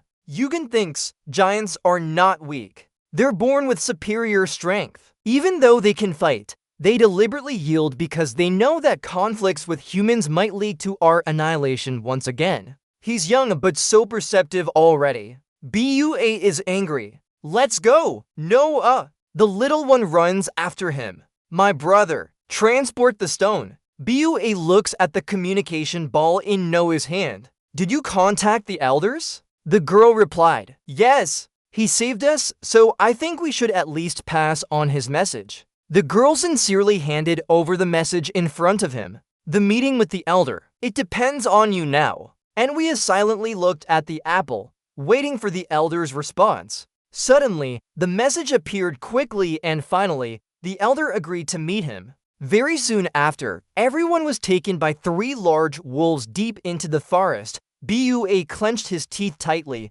unwillingly. Why did the elder agree to meet someone like him? Enwia wondered. Could it be that he had some taming skills or an illusion skill on that day? How could he make those wolves listen so easily on that day? That day was definitely not ordinary. I heard that he was also outstanding in the martial arts tournament on that day. The young boy was frustrated. So what? He's not even a clan member. Never mind. In any case, I don't like him. It's also suspicious that he knows the elder. The young boy fell into deep thought, silent for a moment, his face showing signs of calculation. Enwia spoke up, revealing, I want to fight with him. Isn't that right? You can't do that. The young boy seemed unhappy when he heard this. I know. Here we are, 3 figures riding wolves quickly passed through the forest. Wolf speed is uncatchable. They easily rushed through the treacherous cliffs in a dense forest. Finally, they arrived at the giant village deep within the forest. Seeing Yugen's wolf lovingly licking his face, BUA shouted loudly, Bad wolf, don't lick him. He is very dirty. Yugen didn't care about the young boy. Anyway, we're here now. Looking around, he felt a strange emotion. In front of them was a huge tree. It's the Atom Tree. BUA was very proud. Isn't it beautiful? Impressive, right? This tree will never burn or fall down. The young boy lion recounted, saying that it was a branch of the world, but he didn't know if it was true. Hearing this, Yugen thought sadly, a tree that will never burn or fall down. It burned to ashes before my kind went extinct. Lost in thought, he didn't notice they were quickly descending. The young boy shouted loudly, "What are you doing? Hurry and get down!" Enwia shouted back, "I'm coming down. Be you warned. From now on, pay attention to your attitude. Otherwise, don't blame me when you're trampled flat. Follow us." The scenery inside is like a painted picture. It's incredibly peaceful here. Houses are closely packed together. Since it was nighttime when you arrived, you didn't see many giants in action. When the giant villagers saw him, they were very surprised. What's going on here? A human, right? Traveling with BUA and Enwiga too. Is he a guest? Never would a human be considered a guest. The little girl spoke up calmly. Don't pay attention to them. As the guest of the elder, there's nothing to worry about. The elder's residence is not far from here. There are even stone steps in front of the house that look very poetic. They moved quickly together. Compared to you, that house is indeed quite large. BUA was a bit scared and spoke up. "Elder, is there anyone inside?" A low voice echoed from inside the house. "Come in." The door slowly opened as Eugene thought. Finally, I get to meet him. A high-class room, a super entity before the great cataclysm of Gigantomachie. He is known as the living history of the giants. The man sitting in the dim corner petting his small fox. Elder of the giant race, Opha, greeted him upon seeing him. "It's an honor to meet you, child of humanity." The elder asked again, "What's your name?" "I'm getting a bit old and my memory isn't as clear anymore." He quickly replied, "I am Kim Ilgun." The elder said, Right. Kim Ilgun, Hephaestus has been talking about you. You're acting like a child, aren't you?" Getting straight to the point, "I heard your house is fighting Olympus, with a kid just reaching level 20 and not even a divine entity. That's quite impressive too. But that's not courage, it's sheer recklessness. If you value your life, give up now." Eugene spoke up. "I heard you're a pacifist. Or are you just scared?" The elder seemed slightly angry at the thoughtless words. "You keep going, I'm sure you've already heard. Olympus is preparing for the next great cataclysm of Gigantomachie. Are you still planning to sit and watch your race go extinct?" Alpha was surprised but noticed that his power refused to touch this child. He carefully examined Eugene, always exuding an intimidating aura. The elder assessed, "There's no fear in those eyes at all. His eyes are incredibly resolute." Thinking about it, he couldn't help but admire. "Your house is indeed as brave as I've heard," he thought to himself, "and his strength and control are truly impressive." Opha spoke up, "You're right. If we keep running like this, extinction will only be a matter of time. Maybe in 10 years, a century, or even tomorrow. Who knows?" Hephaestus said, "I was looking for the ocean stone, but unlike rumors, we never kept it. However, I know where it is." Eugene wondered why he told me. The elder said there are 2 reasons. First, Hephaestus nominating someone confirms they're not on Olympus's side. Paused for a moment, then continued. Second, it's because of you. He suddenly fell silent, staring directly at Eugene. A long time passed outside. Crickets chirped soothingly. After exchanging with the elder,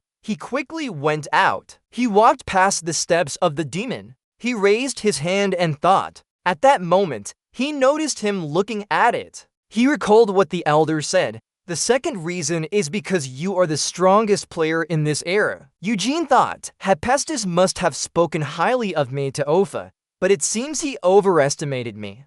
Could this be his test to see if I'm worthy of the High Yang Stone? Forget about it for now. Soon enough, I'll know where the stone is anyway. The garden is vast. As Yuguan walks and observes, he can't help but feel at that atom tree. Its size might even match the staff of the second heaven sage. At my current level, leaving a scratch on this tree would be impossible. But on the other hand, it means I can go wild now. I still can't fully control the holy flame. The holy flame will escape my control and randomly ignite anything it touches. Close your eyes and think. If so, the Golden Starfire Eye is quickly summoned. The combat sense has been activated, scanning all objects and living things within a 50-meter radius. Perception has increased by 50%. Round him, a huge purple flame envelops everything. It continuously radiates and spreads around that giant tree. Wherever Yugwan ascends, the flames follow. Suddenly, he feels his body is strange.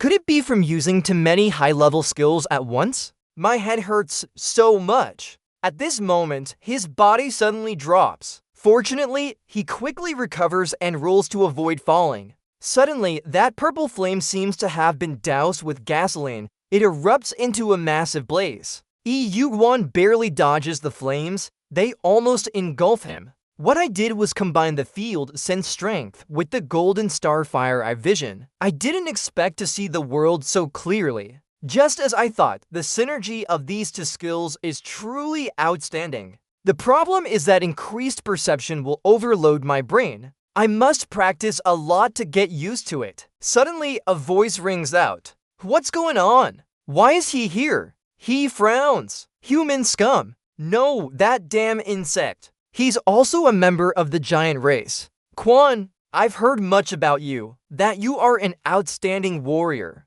But I'm really curious if those rumors are true or just exaggerated. Another voice reminds Quan, even as a human, he is the guest of the Elder Infa. You also saw him personally escorting him. Isn't this too much? So what? Yugwan is always surprised. Insect? Quan shouts, all humans are our enemies to us. The scene shifts back to the Elder's room, green flames flickering brightly illuminating the entire room. He sits silently in his room, muttering, humans are enemies, humans are enemies, humans are enemies. Seeing him, the image of a past battle appears, where countless giant lives were lost. At that time, he was furious and shouted, damned Olympians! A voice shouts loudly, everyone run, it's coming, a tidal wave, Fa is helpless, trembling. That was the sea god himself, who looked on indifferently as he gazed at the giants. The Elder wakes from his daze, the little fox continuously licking his face to comfort him. He strokes its head affectionately and reassures it. I'm fine, really fine. Fa thinks, how many times have I had this dream? But today's dream is unusually vivid. Is it because of that human child? The Elder is tired of his dreams. His mind keeps replaying Olympus and Kim Il-won. Suddenly, a loud noise echoes. Everyone is in an uproar. Hey, over there is a fight breaking out. Really? Who's that? It's Kim Il-won. The Elder still keeps thinking. This time, things won't go as you want them to. See God Poseidon. Poseidon! The fight on this side quickly erupted at the base of Adam's tree. Yugen and Guan are fighting. Both exude intense hostility, staring at each other. Guan still glares at him angrily, shouting in fury, all humans are enemies. And the quick punch swiftly aimed for Yugen, but he quickly stopped it with his hand. For a moment, they say nothing, just glaring at each other. Suddenly, Yugen breaks into an unusual smile. I wonder what's going through his mind. Quan looks particularly captivated by the smile, making him even angrier. Isn't it fun to think about this? He clenches his fist harder as he speaks, but he fiercely squeezes back, causing a sharp pain that makes him shout in agony. Quan goes wild with rage. What the hell? How can such a small creature dare to do this to me? Did he hide his strength? He then releases his grip, causing him to fall hard on the ground. The giant creatures tremble. EU speaks in a cold voice. You still have more than 5 of you, right? Call them all out here. His face turns extremely fierce. I will fight until the end with you. A moment later, the giant creatures run like mad. How many are left now? One of them hastily reports that even Tonka and Volka are about to lose too. What's going on here? I knew he was a scoundrel. But why can't thousands of giant creatures defeat just one human? And you're still fighting with them over there. Each person after another, everyone is being defeated by Yugen. The giant looks at him with a resentful gaze. He's not happy about being defeated like this. Yugen hasn't stopped yet. He places his hand on the other and keeps absorbing their strength. That person can't hold back, cursing loudly. You! This scoundrel! System notification. Your arm now has a portion of the giant's strength. Giant transformation will be activated in part. His face turns dark with red eyes. Don't keep taunting them one by one. Just come at me all together. Are you still not giving up? Alone he sits among the giants, but no one dares to approach him anymore. Bua tells his sister Enwia, I know you don't want me to fight with him, but if he wants it this way, isn't fighting a way of entertaining guests too? She shivers uncontrollably. The crowd is in an uproar. Damn it. Are even those two planning to join the fight? Who would have thought we'd witness the offspring of the giant race fighting directly? No one ever imagined seeing them engage in direct combat.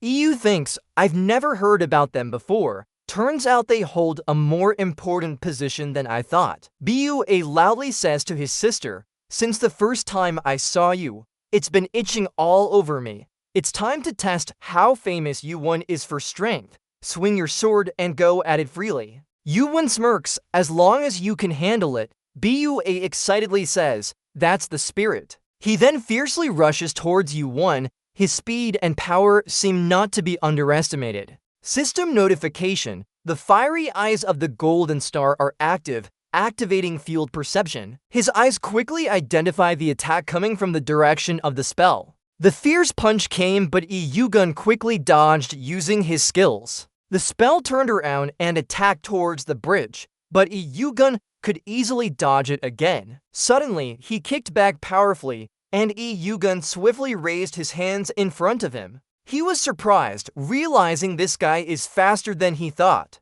The spell loudly called out to his sister. It's time. These words made him slightly surprised. Enwia also threw a punch at him, but Yugun quickly grabbed his sword and blocked it. Although the force was strong, it still pushed him back a bit. Yugun noticed, she's as strong as an ox. Without magic, it would be hard to fight them just with physical strength. But I decided to seize this chance for training. I will only fight using the skills I've trained. Enwia spoke up. Do you know why I can't argue with my sister? It's because she's stronger than me. As soon as he finished speaking, his little sister attacked from behind. Both quickly put him in a passive position. 2 punches came at Yugun simultaneously, making him pause for a moment. Then a loud explosion echoed. The ground and rocks flew around, but it seemed he had vanished. Those 2 punches hit the ground, creating a huge hole. Enwia looked down in surprise. She's strong.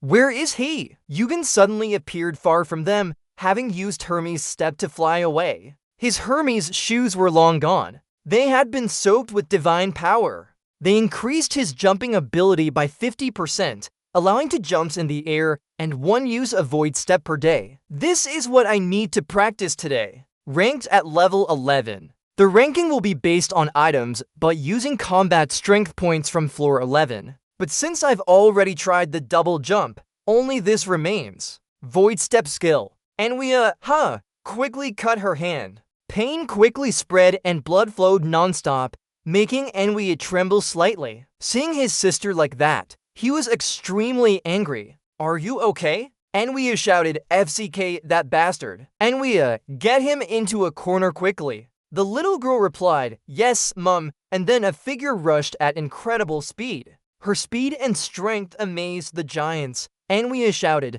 everyone, dodge. The crowd panicked. Both brothers charged to catch him, like arrows never stopping. They worked well together, one grabbing while the other punched, but theory versus practice. Yugun quickly jumped out of their range. Enwia was frustrated. FCK, what can he do up there? And not only that, he can freely change direction. How can we catch him? The little girl was surprised. He could dodge before our attacks even started, as if he knew their moves. Enwia was frustrated. I don't know what his plan is, but he's not retaliating now. I won't let things go according to his wishes. Seeing her brother's mana rising, Enwia panicked. Oh no, he's using the final move, big brother. Stop, think. Although not a combo, concentrating a large amount of mana into one strike. Yugun used the Fire Eye Golden Core, showing he would use full power. He thought, I won't dodge this attack but face him directly. Enwia decided, I must find an opening to break through. At this moment, the fire at Golden Core was still targeting. All of Enwia's attacks were known by Gun in advance. Gun calculated the strength of the magic vortex and blast. As soon as the attack was launched, Gun charged right into it, shocking Enwia. He glared at Yuwon, then couldn't help clenching his lips. Damn it! Next, his sword was at Bua's neck. He wondered, did you charge indirectly? You're crazier than I thought. I've lost. Yuwon smiled lightly, satisfied. He just wanted to end the fight without hurting them. The surrounding citizens watched their battle with grim faces. What was that just now? Enwia was surprised. His brother's attack was strong enough to trigger a penalty. Did it pass through back then? He reached out his hand. At least you two are better than the rest. I hope to learn from you in the future. Bua looked at the extended hand momentarily, silent. He thought silently. Better than that? Alright, even if it's tomorrow or next month, I'll definitely fight him again. At any cost, I will defeat you, Enwia. Thinking this, Bua smiled happily. Alright, it was a pleasure. Cut to the evening in the giant tribe village. It seems there's no sun all year round here. 10 days have passed and Yuwon has been here for that long with them. Bua opened his mouth, biting into a piece of meat like a starving tiger before Yugen could react. He sat in front of the plate of meat, speechless. What huge meat chunks are these? Bua was excited. Eat and fight again. I'm sure to win today. He shouted impatiently, urging everyone on. You guys eat faster and get ready. Everyone groaned inwardly. We might end up with stomachaches like this, Yugen said. Take a break. I won't fight today. Bua was annoyed. How? Why? He sighed. Tomorrow is the second layer test, and he needs to maintain his best condition. His brother nodded. If you say so, then it's fine. Enwia was surprised by their first fight with him. They thought they would win sooner or later. But until now, even with 5 of us together, we can't defeat him. Though we're still young, for a human to defeat 5 veterans in just a few minutes. So when fighting and using magic, how strong will he be? Seeing her deep in thought, he asked, what's on your mind? Enwia replied, nothing, just thinking about the fight earlier. You seem stronger than you were 10 days ago. Yugen said casually, really? I don't see much change though. I haven't mastered the skills I'm practicing yet. She was surprised. Still not there, huh? Bua spoke up. Right, you're looking for Ocean Stone, right? Are you going to come back after passing the test and moving to the next level? Yugon replies, no! I'm going to find it before moving to the next level. You're surprised. What? As if tomorrow's test is already happening. Where do you have time to look for it? Could it be related to the 20th floor test? Elder, do you know about this? Maybe, but I think not just Yufin knows about this. The giant body is an example. You say we're descendants of the giant body, so maybe your father knew about it too. He just didn't say anything. The puzzle charm, how important is that item? EU answers yes. The puzzle charm still doubts. If we really had it as rumored, why would the elder want people to know? Yu's face turns dark. Then you're saying I'm the strongest one, right? Quan is angry, damn it. How could the elder do that? Why did he remain silent even knowing all of this? Even though he knows we're suffering just because of that silly legend? Enwia speaks up. Calm down. Quan shouts at him. What did I say wrong? Do you know how many times those scoundrels have caused trouble for me just because of this legend? I almost died from it. That's true, not only do I feel that way. We all have to endure that. Is that stupid stone worth more than our lives? I always have to be on guard when going out, hiding and sneaking around. When caught, there's nothing but to sit tight and take the consequences. What in the world is that giant rock to the elder? EU! Yugon cuts him off. No, he did the right thing. Quan feels extremely surprised by this. He can't believe his ears. What? EU! Yugon continues. If we had that stone, you would all be dead long ago. Isn't it better to remain silent than to destroy the clan? Quan is furious. You little worm! How dare you say such a thing? He lunges at Yugon. A punch is thrown, but Yugon quickly dodges. He forcefully slams his fist down on the table. Food spills everywhere, creating a mess. He's so angry he trembles and shouts loudly, "Let me go!" Yugon speaks up. "So what about you? What do you know about Euphor?" Not knowing isn't a crime. But not knowing doesn't mean you can talk big. Say whatever you want. Got it? After you finish, quickly let go. Quan keeps shouting. Yugon just ignored him and left directly. Enwei spoke up. "He's gone already." One of them tried to stop. "Hey, Quan, you've been fighting with him for days now. Yet you still don't understand why. There's no way you can win against him." Quan is stubborn. "Whatever, I'll go see the elder right away. I have to get to the bottom of this." "Bua, come on, let's go." We don't know if what he did was right or wrong, but we'll find out tomorrow. Don't cause any more trouble. Bua is also worried. "Damn it! Is it really true that the elder and your father kept this from us? Yugen, what have you found out in the end?" Cut to Yugen's side. You return to your dorm room very quickly. Yugen lies on a giant's large bed. In such a small body, he sighs tiredly. "Using the fire eye and sensing field for 10 consecutive days has given me a headache. I think I need to rest before the exam starts." Suddenly, he notices his gloves emitting black smoke from his hands non-stop. Kinney's reaction like this can only be because of Poseidon's weapon, the sea stone, or pieces of the Dinga tree. It reacted since I stepped into level 20, but has been reacting more frequently and strongly lately. Pieces of the Dinga tree are similar to Kinney's origin. Could it be that these fragments are related? If the 3 original pieces were one, it wouldn't be strange for them to react with each other if my hypothesis is correct. Then I can use this as a radar. If Kinney was the key to the exam, how convenient that would be. But first, I need to learn how to awaken it. You can't get out of your thoughts. Kinney, find the remaining pieces. Find their existence. You keep urging yourself. Open your eyes. Like before, open your eyes. You continuously use holy fire to transmit into Kinney. I'll use a real good one, to the point that even my uncle jumped and bit out of excitement. So don't sleep anymore. Wake up. You're talking to yourself with Kinney, but no one answers back. In the morning on a large island,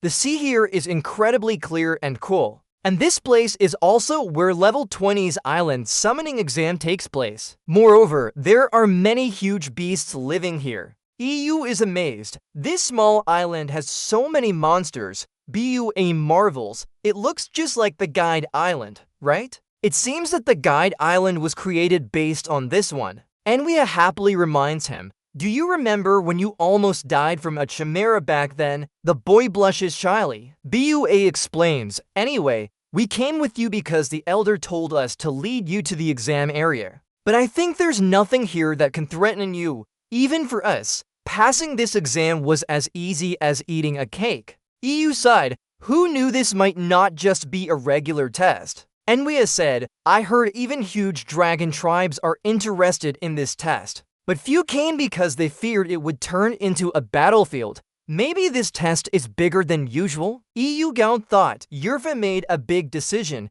They were too cautious, hiding after the Gigantomachy disaster. Olympus wouldn't miss anything out of its grudge with the old race. They'd surely notice such sudden changes. If things go wrong, I'll lose the trust of the old race. I must find the Stone Sea. The system announced that the test would start in 10 minutes. EUWN. "We have to go now. Everything else depends on you guys." He urged them, "Sending you here means your tribe's situation has changed. Go wild." BUA laughed confidently, "Of course. I've been waiting for this day." Immediately, a group rushed in aggressively. The kid shouted, "Don't worry, just go. See you later." One of them yelled, "Don't let him escape.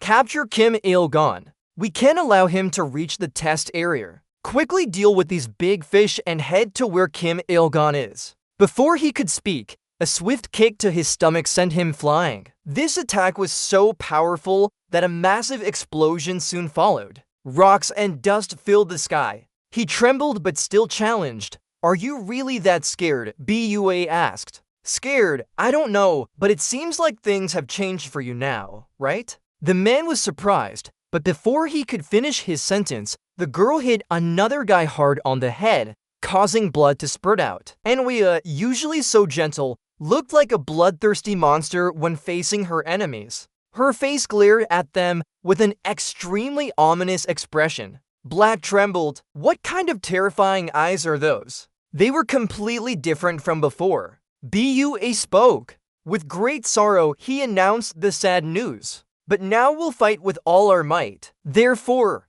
let's play a bit. Bua's eyes turned fierce as well. On the 20th floor above, two figures were observing everything from above. A voice echoed, Kim Il-gun has saved the young ones of the Dragon Tribe. The one who got this information is Ho Rang, the leader of the Scarlet Dragon Society. He's the 20th level judge. Do So, his companion replied. That's right, sir. We just received a report that the Dragon Tribe sent someone to escort him to the test area. Do So said, no matter how skilled those mad dogs are, they can't stop Kim Il-gun. He already beat Olympus twice. I've dispatched some from the agency to prevent his participation in the test. We'll follow the EU military admin and their lackeys as they focus on the test. The other person quickly obeyed. The man next to him wondered, a giant helping a human? This is strange. Most giants despised humans after the Gigantomachy disaster. Do you think such deep resentment would disappear just because he saved some children? Do So said. Who knows? He pondered. The Dragon Tribe holds the Stone Sea in their hands. The other continued, become the 20th level judge and seized this opportunity to find that stone. If you find it, I'll recognize you as my son. I assure you, father's words are never false. He was so obsessed with the stone that he dared defy orders. Kim Il-gun, a human who made peace with the giants, left the forest with them. Is he really connected to Stone Haiyan? Apart from that reason, there's no other explanation for why the Quintus race, which had been quiet for so long, would suddenly start acting again. At the same time, a voice reported in, sorry sir, we've lost track of Kim Il-gun. Meanwhile, Yugon was standing on a precarious cliff observing the situation. He was starting the 20th floor test. Yugon thought about it, slightly troubled by the journey, but eventually arrived at the testing area. I'm sure they'll handle it well. After all, they've endured for so long. It's only natural to release some tension. This mission is, this small island has a wide variety of sea monsters. In the next 12 hours, fight the monsters and claim the heart of the sea. Your score will be based on the number of hearts you collect from the sea. He calculated that this challenge's key was quite similar to the flag capture test on floor 11. The difference is there's no limit on how many people can pass through, so many have formed teams with dreams of advancing to the next level together. Unfortunately, everyone except me will be eliminated. Thinking this, he quickly leaped into the sea. Yugon gradually sank. A voice echoed in his mind. I heard Hephaestus say that you're looking for the sea stone. Right, but we didn't keep it as rumored. However, I know where it is. You'll encounter countless monsters down there. If they wake up, aim for their stomachs, not their backs. Even if you survive and pass them, you've only cleared one hurdle on the door leading to the sea stone. Can you do it? I ask you, Kim Il-gun, are you confident enough to win the sea stone? The scene shifts to another group of people. At this moment, they are fighting a sea monster underwater. The time counter is constantly replenishing. One of them asked, are we all okay? They panted heavily. We're fine. This challenge seems easier than I thought. We've collected 15 so far. Each team member got one. Half the time for this test hasn't passed yet. At this rate, we'll quickly collect more hearts from the sea. Getting additional rewards isn't impossible. Find Kim Il-gun and stop him. It's a direct order from Olympus, so I can't ignore it. But with just these people, there's no chance of success. He sighed in relief, glad he hid somewhere. Better to be reprimanded later than lose his rank for confronting him.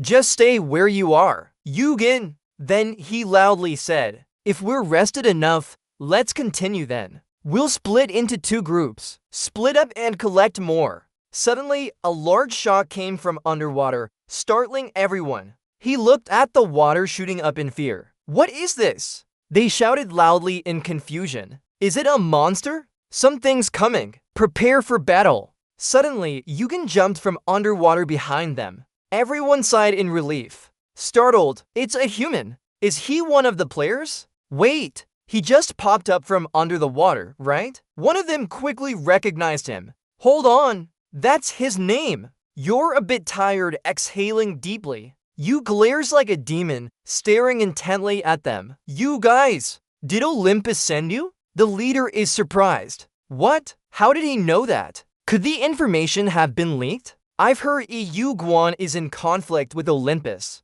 Then what will happen to us? EU Guan remains calm. It's just a guess. But you guys do look like it, right? They are stunned. Why? He was just guessing, okay? You're wondering why they keep retreating, huh? Never mind. I don't have the mood to fight with you guys now anyway, so there's no need to act so scared. Your opponent is not me. As soon as he finished speaking, a tremor rose from beneath the sea, causing the ground to shake violently. Many whirlpools appeared under the water, looking extremely dangerous. Soon after, huge and fierce creatures emerged from the surface of the water, making these people quickly fear. It's black with glowing eyes, opening its mouth wide and roaring loudly. But what I'm saying is that there isn't just one but a pack of them like hungry tigers, constantly charging into the mountains, causing the earth to shift. Han's face turns pale. How many are there? The rest shout. Red Day, something big happened. There's a pack of huge monsters rushing over from that direction. Akai is alarmed. We need to run now. What are the judges doing? If we don't hurry, we'll lose our way out. Let's quickly leave this island. They're panicking. Leave the island, please. But then we'll miss the chance to participate in the test. Akai speaks up. That doesn't matter now. There's something wrong with this test. No! Yugen speaks up. Nothing is wrong. On the contrary, hold your breath for a moment, draw your sword, and continue speaking. Now it truly becomes a test. The system announces the test is being adjusted. You think I should break the on the belly of that name in Han characters.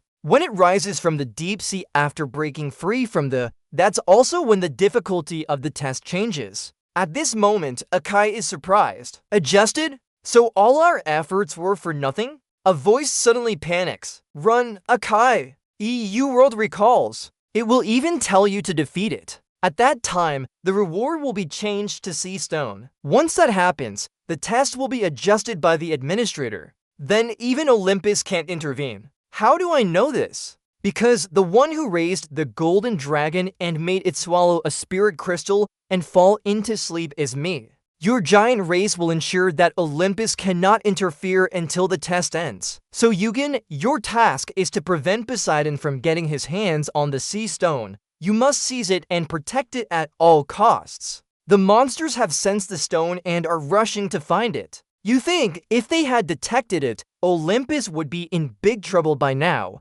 Why are these guys just charging ahead like this? But I'm sure they've realized that the test isn't within their control anymore. The system reports the test is being adjusted. Sea Turtle is about to appear. You think, finally, it's waking up. Is that the way? And Sea Turtle's body has been chosen as the testing ground. Defeat Sea Turtle and get Sea Crystal. Still no sign of Kim Il-gon. New message. Team 2 is searching on the island above. We're still in contact with other teams, so we'll find him soon.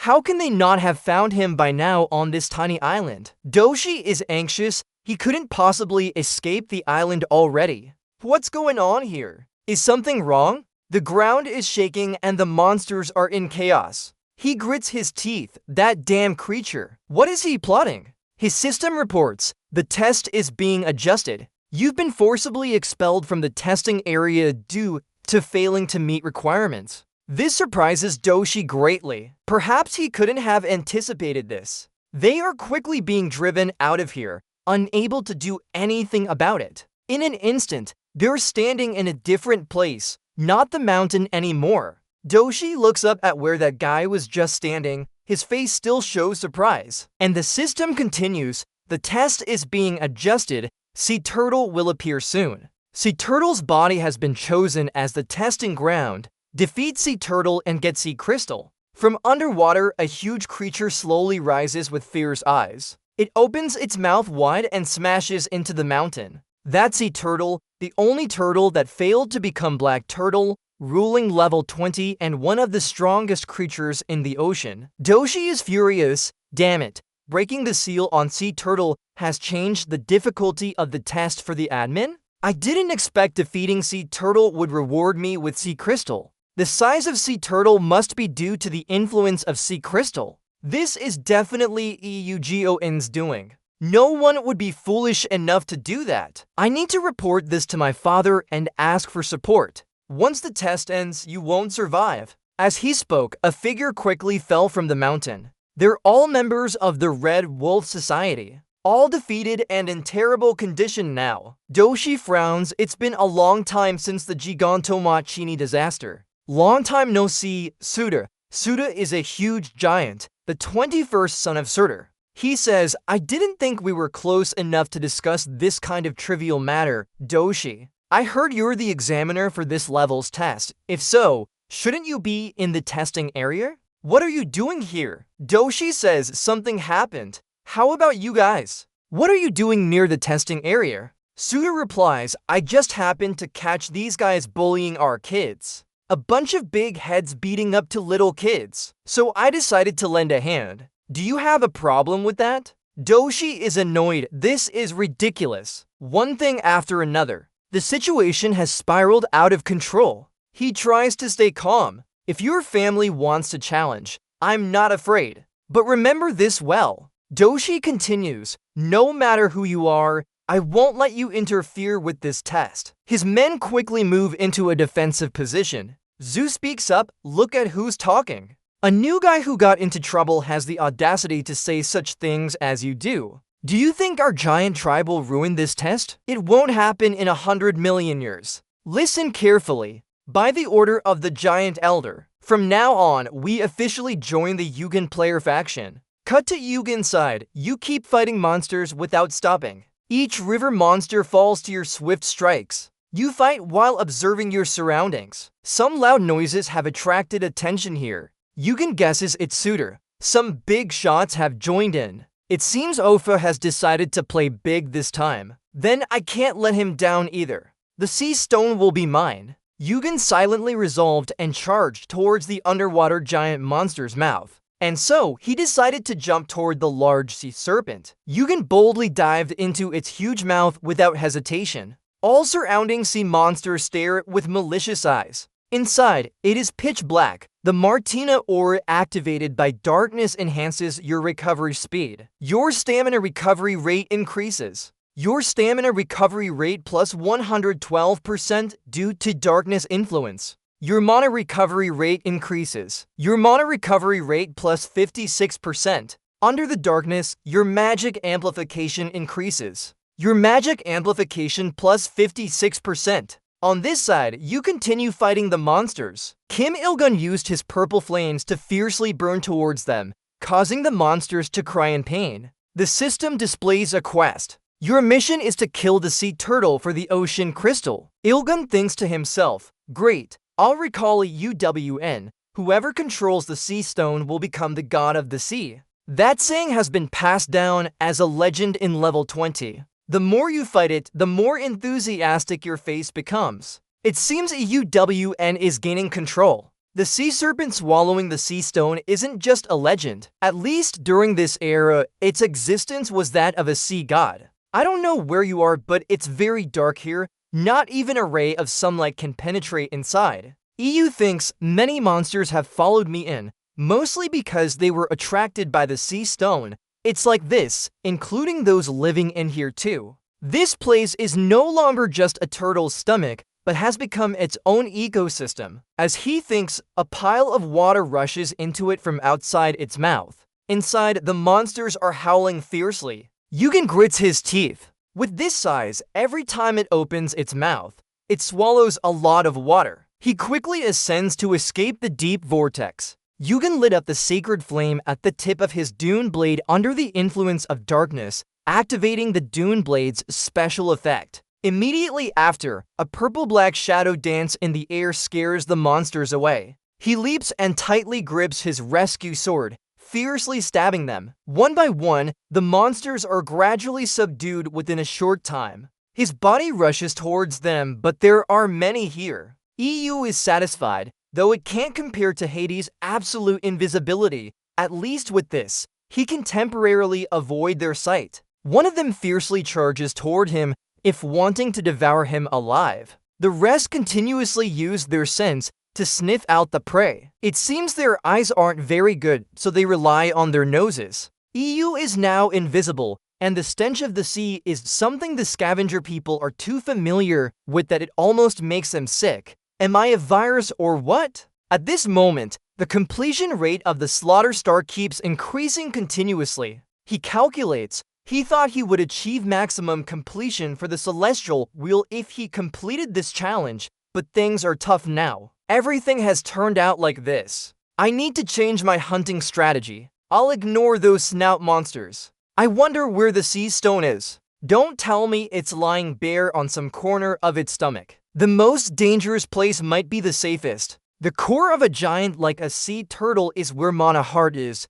It's located there. Kiini's reaction is getting stronger. Maybe it's in that direction. But whether it's underwater stone or Mana Heart, there will definitely be thick layers of protection around it. I don't know how many more monsters will flood in, but I need to break through with minimal injuries. Hold on, now thinking about it. I've been using the fire ice since entering because it's too dark here, but if I use it for better vision, my combat prediction rate will decrease. If I abandon sight and enhance other senses, but only using it to predict, my accuracy will drop. So I'll give up some of my sight and focus on the other senses, hoping to quickly activate them. Yu Guan is standing among a horde of monsters. They are so numerous that it's hard to describe. As soon as they smell him, they quickly have the intent to rush over. He takes a deep breath and smirks, like a pan being fried. Now grab your share and let me through. His sword pierces through the monster's chest with ferocity.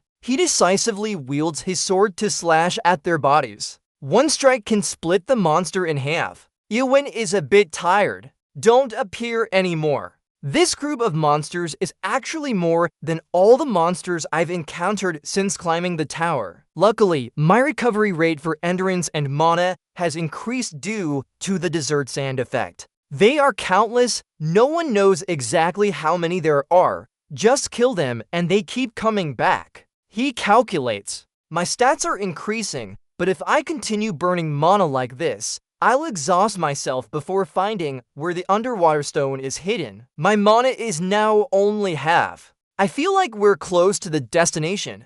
Have we arrived at the right place? Wake up! How much longer can I fight for? More than an hour has passed since I entered here. He furiously attacks, slashing wildly. Come on, show yourself. Before my mana runs out, please appear quickly. His hand keeps swinging in surge. Suddenly, he stops as something familiar catches his eye. He rushes over to that place with all his might. Yu Guan is elated. Here it is, a bright red light emanating from there. It looks like a huge glowing magma rock. This seems to be attracting the monsters here, making him surprised. They are so numerous. Are you guys having a party here? He fiercely draws his sword and points it at them. With inner strength, he looks intently at them. Step back. There's no reason for you to protect them anymore. The master of the Mystic Ocean Crystal is me. Yu Guan quickly summons Hellfire. This is a built-in skill for Kiini. Through the black mana from Kiini's eye,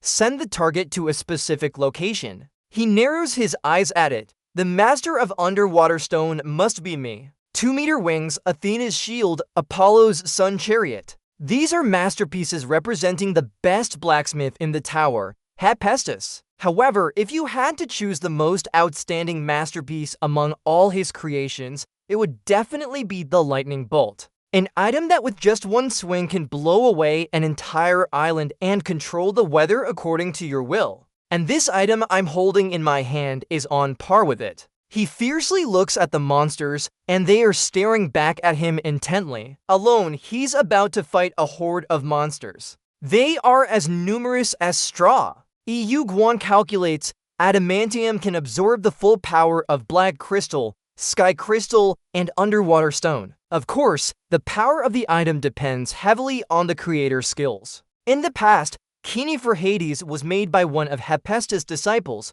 but my own Kini is created by him personally. In other words, my Kini is even better than Hades. Thinking this, a purple flame shoots straight towards the monsters, making them momentarily stop their aggression. They quickly rush towards Yuguan as if wanting to devour him. Yugen roared, knowing they had only death ahead but still charged in. You puny shrimp just crave something beyond your reach. He quickly stabilized his condition as a massive beam of light swept towards them. Yugen pondered as the monsters vanished with the flow of magic, like swallowed by some force. He wondered, where does this black energy lead to?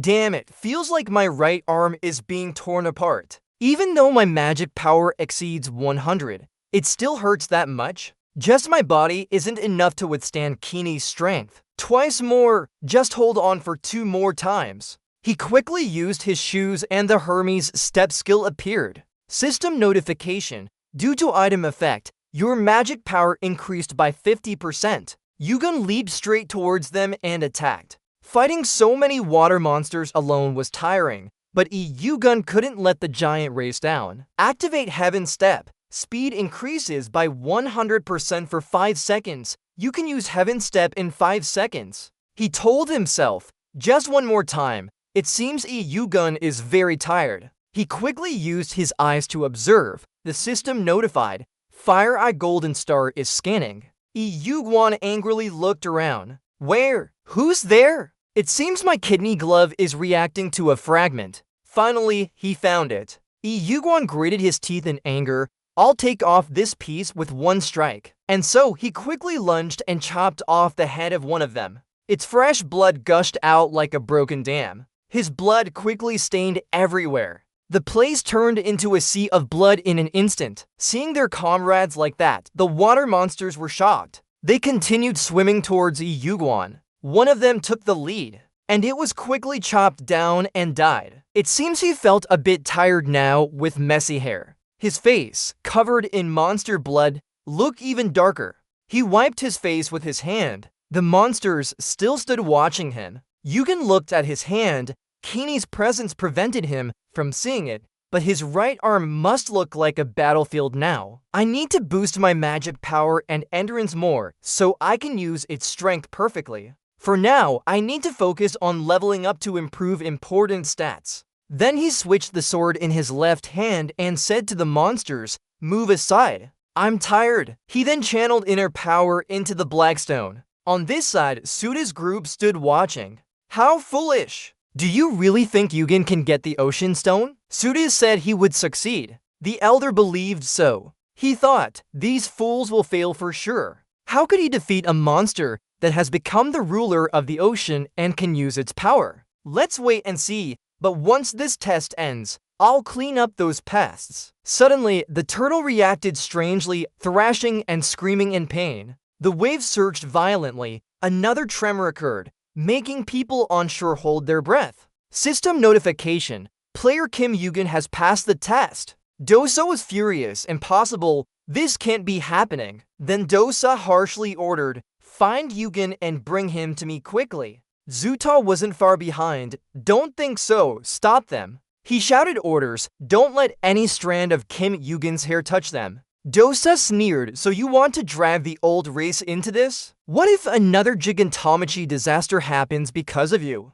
Suda interjected, didn't you all plan it from the start? Don't act stupid anymore, Olympus dogs. Solve this once and for all, Dosa. His eyes glinted with malice. How foolish, history will repeat itself. Deceased tightly gripped his sword, ready for battle. From underwater, a huge carriage swiftly pulled up. Deceased challenged, Zuta, do you still remember our third confrontation? All that you did then was just to cower and run away. So this time, are you planning to run again? Suda heard this and became extremely angry. Deceased, you bastard. Suda shouted loudly, are you not ashamed as Poseidon's son to act like that? He replied, when did you start respecting your father? He continued threatening, I've told you before. History will repeat itself. A sudden tremor echoed quickly. rocks and earth flew everywhere. The battle between the giants and Olympus people began swiftly.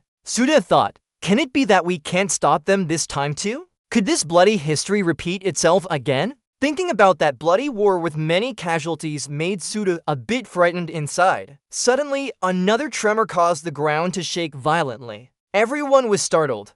What's happening? What noise is that? A huge wave suddenly rose from the sea and rushed towards the shore. The crowd panicked. Is this wave Alpha a tsunami? No, it's not a wave. It's monsters. Just as he said, many water creatures quickly emerged from the water. But that wasn't all. Behind them, two huge eyes and a massive figure slowly surfaced. It looked like a dragon but had a snake-like body, seeming to be the lord of those smaller ones. And that monster was none other than Leviathan, the high-level boss. The others panicked. Leviathan, this is a level 20 boss. Wait, we're already on level 20. Damn it, that's the boss of this floor. Why are there so many monsters appearing now? They're not a pack species to live together. Deceased thought, whoever finds the sea crystal will become the king of the sea. That's why my father always wanted to find the sea crystal. Turns out that legend was real after all.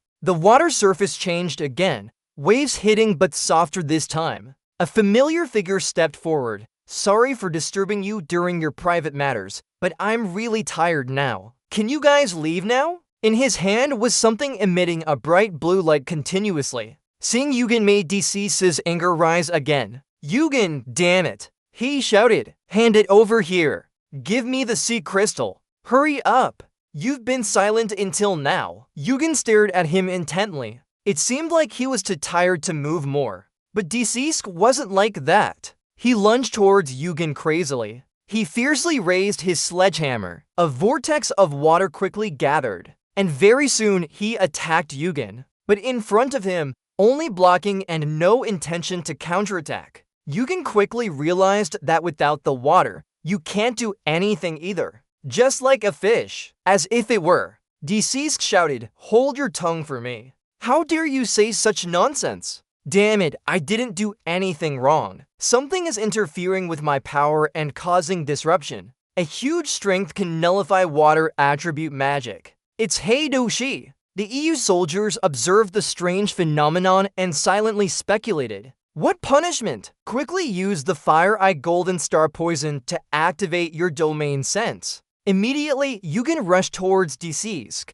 leaving him no time to react. They fought fiercely, neither gaining an upper hand over the other. Anger radiated strongly. It seemed that Deceased had a slight advantage, as he kept hitting Yugen in succession. Yugen gritted his teeth and calculated quickly. He needed to overpower him soon. Your sword attacked fiercely while Deceased blocked with a hammer. His father's words echoed, Deceased, find the sea stone. If you succeed, I will recognize you as my son. No matter what price, I must gain my father's recognition. I will be recognized as Poseidon's son and become the true heir of the sea god. As he thought, he continued to attack. EU still struggled to defend. The surrounding aura was overwhelming, deterring anyone from interfering in the battle. Deceased vomited blood after a short while. It seemed he had suffered severe injuries from Yugen's attack. He quickly stood up to avoid being put at a disadvantage for too long. No wonder Deceased is his father's son.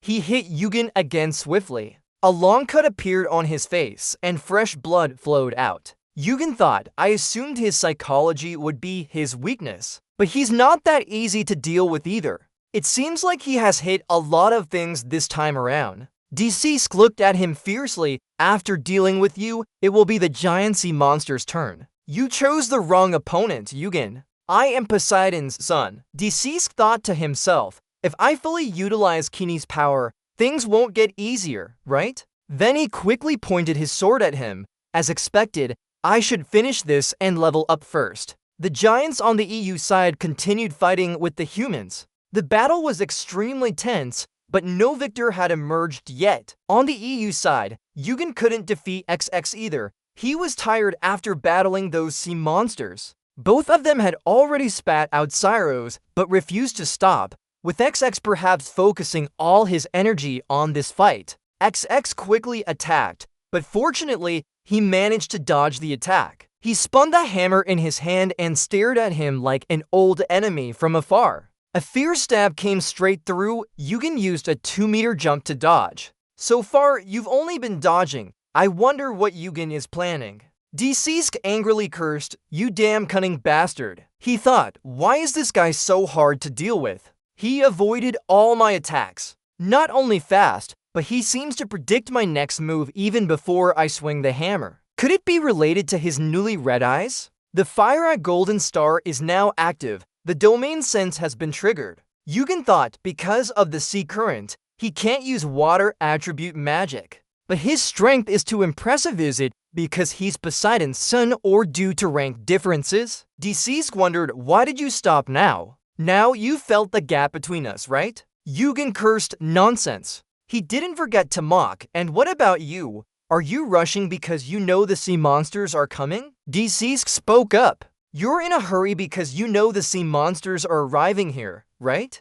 Deceased said. Seeing your arrogant talk, it seems you still have reasons to live. I'll tear off that damn mouth of yours so you can never speak again. Suddenly, a hand quickly stopped him. Lord Doso appeared. He went mad. You dare! Don't get in my way. The loyal subordinate is persistent. We have to help the troops. Is the situation really getting worse? Doshi remained stubborn, foolish. He's right. Before he could finish speaking, one of them already had his head severed. Suda stood in the midst of chaos, surrounded by fallen enemies he had just defeated. Then he shouted loudly, pressing the enemy harder. Don't let any of them survive. You can use your enemy's limbs as trophies for this battle. One side is the sea monsters, the other is his desperate subordinate. Lord Doshi, please calm down and consider. I don't know about the giants, but we can't face the large number of monsters approaching. We must retreat immediately. Lord Doshi, although you say that, he still isn't satisfied inside, hesitating to make a decision. He gritted his teeth in anger. While you're telling me to run away, the thing I've longed for is right in front of me. Yugal smiled at his reaction. He's completely lost it. His subordinates pulled him. Lord Doshi, please hurry. Doshi was furious and struggled to break free. He looked like a defeated Doshi staring intently at Kim Yugal. In the end, with no other choice, he had to retreat. They scrambled and retreated, quickly climbing onto the sun chariot to escape. Suda shouted joyfully, "So this is the day when the arrogant Roros must run away, after all you were boasting earlier." Suda chased closely behind. "Don't be so cowardly and run away." And it here. The chariot quickly shot into the sky without looking back. Suda and Yugen didn't chase, just watched until they disappeared. Even now, Suda couldn't believe what happened to him. "US, did we win?" Yugen replied. "Yes." He held the sea fish stone tightly and continued. "It seems so." Suda was elated. "I understand now. We didn't retreat or run away this time." He shouted to the blue sea that the giant tribe had truly won Olympus. As night fell, we see a change of scene with the giants celebrating their victory. Everyone was excited, bringing out another barrel here. "We must enjoy today fully. Go and get it yourself, so no one will say anything. Don't you see everyone is busy enjoying themselves?" Happiness and pride were clearly visible on everyone's faces. Yuguan sat alone sipping tea in his private room. "You look quite tired after the battle." Yuguan enjoyed the bustling scene from the window. They threw a party right after coming back. Well, considering they waited so long for this victory, it's only natural. Maybe I should go join them and have some fun? Forget about it. Not now. We shouldn't be arguing. I lost to Zizi in the battle. If not for Hai Yang Shi, we wouldn't have lasted that long. If the fight had continued a bit longer, I would have been completely defeated by him. Zuda didn't stand a chance either. In the worst case scenario, the giants would be dead. Look at your own hand. This isn't enough to delve into the center of Olympus yet. But overall, things are progressing better than expected. Just in 5 years, I've advanced this far. You quickly passed it over. Hephaestus was amazed. Unbelievable. It's really Hai Yang Shi. This demon sea creature. You're quite good at finding such nice items. Where did you find it? My uncle couldn't find it for 1,000 years. He smiled happily. I just got lucky. He was annoyed. Stop being so flippant. You're saying this as if you only picked up a coin on the street? Without Hai Yang Shi, and with your impulsive actions, Olympus won't have time to worry about you for now. Hephaestus looked at him. He must be very happy. Yu Guan smiled cheerfully, so how could he not be worried? He thought his father would be busy dealing with this furious uncle. No matter how smart this brat is, he'll never know the inner workings of Olympus. Yet again, it overturned the board and made things go in its desired direction. How could it do that? No, from the beginning, could anything like that have happened? He stared at this boy yawning. Hephaestus began to examine him. Now, as I thought, although the attributes are different, it's very similar to my father's evaluation. Yugen wondered, can you forge it, uncle? The issue isn't forging. We need other materials to make a suitable item. You're bored, just like before. How many days will forging take? Hephaestus said about 10 days. He said, but there's nowhere to get adamantium now. Yu Guan said, I'll get it for you as soon as possible. His uncle asked in surprise, what did you say? Adamantium, right? Yu Guan confirmed. Yes. Hephaestus widened his eyes. Do you have a lot of money? Who's the child of a rich family? Yu Guan spoke up. There's no way. Besides, I've already paid most of it because I spent nearly all on production costs for Kini. The uncle was curious. What do you plan to do then? Yugen had to find a solution, even though it might take some time. Hephaestus said, if that's the case, your words are convincing enough. If you say so, I'm reassured. The uncle asked again, what do you plan to do now? Yugen replied, as I just mentioned, Olympus won't pay attention to me for a while. So I want to focus on leveling up during this opportunity. I can't waste the time I've worked hard to earn. The uncle looked at Yugen. Does it seem like you're determined to challenge Olympus? You hinted if that's all. That's great. Hephaestus was curious. Why? What do you mean by that?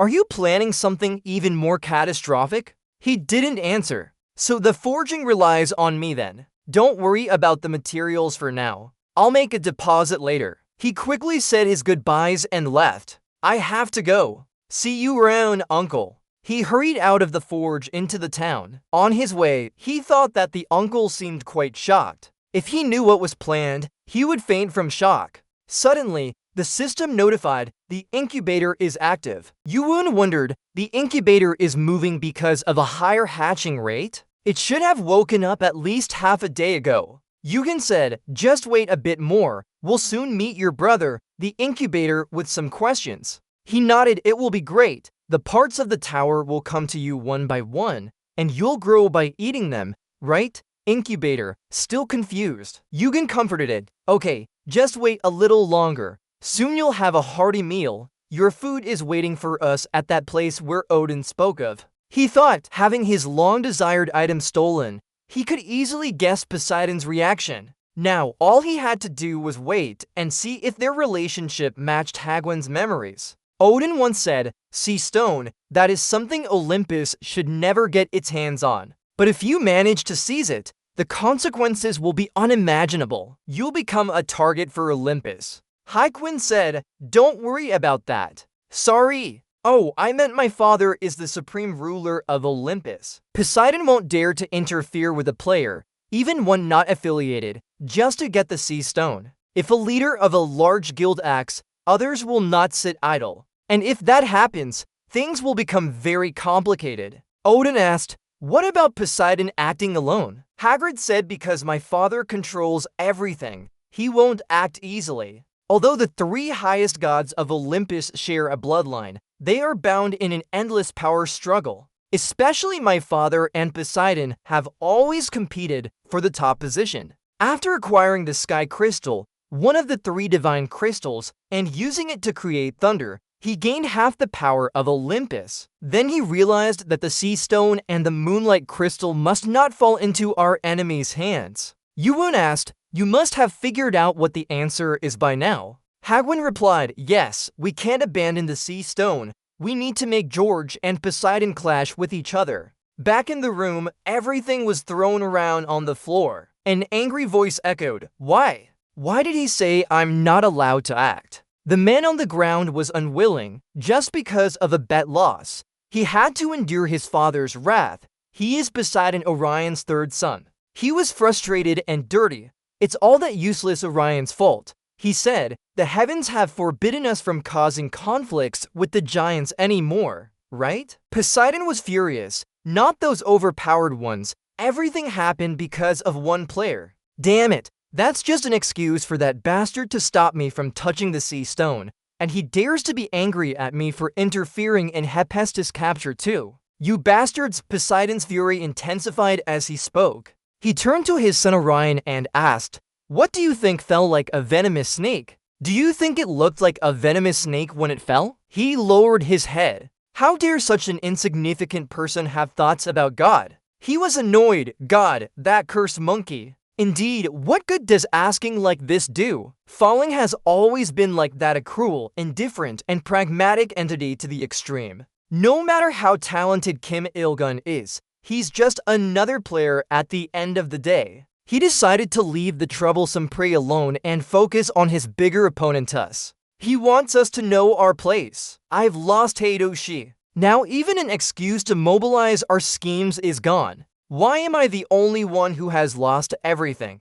Poseidon continued his destruction. At the giant's castle, people were spreading rumors. Did you hear that? Heidoshi has fallen into the hands of another player. Odin Shingtu, an unknown brat, got Heidoshi. They deserve it. I can't believe Olympus is in such a mess right now. In a forest, a voice echoed, Kim Il-gun, the one speaking. Isn't he supposed to be just a novice and yet so talented? I wonder if I'll ever get the chance to battle him someday. This is the god of war, oh sir. Even Fruit Mountain's son Wukong has heard about Kim Il-gun. That's the one who got Heidoshi. Fascinating. I thought he was just a young brat. I can't wait to see what happens next. We've reached the first floor of the tower. Thank you for using the solar carriage. The pride of Olympus. You have used 1,000 points. It's a pleasure to serve and we look forward to seeing you again. Iyuguan was surprised. Both this and what Joseph used are copies. How many total copies are there? He stopped wondering about it, knowing they could have arrived sooner if not for the copy. In front of him is the first floor wall of the lower world. Iyuguan reached out his hand. I've heard no one has ever been able to break this wall. Who would have thought that it would collapse on its own in the future? Now's not the time for idle thoughts. They were told it was somewhere around here. The fiery star pupil is reading the cosmic roots. He drew his sword from the system. This is the sword Susanoo used to seal any great society. It has a special power sealed within it. Currently, it's in a broken state. You need to collect the remaining pieces to use its full power. Iyuguan thought. Odin was right. The difficulty of this challenge cannot exist on the first floor. The 57th Boundaries Dungeon and one of the three sons, Susanoo. Before I revert, he created a dungeon that wasn't discovered until 100 years later. I heard the other two in the trio found their essence bodies. I'm not surprised Susanoo thought they would eventually find where he hid his relics since they are brothers after all, but I must get it within this timeline. With that, he fiercely stabbed the sword into the ground. The system announced Iyuguan had discovered Susanoo's hidden dungeon and he was impressed. Chronos' clock is moving smoothly too. The system chimed again. Checking player criteria. Criteria met. Criteria met.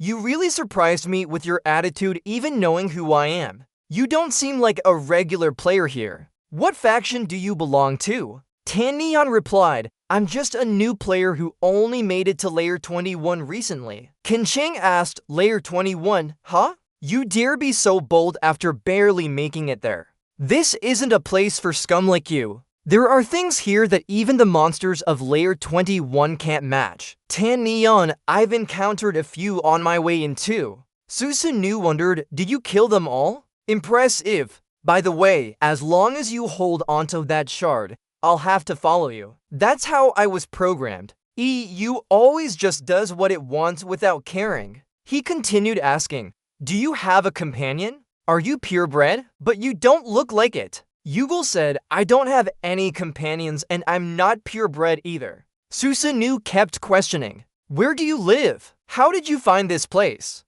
And where did you get the shard of Tosukano Tsurugi from? Yugal frowned. He talked too much. Susanoo got frustrated seeing him silent. Why aren't you answering my questions? Yugal was unhappy. He distracted me. Don't ask anymore. He remained patient. Then answer this one question for me. Where did you get the shard of the sword from? Yugal made a condition. If you really want to know, at least lead me through. Nothing in this world is free. I hate dungeons because they waste so much time. Susanoo thought for a moment and finally agreed. Alright. He continued, you'll have to travel quite far to reach the next layer's door. Just go straight that way for now. Tan Neon calculated. This is a rather large and complex maze. Wait, could we use that method? He kept questioning. Alright, answer my question now. Where did you get the shard of the sword from? Yugal said, I got it in layer 1 during a test at the Roman arena. Susanoo was surprised. An arena test?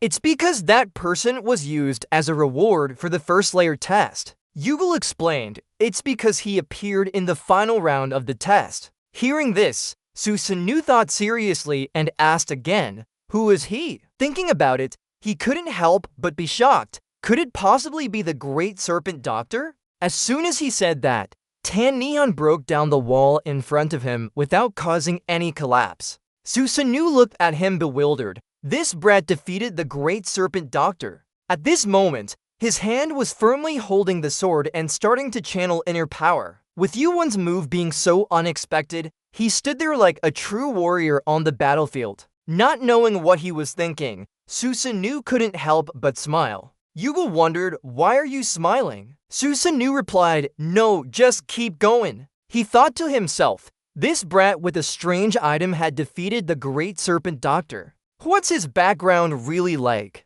Interesting, I wonder how he'll get through here. Really looking forward to it. Susanoo wondered, so why did you break through the wall when I already showed you the way? Do you have your own reasons? Yugon frowned, I do what I want. You're talking too much. System notification, you've leveled up. Your durability has increased by 1, and your senses have improved by 1. Agility has increased by 1. Yugon thought, these monsters all possess either magical or necrotic properties. Could it be? Thinking this, you asked, are they the ones who died under your hands? Susanoo replied, possibly. You were surprised. He may seem small, but in front of him is not just a master swordsman recognized by the war god Asura, but also one of the strongest necromancers and spirit mages in the tower. For him, imprisoning the souls of those he killed here isn't difficult at all. EU always imagined climbing this tower as if walking on others' corpses.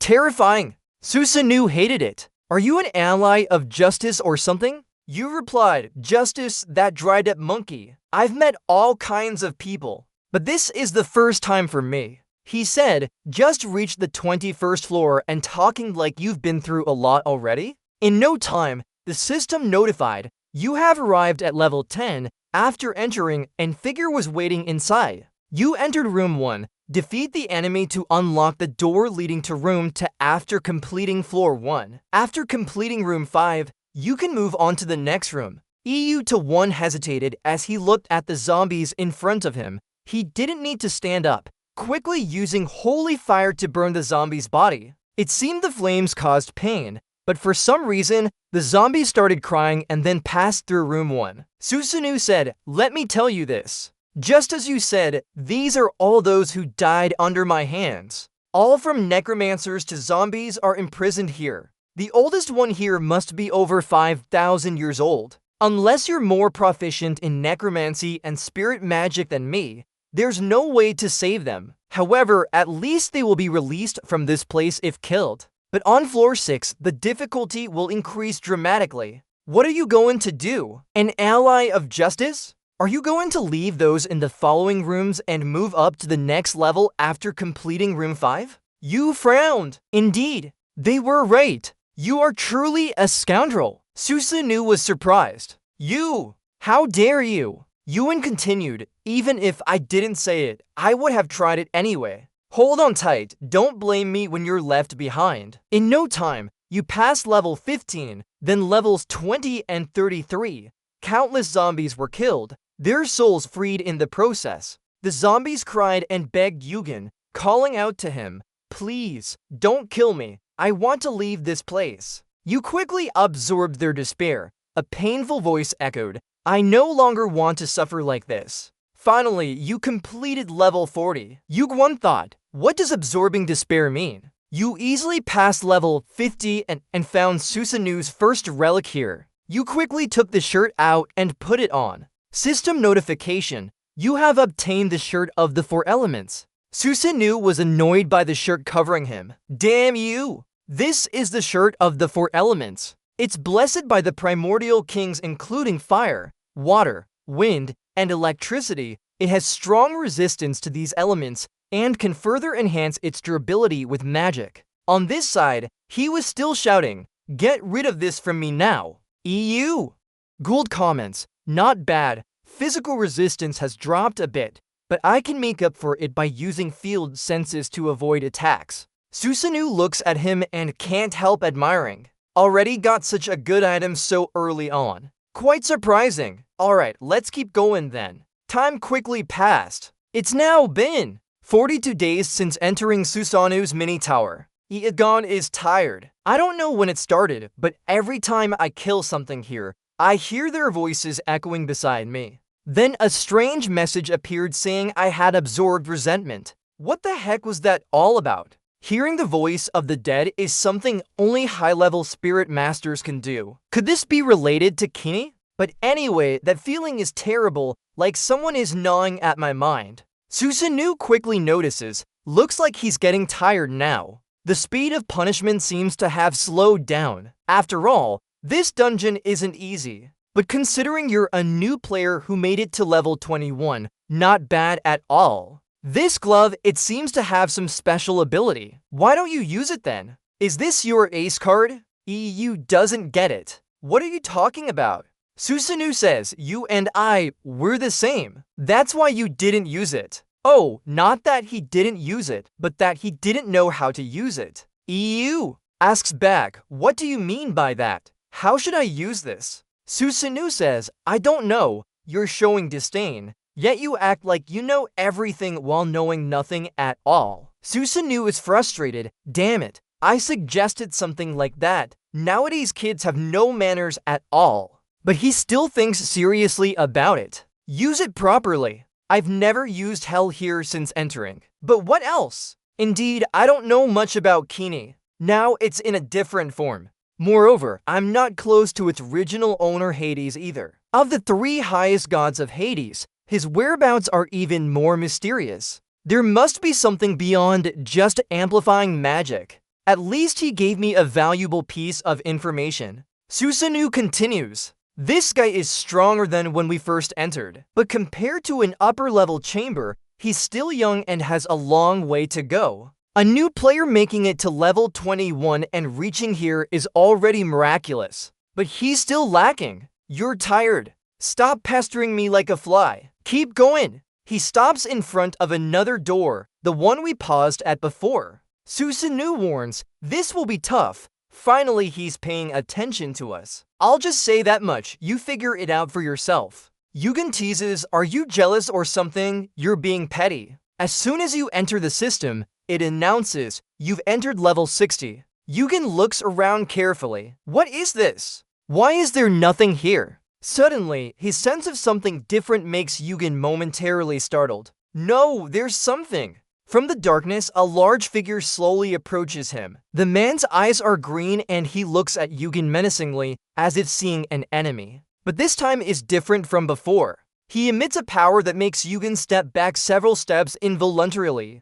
Yugen is secretly scared inside. This atmosphere is terrifying. He can't be just a normal player when alive. A loud explosion sounds, shaking the air here. Your mission this time is to defeat the Death Knight, King Arthur. Unlike other players below, this one wears armor and wields an extremely imposing sword, Arthur, the knight in shining armor. Ewan recalls Arthur. The first time I met him was when he became a full player. His sword skills are incredibly outstanding. Just from his aura, I knew he is not someone to be trifled with. He is also highly trusted by his teammates. Memories of the past flood back as a young man's voice rings out. Malin. The young man runs quickly towards his friend without needing to shout. You're going to the library again. Stop reading and go outside for some exercise. But that guy doesn't seem interested. No, I'm fine. At that time, the young man insisted on dragging his friend along. Come on,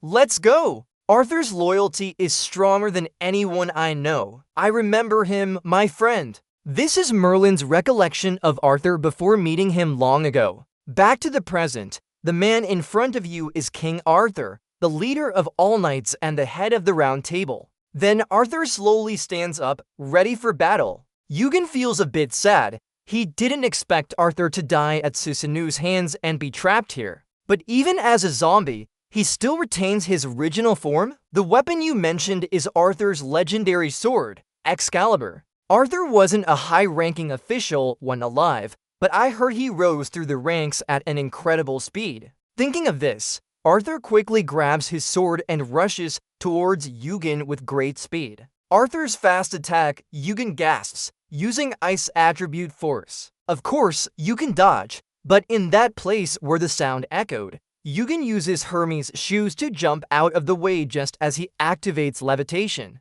Both quickly engage in battle without saying a word. Holy flames ignite at the tip of Arthur's sword, activating the Mystic Blade. Ayuwan thinks, normally I would never defeat Arthur, but Susanu, the master of these zombies, can defeat him. That's why Arthur's strength has significantly diminished compared to his past. Seeing Arthur momentarily distracted, Eugen asks, "What are you looking at?" Immediately after, he delivers a powerful attack. Eugen suddenly realizes something is amiss during the fight. Eugen is extremely surprised to see a wall of ice instead of Arthur in front of him. He quickly dashes away. Eugen grits his teeth, wary of the speed. Arthur's sword moves swiftly towards him. Fortunately, Eugen manages to dodge. The sword slices past Eugen's shoulder, causing blood to flow non-stop. He is amazed, truly a king of all knights. He is the epitome of knightly swordsmanship.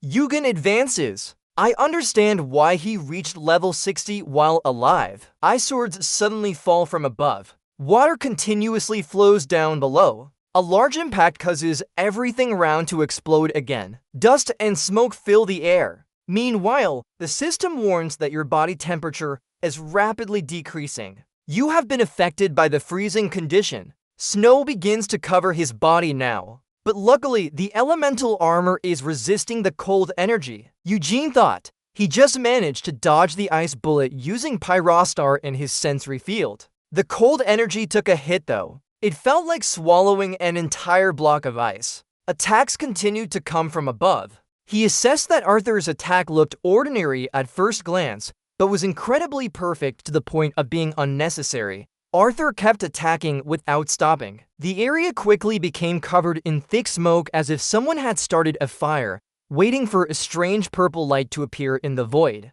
The system reported that his body temperature was rapidly increasing and he successfully resisted the state condition of freezing. Eugen was satisfied. It was a very reasonable tactic. But then your arm was reinforced with the strength of a giant. Temporary endurance would be temporarily converted into strength points. Your endurance stats are low, so only part of the giant transformation will activate this time. Eugen gritted his teeth and shouted at his opponent. He didn't need to fight anymore. He immediately slashed a powerful sword towards Arthur. His armor quickly turned into water due to the flames from him. Arthur's arm was severed by this slash. He continued to slash again, making Arthur lose his balance momentarily. It seemed he wasn't sure and kept slashing at him. In the end, Eugen won. He walked over to see Arthur lying motionless on the ground. "You can stop fighting now." Immediately after, Eugen quickly absorbed Arthur's despair into himself. Eugen looked up into the distance, wishing Merlin could meet him again. Suddenly, this name made a voice echo. Merlin? MMHMM. Eugen was surprised. Arthur. The voice sounded more urgent. You just said that. Merlin, if you fulfill my request, I will accept any pact with you, even if it means serving under your command for life. In exchange, please help me find Merlin again. There's something I need to tell him. Arthur's voice trembled. Lancelot betrayed England. Eugen was shocked. Lancelot, I've heard that name many times. The new master of the Round Table and a high-level traitor who turned the Round Table into a major guild. A person like him betrayed England? Arthur continued. Will you help me? Eugen said, I'm not an elemental mage. Although I can hear your voice with this item, I don't have the ability to bring you back as a living corpse. I feel awkward. How could that be possible? Eugen continued.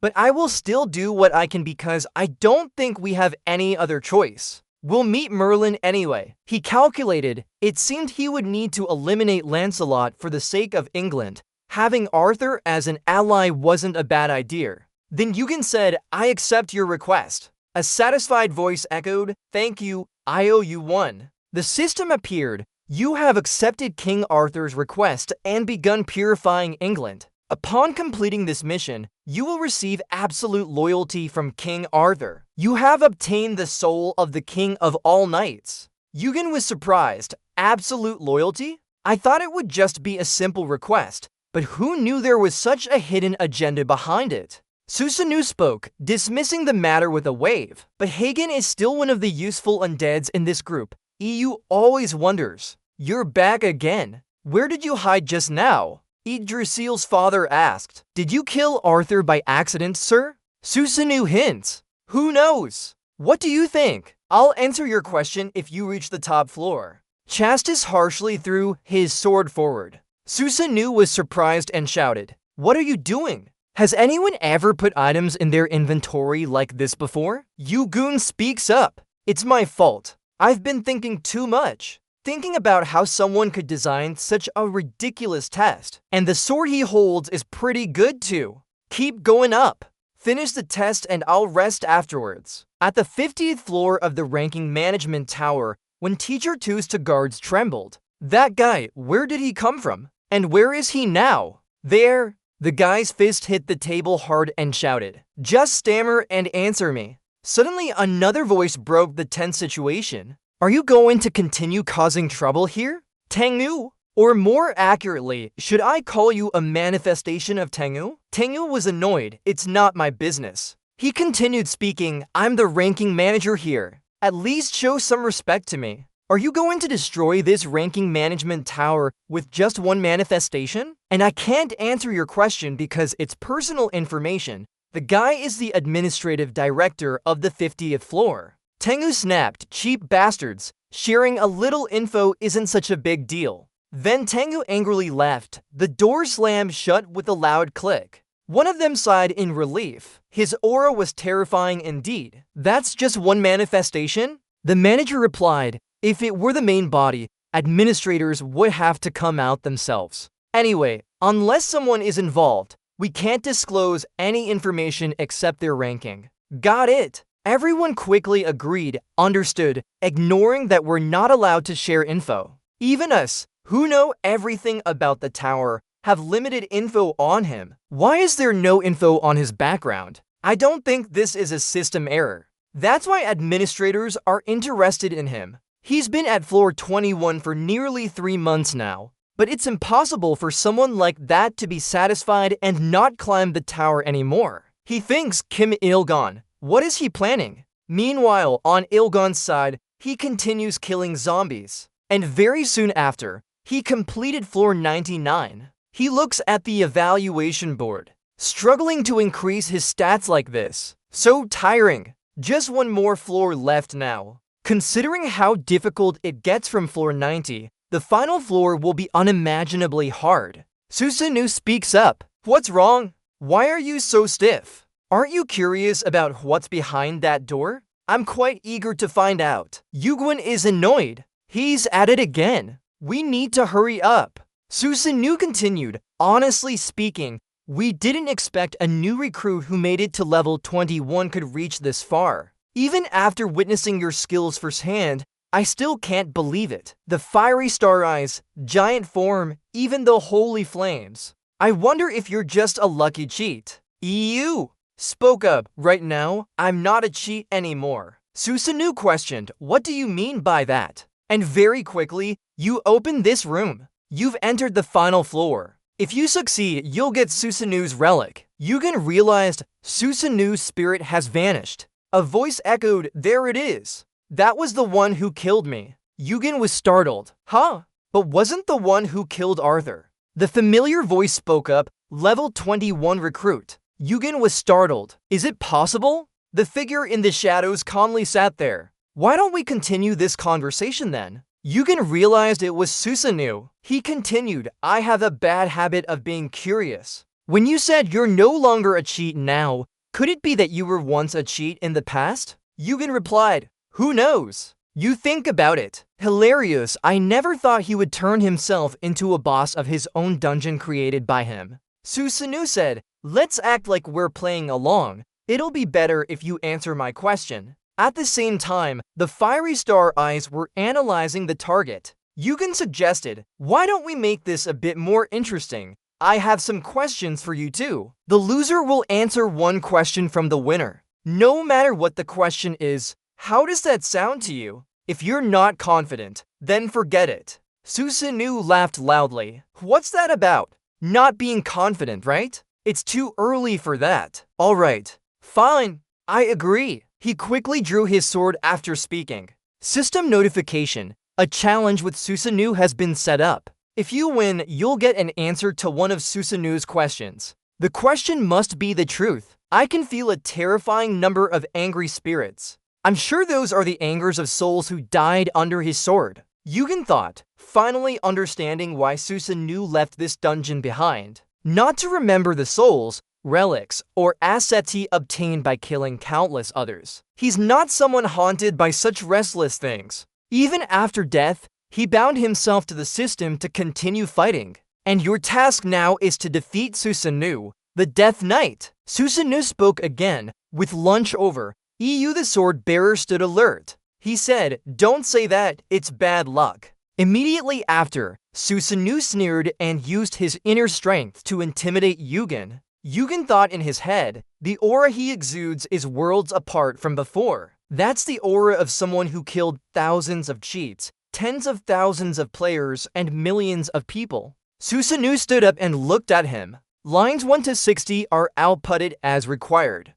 We're glad to meet someone like you in this tower. Don't disappoint me. Fight with all your might. He then raised his sword and struck hard towards him. Yugen gripped his sword tightly, gritting his teeth as he tried to block the attack. Susanoo was surprised and couldn't help but admire him. Did you manage to block it? Both of them quickly charged at each other, the atmosphere filled with intense combat energy. Yugen's sword glowed brightly, filling up the entire space. This is the first time Yugen has fought against such a fierce opponent. Susanoo continued to shout loudly. He didn't back down and charged straight towards him as well. He began using the Fire Eye Golden Star Poison technique. The perception field has been activated. Yugen was surprised. Despite being just a corpse, he's still this strong? He became more cautious. Any moment of carelessness could mean death. It seems like standing before such a formidable opponent, he's struggling in his attacks.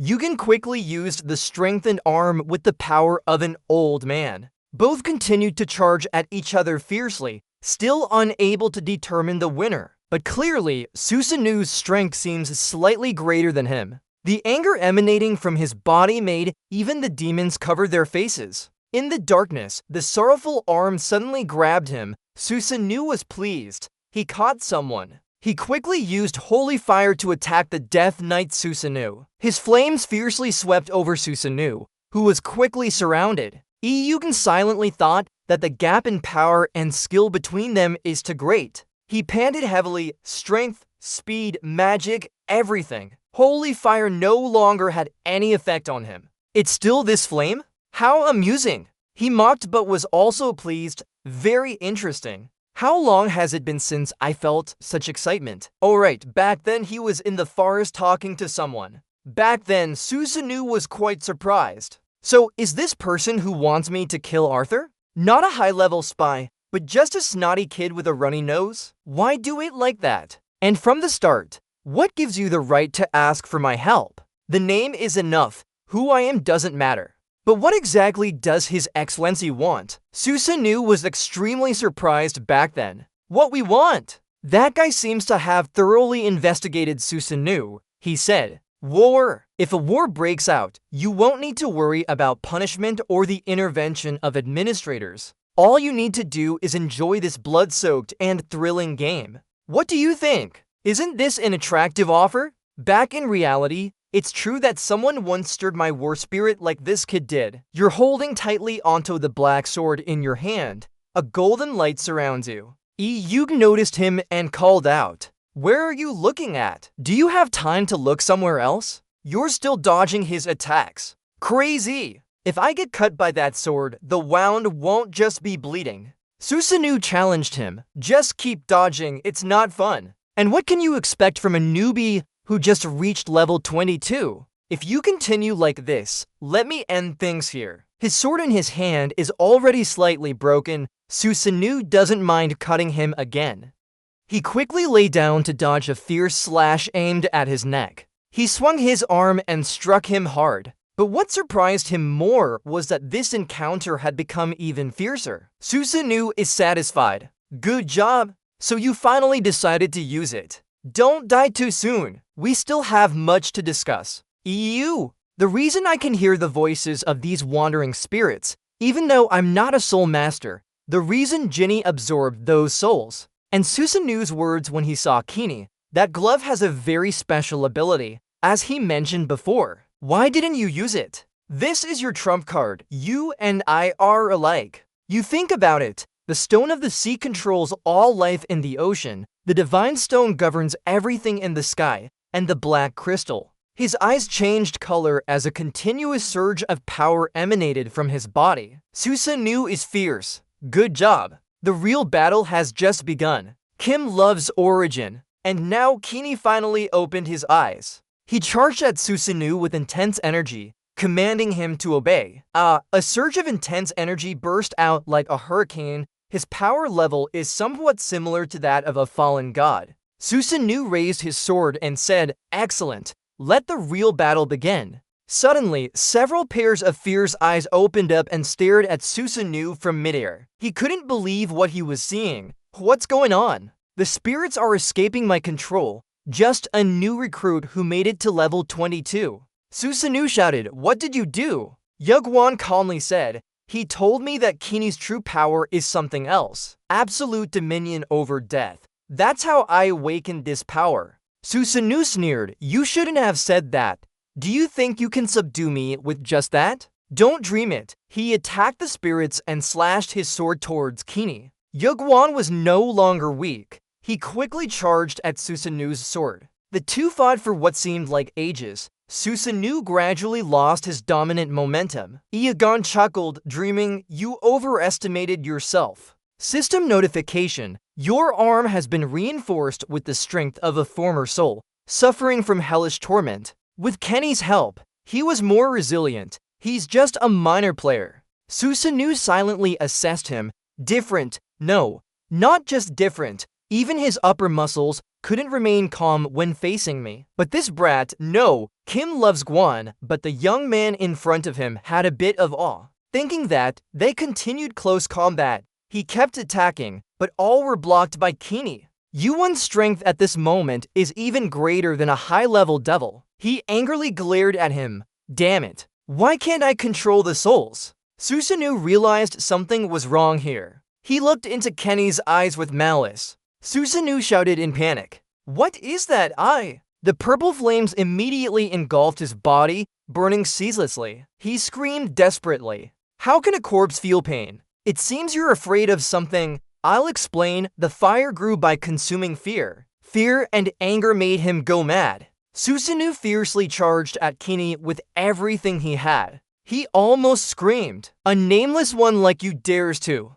Kinney didn't say anything, but a mysterious smile appeared on his lips. Susanoo raised his sword again, trying to stab him. But what surprised him even more was that when his body almost touched Kinney's, it froze and couldn't move. Susanoo panicked. My body, why can't it move? Even if he had once been a great demon, now he was just a soul of the dead. Kinney slowly approached, placing his hand on Susanoo's face. A meaningless end. Goodbye. As soon as he said that, his entire body vanished into nothingness, leaving no trace behind. The notification system says you've passed Susanoo's dungeon. You've obtained Susanoo's soul. Eugen looks at Huvo. It's over. The system continues. You've acquired Susanoo's relic. Eugen feels this battle took too much time. You've earned the title of Death King. You can leave the dungeon using the return command. And as soon as you exit, a message will appear. The dungeon will collapse in 30 minutes.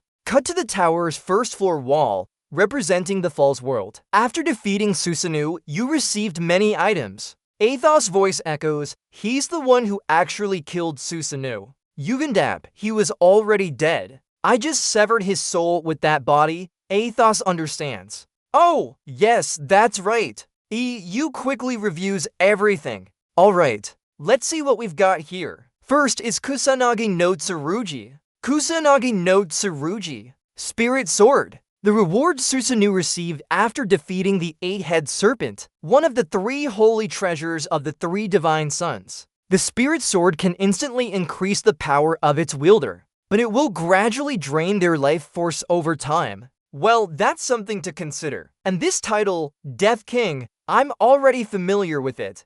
Death King S-rank title. You've become the King of Death, the ruler and master of wandering souls. Accept the burden and lead them. You can control spirits using magic. You can blow a soul into an empty body with magic. You can summon a spirit's body using magic. You can enhance your death spirit by using resentment. Eugen gradually finds the answer. So Hades' abilities come from this title, right? I thought it was more like a reward for unlocking Kinney's power than completing the Death Knight dungeon. I didn't expect to get it. Arthur asks, what is that? Eugen says, I've earned a title related to death magic, but I don't know how to use it. Athos explains, in Susanoo's tower, there are both physical and spiritual entities, the ability to control them. What if you start by blowing a soul into an empty body? You seriously consider that an empty body can be summoned using magic, and resentment can enhance your death spirit. Eugen finds it interesting. So you've become my tutor in death magic. Thanks for that. Arthur is annoyed. What nonsense are you talking? Ancient death. Don't equate me with those inferiors. I'm Arthur, the King of Knights. Eugen smirks. Arthur, of course, I know that very well. You are the King of Knights. Arthur. Immediately after, Eugen tries out his new power by summoning the first ghost. The system appears. Do you want to name it? Eugen says, Arthur. And so Arthur was enrolled. He's upset. What in the world is this? Give back my body quickly. Eugen said, Susanoo's mini tower has collapsed, so your original body must have vanished too. For now, just use that body for now. Arthur is torn between crying and laughing. Huh? This crude body? Eugen thought. It's a pity I couldn't get your corpse. But it's not too bad like this. Alright, now then, look at the glove and continue speaking. You should come out here, right? Didn't you promise to keep your word? Susanoo continued as Iagon remained silent without replying.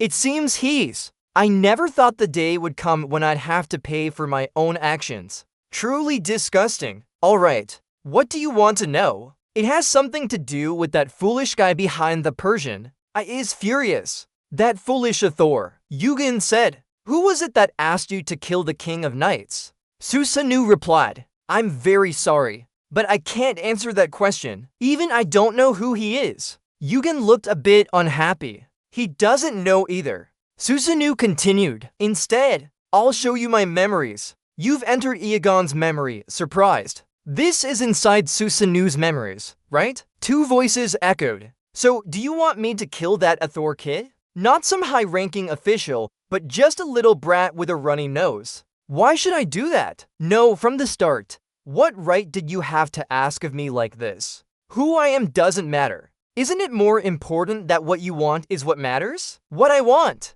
War. If a war breaks out, you won't have to worry about punishment or the intervention of administrators anymore. All you need to do is enjoy this bloody and thrilling game, understand his mind. I know him well. A being that can become anything and do anything, and is one of the oldest entities to breach the tower. The Western Heaven deity Xizang continues. So what now? Isn't this a very tempting offer? He replied, indeed, it's quite tempting. Xizang continues hesitantly. The death of the Night King will be nothing more than a small seed. But those seeds will soon. The aura spreads throughout the tower. That figure over there is actually Susanoo from the past. He snared maliciously. A seed? Just a seed, huh? Alright then. I like it. I can't wait to dance on that stage prepared by them. Yugen couldn't help but murmur at this. After returning from his memory and hearing the gruesome conversation, Yugen quickly snapped back to reality. He stood silently for a long while. The overhearer was still dazed, not understanding what was happening. Susanoo asked him, "How is it? You saw it right?" Yugwan scoffed. "Does he enjoy it? Truly more wicked than a bunch of thieves." He continued, "I don't know who that was, but soon after we met, the massive Gigantomachy disaster erupted. It's a pity though, I couldn't cleanse myself in the flames of war because Hades interfered. Blood slaughter." Noticing Yugen's unusual expression, Susanoo asked, "What is that expression? Looks like someone knows who he is then." "You say, I know something different. He killed my friends, and now he is the one I must eliminate at all costs." Cut to Yugen's private residence. The afternoon scenery had a melancholic feel. Lying on the bed in thought, after time travel, everything seemed to be going smoothly. But who knew that the outsiders had already outpaced us? It has been 1,000 years since Susanoo killed Arthur. It's time to reap the fruits of those seeds now. Lancelot, the current king of England, is also involved in Arthur's death. What else is hidden behind this in England? After all, Arthur has become a bargaining chip for England, so I must continue climbing. For everyone, I will change the situation at any cost. Ewan slowly closed her eyes, and the painful memories of the past flashed vividly before her. The boy was stunned, silently observing the scene around him. Yugwan thought, Merlin, Asura, except for me. Everyone here today will die here. When that brutal battle erupted, many soldiers surrounded and captured him. Yugwan trampled over countless dead bodies, the stench of blood filling the area. He and his comrades bravely fought against those outsiders. Hagwon laughed mockingly, not expecting you to lead. Yugwan calmly replied, "I knew it. I should have done this from the start." He gritted his teeth. Right, if only I had known this back then, I could have saved so many more people. Resolved, no matter where or when you appear in another world, I will find and kill you for everyone's sake. In the dream, he wielded his sword fiercely like a brave warrior. This dream made Yugwan jolt awake. He couldn't help feeling frustrated. Damn this dream. Immediately after, he quickly changed and stood up. Right. It's still too early to say the outsiders have outmaneuvered us. This is just the beginning. Before going to floor 21, I should visit my uncle first. So battle at its peak. He must have finished what he wanted me to do by now. Maybe even hear him scold for not visiting often enough. At the Gen Lab, Hephaestus saw him and immediately threw his hammer forcefully. Yugen didn't expect such a sudden move, but didn't dodge it either. A painful impact came, causing him to fall down. Turns out he wasn't just scolded after all. Hepatitis yelled, "What have you been up to, brat? You only showed up now. Go away, you worthless brat." Yugwan remained calm. "Uncle, are you calmer now?" Hepatitis was annoyed. "Why didn't you avoid it?" Yugen felt pain but still explained gently, "Because I sensed that you would be less angry after beating me, and as an apology too." You can't argue with this kind of thinking, but Hephaestus was still furious. "Recently, you haven't shown up for the layer tests either. What have you been doing these past few months?" Yugen thought. It seems he really cared about me. He even knew that I hadn't participated in any recent tests. I recounted how I went to a hidden dungeon for a cleansing mission. The difficulty was high, so it took some time. He thought, this pest is going to cause trouble somewhere else again. Then he asked, Uncle, what you asked me to do? Hephaestus cut him off and said, just check it out. Every time I think of his face, I only want to break it. Fortunately, I managed to hold back. The stone in the box is pure ocean crystal, a refined substance from water that contains aquatic magic attributes. It can classify materials for crafting, dominate the ocean, and convert magical energy into the water attribute, summoning an ocean. Yu Guan was curious. Aside from its properties, it's not much different from regular sea crystals, but what does dominating the ocean mean? Hephaestus continued, handing over his glove. I wondered, Kinney's glove. Why? So I can attach the ocean crystal to it for easy carrying, right? Yugen flattered. Only you would think of me like that. He denied it vehemently. I just finished it up. Wait, another half month. Hephaestus said as he worked. If Kinney could use both types of power, that would be great. But an item can only use one type. Yugen responded. I understand now. Should I give him a hint? Then EUWN asked, can you upgrade Kinney itself? Hephaestus questioned, upgrading it directly? EUWN continued. Yes, like adding more materials or magic to it. Hearing this, Hephaestus was surprised by the bold idea. Yugen looked at him curiously. Did he figure out what I'm planning? Is suggesting that too presumptuous? Hephaestus whispered.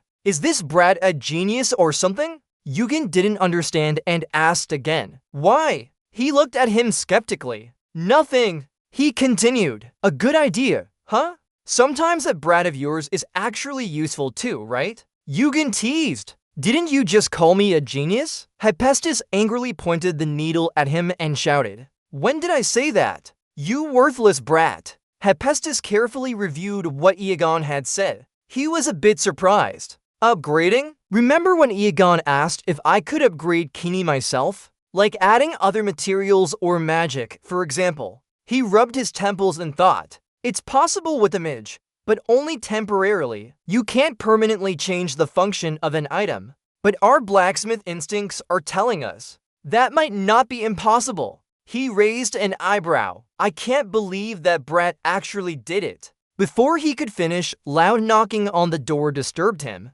He stepped to the door and shouted loudly, who in the world is banging so early? Suddenly, Hephaestus sensed something and paused. Not the gods of Olympus, but through the dust, a step slowly entered. What's this? This is my house, Hephaestus angrily shouted. You damn monkey. Just by looking at your pitiful state, I know you're a clone. What are you doing here? Is your main body busy arguing with the people up there? Tide Heaven Great Sage smiled lightly. What's so urgent? We haven't met in ages. Why not smile for me? Great Sage sighed. It's hot in here. I'm still living well. Hephaestus asked, where are the weapons I made for you? What about that staff on your back? He replied nonchalantly, I found something better and got rid of it. This belonged to the Dragon King. I heard it wasn't a weapon originally. Hephaestus was annoyed. You threw it away? Great Sage continued. Yes, but I'm not here to talk about that. I'm looking for someone. Do you know Kim Yeo? Seeing Hephaestus' reaction, Tide Heaven Great Sage quickly piqued his interest. Ah, so you do know him. He thought, Huo Yin Jin Jing can see through hearts and distinguish truth from falsehood, although it might be weaker since this isn't the main body. But still, this is a clone of Tide Heaven Great Sage's enlightenment. If I lie, he'll find out. But if it's about that brat, it's another matter. Great Sage asked curiously, what's so funny? He decided to hide the truth. I don't know who he is at all. Great Sage was surprised. Why? He lied. Hephaestus continued, I said I don't know. Why do you keep making me repeat it? Great Sage's face darkened as he changed his tone. Old man, I don't want to do this, but if you won't talk, you'll really die by my hand. He started emitting anger. No matter how many times your family threatens me, how can I reveal something I don't even know myself? Let me say it again. He gritted his teeth in fury. I don't know him. Do you get that, monkey? The scene shifted to a chaotic cave where the player was active. Is he really him? Look, see that red circular armor over there? That item is worth 60,000. Who else could it be? But I heard he's already dead. He decided to continue climbing the tower. He glared and said bluntly, "Dare to gossip about someone when they're right in front of you? Are you all sick of living?" One of them swallowed hard out of fear. Is he Kim Il-gun? His face looks bright, but his tongue is sharp. This is a lowland scoundrel. Then the system announced that the 21st floor test had begun. A crystal block was created, protected from the monsters rushing in. There are unknown numbers of them within the team, and they're eyeing to destroy the crystal block. If the number of players reaches 0 or the crystal block is destroyed, the test fails. Find and eliminate the demons. The challenge ends when you remove all the demons. The players were surprised. Demon A! Is there a demon among us? They talked excitedly. No way, it can't be him, right? The superior officer sneered. A bunch of fools, are you scared of such an ordinary challenge? You wield the sword and step forward. They fear the demons in World A,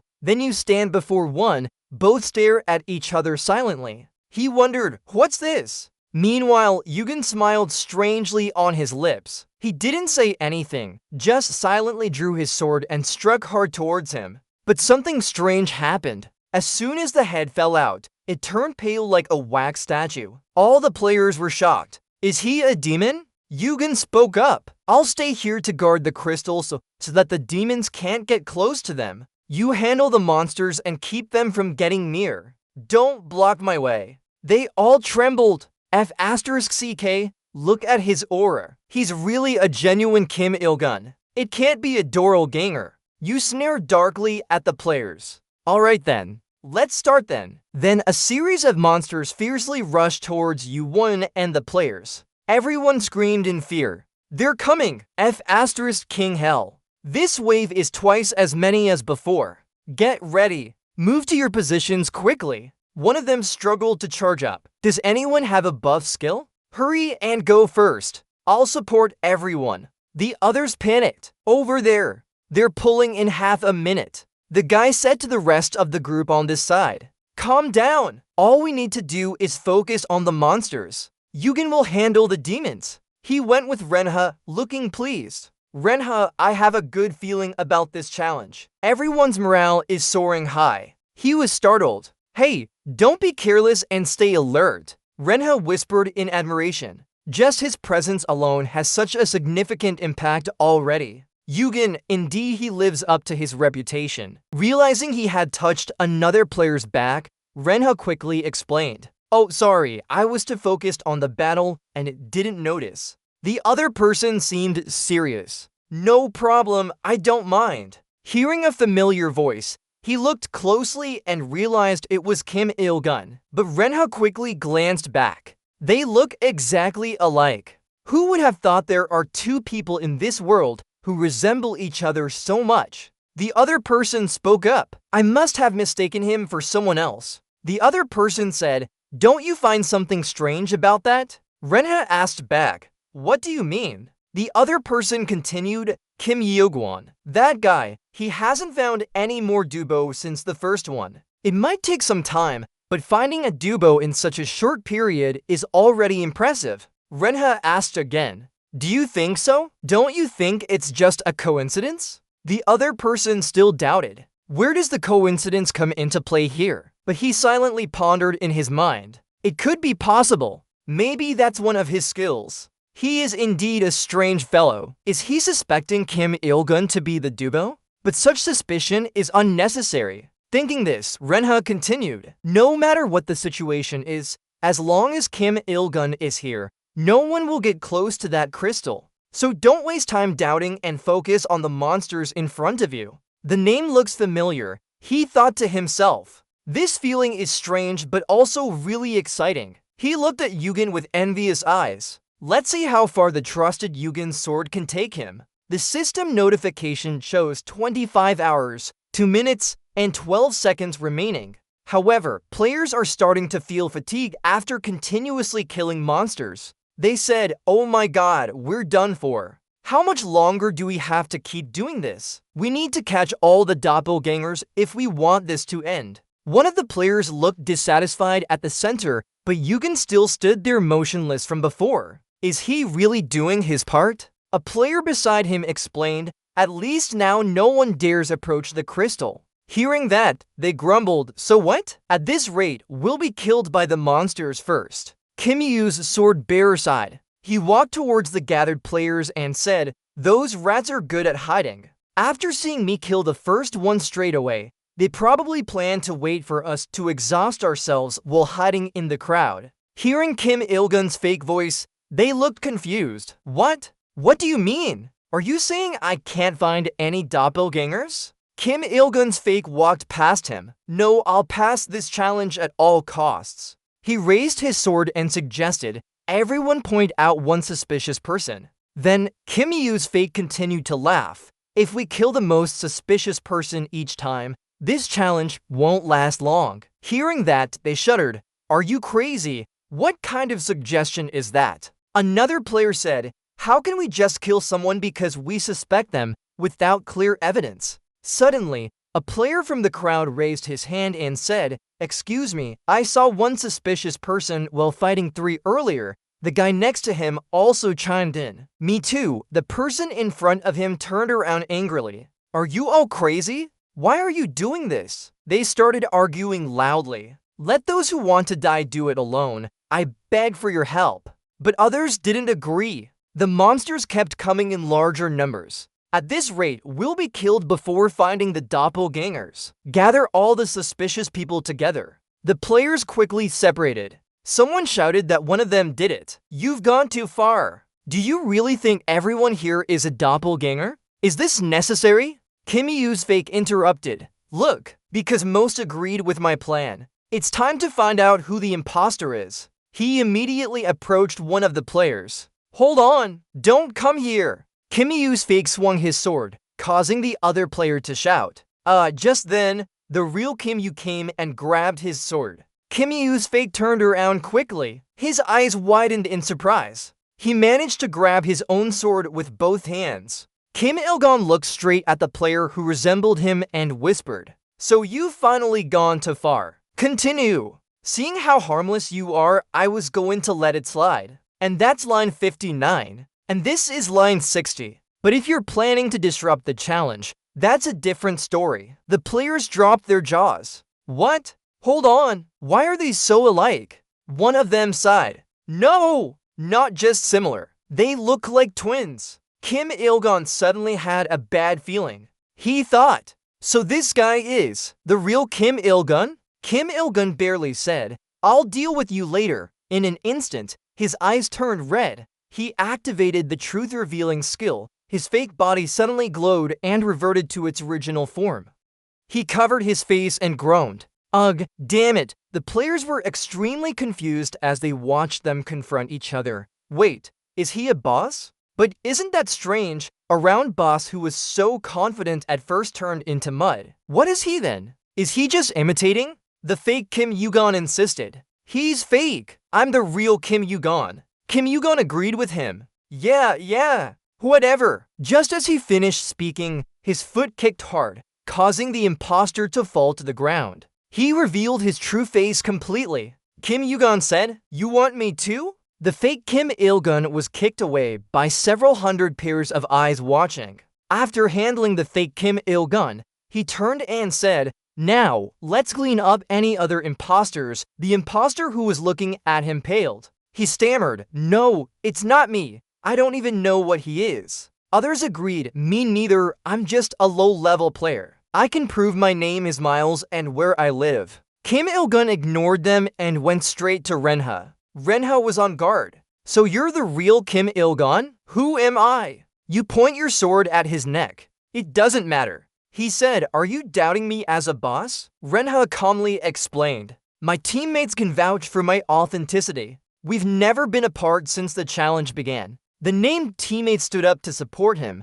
Yes, I can confirm he's our team leader. Kim Il-gun laughed. You're not a boss because you followed the team. Then he suddenly squeezed Renha's neck. Renha struggled to speak. Why are you doing this? His teammates started panicking. Team leader. They shouted at Kim Il-gun to release him. What do you think you're doing? As Reinhardt's face began to change due to lack of oxygen, he gritted his teeth and pushed away Kim Il-gun's hand with all his strength. But it was too late. Reinhardt had turned into a boss. The teammate who supported Reinhardt was shocked. Team leader, why? Before he could finish, his head was pierced by Kim Il-gun's sword. He only managed to say, "What the hell is going on? Damn it!" Reinhardt quickly reverted to a boss form. The players see someone who just a few minutes ago was helping their teammates has now turned into a fake player. Lee is extremely shocked. Is he also a fake player? Kim Yoon looks surprised and says, a fake player pretending to be a player acts so deeply, manipulating one's own psychology. This really broadens my horizons. He loudly challenges them. Alright, let's get straight to it. Solve this once and for all. A roar echoes from an unknown direction, and several fake players quickly appear among the players. Seeing this, Kim Yoon smirks and rushes up. Then he activates his dragon spirit. You have completed challenge level 21. You can now teleport to the next level. Your level. The system's loud announcement wakes Mammoth. Try it out. He drowsily sees a figure before him. Challenge, how is it? Kim Yoon, sitting beside him, says, wake up and get up then. Mammoth, startled, backs away. Kim Yoon, hey! The friendly one greets. What's your name? Mammoth, a bit dazed, asks back. Why the flag? Then Kim Il-gun raises his fist. Are you still not fully awake? He startles and answers. Is it really a mammoth? Looking at Mammoth with suspicion, he says, judging from your not vanishing after the challenge ended, you don't seem to be a fake player. But I can't confirm that yet. What are you? Mammoth hesitantly says to Kim Il-gun, I'm a fake player with a bold heart, but also a real player. Kim Il-gun questions, so, are you a pure-blood demon? Which bloodline are you from? You seem quite extraordinary. He hesitates to reveal, my father is Bellio. Kim Il-gun quickly asks, what? Who's that? Mammoth answers, Bellio, the demon king and ruler of all fake players. Kim Il-gun thinks, the monarch of deceit and one of the 7 demon kings of the great demon lord church. He is the son of a high-level schemer Bellio, the screen displays, confirming his identity with a fire eye. At this moment, he recalls Hagen's palace and identity, realizing there was no lie. Considering power and scale, the Demon Lord Church can rival Olympus. His position is quite similar to Hagen's. So Kim Il-gun continues questioning Mammoth. What are you doing here then? He responds with a hint of boredom. Well, it's a long story. And this isn't the best place to chat.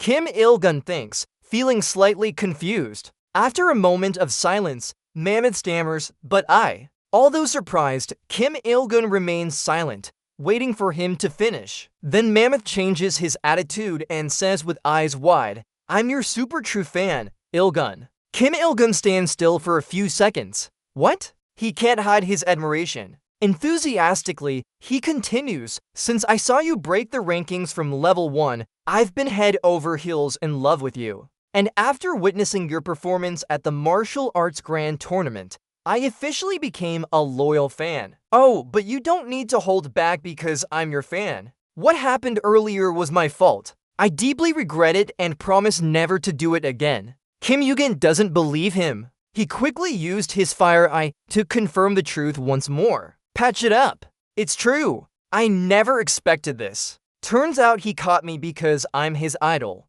Huh? Il-gun thought to himself, but still, getting close to Bellio's son only benefits him. He slowly stood up and said to Mamos, I'll let you off this time. Mamos replied happily, really, thank you so much. Before he could finish speaking, Kim Il-gun made a proposal. Also, that ball suddenly appeared in front of him with an angry look. Then he smiled and said, since I spared your life, you must help me with this. Give me your number. A month later, Kim Il-gun received a message from Mamos. You'll also participate in the next challenge. Semper Fidelis. Latin phrase. Always loyal. Kim Il-gun was lying on his bed. He pressed into the mailbox he just read. Semper Fidelis? He wondered to himself. I never thought I'd hear it in this tower. Then, thinking about the kid who sent him a message, he seemed quite open-minded. Yugen was scrolling through information on his phone. It's fine, I'll finish by floor 22 or 20 for within 10 days. After all, it's just some challenges around floor 20. Ilgun pondered, unless Olympus intervenes, this will be as easy as eating cake. No problem climbing the tower for now. Suddenly, a new message from Habsburg interrupted his thoughts, making him wonder why he would send a message to him. Ilgun read the message on the ball. Habsburg, I'm at floor 22. Let's meet up. At floor 22, outside a cafe, Hagen was already waiting at their meeting spot for Ilgun. Ilgun walked over and picked up his cup of tea, saying, "You got here early." It seemed Hagen was still lost in thought when he heard Ilgun's voice. He looked up. Ilgun sipped his tea and looked round the table. "Looks like your cup is empty, right?" Hagen didn't pay much attention to this and replied, "You're here." Then he explained to Ilgun, "I have nothing to do, so I came early to sit here and enjoy the breeze." Ilgun sat across from him and thought for a moment before asking about Hagen's current progress. "How high did you climb?" Hagen honestly replied, "Floor 34. Ilgun looked at him with some admiration. "You're fast. I heard from World Link, but now things are getting tricky. The tower climbing has become harder." Kim Yoo-won heard about many unbelievable things. "You know how to act modest even when you've succeeded." "I don't want to hear that from you." Hagen frowned. "What are you doing?" Then he started asking, "Yugen?" Kim Yoo-gun replied, "What?" It seemed Hagen had heard some rumors about Kim Yoo-gun. He asked, "I've heard that you're the mediator of the Sea Crystal." Seeing his serious attitude, Hagen understood and continued talking to Yugen. "Like Mazar Olympus who is in chaos, your relationship with your father is now like a stranger. Things have been tough lately." He added his speculation, "I guess you know too. But because of internal conflicts, Olympus isn't paying attention to you for the time being, but that's temporary. You could really die." Hagen then presented two options. Either bow down to Olympus and hand over the Sea Crystal, or find a place like Asgard or Heaven that can protect and support him. It seemed Ilgun wasn't paying much attention to his words. He stood up, looking serious, and asked, "Are you done talking? After he's done, I'll leave first."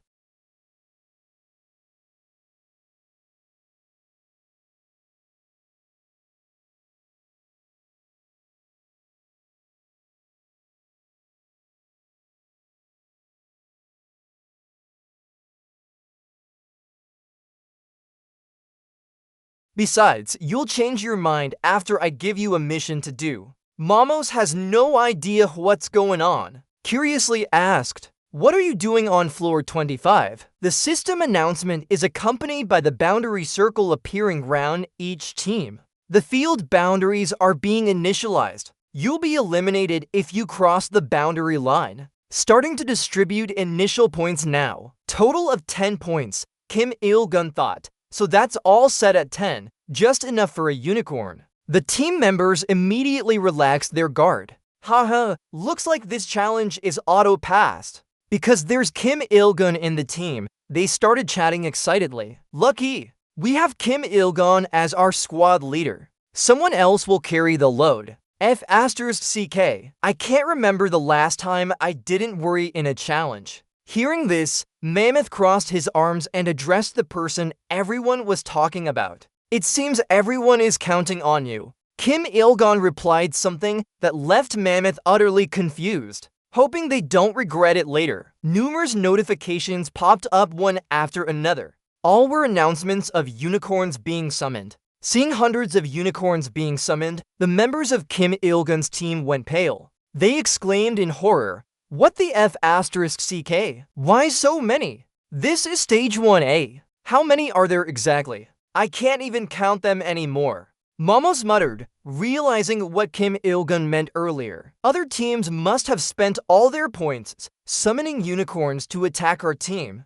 "Got it, big bro. They're trying to eliminate the team with the highest win rate, right?" He continued, "Meaning this is a 1 versus 9 battle." Mammoth fell silent. Round Kim Il-gun were countless mana balls. It seems he activated the mana shockwave skill. he couldn't help but feel terrified. You're crazy. No! I mean, how much mana does it take to fire that many mana bullets at once? Kim Il-gun interrupted. Let's get down to business. Then he started using the mana balls to attack the unicorns rushing towards him. The unicorns charged aggressively straight towards Kim Il-gun. Those hit by the mana balls vanished quickly. In an instant, all the unicorns were cleared out. Seeing Kim Il-gun's terrifying power, the team members felt a bit uneasy. How could it be? I feel like we're just here to serve as cannon fodder. Then someone suggested something. It would be better if we stay in one place. But before he finished, Kim Il-gun cut him off.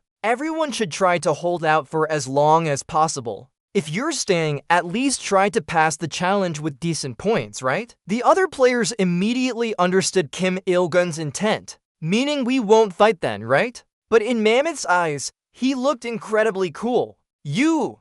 In Area 3, someone commented, "The game seems pretty easy so far." They were extremely pleased to see Kim Il-gun's team facing hundreds of cows. They whispered to each other, "It looks like our team barely faced any cows at all." You're right. It's likely that the other teams are thinking the same way. Meanwhile, Team 5 had a more daring suggestion. Let's force Kim Il-gun's team out first. Everyone understood. Right. In Team 9, someone who seems to be the leader of the group spoke up. He kept pressing on the system interface. You've used 300 points. The next phase will summon 30 dream cows. His orders were carried out by his team members with determination to eliminate Kim Il-gun's team. Only when Kim Il-gun's team loses, the training will start. The system quickly announced a new message. Phase 9 would begin in 5 minutes, reinitializing the area. At this moment, members of Team Kim Il-gun also began to realize the other team's intentions. They nervously said, "What's going on? I swear we faced thousands of cows in one herd alone. No team has been eliminated yet. This is bad. It seems like it. I didn't see any messages appear. We seem to be the only ones being attacked right now. Who knows how many will come next?" Mammoth spoke up. If this keeps going, it'll never end. When he tried to charge and attack the cows, Kim Il-gun stopped him. Hold out until stage 10, Mammoth asked anxiously. Stage 1? I don't think I can last that long. He questioned Kim Il-gun again. Are you sure we can complete this challenge? Kim Il-gun glanced at him and said, "Didn't you say 100 beetles were just bugs before? I thought you'd finally show some demon-like demeanor by sweating bullets." The system announcement startled the members of Team U1 again. A dream cow is being summoned. Another dream cow is being summoned. Yet another dream cow is being summoned. Members of Team U1 started groaning. I'm going to be sick. Why are they increasing so exponentially? Just send them to us. Damn you all. If this keeps up, I won't see tomorrow. When will it end? Kim Yoo-jun stood up and addressed the team members. So everyone take a break. From now on, let me handle it. Mamos was taken aback. Just Mr. Alpher. Will you be okay? He was slightly worried. Teacher, said Kim Yoo-jun. For now, we're fine. Mamos looked surprised at him. Then he secretly counted the newly appeared mana balls. He was alarmed. 1, 2, 3. Too many. Even more than before. The skill info for Kim Il-gun appears. He has mana, one of a mana controller's powers, ranked S+. Mastery 21 point for 9%, mana recovery rate plus 10%, resistance to magic plus 10%, increased sensitivity to magic, enhanced influence over magic. He thinks that this skill makes controlling mana much easier, but it's not enough yet. Round Kim Il-gun are countless floating mana spheres. He thinks of his previous life. Before regressing, I could create 50 without breaking a sweat. Wondering how many now. As the system announces Phase 9 has started, Kim Il-gun is ready. He says, now, let's start. The monospheres fall and attack the cows that are groaning as they approach. Dozens of notifications keep popping up. You've killed a dream cow. Completion rate for Chamstein has increased by 0.001%. You've killed a dream cow. You've killed a dream cow. Completion rate for Chamstein has increased by 0.001%. You've killed a dream cow. You've killed a dream cow. Completion rate for Chamstein has increased by 0.001%. Phase 11 is starting. Phase 12 has started. Reinitializing the area. The system announces again. Starting Phase 13. As Kim Il-gon controls the monospheres, his Chamstein completion rate increases significantly. A plus grade 99.99% completion. Notifications of dream cow kills keep coming in. Completion rate for Chamstein has increased by 0.001%. Kim Il-gon thinks 10 should be enough now. I know how many I can create at once now. Let's focus on controlling them instead. He calls out Mammoth, and the creature quickly responds, "Yes, sir," asks Kim Il-gon, summoning a dream cow to other teams too. Aren't you planning to wait until you have more points before launching a full-scale attack? Kim Il-gon says we should send something in return to get their attention, but Mammoth thinks there must be thousands of them charging towards us now. Are you okay? Are you tired? Kim Il-gon doesn't seem concerned. Not yet, though I might be pushing it. I'll hold on until the end. Everyone is more amazed by what Kim Il-gon is doing. What's his magic power level? How does he control so many spheres? He's a monster. He's in a completely different class, making me feel like I'm not even behind him anymore. How can he still be this strong after all these years? Only Mammoth understands the issue. Yes, he's overpowering and superior to an absurd degree. He's a pureblood demon. I've grown up facing countless players who exceed normal standards. Yet when I saw Yugen's power from afar, I was still awestruck. His destructive power might be lower than that of an upper-class Janji, but no one has ever shown such limitless potential as a player before. Mammoth admires Kim Il-gon even more now. He's even cooler in person than what I saw from afar. Amazing! Kim Il-gon continuously defeats the cows that keep coming. Completion rate for Chamstein has increased by 0.001%. You've met the conditions for Chamstein, a plus grade 100.0% completion. Chamstein will be removed. More notifications appear. You've completed the conditions for Schatzstein, a plus, though completion rate 100%, Schatzstein has been removed. Kimmy, you can't help but be amazed as the system displays. You've achieved demonic form, a new stat, demonic power added. Your demonic power increased by 20 points. Demonic form allows control of demonic power. S grade 0.0% mastery can unlock unique skills from the demon race. Demonic power plus 20. This special demonic power cannot be increased through leveling up and can apply to all skills. Kim Il-gon tightly grips his hand, feeling the new skill added. He didn't expect the end of Chamstein to be such a high-level skill. He starts raising his hand, controlling the monospheres. Demonic power is the unique strength of demons. It's somewhat like magic, but different in nature. Its destructive power is terrifyingly immense. Kim Il-gon used a new skill he just acquired. In an instant, he wiped out all the remaining cows at once.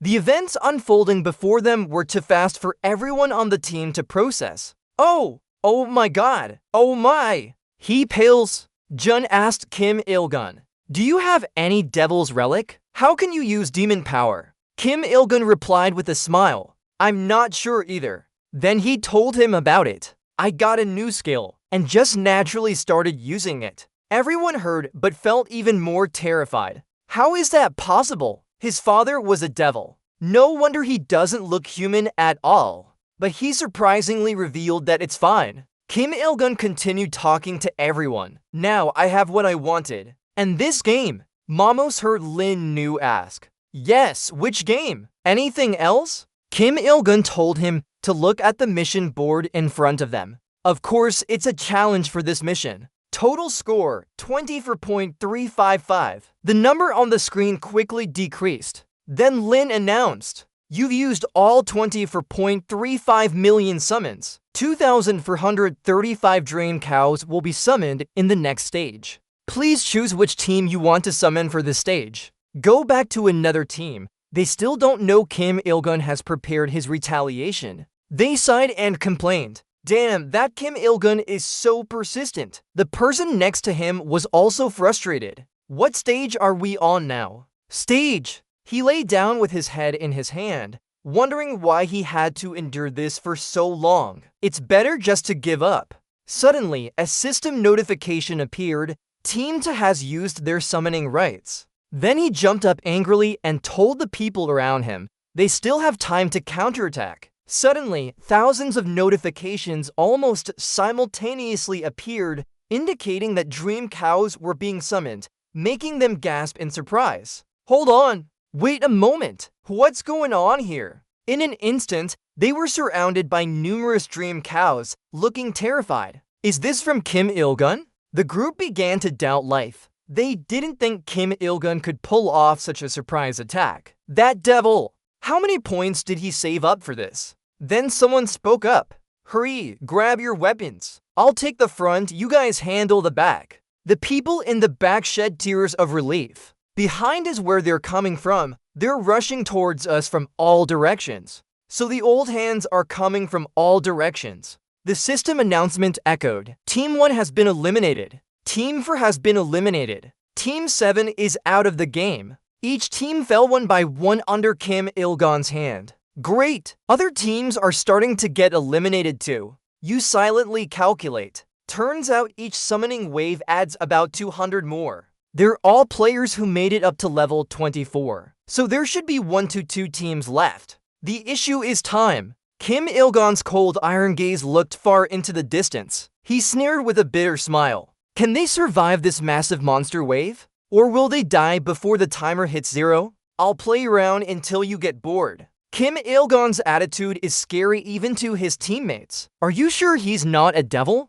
Thankfully, we're on the same team with him. Otherwise, I'd be covered in goosebumps right now. Ding, another announcement appeared. You've passed level 24's challenge and received 50,000 points. Everyone cheered together as they jumped up. The game is over. Thanks a lot. Kim Il-gun, one of the team members, spoke up. Thanks to you, we easily passed this challenge. Thank you for carrying the load. I mean, you're so cool. Let's go ahead. The system display updated again. You've received an additional 54,360 points. You have acquired the skill Cloud Step. Use it to temporarily make your steps lighter and create a hidden path in the air. Kimyu was always amazed. Isn't this the predecessor of the 2-meter step technique? Even with the new skill, he still had some doubts. Better use the existing skills. At least we earned 100,000 points. Before moving to the next level, Mammoth stood nearby and sadly said, "Hoo man, are we saying goodbye now? So sad." But Kim Il-gun changed his attitude. No, for now. Let's go together to level 25. He exclaimed in surprise, really? Then he happily grabbed Kim Il-gun's hand and said, "Okay, let's go." Mammoth used teleportation to the next floor. Both were transported to level 25 of the UK tower. They landed where players had gathered. A few voices could be heard faintly. "This is England, huh?" One of the nearby people spoke slowly. "It's famous as the capital of England. Now seeing it in person confirms its reputation. I've heard it's also a popular tourist destination." Then someone asked, "Are those statues the Round Table Knights?" Kimyu immediately looked where everyone was pointing. He closely examined and saw the Round Table Knights and King Arthur statue, with a large knight holding a sword riding a horse. Inside Kim Il-gun's glove, Arthur lay, slightly regretful. Perfect, perfect, that's my appearance." Kim Il-gun asked him, "Are you still nostalgic? You're still nostalgic, right?"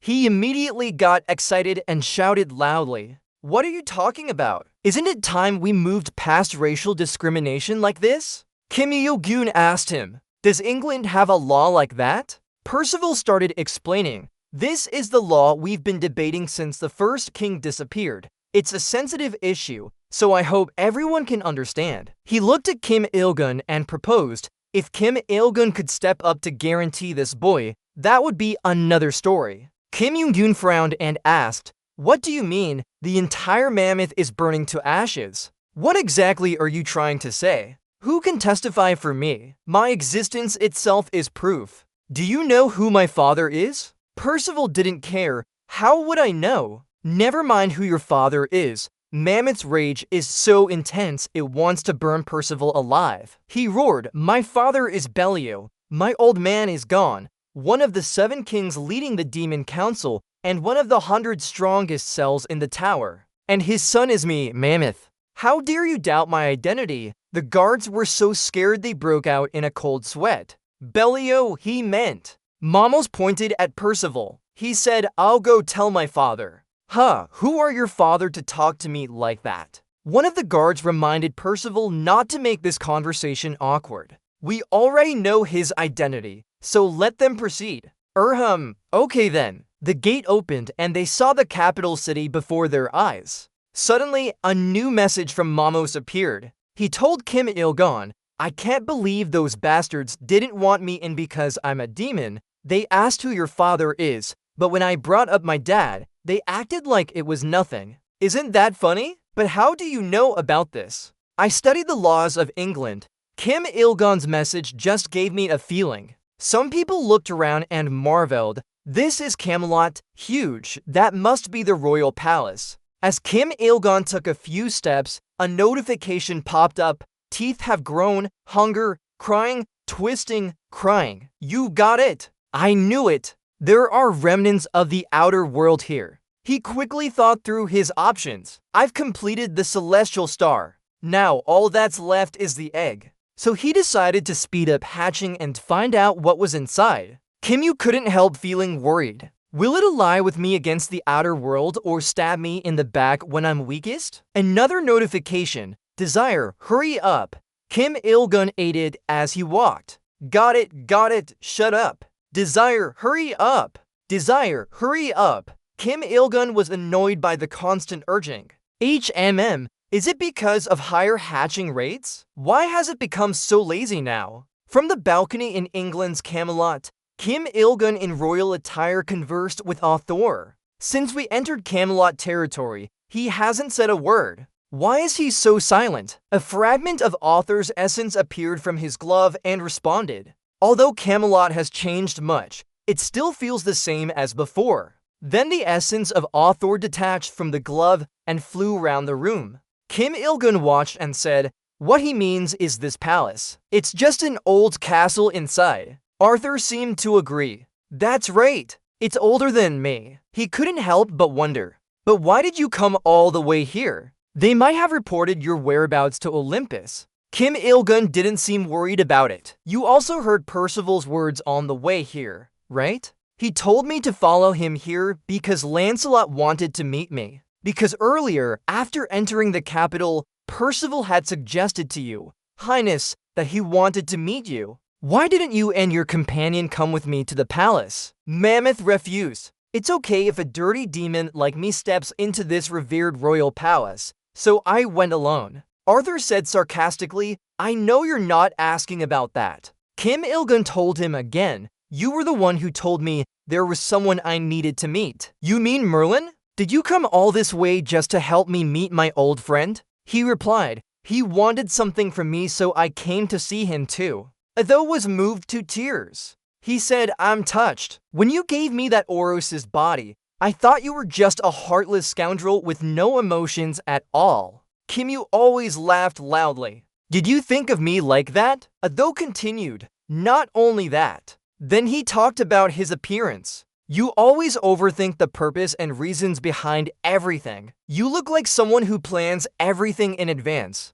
and you have the skills to do it." Arthur suddenly asked, "Could it be that you did this for me?" Kimyu bent his head close to his essence body. He said sincerely, "Well, I didn't just do it out of nowhere." Arthur responded, "Maybe because you lack enough experience, but even with a strong will, you're still a low-level player." He added some advice. To become a mastermind, one must discard those weak emotions. You need to keep your mind as unyielding as diamond and a pure heart. Kimyu Guan cut in. "No, not like that." Then he frowned and said, "I came here with a plan. Observe carefully how I turn the tables on England from within a garden. A servant bowed to thank someone. Thank you for earlier. I didn't expect him to be so angry just because he hit his head on a small branch. Turns out she was scared by a knight earlier. You dare wear the armor of a round table knight? You'll pay for your sins with those hands. She bowed and tightly clasped her hands. If not for you, I would have gotten into bigger trouble.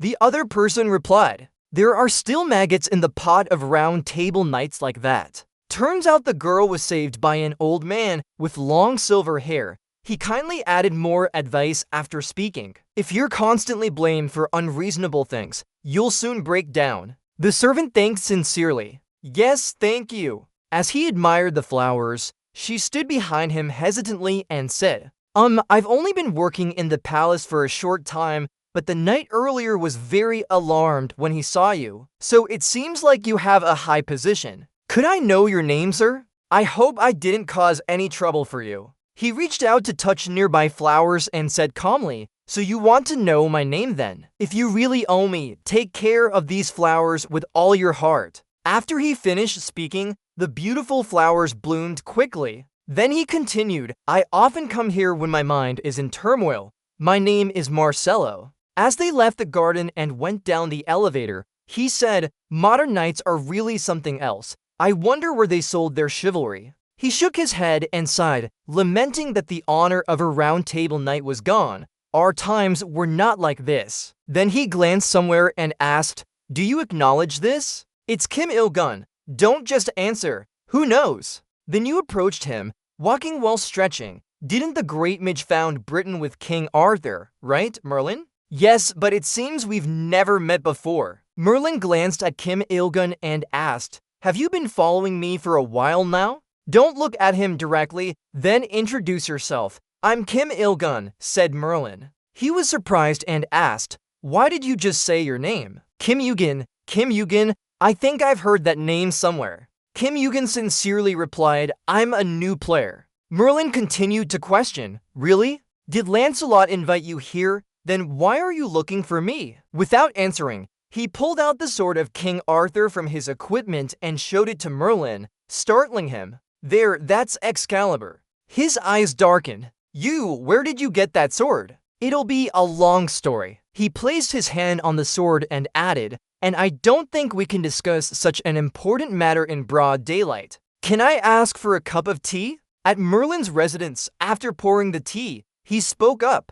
Now it's fine. Hurry and explain. Why do you have King Arthur's sword? A friend of yours? Kimmy W. peacefully replied. I could say it was due to fate that I found this relic. Merlin repeated, relic? Hearing this, he began recounting his past with Arthur. Merlin fell into reminiscence. I don't know if he disappeared or simply abandoned Britain. After 1,000 years of silence, what I feel is not just anger, but an infinite sorrow. Arthur was a friend I can never forget. I miss him so much. To me, Arthur was very important. After some time drinking tea and eating pastries, Merlin continued, at least it's comforting to know that his spirit is still being passed on. But how are you connected to Arthur? How do you know about our friendship? And why did you come looking for me? Kim Il-gun recounted, I first met Arthur a few months ago. Merlin straightened up at this. A few months ago, he was still alive, but then he raised his hand and said, no, not exactly. Then he summoned Arthur from his glove. Merlin couldn't help but look surprised at Arthur. Magic, your abilities are quite valuable. So why did this happen? Before a huge monster, he asked calmly, did you hold it off to kill me? Kim Il-gun replied coldly, of course not. Instead of forcing me to explain everything, I think letting the two of you talk directly would be better. Do you want me to talk with him? Then King Arthur in his monster form suddenly spoke up. Long time no see, my old friend. Just like that. Both fell silent for a moment. Merlin sighed. His eyes filled with tears. Call the soul within that monster's body. Arthur, did you recognize me right away? Merlin then stood up from his chair abruptly. He stormed towards Arthur with anger. He scolded, you dirt! Only you call me that, showing no respect despite being a few years older than me, said Lin Zenzan. Calm down, old man. Act like you just saw someone come back from the dead and stare at their ugly corpse in wonder. Why do you look like this? Why do you have that form? Hearing this, Arthur glared at Kim Eagon, blaming him for his appearance. Then Arthur continued, I need to talk to you about something. What is it? Is it about the scoundrel who killed you? Seeing Merlin's terrifying expression, Arthur swallowed his words back. Your eyes are a bit scary now. You'll find and punish whoever killed me immediately. I'm fine. No need to seek revenge for me. There's something more important. Then he revealed that the killer of his son was inside this palace. Hearing the shocking news, Merlin's face darkened instantly. He asked again, what now? Arthur looked at him and quickly said Lancelot's name, who had killed his son. After hearing it, he fell silent, but mana on him seemed to be about to erupt. A hand was placed on his shoulder, saying please stay calm. Kim Yu constantly advised him that if we overreact now, more eyes would follow us. Merlin's face darkened again. He replied, how can I remain calm hearing this? But still, you must endure it. Merlin took a deep breath to control his anger and glanced at the large Thor beside him. Then Thor. He hesitantly asked, was Lancelot also the one who killed you? Thor replied disdainfully, no way. Do you think I would die under someone like him? Merlin said, okay, back then you were much stronger than him, but now he's a high-ranking official. He continued explaining that even temporarily, Lancelot was still the king of England. If we kill him without a plan, both England and the Round Table could collapse. That's why I think you should handle it personally. Thor. But Thor looked at Kim Eagon, who was sighing angrily, and said, as long as I want to, I can do it in this rotting body. He will find an excuse to say I'm controlled by someone else to assassinate him because a zombie has to obey its master. And the conversation seemed to hit a dead end. Merlin asked, so what should we do now? It's not impossible. Kim Ewan curiously asked Merlin when the next round table meeting would be. In about 10 days. Then he inquired if outsiders could attend. Merlin hesitated but said, usually no, but with my involvement, it's not impossible. Good idea.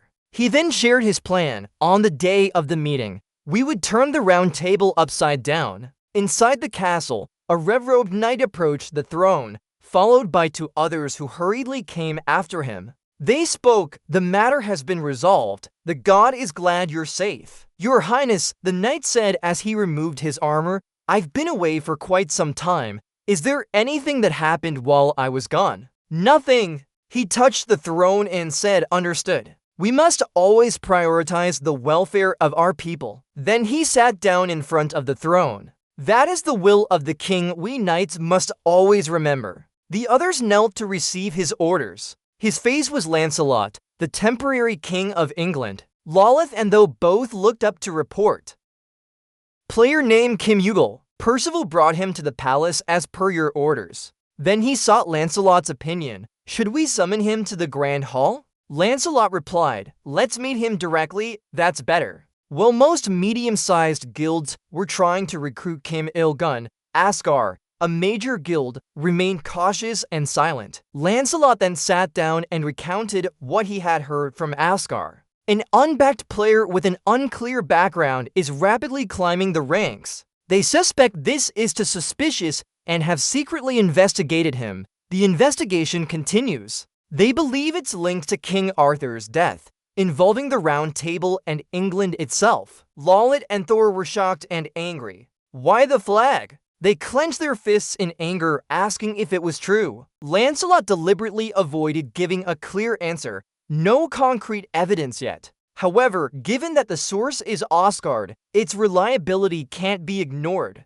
Their eyes filled with hatred as they asked why he was called to the palace. As a Round Table knight, we can't stay silent. Your Majesty, please give your command. Lancelot pretended to sigh in sorrow. I was also furious when I first heard it. But as a king, I'm worried revealing this truth could plunge England into chaos. We can't get involved. We might lose the administrator's favor if we clash with the player, and it could harm our relationship with Asgard, who provided the information and are secretly investigating him. The charade continues. But of course, we can't let him act on his own. Lawless Enther's anger was clear as Lancelot spoke. I'm sure you understand what I mean. No matter what happens, they will obey the order. There, Lancelot sat on the throne and clearly said, your efforts will be remembered forever. With me currently sitting here, with King Arthur's spirit, never forgive anyone who dares to threaten England. Still inside the palace,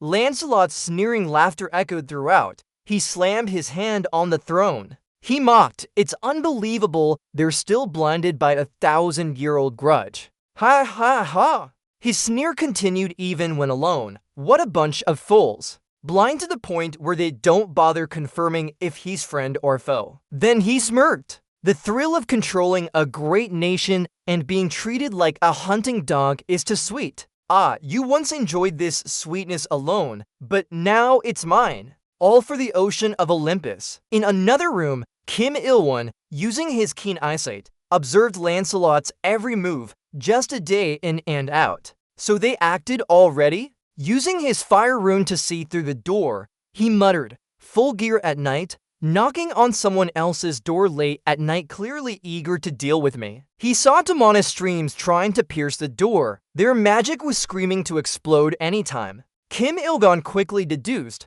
some agitated soul is pressuring them. Lancelot must have said something that upset them. They started talking outside. In a room, Kim Il-gon used his keen eyesight to observe everything Lancelot did. So they acted already? Using his fire rune, he saw Daemonis streams trying to pierce the door. Their magic was screaming to explode anytime. He muttered, full gear at night, knocking on someone else's door late at night, clearly eager to deal with me. Through his skills, he saw Daemonis streams trying to pierce the door. Their magic was screaming to explode anytime. Kim Il-gon quickly deduced, some agitated soul is pressuring them. Lancelot must have said something that upset them. The two outside started talking. Is Eugen among you? Can we talk? In the knight's training area, they looked at Kim Eugen. Their eyes showed no emotion. Thank you for following us. Kim Eugen replied bluntly, no need to be polite. We can't buy swords inside the palace. The dark face quickly drew his sword and asked Kim Eugen,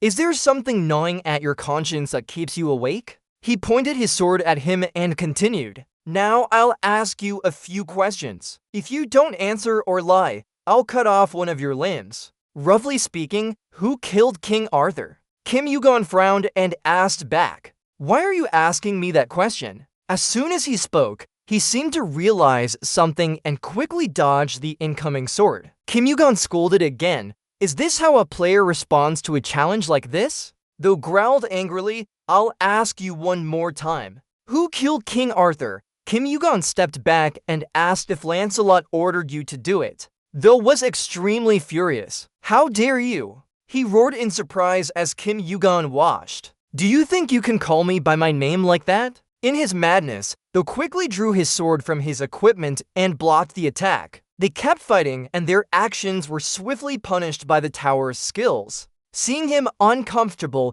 Kim Eugen realized they wouldn't just scare him off now. Lancelot stirred up the knight's sense of vengeance, manipulating others to do dirty work for him. It seems his move is working. Then he approached Tho again. First, I have to defeat him. His hand moved so quickly that Tho didn't notice. In an instant, Tho was kicked back several meters. Huh? What was that just now? Han lost his vision for a moment and felt a cold sensation making him shiver. Then Arthur's voice echoed, don't kill him. He's just being used. I know it all stems from the knight's loyalty. Kim Eugen smiled faintly. What should we do now? Should we let them meet King Arthur? But then he thought, no point in going there. Merlin and King Arthur have known each other for a long time, so they'll believe me. But these two knights are misunderstanding that I killed him. Then Kim Eugen stared at the two knights for a while. No, before the round table conference starts, I need to hide King Arthur's existence. But then one of the knights stepped forward without hesitation. Knight 42 saw you as a threat. Knight 42 demanded a one-on-one fight. Kim Eugen had no choice but to face them. The match must be one-on-one, and any third-party interference will end the effects of skills. The fight began. Kim Eugen looked at the other knight and asked, he didn't attack me. Lawless said with a righteous tone. My honor doesn't allow using the majority to oppress another player. Hearing this, he smiled. That's true chivalry. Are you sure only you can beat me? Don't underestimate your opponent. Lawless raised an eyebrow at Kim Yugon. We've always used this method to win before. The round table is like that. He frowned, thinking silently, as if the round table is noble or something. Before Britain and the round table, this land was in a bloody war for thousands of years. Yet they claim credit for what others built. That's ridiculous. Kim Yugon confirmed to him, this won't be enough to win. Let me handle it. He only swung his sword at Lawless. Wake up, you guys. Then Kim Yugon activated the strength skill of the giant, focusing on his arm. His endurance stats temporarily turned into strength. Arthur seemed worried about those actions. I told you not to kill them. Calm down and it won't get that far. Saying this, Kim Yugon rushed in front of Lawless. A loud explosion followed, sending debris flying everywhere, but the other knight wasn't easy to deal with and quickly used his round table knight shield to protect his target. But behind the shield, Lawless's face was far from comfortable. Just as I thought, this guy isn't an easy opponent. He used the shield to block Kim Il-gun's attacks like a pro. Don't underestimate this player. A few seconds later, he noticed something odd, though had pushed him back using the shield. Kim Il-gun wasn't new to combat and flew backward too. After dodging Lawless's attack, he showed more respect for his opponent. Indeed, a ranker fights defensively but with terrifying strength. Like a tank, that knight stood calmly after taking the hit. If you want to test your strength, I'm up for it. Kim Yujian charged forward immediately upon hearing this. Alright, let's add another hit. Let's see how well you can handle it. Your endurance will temporarily turn into strength. You have enough endurance points to surround your body with the strength of a giant.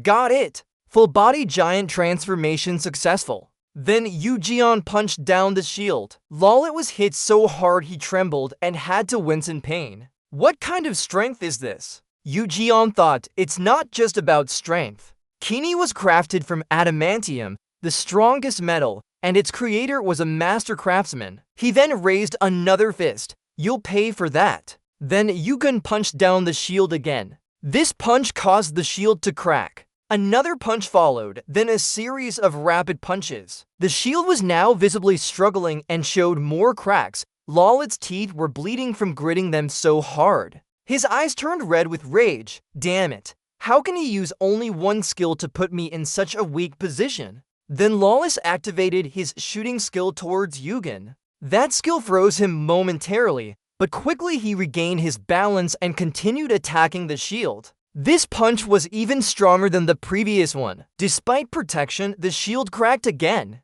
Seeing the shield nearly breaking, Lala grew increasingly frantic. How can he? He's just an ordinary player, not a knight at all. Then a large explosion sent debris flying everywhere. Through the thick smoke, Yuwen's voice echoed. If you really think I'm involved with those who assassinated King Arthur, and truly want revenge, then forget about your fake knightly nature. Meanwhile, the one-on-one arena effect was removed due to third-party interference. Though quickly stepped forward to defend Lawlet. We don't care how many opponents you face. Yujian raised his hand and touched the torn part of his armor, fighting alone. Then he tore it off, just stubbornness. Though quickly defended himself, I know I'm being stubborn. He then pointed at Yujian, as if you said you want to fight both of us, don't regret it. After saying that, he activated his giant sword enhancement skill. Yujian quickly took out the sword from his inventory and charged towards those giant swords sliced down with great force into the ground. From the thick smoke, Yugen jumped up, focusing on his target, then activated his levitation skill. Yugen dodged several aerial sword attacks, then activated his fiery vision to draw a path. Your speed will increase by 100% for 5 seconds. You'll have free movement in the air for 5 seconds. Your senses are enhanced with fiery vision. After getting close to Yugen swung his sword down, two swords clashed and both were pushed back. Although he dodged one attack, he still couldn't avoid punishment. They then charged at each other again, creating a large explosion. Yugen's attacks grew more intense. causing sparks to fly from the clashing swords. Unlike Yugun, though was nearly defenseless now, his eyes were bloodshot, lips bleeding. Damn it, the punishment was getting heavier. This can't go on like this. We need a way to take him down with one hit. But looking at him, I can't do that. Yugun then pushed Tho back far away. Thanks to this, Tho got some breathing room. He quickly called his teammates. Lawlet, let's go. Alright, before leaving, Lawlet didn't forget to plant the shield on the ground. Right after that, a huge sword blocked Yugun and their path. Lawlet silently cursed, damn it, just for defense, but the penalty is this severe. Despite the body being destroyed, I will do everything for Britain. The EU stopped to assess the situation. It's dangerous now. If handled improperly, things could go south. He gathered power in his remaining hand. I can only use this for a maximum of 1 minute before rapidly activating the ghostly energy. But if it's strong enough to stop him, using the EU gun with a bit of ghostly energy is worth trying. After observing for a while, the EU gun saw Lawless standing behind the barrier. I see that. There's a convergence point where I can disrupt the flow of magic. The Round Table's decision has finally been made. The protective layer has vanished. He swung his sword like that. I have to put all my strength into it. A massive explosion occurred. Even from afar, the explosion was so large it looked like a nuclear bomb. Lawlet and Thong quickly fell down after taking that hit. He turned to ask Thong, "Are you okay?" Lawlet wondered, did he faint? Thankfully, he's still alive. There's no mistaking it. His final attack contained demon energy. He couldn't help but wonder, how could he use both at the same time? How can those two powers coexist? He wouldn't have survived that attack, so there's no way we could gather more information. Luckily, we still have some leads. In Lawless's eyes, EU. Gwyn is still suspected of killing King Arthur. We need to track down the identity of the demon related to his aura. Amidst the thick smoke, a figure appeared. Yu Guan gasped in horror as he emerged from the haze. After him, another voice suddenly spoke up. This place is completely destroyed. Yu Guan glanced behind, while Laudel shouted loudly, "Your Majesty." He thought to himself, did he come personally? The traitor knight, Lancelot. Laudel quickly knelt before Lancelot and kept apologizing. "Forgive me, Your Majesty, I am deeply sorry." Lancelot spoke slowly, "Right? It's good that you know your mistake. But for destroying Britain's reputation and the Round Table, he deserves death." Then Lancelot raised his sword and beheaded both of them in front of Eugen. The blood from their heads splattered onto Lancelot's cold face. He calmly said to Eugen, "These scoundrels are indeed a disgrace to our nation." Arthur witnessed it all. He only wanted to tear Lancelot apart. Eugen tried to calm him down. "Hold on, we need to control ourselves for now." He told Arthur, if Lancelot dies here, people will still remember him as a respected king who protected Britain's peace. Don't you want that? Lancelot wiped the blood from his face and glanced at Eugen. At this moment, Eugen showed some reaction. It was displaying its state. That look in its eyes. Could there be a foreign god inside him? This must be an order from Olympus. Otherwise, there would be no reason for him to attack me while Arthur's survival hasn't been revealed. The more I think about it, the stranger it gets. Olympus, what have you discovered? Or is something making them act? If this has nothing to do with a foreign god, then what could it be? Lancelot approached Eugen and tried to appear as a wise and generous king. He apologized on behalf of the knights who were in an unstable state due to the recent misfortune involving their king. Please forgive this sudden outburst. Then Lancelot suggested, given the current discomfort, I propose we have a more formal meeting. On my position as King of Britain, this is my duty. You cut him off. It's fine now or tomorrow.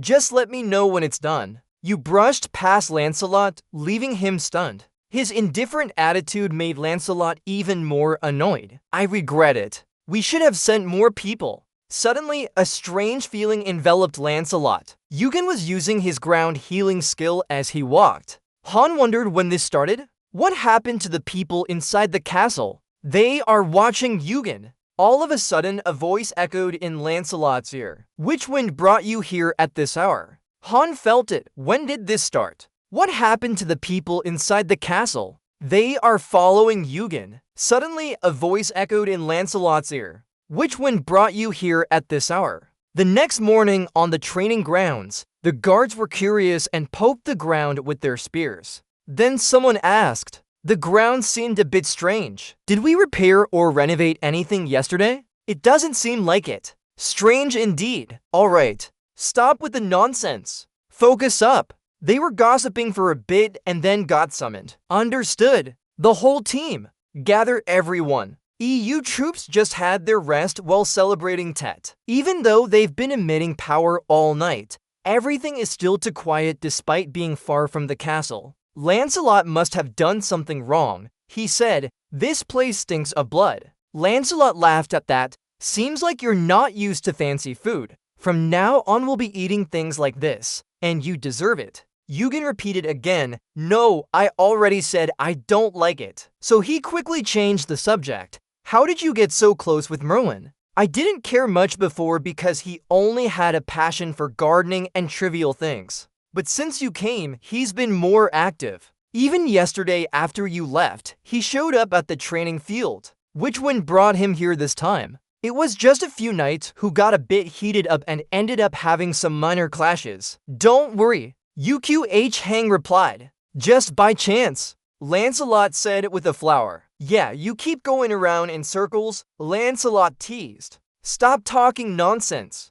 Get to the point." The atmosphere between them instantly became tense. Lancelot spoke. "Just spit it out." Eugen frowned at Lancelot. He used magic to completely cover this place. "Whose information is that? So we can't send messages or contact the outside world now." He then revealed his intention. "Eugen, I heard you're keeping a sea stone. Someone I know wants it, so I suggested cooperation." EU Gundap, Poseidon needs the Holy Sea Stone, right? Lancelot frowned. "Don't mention that name casually." He also revealed his previous plans. "I plan to seize it by force. From the moment you stepped into Britain, for example, killing and burning, we had many options." What Lancelot said was something you've considered before. As expected, his plan is to put Mamos in a dangerous situation, but he left it to the knights. Maybe he didn't know Mamos is Berlioz's son. Lancelot began presenting EU military with options.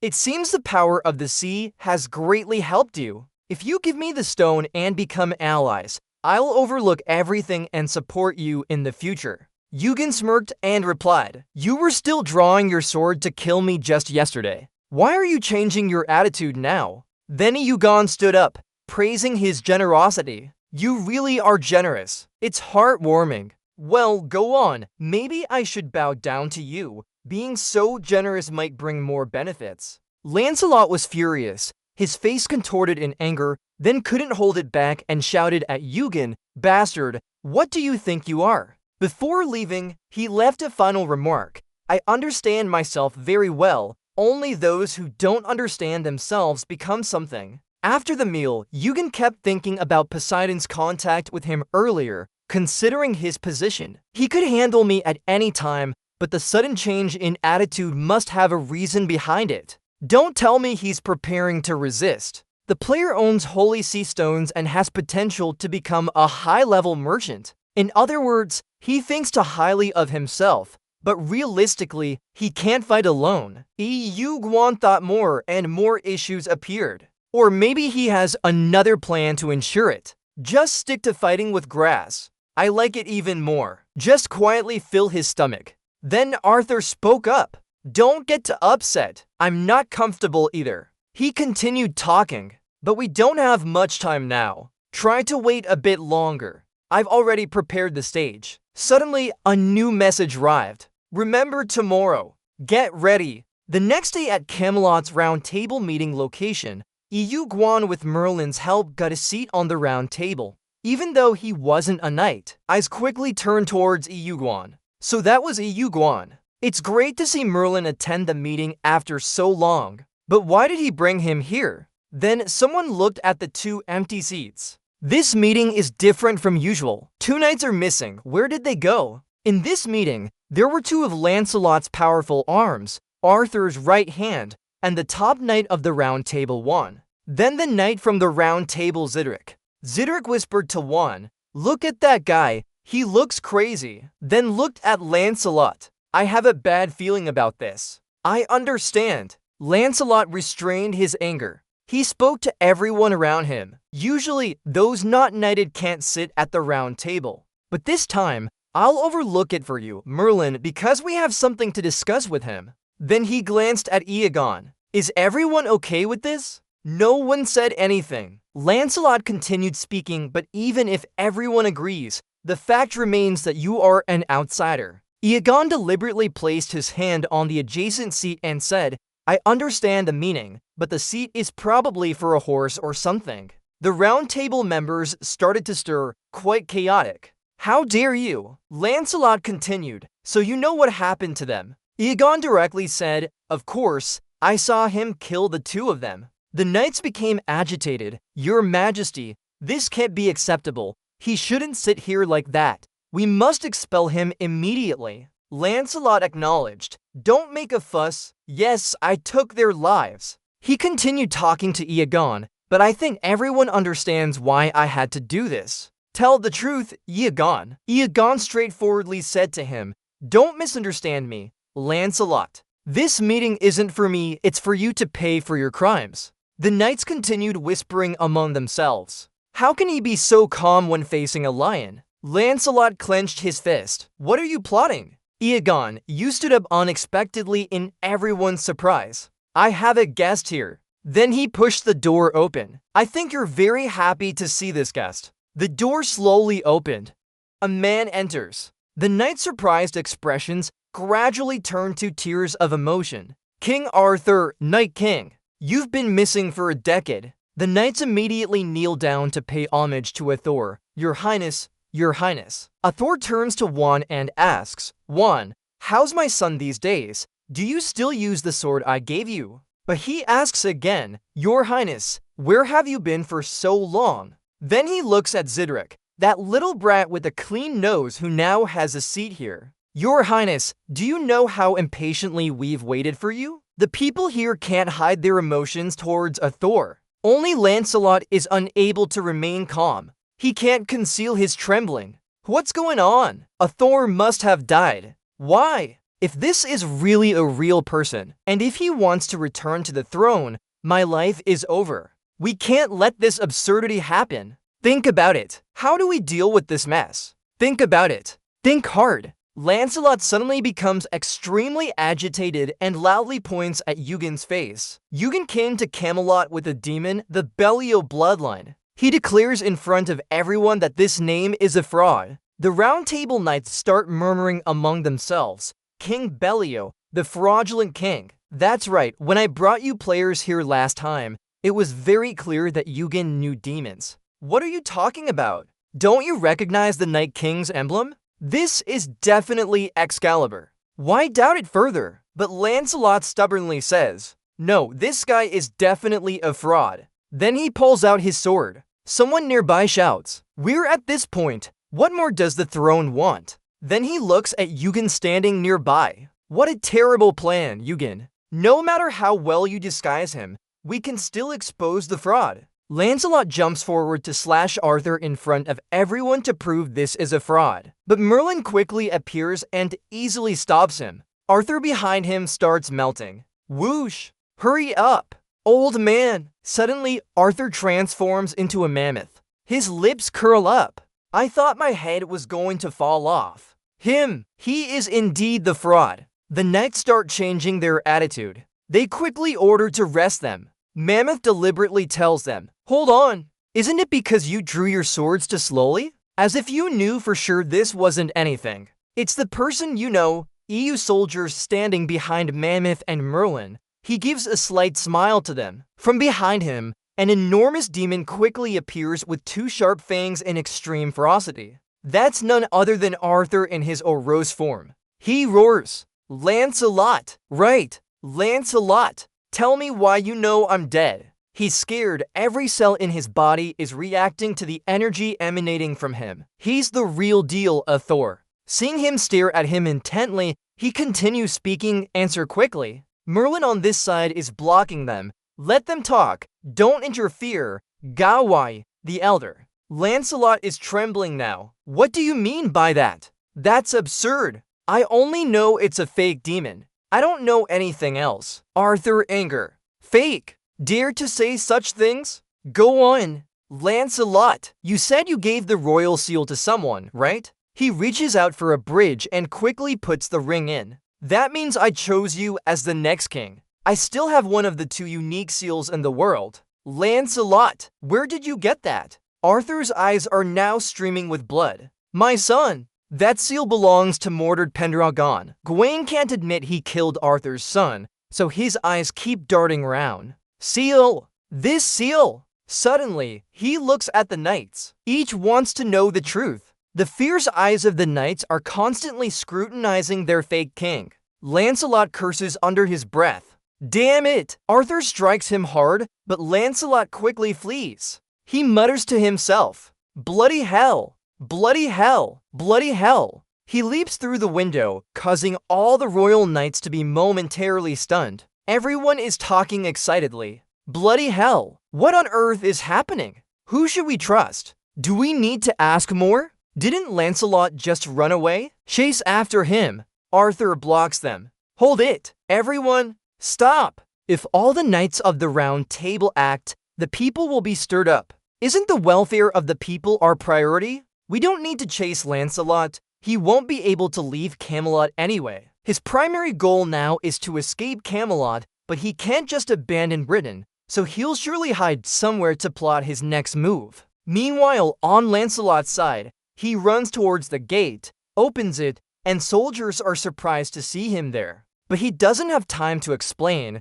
As soon as the gate is open, Lancelot rushes out. Something blocks his path in front of him, startling Lancelot. Yet strangely, just a little further and Lancelot could have escaped, but a golden barrier appears to block him. He was flung far away by the soldiers shouting in alarm. What's going on? Your Majesty? Are you alright, sir? The system immediately popped up a warning. This area has turned into a prison cell. You can't leave here. Lancelot gritted his teeth in anger. Damn it! Merlin, this must be an old man's trick. Everyone stay away from the castle. Chains are tightly binding Lancelot's limbs, interwoven like a web. The soldiers advanced. How dare you offend His Highness? Merlin spoke loudly. Step back or suffer the consequences. He is no longer king of Britain. He's a traitor. Remember this. Just as Kim Il-gun said, even if the substitute Arthur looks exactly like him,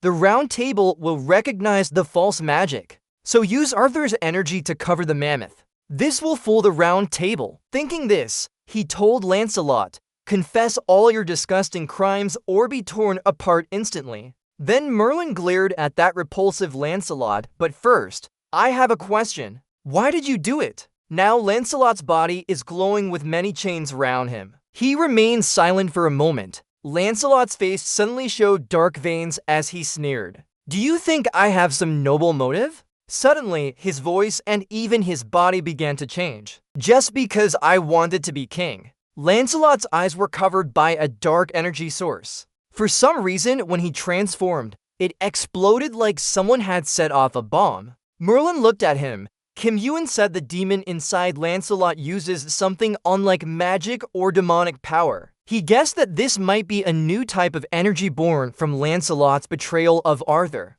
The system announced, the King of the Round Table claims sovereignty over his territory. You will be punished if you attack the King of the Round Table in his territory. Merlin shouted and swung his fist. I won't let you leave Camelot. This cheap trick. He then struck Lancelot hard, causing the ground to explode where he stood. The energy didn't hit Merlin, but flew straight back at the city. It quickly destroyed everything in an instant. He gritted his teeth in frustration, redirecting my attack towards the city, that low life. He shouted at Lancelot, you're insane, and quickly gathered inner energy to protect Britain. He couldn't believe it and asked him, you want to be king by taking civilians as hostages? Where is your honor? Now separated by a long distance, the system quickly announced. The prison cell showed watermarks. Lancelot was cunning. No matter how powerful you are, you can't fight such a sophisticated trick. He sighed inwardly. It's over.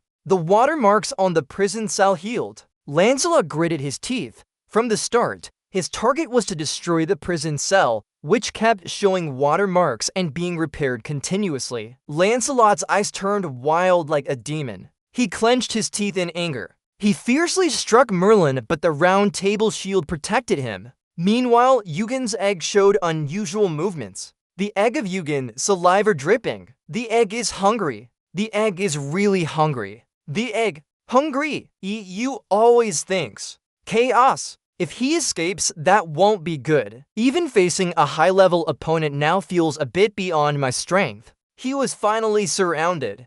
Damn it! I've been waiting for this day. Arthur growled. Lancelot! I have to take his life myself. Both of them attacked Lancelot fiercely. It seems he has evolved and is stronger now, blocking both Arthur's and Eugen's swords with just his hands. He taunted foolishly. With a demon body, how can you fight me? Arthur, I'm not the Lancelot of old anymore. Eugen quickly gathered inner strength. System notification, you have grown in size and summoned hell. Suddenly, many eyes appeared around Lancelot, making him a bit anxious. EU quickly activated Holy Fire. He was panicking. What the heck is this? Dangerous. He was nearly insane. What's going on? Why is there suddenly a voice? He's just a player. My fragments. Our fragments. Hurry up.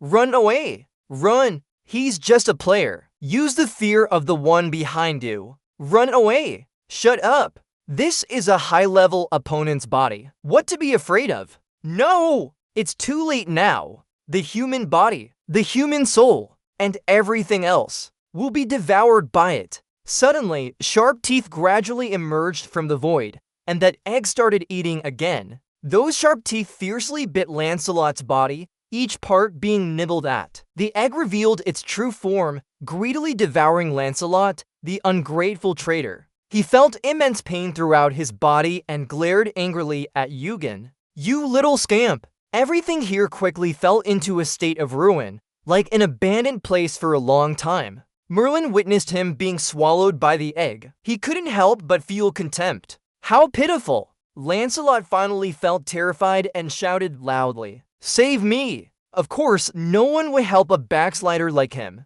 Lancelot continued to beg, Please! We'll do everything you want. Arthur couldn't hold back and spoke up. Earth, Lolita, and Mordred too. They are the reasons why people have to die. Lancelot. At this moment, his entire body was reduced to a black and dry skeleton due to consumption. The skeleton quickly fell down, and the system immediately displayed a notification. You have defeated greedy and betrayal Lancelot. The throne of Britain is vacant. The process of selecting the new king has 10 days left. If someone gets the majority of trust votes, they will become the king of Britain. You have leveled up. Your agility increased by 2 points. Your focus increased by 1 point. You received 200,000 points. You pondered. Zitlansleth also gave themselves a score. Similar to Orochi's head, he was also counted as a cluster of monsters. Not only is his name Lancelot, but he also has greed and betrayal, Tai Yuang in Gujuan, absolute hope through blue sky, swamp of dark shadows, the unborn. It seems that all Outsiders gods have additional titles corresponding to their traits and abilities. The seed Tai Yuang and Gujuan planted in Lancelot likely relates to greed. After eating the eggs until full, it started patting its belly contentedly and even hummed a tune. The germination rate dropped to 70%. EU observed, unlike when eating Orochi, this time it seemed to eat slower. It must be digesting a large amount of food, a voice said. What is that? Merlin approached. It emitted an evil energy similar to Lancelot's. No, even more terrifying. Could it be the source of your power? Eugen asked him, Does it look like that? You turned your face up to the sky and said, Outsider, for now just call it that. Because I don't know much about it. Merlin was surprised. Outsider. A strange name indeed. Does such a creature exist in this world? He fell silent for a moment as if realizing something. I think we can't breathe easy yet, my Lord Merlin. EU. It guessed that one strike would unleash an enormous amount of power onto our heads. The scene changed to a palace. A man's voice trembled as Poseidon spoke. He angrily entered. He doesn't even bother coming out to greet you anymore now, does he? Very matter-of-factly. I've already paved the way for you to get in here, haven't I? Poseidon said calmly. I could have broken through on my own too. It's boring. You don't want to talk much with me either. Just say it straight. In the United Kingdom now, very bluntly, Lancelot has been killed. Do you want to discuss this? Poseidon was surprised. Indeed, he controls everything in Olympus at his fingertips. He continued, what are you going to do about it? Rollo spoke up, it's best to avoid making a small issue into a big deal. We'll just have to accept this minor loss. No evidence of our connection with Britain should be left behind. So the best way is to erase everything. As he finished speaking, he immediately prepared to unleash a devastating attack on the city as Iagon had predicted. Poseidon thought that if it released that thing, all of Britain would be destroyed. But thinking about this, he continued, the administrator won't let this pass. Rollo had calculated everything. I've talked to them already. Just one strike is still allowed. Eugen and Merlin are still standing below, observing the situation above. You still don't get it. What do you mean by one strike?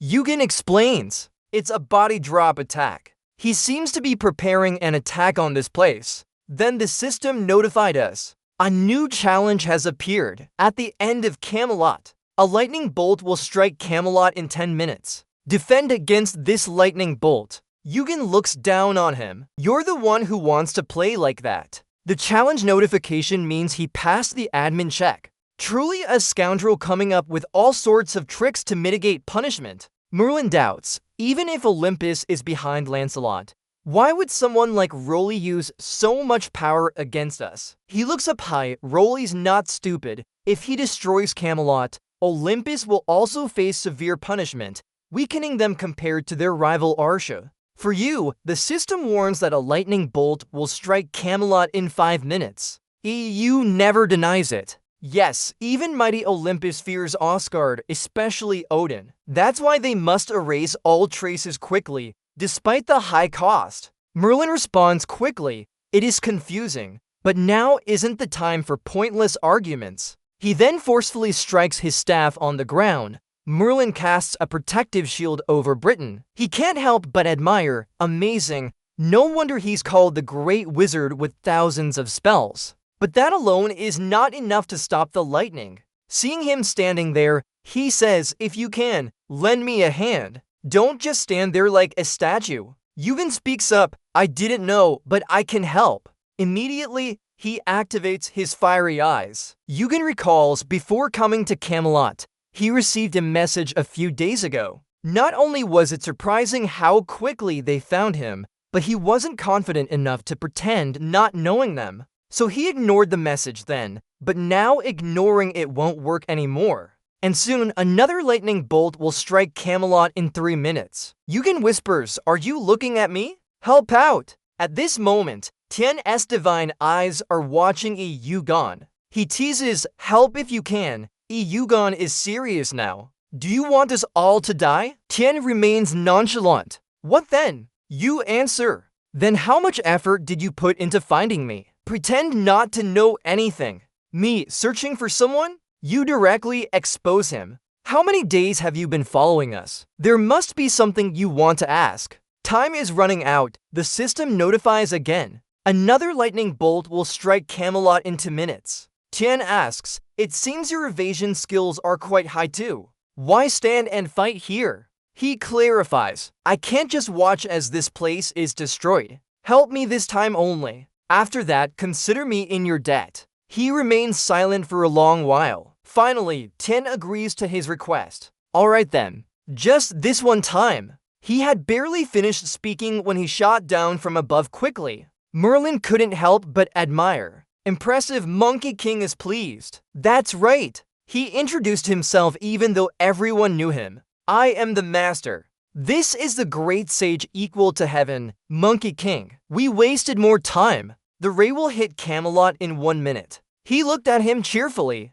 It's been a while since we met. Kim Il-gon, you cut me off. Let's finish this and move on. Deal with the situation in front of us first. He looked at him smugly. Remember that. Just once. There won't be another time, Eugene calmly said. I have no intention of asking for more favors either. The great sage equal to heaven smiled contentedly. Alright, very fair. And finally, the time is up. It's the end of Camelot. At that moment, he pulled out his and said loudly, lengthen, and it quickly stretched towards the sky. Above, a strike was also aimed directly at the city, but Merlin's shield and managed to block it in time. He struggled to hold on, bleeding heavily. Meanwhile, the ray grew stronger, breaking through Merlin's shield. Now only the is facing the ray. The situation is extremely difficult. The great sage equal to heaven lovingly stroked his weapon. Oh, not bad either. Eugene is also aesthetically pleasing.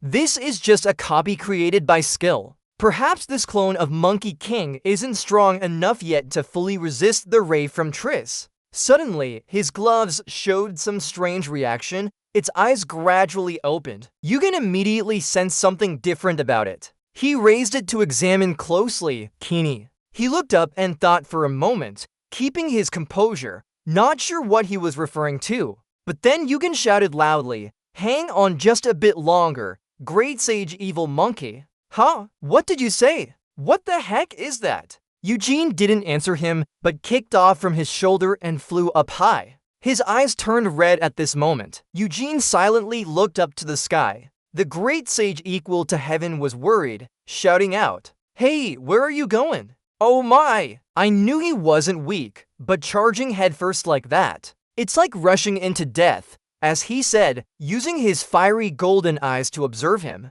But far from what he imagined and thought, the great sage equal to heaven was extremely surprised. I don't know what you did, but the ray in the sky is dissipating now. On Eugene's side, the system reported. The shell of the four elements resisted the electric field. Kini reacted to the ray. Dark crystal roots reacted to the ray. Dark crystal roots reacted to the ray. Eugene was satisfied. Just as I thought. This reaction is exactly like when dark crystals are near sea crystals. This ray is one of Hephaestus's masterpieces made from sky crystals. This reaction must be due to the meteorite. Everything is clear now. Kini is now formed from dark meteorites. The X-ray ray is made from holy meteorites, and finally, sea meteorites. These three meteorites were originally one. Otherwise, their reaction wouldn't have been this intense. My gloves are speaking now. Yes, Mary, mine. Kini is absorbing the power of the X-ray ray. And in an instant, Kini is fully powered by the X-ray ray. Yugen couldn't help spitting out blood. Die, perish. Even after being dispersed into it still retains immense power. You're currently experiencing an electric shock effect. The four elemental shell resists the electric shock state, but cannot resist the electric shock state. You are suspended in midair. I've exerted so much effort to obtain this current power. Yet it's still not enough to face falling. System alert, electric shock level increased to 2, for elemental shell resists electric shock state. You're forcing yourself to endure, but that's fine. This only strengthens my resolve even more. The system alerts again, cannot resist the electric shock state. Electric shock state increased to level 3, cannot resist the electric shock state. In just an instant, the electric shock state increased to level 5. Yugen always tells himself he'll catch up soon. For Kini, it's greedily absorbing more X-rays. In a short while, the sky gradually returns to its original blue, and the fall attack becomes ineffective. Yugen struggles to have Kini absorb all the previous lightning bolts. He himself is also severely shocked by this. Seeing everything is stable now, he finally relaxes and faints. Yugen immediately falls from a great height. Thunder Great Sage is alarmed. That madman, falling freely. Merlin is also panicking. He doesn't seem to be moving. Seems unconscious. Quickly, he leaps up to reduce the burden on himself. Knowing but fortunately, his falling speed is slower than the Five Voids' movement speed, he successfully catches him. Finally, the danger has passed. The Camelot cleansing process has stopped. it seems everyone will have a short period of peace. Above the well where Riptide was observing, it explodes. The old man is regretful. Who would have thought that Thunder Great Sage would appear? Then Riptide tells his brother, failure. Poseidon runs closer in surprise, sis. Damn it, why does that Great Sage have no reason to oppose Olympus? Finally says, the Great Sage is unpredictable, he doesn't care about his enemies anyway. Even the Heavenly Court Grand Council couldn't kill him. It's best not to consider him an enemy just because he points at our affairs, Poseidon wonders. But perhaps after that hit, his true form must be injured severely. How can a clone block your lightning? Very well, Kim Il-gun is an unpredictable variable. Poseidon is surprised. Kim Il-gun. He deserves such flattering words. How powerful is this Kim Il-gun? Anyway, he's a tough nut to crack. Even for the dispatched mechanical servants, could he now be as strong as high-level mechanics? Poseidon is frustrated. So what should we do now? The events in Britain must have reached Asgar's ears. He surely has thought about it.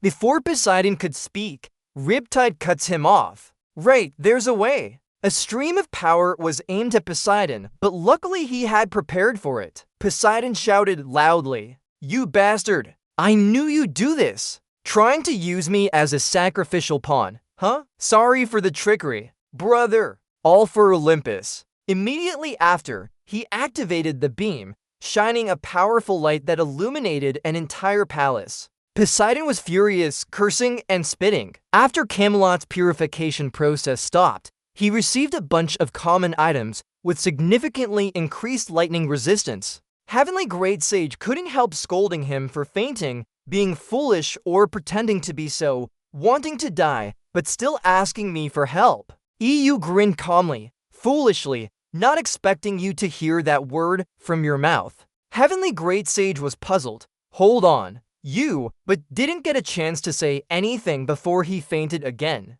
Upon waking up, Yuan was lying on a large bed in the British palace. He quickly sat up. What's going on? Did I hear something? Was I unconscious? Holding his sword, it enhanced nighttime life recovery by 200%. Merlin entered swiftly. It's been 5 days. I thought you were dead. What happened then? It seemed like he was struck down by lightning but suddenly vanished. He looked at Kini in deep thought. Lightning? Let's see.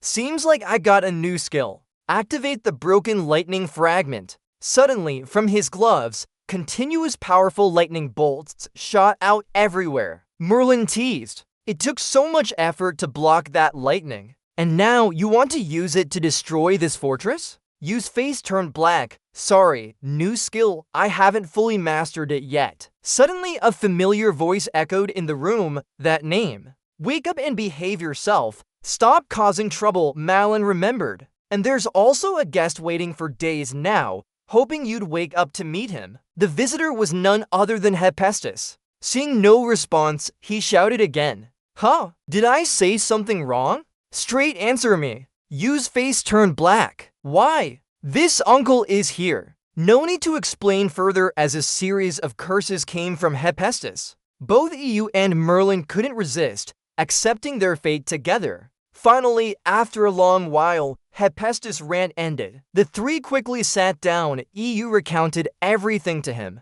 That's it. This is why I got hold of part of the lightning beam. For sure, the 3 crystal shards can be combined. Immediately after, EU asked, but where is he? Hephaestus was still angry. That guy, a ferryman's son. He must be sleeping somewhere. Get to the point.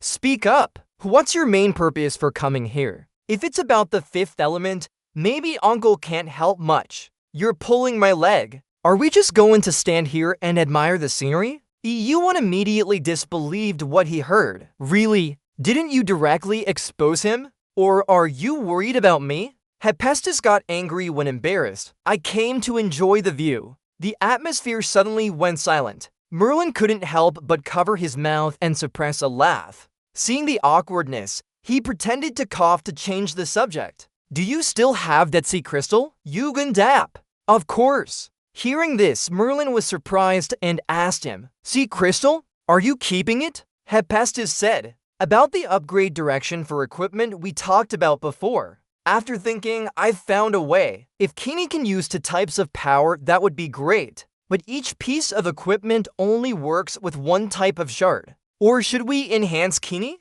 I have all the necessary materials. Are there any good forges in Camelot? It wouldn't bother you if I borrow it, right? Merlin Hailong, who would refuse the greatest blacksmith of this tower? Go ahead. Yu Guanchen, thinking about it, these two are quite compatible, aren't they? They're going to meet sooner than expected this time. Check the component table. 2 kilograms of adamantium. This amount is perfect for extracting power from both crystals, and the purity will be very high too. EU. Gould said 1.25 million including manufacturing costs. What do you think? Hephaestus was a bit annoyed. This brat, even after bringing the materials himself, still wants to deceive an old man. 1.5 million. You smiled sycophantically. So let's settle on 1 point per million then. He looked at him angrily and thought, if it wasn't injured, we might have twisted its neck too much. Whether this is from this life or the previous one,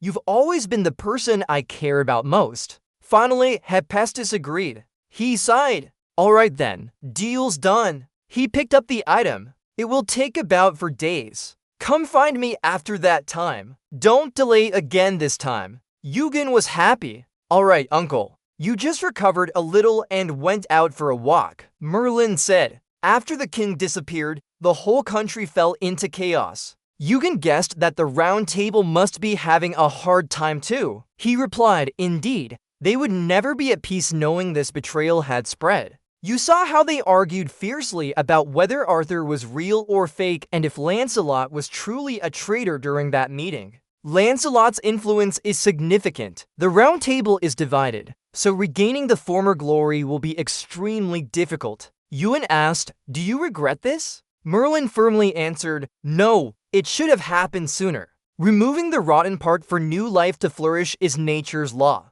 For this, I am grateful to you. Thanks to you, we could correct our mistakes. Yugen Hanha looked at him because he trusted me. Merlin glanced at him and said, dare call me Merlin? So close? He looked at him and continued, I see your wounds are healing quite well now. Let's go to a place. Can you summon Arthur here? They both went to the place he mentioned right away. After Lancelot's death, Merlin found this place while dealing with his residents. Perhaps he didn't want to destroy it and hid it in the most secret place only the king could reach. Arthur's body was trembling uncontrollably, his breathing hastening. Arthur's voice couldn't hold back. Mordred Pendragon, my beloved son. Merlin stepped forward. I also want your son to rest in peace soon. But a prince should have a proper funeral. If we make it too big, Britain might become even more chaotic. So for now, I'll keep him safe here. Yuquan looked at Pendragon's body and had a bold thought.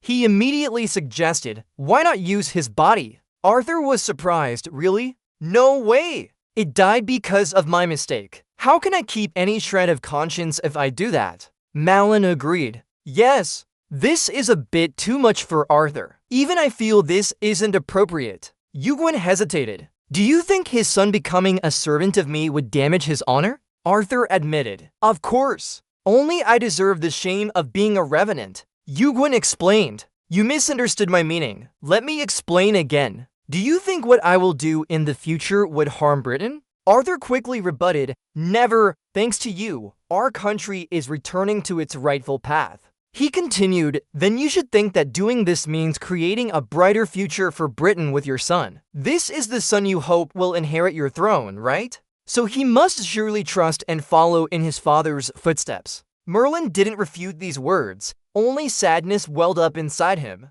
Arthur looked at his little son. Our son truly loves Britain very much. If we try to stop it, for Britain's future, he would willingly follow your wishes. Yugen smiled lightly. I won't make you regret today's decision. He quickly raised his hand to transfer Arthur's soul into his son's body. The body rapidly came alive with the infusion of life force, almost like a real person. A pact was formed. I will never betray you and pledge my utmost loyalty. Arthur looked up at Yugen in reverence. You are my king. System notification. You have received Sir Death's Arthur's death vow. The power of the king has increased. The power of Sir Death Arthur has been restored. You have gained the absolute loyalty of the King of Sirs Arthur. Cut to Tetherian Great Sage. He's recalling a memory of you. You're either really stupid or pretending. If you wanted to die, why ask me for help? Stupid brat. I never thought I'd hear that from your mouth. Hold on. You know me. Did we know each other before? Hey, wake up. He's looking at his hand, deep in thought, as if he knows me very well. No matter how brave you are, meeting Titi Dashi and not being scared at all, talking as if we're old friends. Like two old friends. The idea of us being old friends keeps running through his mind, making Titi Dashi feel extremely uncomfortable. Kim Il-gun turned back to the present and asked Arthur how he felt now that he had a new body. Arthur continued, maybe it will be more comfortable since it's closer to a ranker level body. I still need some time to get used to it though. You don't have to be so formal anymore. Now you're my king. Yu Guan cut in. Alright. Then Arthur disappeared around Yu Guan, leaving only a black smoke covering the area. Suddenly, a familiar voice echoed. I can't believe what I'm seeing. The great king of knights now has another king. Yu Guan looked up to the sky. That voice echoed again. Don't forget, if not for me, you would have turned into a corpse. But it's strange. What made you think I would help you back then? It's beyond my understanding. But when you think about it carefully, everything makes sense now. You understand people very well. Hearing this, Egon fell silent and looked at Cham Cham and Titi Dashi in front of him. He thought he only came to help me because of the Fire Eye technique. Right. What other reason could there be? Everyone knows about the Fire Eye as a unique skill of Tong Nuo, don't they? But more accurately, it's an innate divine power of his family, Huaoshan. I thought he would save me first to question about the Fire Eye and find out why an unknown player from non-Huaoshan lineage has this skill. Yu Guan still doesn't know any players who don't know Tong Nuo, Titi Dashi's reputation. A high-level player once caused a commotion in heaven. He heard you've been hiding for a long time. Titi Dashi shouted, stop being silly. He was frustrated. Don't pretend to be stupid anymore. Did you not understand what I said, or do I have to repeat it? Yu Guan replied, stupid. I can understand others saying that, but never thought you could say such a word. He was annoyed. See, you're doing it again. You've called me stupid twice now. The more he talked to Titi Dashi, the more certain he became that they knew each other. I can see things that your half-blind eyes cannot. Don't try to fool a professional. System notification. Fire Eyes removing the effect of Fire Eye technique. Failure removed. Yu Guan spoke up. So what does your fake brand name I see? He replied harshly that you know me. I see my true form standing beside you, and you know me well, very intimately. EU. Gould sighed. How should he respond? No matter what reason he comes up with, the Fire Eye technique will still see through him. It seems I can't be smooth with this foolish name anymore. Thinking about it, EU. Gould reluctantly admitted to him. Yes, we knew each other in a world I used to live in. T-Thai and my Than wondered, why would people from this world have been here? So how do we know each other? EU Goon continued, we're friends, right? Hearing that made T-Thai and my. He kept going, we are friends, but I think rivals would be a better description. The past suddenly flashed back, and the image of a monkey fiercely glaring at him clearly appeared in Yugon's mind. He usually lay on a large rock, and T. Yugon calmly replied, hasn't he been sleeping? Yugon. T. Yugon. Yugon. Yugin. Yugun. U1. 90. Yugun 91. Yugun. Yugun. Yugun. Yugun. Yugun. Yugun. Yugun. EU1. Yugun. And the reason for your return to the past is revealed. At that time, Odin spoke up. Now decide who among us will go back in time. Who has the potential to advance their power fastest and lead us to eliminate the foreign gods? He looked around and said to Yugon, Kim Yugon, it's you, go now. And at this moment, Both quickly returned to the present.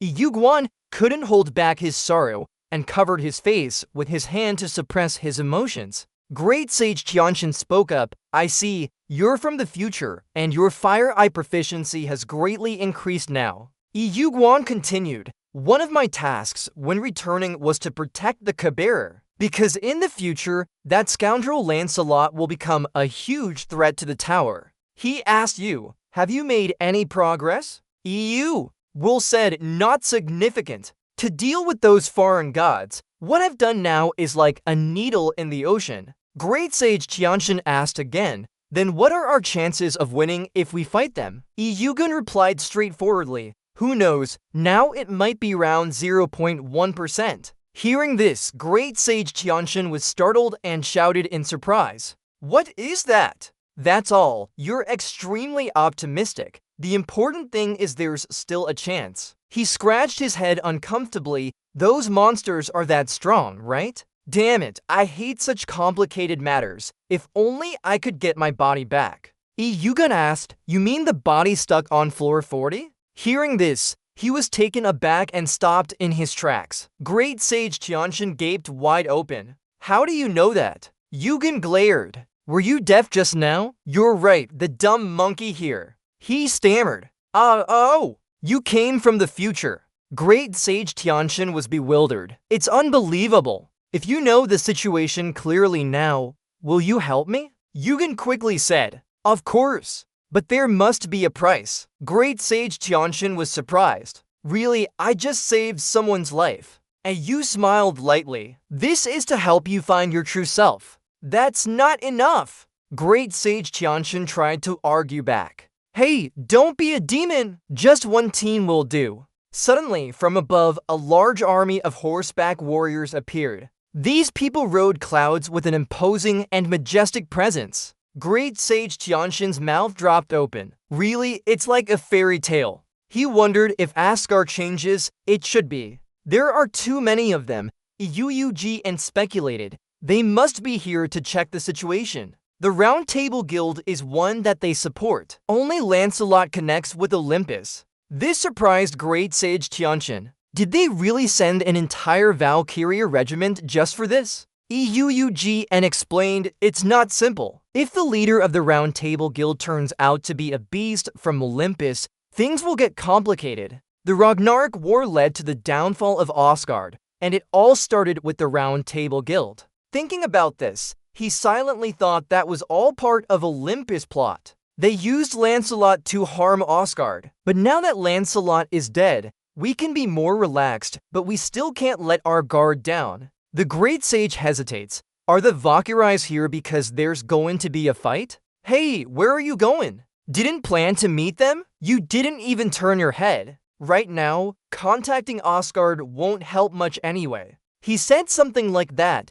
They have a principle. No war until they're sure of victory. EU asks back, but when will the battle start? Before the battle, there will be chaos in Olympus. There are already signs of internal strife. Tidehaven Great Sage frowns. You're truly always scheming. It's really scary to make me shiver. EU thinks again. On the day I returned from the past, the strongest Valkyries gathered and passed down their entire lifetimes of knowledge to me to build a plan to save the tower. But even if I know every step of the plan and tell everyone I came from the future, will it succeed? And there are so many unpredictable factors. In terms of power, we're still far from our goal. But this is a commission from the Valkyries of the tower. They've poured their hearts and hopes into this hope. A voice rings out as soon as he activates the system. Don't worry, we'll reach level 40 soon. EU always uses skills. You invited the administrator for a private meeting. 1,000 points. Agreed. Tidehaven Great Sage is happy. Administrator. Right. This way, we can immediately go up to the next level. But then the system voice rings again. The administrator is thinking. The administrator is thinking. The administrator falls into deep thought. After pausing for a moment, the administrator finally agrees to meet privately. Cut to Yugon standing in deep thought on a high wall with no one around him. Yugon thinks to himself, this is Britain's border, the farthest corner of the world. The grass and trees are dead. covered in a suffocating aura of death. Alongside Yugon Ragnarok's teachings. Long ago, in Yu-One's future, Round Table leader Lancelot ordered an attack on the demon tribe. This led to the giant and demon tribes retaliating, so Olympus, backing Lancelot, couldn't sit idly by as the Round Table was destroyed. Meanwhile, Asgard, seeking peace, decided to intervene when their rivals started a war. Thus, wars continued endlessly, leading to significant damage and weakening of the tower's power. Should we stop fighting? Let's fight the gods. So EU decides to prevent Ragnarok from happening. The great sage's head keeps twitching. EU glances at him. Do you understand? You're sneaky. Understand and die. Oh, my head. A voice rings out. Here, the higher difficulty will be rewarded with a worthy reward. And do you know it will cost quite a few points if you want to directly check through me? EU continues. No problem. Many people have tried and earned lots of points by meeting challenges and fulfilling our requirements. He adds, if we don't do this, then Thunder Grandpa would throw thunder everywhere. The administrator always prioritizes the tower's order first, then implementing challenges. This is both a task and our reason for existence. EU says to him, prove that duty then. Then the system announces, the tower climbing challenge has been initiated. Are you okay with this? Participation fee 30,000 points. This mission is to cross the forest and clear a path within a year. You can get help from the Vanguard team in this test. If you finish before the deadline, there will be a secondary reward. The EU soldier stood silently reading the instructions carefully. The challenge will start as soon as you jump off the city wall. Think for a moment. This endurance challenge lasts all year long, huh? It seems they are serious this time. A voice echoed in the air. I know everything now. Vanguard Brave. Yugen looked up at the glowing mohawk above, his voice resounding again. Need my help?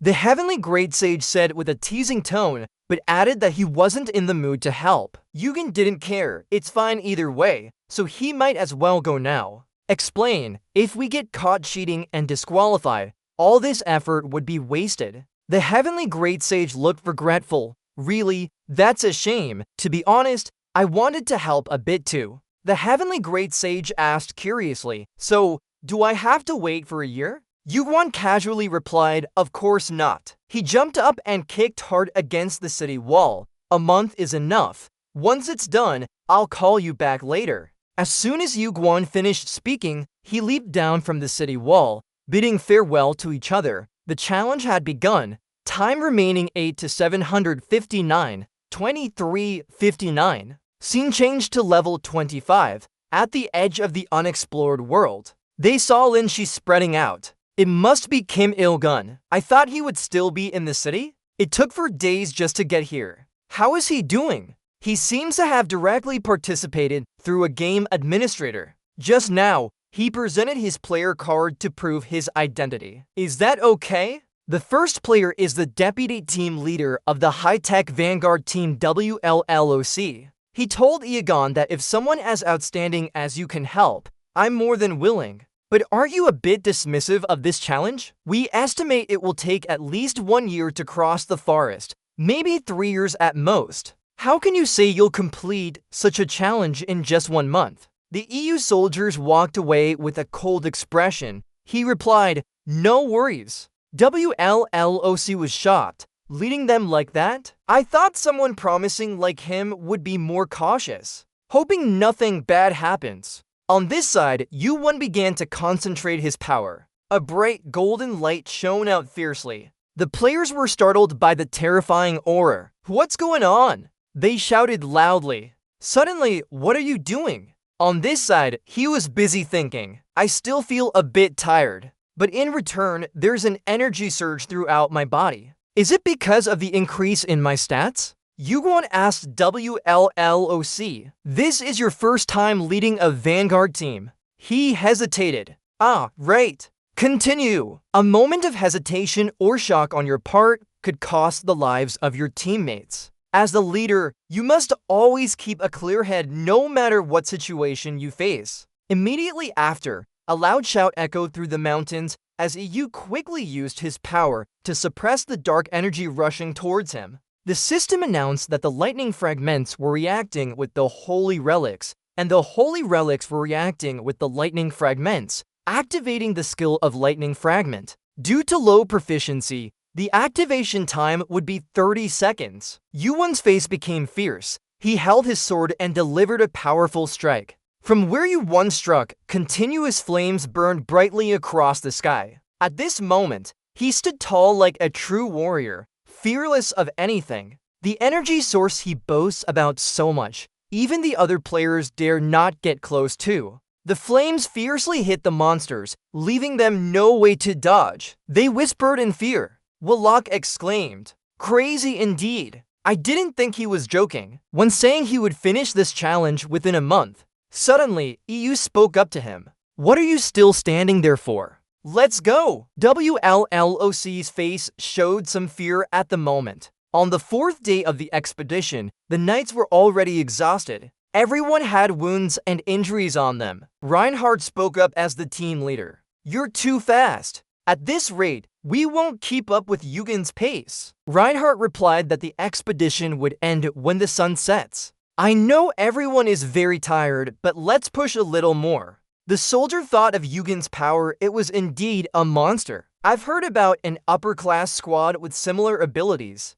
God fell with the power of paradise." The one calling himself the ruler of England secretly acknowledged Yuwen's strength. Of course, at that time, Yuwon couldn't match a top-tier ranker, but his level was already among the ranks. Like most players on floor 25, he is really foolish. At this rate, we won't be able to speed up our progress in 2 weeks. No matter how talented he is, this place is just too vast. How can he complete this challenge in half a month? Suddenly, the knights were stopped by a huge monster, and his thoughts were immediately cut short. A purple liquid splashed on WLLOC's face, causing him to pale. Instantly, a giant snake appeared before them. It opened its large mouth with sharp teeth and stared at the knights with glowing eyes, as if wanting to swallow everything. WLLOC stood there in shock, only thinking it was too late. Too late. In an instant, Big Lim charged forward and chopped off the monster's head,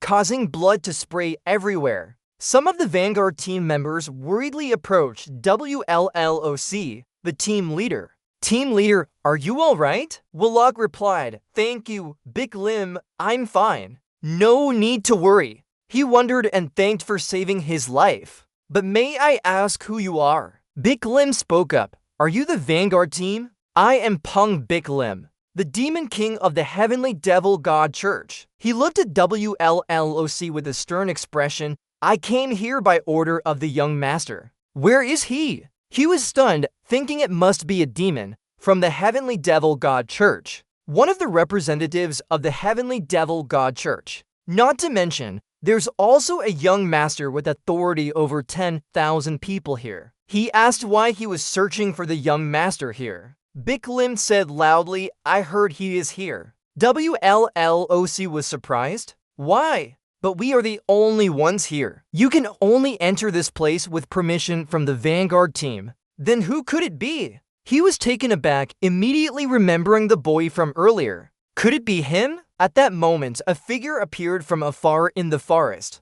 Big Lim rejoiced. "There he is, I see you are nearby," EU said. "I came back because it seems like you mistook me for someone else. You're looking at me so seriously, don't tell me you're the only one here." Bak Liam continued, "Of course, it's not just me. It's your order." The Clownalok was surprised and wondered how Kim Il-gun could be the young master of the demon god religion. He blamed himself. Maybe he had underestimated this challenge. Perhaps it would actually be completed in 2 weeks. Suddenly, a group appeared, speaking in unison that the faithful of the god wish to dedicate themselves to the young master. "We respectfully request permission to meet with the young master of the demon god religion." Hearing that, Yuyun immediately stopped them. "You're thinking and questioning yourself about this challenge requiring you to solve it alone. I can't seek help from anyone except the Vanguard team." A system message appeared on the screen.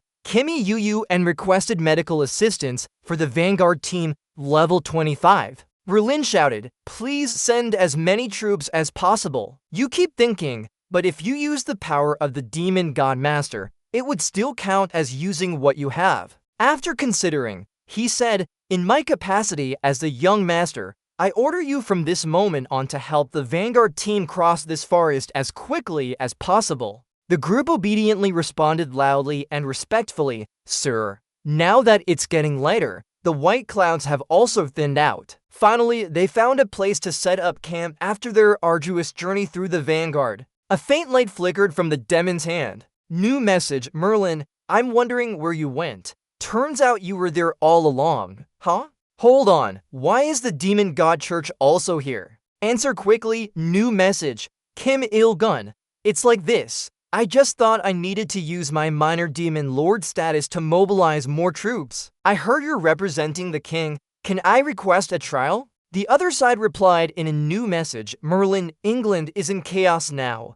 We can't send anyone. Green light flashes from the sky above the forest. Someone spoke up. King of Mercies, this area is done. The King of Mercies responded, well done. Quickly clear a path. He turned to Yu-1, the minor demon lord. You can finish it off. Yellow lightning appeared from Yu-1's hand and instantly wiped out the monsters. The system screen reappeared. Day 14. You've passed the Vanguard Hero Challenge of the world. You'll receive a secondary reward based on completion time. Your next secondary reward will be delayed. You can move to level 26 now. After moving to level 26, the system notification came in. You've earned an additional 50,000 points. Total points now are 5,450. You'll receive a reward based on completion time points. The system announced again. You've earned another 150,000 points. You transferred 50,000 points to the Demon God.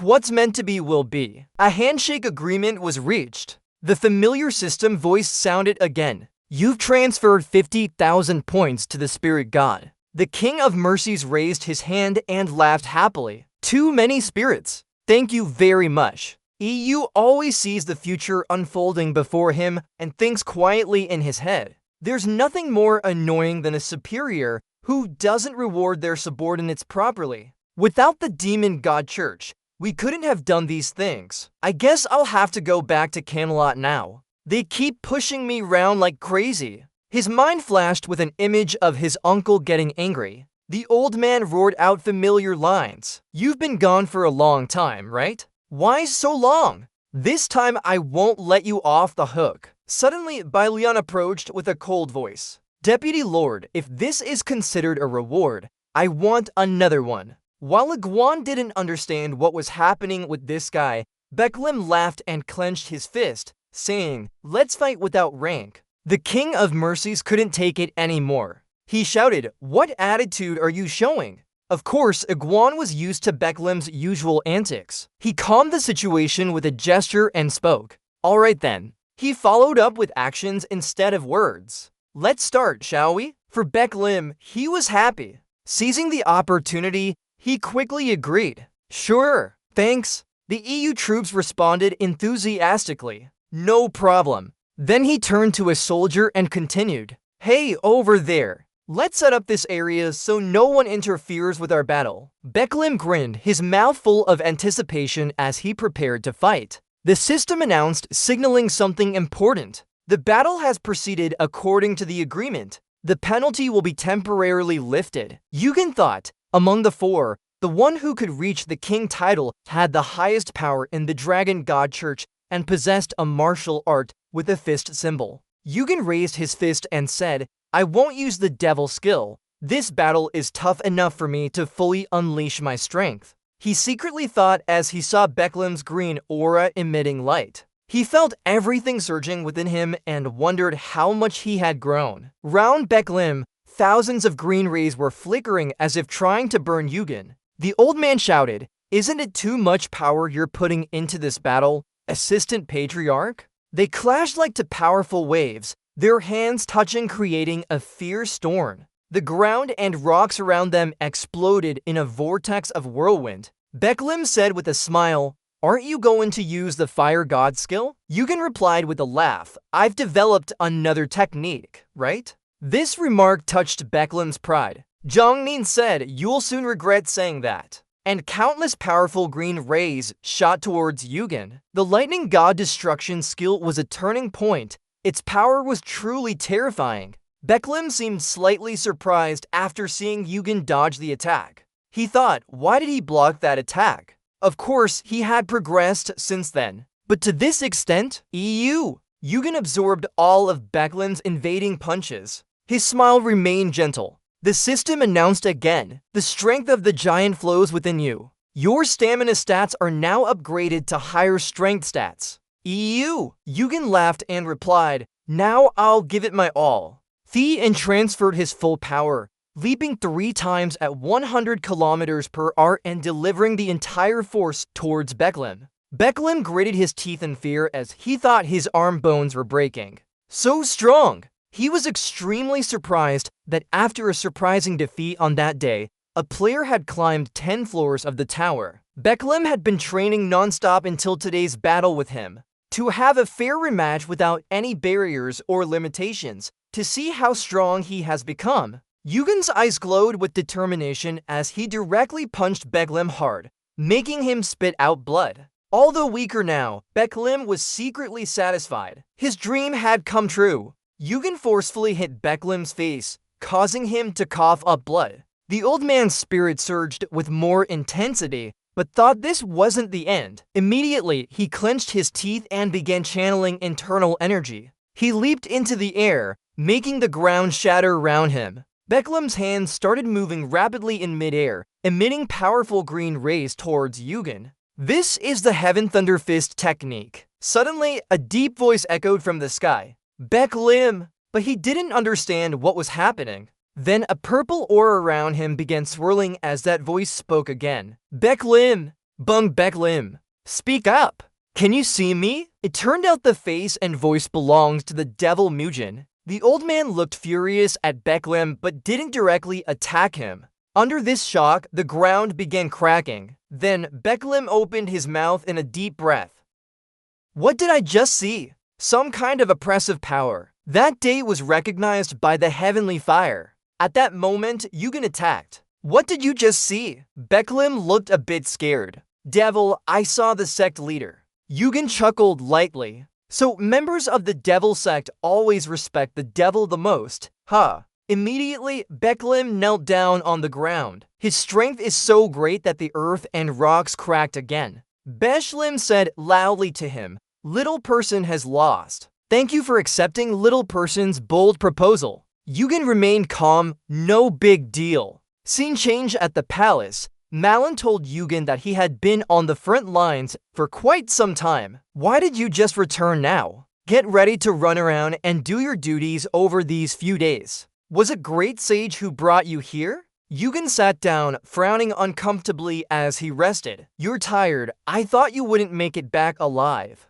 Remember when we ran all the way from the past, chasing each other like chickens and dogs, slowing down now? Merlin continued, This madman, Lancelot, is indeed someone who owes the Devil Sect a debt, not just the martial world. It's unbelievable that the Devil Sect has joined the martial world. The martial world can now stand shoulder to shoulder with major guilds. Jugendab, right? What about the Round Table Guild? Merlin complained. After causing trouble with Asgard, some bold individuals are even thinking of leaving the guild. Who exactly is still unclear. It's all because of that scoundrel Lancelot, Yugen continued. More precisely, it's Olympus. We're in the midst of a big wave, but everything will be fine eventually. I promise. Merlin continued speaking. Then we can rest easy. What comes to us comes. Immediately, his strength gathered and a green aura quickly surrounded Yugen. To do this, you'll need this. Take it and keep moving forward. I named it the Three Peaks. Remember to use it well. I don't know exactly what you're saving here, but I think you can achieve your goal. Yugen thought silently, Seashell, if I get it and forge it into an item, it should be used for defense rather than as a weapon. At this moment, Yugen thought of his uncle Hephaestus. He won't regret this time either. Merlin explained, I think you'll like something more comfortable than armor, so I made that for you. Yugen put it on and replied, yes, it fits perfectly. He felt the weight gradually, light as a feather, covering almost his entire body. If he condensed adamantium, this would evenly distribute it. To explain further, the Three Peaks is made from pure seashell and adamantium. It possesses the power of the sea, name, armor, controlling the sea, transforming elemental water magic, summoning the sea. Immediately after Yugen picked up his sword, Merlin watched him intently. Yugen's movements didn't stop. He was surprised and couldn't help but exclaim, "Wow, what are you doing?" At that moment, Yugen swiftly cut a few pieces of his own shirt into strips. Merlin couldn't help shouting in surprise, "What are you doing?" Yugen didn't answer directly. He picked up the sword and slashed his own hand. Fresh blood flowed nonstop. He looked at him in alarm. "Have you lost your mind? Why are you doing this?" Yugen smiled calmly. "I just checked the properties of the item. That's all, nothing special." Merlin was speechless. "Why did you dare to slash your own hand with your own katana?" Yugen calms him down. "I'm fine, don't worry about me. You see, it's like a normal shirt even though it's made of adamantium, but no matter how hard I tried to cut it, it didn't affect anything. Even though it's as thin as paper, it won't tear easily. It seems I've caught the attention of another entity from this gear." As soon as he finished thinking, he warned Merlin to step back a bit because it would be quite dangerous. He couldn't help but look at Yugen with great surprise. It's Lama Thap Zhao. He wondered who that figure belonged to when he looked at him. At the same time, the system notified Egg of Happy with Egg of Yang Yang. Thinking about the egg, he couldn't help but wonder if it was a creature like those eyes he saw inside the tower before. It has its own consciousness and presence, exuding an ominous danger. "What are you? You're not a monster, nor a human. What are you then?" Suddenly, a voice echoed from nowhere, startling him. For the second time, a strong green light surrounded them like a miniature ocean. Merlin was surprised. "What's that?" "It's covered by an unstable magic. I've wondered if we should attack it." EUW. Speak. "I don't know what kind of entity it is." He felt a bit uneasy. "I'm sure I saw its face somewhere before, but I can't remember, as if it was erased from my memory. Could it be plotting against the lightning god gem that I possess and knew about previously? I want to know how it acquired the power of an outer god and why it appears in the form of a piece of gear. The hatching rate has increased significantly." Merlin asked him, "Are you leaving now?" "Yeah, I should go." He was surprised, wondering if he couldn't rest for even a moment. He smiled. "Next time, come by when you have the time. There will be a statue of you here then." He quickly agreed. "Okay, I'll come back when I get the chance. I'm leaving now." The system quickly showed a notification. World exploration rewards have been granted. Strength increased by 1. Endurance increased by 1. Challenge Floor 28 has started. You've passed Challenge Floor 28. You've received 20,000 points for passing Challenge Floor 27. Challenges will continue to appear, and you must conquer them all. Time quickly passed as he worked on his missions. It was already half a year later. At Floor 41 of the challenge area, EUGUY sat straight while roasting a fragrant fish. Suddenly, from afar, he heard an unfamiliar voice. "He's here." The one-eyed man said, "I've activated my silent skill so he won't hear anything as long as you stay within this magic area." The other man prodded, 50 at once. That's a lot for one person to collect, but still very little compared to what we have." They were agitated. "Isn't the guy not on the top 25 ranking list? It means he's harmless, right? There are rumors that many people can climb the tower by cheating like those masked kids with protection. Because of these powerful factions, everyone is preparing to take their positions. We should go together in case something bad happens." On this side, he was taking out the stones and sitting straight while counting. The others were signaling each other. Weapons quickly raised, ready for battle, but Yu-Won didn't know if they had been detected or not. He gathered all his stones into a large block. At the same time, the leader shouted loudly and his accomplices rushed towards him. "Attack on this side." He quickly stood up. 3 of them attacked Yugen simultaneously. He barely turned around in time. But when the one-eyed man saw the numbers above his head, he panicked and clenched his teeth tightly. Yugen turned to look at him and then gave a sinister smile. His current score is 817. He couldn't believe what he was seeing and shouted loudly. But he only had 50. Just a stone. After the fierce flames from him swept across the ground, there was no one left, and Yuan returned to silence. He couldn't help but look down on them. Terrible. They were the last surviving team, so I thought they would put up some resistance. After all, they had plenty of stones for summoning. Holding the stones in his hands, he calculated that if each was summoned separately like this, the number collected would change. So it would be very good to use these stones to lure them. I got over 1,000 quickly. Indeed, an effective way of collecting even without going to collect the stones myself. From the monsters, they will come to me on their own now. Let's go into the main challenge then. He tightly clasped his hands together. I'm very looking forward to this challenge. Meanwhile, the system sounded an alert. You have used a summoning stone. How many do you want to use? Yuan smiled lightly. All of them. The system then announced that he had used 1,020 summoning stones and summoned the king of demons, Diablo. Everywhere around the large bridge appeared red flames that gradually accumulated into streams like a river. He couldn't help but be surprised. Why is it that Diablo, the king of demons, appeared in Layer 41? This is the challenge created by the tower managers and demon clans to trick climbers, so it's very easy to accomplish. But I didn't think a demon lord of level 20 or above would appear here. It's too terrifying for an ordinary player. The balance of this layer has completely collapsed. Who could have done such a thing?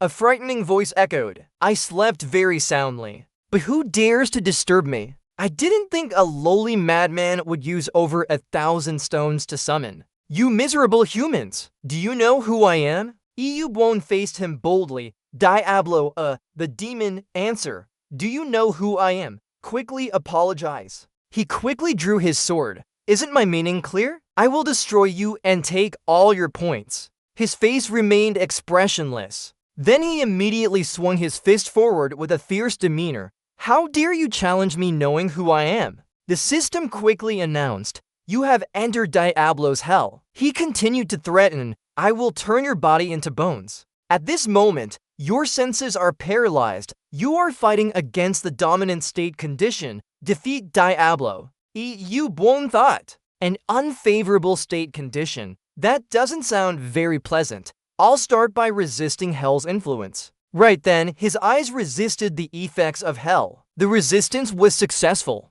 Holy fire is burning through hell's influence. At this point, you can say that your flames and those of the king of demons are clashing with each other. Both quickly attacked each other with fiery strikes. He silently thought after his attack. Is it effective? Just then, a red hand viciously struck towards the ground, shattering and scattering everywhere. Fortunately, he managed to dodge that attack. The king of demons looked at him with cunning smile. Very interesting, his sharp teeth gleaming.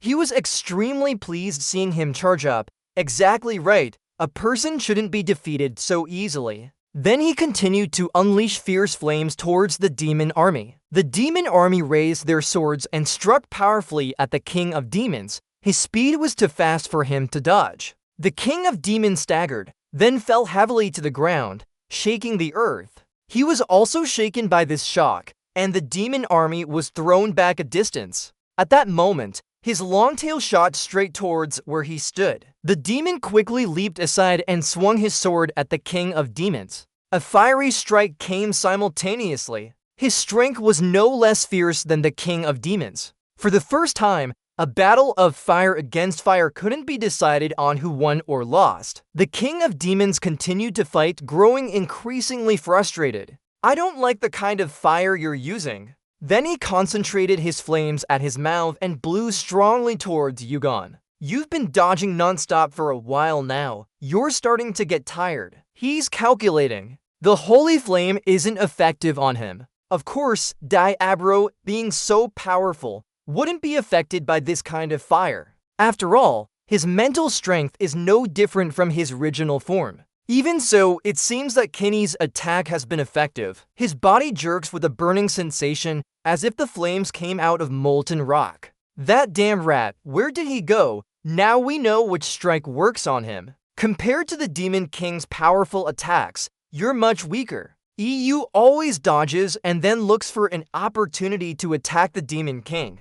He didn't see you anywhere. Where did that cowardly rat hide? After observing Yugen for a while, they finally figured out which strike could affect him. Then he picked up his sword and leaped into action. I'll end this battle quickly by activating the Heaven Step technique. The system shows the result. Your movement speed will increase by 100% for 5 seconds. You can move at 0 during that time. Seeing Yugen's silhouette, he sneered maliciously. Here it is. Immediately after, a loud explosion shook the area, causing the ground to shift like an earthquake. The Demon King didn't expect him to survive such intense attacks. He still resists, huh? His face was determined at this moment. The system announces that your entire body has been strengthened with giant strength. The Demon King was secretly alarmed. No, not just resisting. He's charging straight towards me. He shouted in anger, gritting his teeth. No, my body is.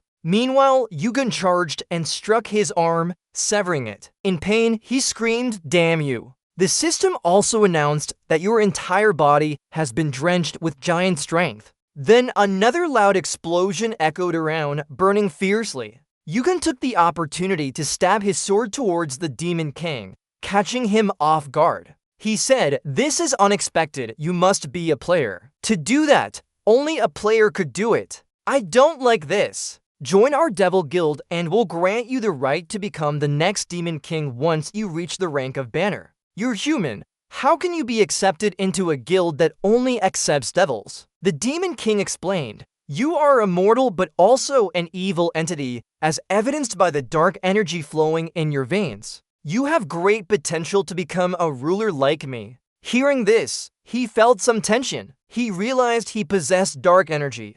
He took it seriously. Demon King, I've never seen such an unusual guild invitation before. It seems he's very interested in me. At that moment, Yugen slashed with his sword, saying, I'm a human and I won't join any guilds. He roared, so you're not joining any guilds, I see now. You're Kim Yugen. As he spoke, another loud explosion echoed. Finally, you defeated Diablo and received 1,000,000 summon points for reaching the maximum. The test will end automatically. You've passed the 41st layer challenge. You've earned 100,000 points. You've obtained Diablo's horn. You've received the blessing of Diablo, the Demon King of Hell and Destruction. You can gain the affection of demons through this item. Mate's proficiency in dark energy increased by 20 points. You've reached layer 42. You start moving forward to explore. You couldn't help but notice it's still as bad as always. The air is damp and suffocating. At that moment, a familiar voice echoed, I know, right? I don't understand why my uncle still lives here. Moreover, isn't this place too wet?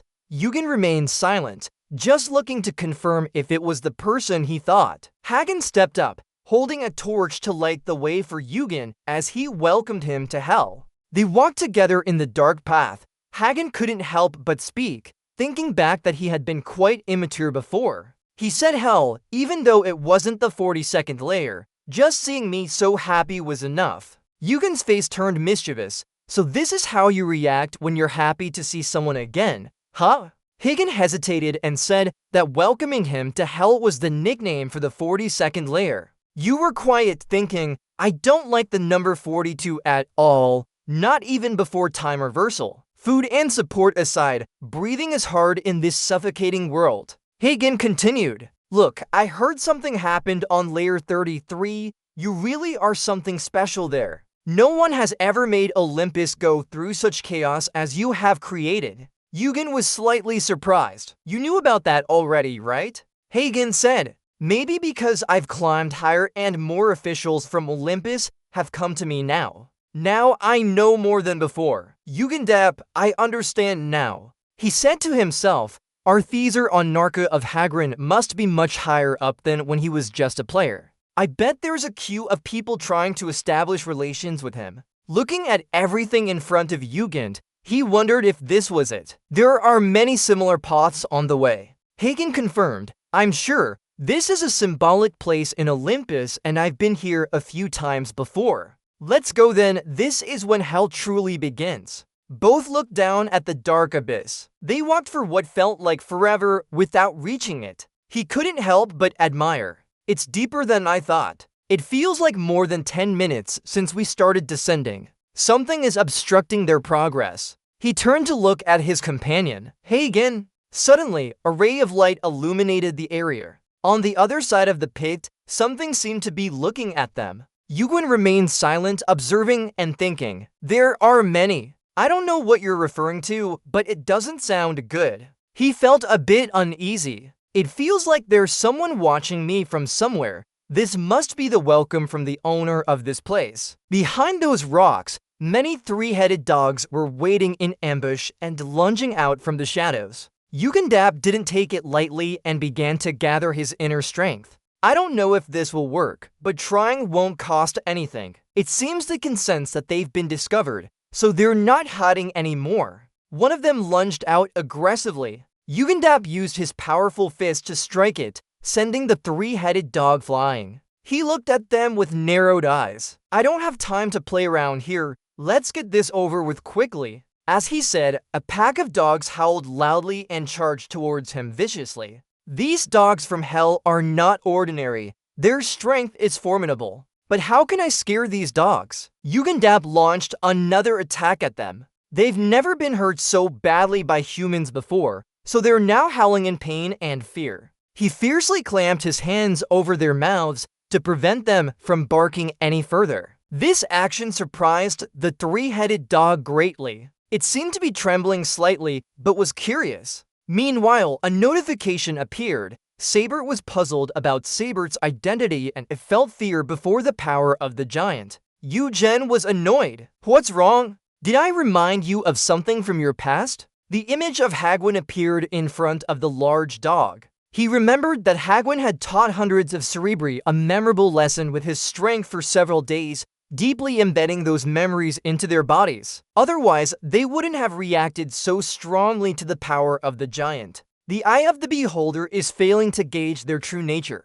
EU starts calculating. I think that's enough for now. Suddenly, a dark voice echoed from deep within hell, startling the dogs. What are you thinking? Hearing this voice, he harshly threw the dog away and finally appeared. Yugen immediately knew. Second in command on Mount Olympus, the most reliable person was also the highest ranked among the three gods.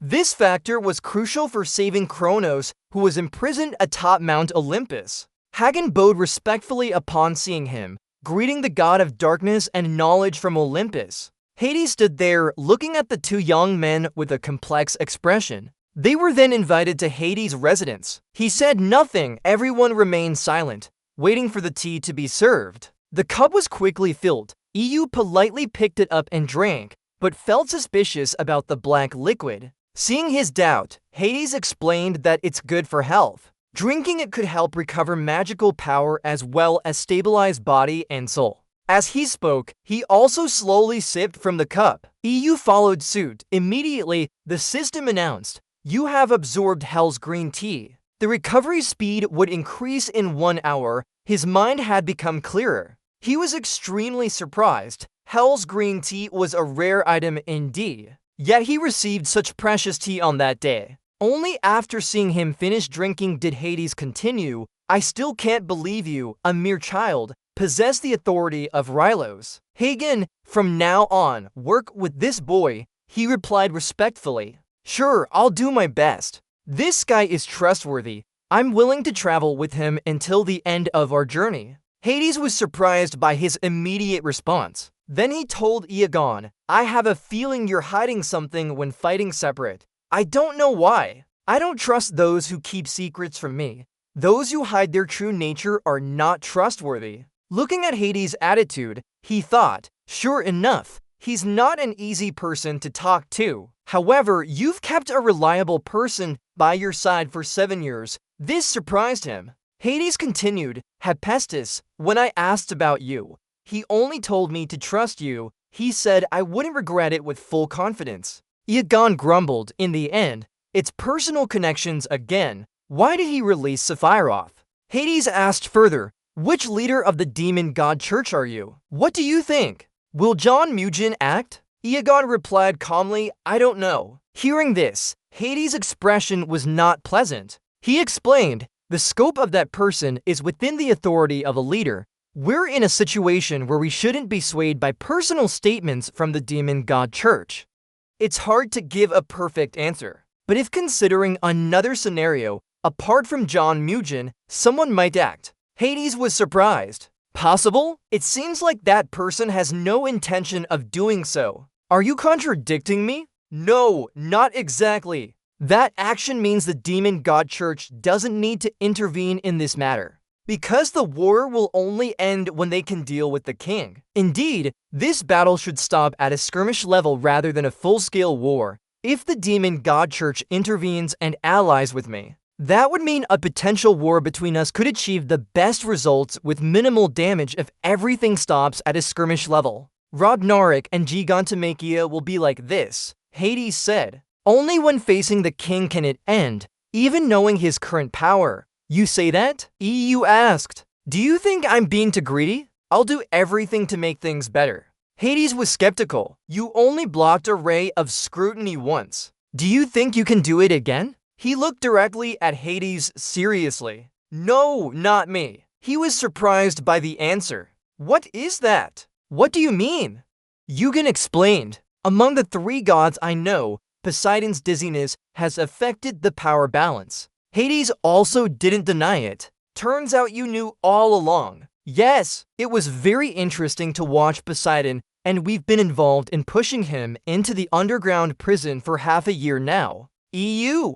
Gwyn continued, it's the same at Olympus. Where did the power balance come from? Hold on a moment, EU. Gwyn continued, it was due to Hagwyn. What do you think about bringing him here? Hearing this, Hagen couldn't help but be surprised. He stood up abruptly. So, what do you think? Hades directly asked. How much is the trade-off? Eugen was full of confidence. About 70%. Hagen's expression turned dark and he hesitated. So high, huh? Eugen didn't beat around the bush. He directly asked Hades about the main issue. Now, give us your answer. If we bring Hatch Queen to our side, do we have a chance of winning? Hades looked at the passionate young man in front of him and thought about how much this person had changed Olympus by himself. He saved Hephaestus and defeated the challenge manager that Olympus presented. Moreover, he also obtained the Sea Crystal, a powerful artifact. He is the one who has shown omnipotence. It's certain that what he just said was probably due to alcohol and bravado. He has certainty that few people who have accomplished many things don't possess. Thinking this, he spoke up. It might not be impossible after all. Hearing this, Eugen quickly stood up. Hagen wondered, where are you going? Eugen calmly said, I need to deal with a few things before I can shake Hatch Queen at level 40. Hagen frowned, level 40 onwards. That is, Hades quickly cut in. Let me explain this clearly. What you showed us during the battle with Sephiroth might be enough to face Olympus, but it's still not sufficient to destroy it. This isn't because of his skills. We're investing in what he has achieved and the history that will shape him. Thanks to his actions, the plan to use giants and demons to destroy Asgard by Johto failed. Even Johto would be pressured into a direct confrontation with Asgard, so he'll act cautiously for now. It seems like this isn't a good time to talk to Odin. We'll go to Asgard, Hagen, meet Apollo's sisters, and I'll look serious. What is it exactly? Hades warned. It's late. Wait until the sun rises tomorrow. Kim Ilgon, you can leave then. Hagen wondered. The sun? He looked at Eugen with a dark expression. Where does the sun rise in hell? You don't understand either. It must be a joke. They were quickly ranged to stay in a comfortable place. He looked around, silently assessing his surroundings. This is hell, but they still made it look like home. Eugen stepped outside alone. Observing the scenery around him, the words hell echoed in his mind. Eugen looked at Kenny's gloves, since he saw Kenny's skills. This skill with the same name as the world of level 40 kept popping up in his head. Should I try it? Kenny's eyes began to glow. It seemed like he was sensing something. Yugen looked at Kenny and wondered what he was checking around the house for. Suddenly, the system popped up with a notification. You are being summoned from hell. This made him exclaim in surprise. What? Suddenly, he sinks deep into the strong current. All around is pitch black except for his gloves glowing. The water momentarily plays with him. Yugen just lies there, letting himself be carried away. But what surprises him is that he can still breathe underwater. The system announces, you are facing hell for the first time. A king of death encounters his world. EU remains surprised. Is this a river? Or maybe the sea? No, it's Mana. He speaks to himself and answers his own question. In the water, he feels everything here gives off an endless, eerie feeling as if it's the container for this boundless power. Finally, Yugen understands. This is the source of the mysterious black crystal. The system continues to warn, the dead are coming back. In the dark water, you seem like a god glowing. Yugen can't help but be surprised that they're breathing on their own and gradually sinking into an unfamiliar place. The scene changes to a very open area with sunlight shining through white clouds, almost like paradise. This is Layer 40. A man with a grim expression looks around, asking himself where the dead went. He says to Yugen, so we never actually saw Layer 40's scenery, but just wandered in our thoughts. Yugen wonders, do you remember anything? It turns out it's Arthur. He tells Yugen, after I died, I was trapped somewhere between life and death by Susanoo, so I'm not sure what happened after my death. Yugen says nonchalantly, I can't help you at all. Arthur sounds disappointed and a bit sad. I apologize. Thinking back, he seems to have seen something like an ocean. EU remains surprised. An ocean? He explains, yes, but it was too fast for me to be sure. Looking around, I understand now. Looking at his gloves, it's just as he thought. The dead must be in the water Guinea. This item is more important than we thought. Arthur points towards a distant area and continues, we can see it over there. I wonder if you've been here before? Arthur recounts, a long time ago, before Britain was established, I was here for a brief moment to meet someone in Olympus. The preparations are done. Please guide me, Your Majesty. From above, something strange quickly descends from the sky and hits below the tower, causing a slight tremor. A disdainful voice echoes, startling the soldiers here. What's that? Immediately after, EU soldiers throw their weapons at him, sending the soldier flying away. His body is so affected that his armor can't protect him either. EU soldiers step in. Observing the trembling soldiers, he evaluates quickly, Olympus must be rich. They built such a grand structure for someone who just became a high-ranking spy or because he's from the direct lineage of Zeus and here like golden spoons. The soldiers shout at their master, silence, how dare you insult him? Your rank will drop. Yugen remains calm as he continues, if your master is offended, go up there and tell him, I challenge the god of war Ars. On this side, a man with platinum blonde hair and tan skin faintly hears the commotion outside. He can't see clearly just yet as he searches for the source of the noise. What's all the fuss about? But it seems the soldiers still haven't heard anything. He asks again, can't you hear the clash of swords and the sound of blood? Suddenly, Ars' face darkens as he looks towards the main hall. With a deep voice and piercing eyes, he asks menacingly, who is it? A subordinate rushes in, shouting, Ars Kim Il-gun is here. He repeats the name, feeling strange. Kim Il-gun? Another soldier shouts loudly, how dare that guy challenge our god of war Ars? But before he can finish, Arthur and Yugen have already engaged. Arthur fiercely swings his sword at the one who just spoke. The soldiers are alarmed by the weapon. Excalibur is a legendary sword. He must be Arthur. This is a challenge from the Round Table Knights. But they're under our command. Why him? Ars quickly regains his composure with his subordinates.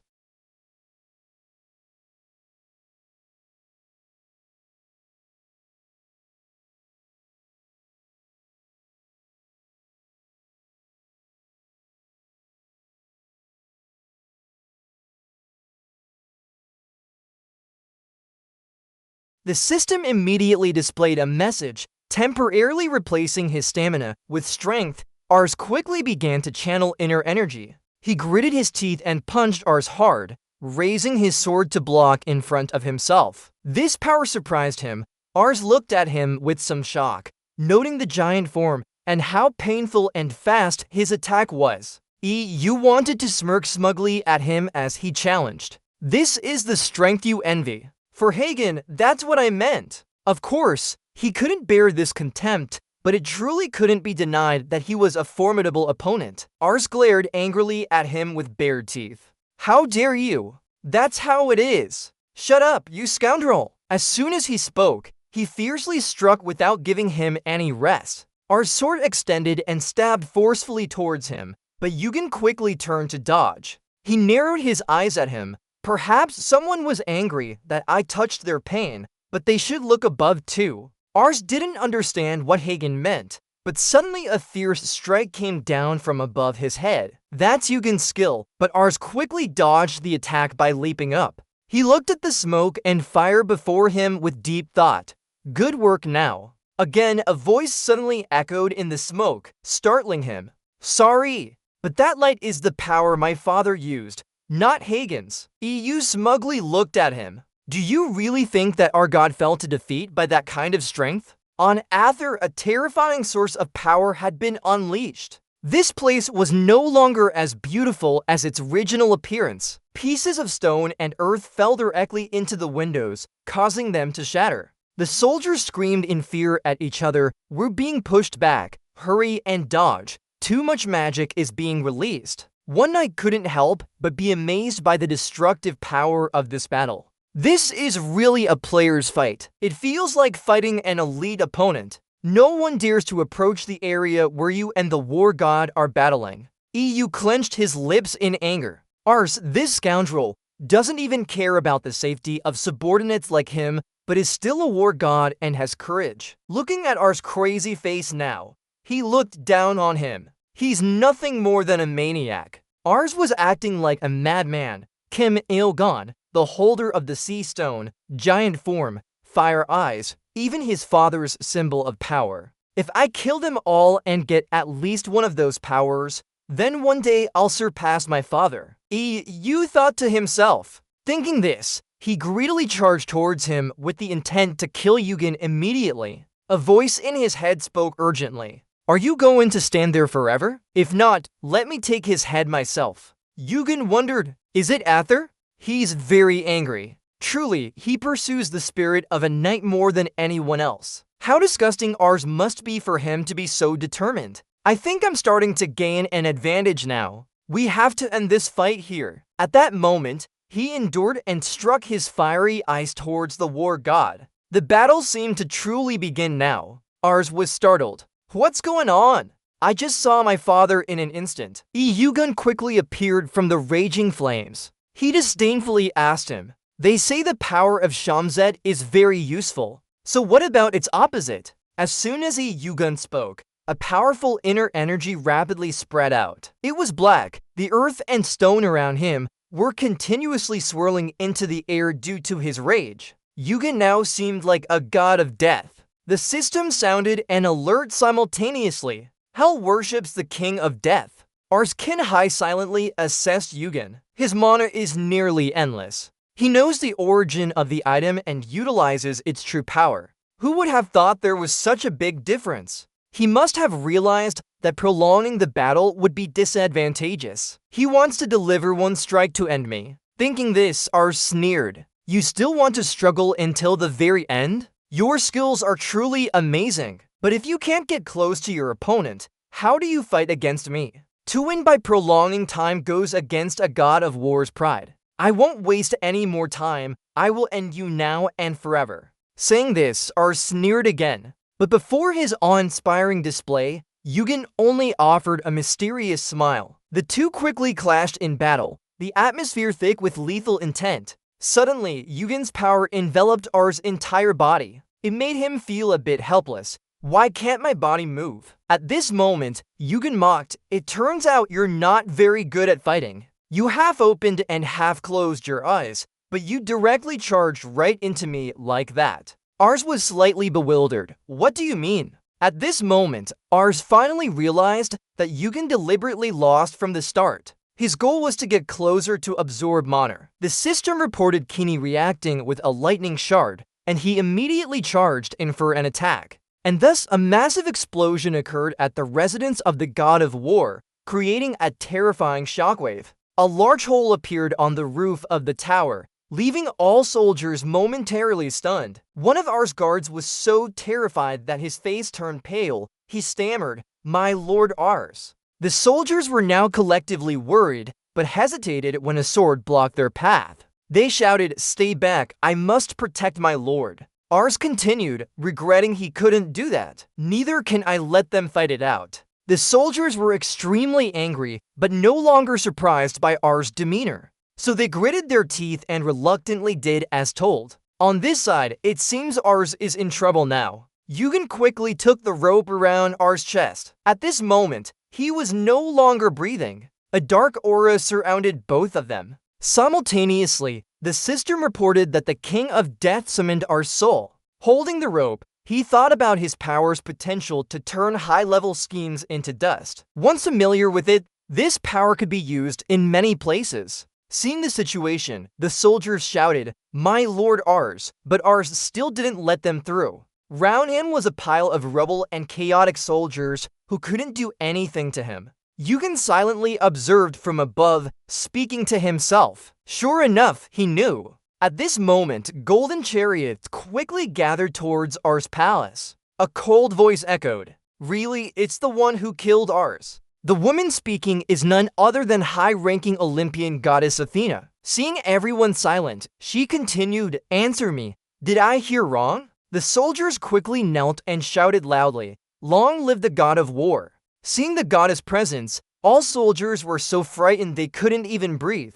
She asked again, "Is Ars really dead?" Yugen remained silent in front of Athena's wrath. Noticing he didn't speak, she confirmed that this must be her sister's enemy. At this moment, his eyes quickly changed color. Yugen had entered combat mode. Simultaneously, the system reported Gorgon hearing Olympus call for help. The cleansing began. Holy flames resisted the pebble effect. The fire eye is resisting the stone flower effect. Effect resistance successful. EU troops assess the situation. Aegis and Gorgon shields activated. This is the strongest shield of Olympus. It only needed a cry to activate its power. Standing before the might of the war goddess, Arthur looks a bit confused. Dangerous! What should we do? EU troops quickly intervene. Hold on. It's not our turn yet. You take a deep breath and understand. Slowly, the system notification still rings. Fire Eye. The 12th eye of Sun Wukong is looking at you.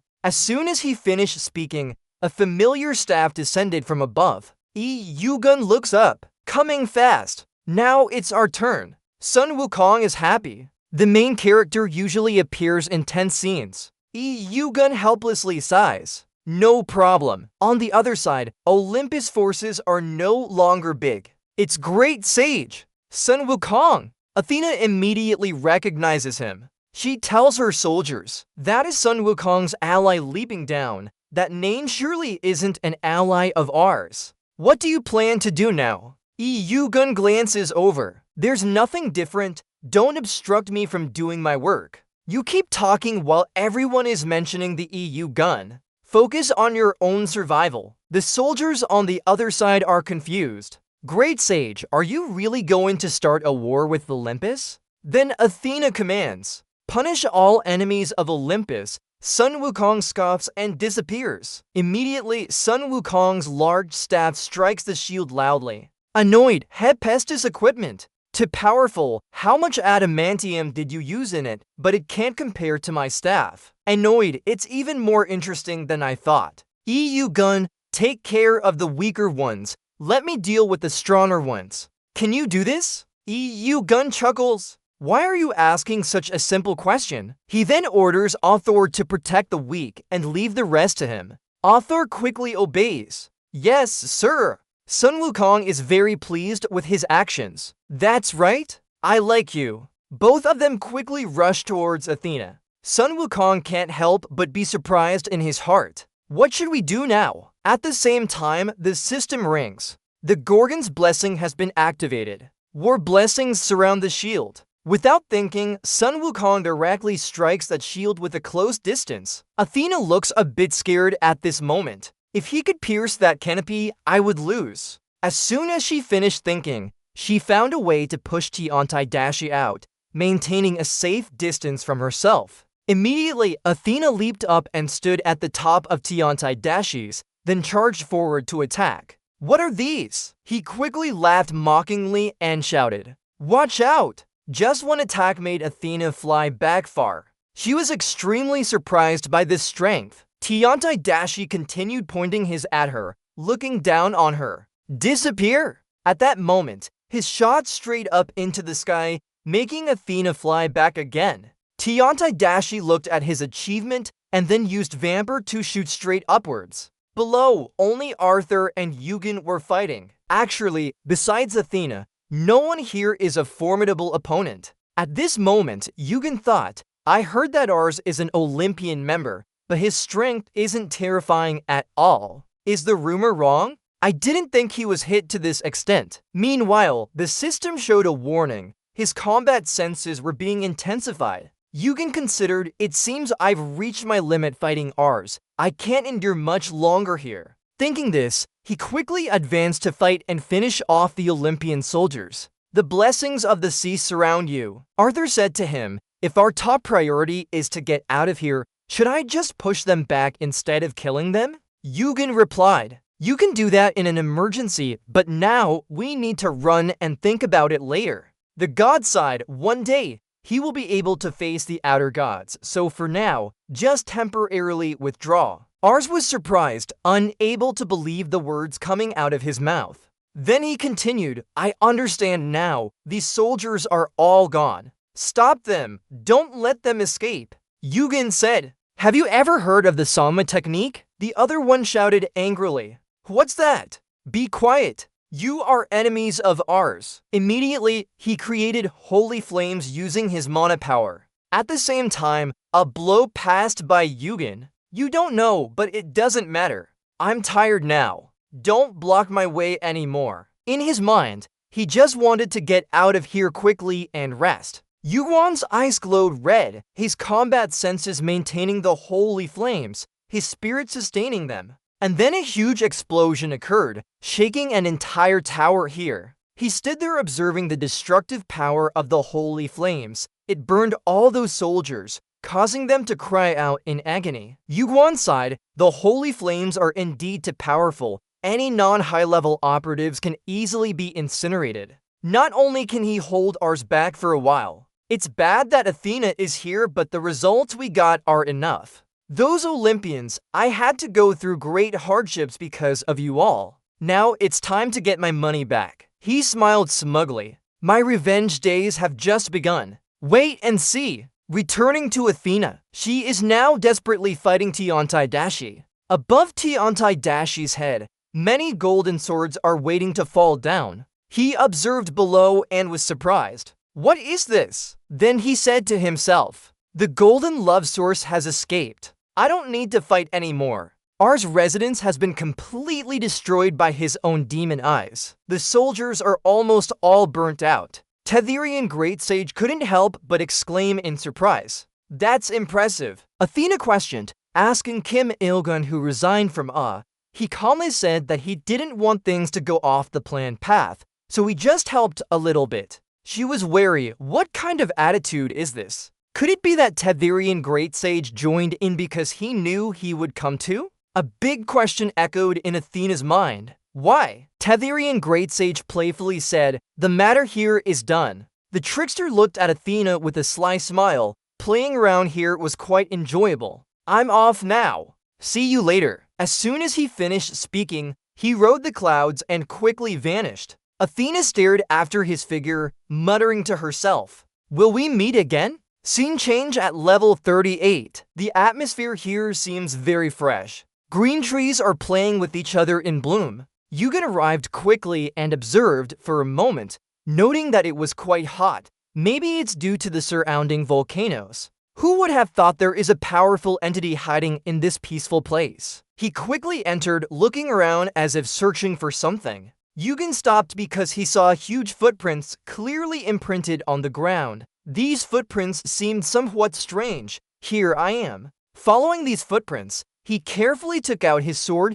to block the cover of forest trees. Yugen wondered as he walked, will he be nearby if I keep following this path? Yugen glanced around with a bit of malice and stopped. Found it! A man of enormous stature, muscles bulging, was forcefully hitting the tree in front of him. He seemed to be venting on that large tree, but no one knew why. The person only focused on the tree before them and didn't notice anyone nearby. Yugen said nothing. He silently approached to observe this man. His entire body emitted a strong yet pure aura of vitality. He didn't look back but could sense someone standing behind him. Without turning, he directly asked, "Lost?" Yugen remained calm. "Not exactly. What are you doing here?" The man replied indifferently, "Cutting trees." "You keep asking, are you a logger now?" "Yes, that's what I am now." "You must live nearby then." He continued his work and answered, "Right." EU paused for a moment. "You can say it too, I see. I'm feeling a bit tired. Can I stay here with you for a few days?" Yugen looked at the man silently thinking, it's been quite some time since I've seen this face again. The emotions are still the same. Turns out Yugen was looking for his friend, and the handsome guy in front of me is none other than Hagwon. Yugen looked at him silently, thinking, he can easily approach me. Even without speaking, he knows. All I need to do is beg, right? Yes, he knew. EU stood quietly, staring intently at Hagwon, his mind calculating. To overthrow Olympus, I need a high-rank member. I must turn him into an ally. As a good person, he can't refuse. He will have no choice but to agree to my petty request. Thinking this, EU continued, I'm not allowed to do so. I'm feeling very tired. I think I might die at any moment. In the end, Hagwon couldn't refuse. He turned and continued his work. I haven't gathered enough logs yet, so if you can wait, follow me. The EU is always moved by this. Thank you. I will definitely repay your kindness. You whispered to yourself, we've gone past the limit, but he doesn't have a character like that. You silently assessed the situation. It's hard to imagine someone like him receiving the title of Giant Slayer. After Hagwon cut down those big logs, he kept his promise and brought you back home. Yugen stood quietly observing everything. It remains as it is inside. Hagwon let go of all those big logs and loudly spoke to Yugen. The doors open. Come in. Yugen wondered, what do you plan to use these woods for? We don't need a fire pit right now with the weather like this. Hagwon replied, someone will need them. Only players are immune to cold. You asked again. Where did you send them? You're really kind. He answered coldly. Not exactly. I'll rearrange the wood here first and find something for you to eat.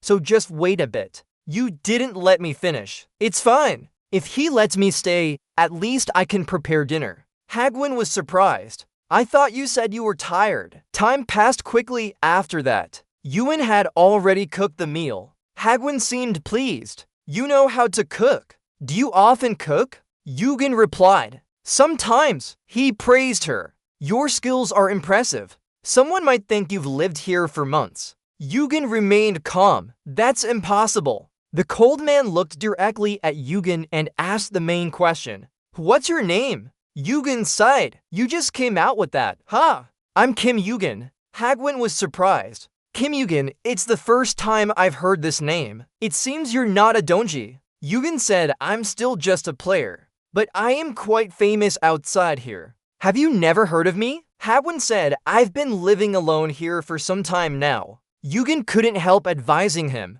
Sometimes you should go out too. Losing touch with the world isn't good. Hagwon wasn't afraid to be blunt. But you don't seem particularly close to the outside world either. You also didn't deny it. Alright, you're right. Hagwon secretly observed Yugen's actions. He doesn't hide his emotions either. Even though we just met, I feel quite familiar with you. You don't seem to smile that much either. Strange indeed. Yugen replied, we're not so different. Yugen continued, After all, people who are alike often get along well.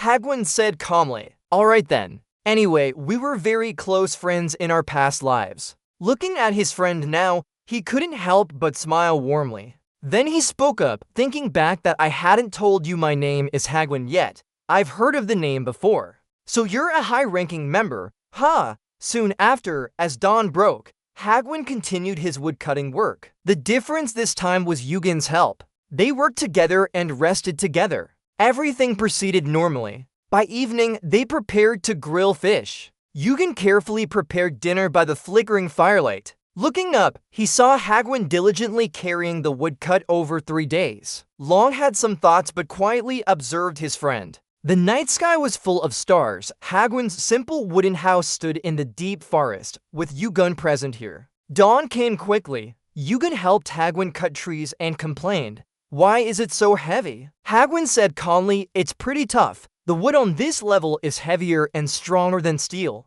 That's why they are considered top-tier resources." He quickly understood after the explanation. Yugen frowned in thought. No wonder he's unbeatable when it comes to physical strength. Carrying this heavy load every day must be tough. Hagwon asked, "Why are you still here? I thought you recovered and left already." Yugen said, "I just find living here not so bad." The two queens asked, "You're still a long way from participating in the challenge, right?" Yogol agreed, "That's true." Suddenly his face changed, "But you should leave today before nightfall. I really advise you to do so." He thought, noticing his expression change. This is the face he puts on when entering battle. You wonder why it's today? He explained that things here will become extremely dangerous. Yugen persisted, "I can take care of myself." Hagwon didn't change her mind. "Listen to me. Go on. Consider it my request." His face was serious, urging him. Yugen thought, "It seems he's quite worried.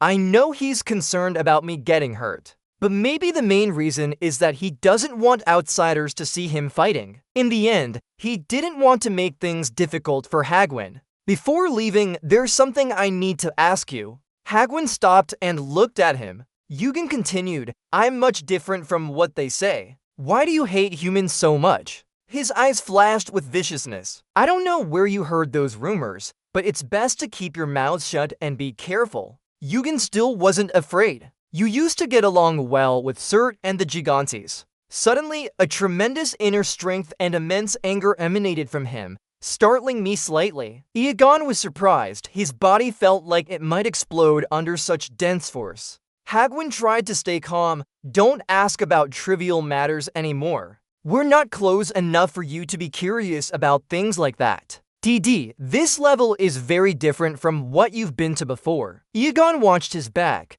They had only known each other for a few days in this timeline, so it was indeed difficult to become close. It felt uncomfortable. Then he also advised that when he knew the truth, maybe everything would be different. Hagwon didn't respond and firmly picked up his beast-made hat. Iagon really wanted to hear it from him again. "A hero, a friend, the story of the greatest hero." The system announced, starting day 16, implementing the agreement between humans and giants. The world's master is changing. Alien races in this area will face harsher punishments. Now, the master of this world is a giant. Beneath his disgusting hands, they are rising from the ground. They have the shape of some kind of extremely terrifying black demon. Warn him to stay put if he doesn't want to get involved in this. The moment those demons saw him, they fiercely shot fire at him. The whole green and peaceful forest was quickly engulfed by a sea of flames with vibrant colors. They quickly fought alone against them. His strikes were so powerful that the demons had to be cautious. Amidst the sea of flames, he was like an ever-growing green tree, unafraid as the demons fiercely charged at him. At this moment, the system was showing warnings while he continued to fight the demons. EU Guan has been standing still and not participating in the battle so far.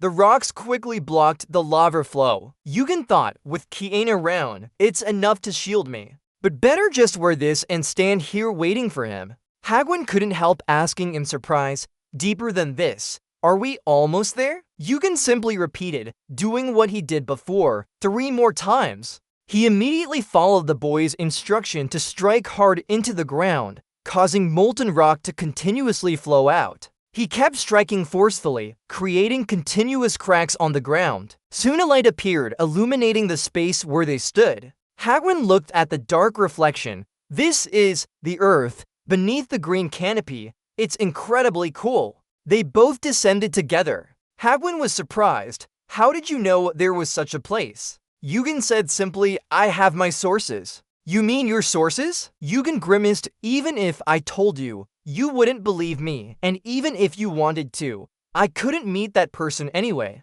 Hagwon was curious, so who is it then? Someone from the upper levels I've never been to. He continued, just think of it as such. In his mind, I know from what he said in the future, naturally, we can meet. It's hard to believe, so better tell the truth. Yugen quickly changed the subject. Let's drop this. Ask Han enough already. Just follow me and you'll find out the truth. Looking at Yugen's back, Hagwon pondered. I thought after all this time, I'd finally meet someone to talk with, even be friends with. But could this be a trap? Could he be an agent of the Giants? What truth is he telling us? Who has ever deceived me? Even if it's a trap, I'll destroy everything. Yugen turned to look at him. Seems cautious enough. Stay far from me. Hagwon fell silent for a moment. Seeing he stopped, Hagwon wondered, why did you stop? Yugen suggested, can I punch in that direction instead? Try it and see. Hagwon questioned, there's no path here and I don't sense anyone else either. What are we punching for? Alright then, let's go where this leads. As Hagwon punched, his strength shifted the massive mountain. He was immensely surprised by the sensation. This tremor, this power, the one we're looking for is here. Gigantes. Eowyn recalled that in the future, Hagwon would kill Gigantes himself at this place. The second battle of the giants began from this event. Many people died as a result. This weakened their combat strength to deal with outsiders. At all costs, he must prevent this from happening. Yugen asked Hagwon, do you feel satisfied? Does revenge satisfy you? Hagwon exuded killing intent towards him. Revenge? How did you know about this? Why are you here? Who are you? I was still wondering who you were. Before he could finish, a terrifying voice echoed. So the giant hunter made the effort to come all the way here. It roared, using its full strength to stare intently at him. Hagwon, I know why you came here. The enemy of the giants, the blood of countless giants who died under your hands has dyed every corner of this land red. I will cut off your head and throw it to that miserable creature. Humanity must pay for breaking the pact. You humans will have to pay a price for breaking the agreement. Seeing things getting tense quickly, he intervened. Stop for a moment. Using violence to talk seems like that's your common language, huh? He took out R's necklace and asked, do you know why we have to fight? Gigantes asked, who are you? That one is the giant hunter. He has killed many of our kin and won't stop. Do we need any other reason? EU always turns to England. What about England then? Hagwon said, I want revenge for my mother who died at the hands of a former soldier. Then he showed him the necklace. Hagwon immediately recognized its owner. He wondered, how did you get this? EU calmly replied, I took it from ours. Hagwon asked doubtfully, why is he keeping it? Eogon continued, check for yourself. He was surprised as the system confirmed the user. The user is Hagwon, son of Ankmane. The necklace's memories began and a familiar voice startled him. Mom, I'm sorry for being born like this. In a harsh world where everyone wants to exploit children like you. But still, I hope my child will be good and use their power wisely. Memories of his mother appeared. Hagwon, it's too dangerous. Let go of it. Hey, this kid didn't do anything wrong. I'm sorry. Truly sorry. Hagwon, hurry up.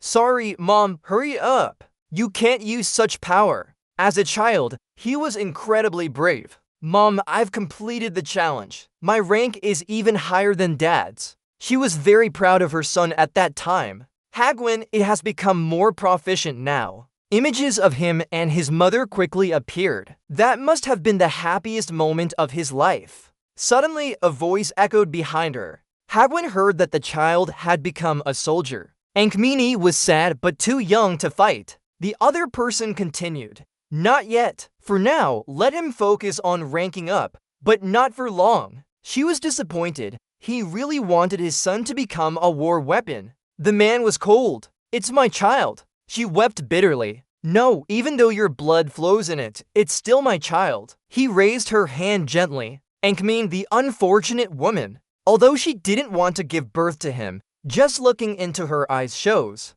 She loved him deeply. Didn't she? Very much so. Her face showed a cruel expression. Ankmin was furious. He's gone mad. He only sees it as a weapon, not his flesh and blood son. I agree, indeed, it is an invincible weapon. She shouted, how dare you say that? He continued, we have many children, and the women are ready to bear our offspring. As long as I can rise to the top of this tower, I could create a second or third Hatch Queen. Then there was a scene of intense fighting with blood everywhere. From afar, someone observed the battle. A familiar voice echoed. It's the chairman and also a member, but too weak. The speaker is ours. He looked down on it. I was wondering how he would take Hatch Queen away. This is how it turns out. True to his nature. Cowardly and shameful. Do you think my son would forgive this? He surmised that the urgency suggested a war was imminent. Poor little one, which Hatch Queen are you?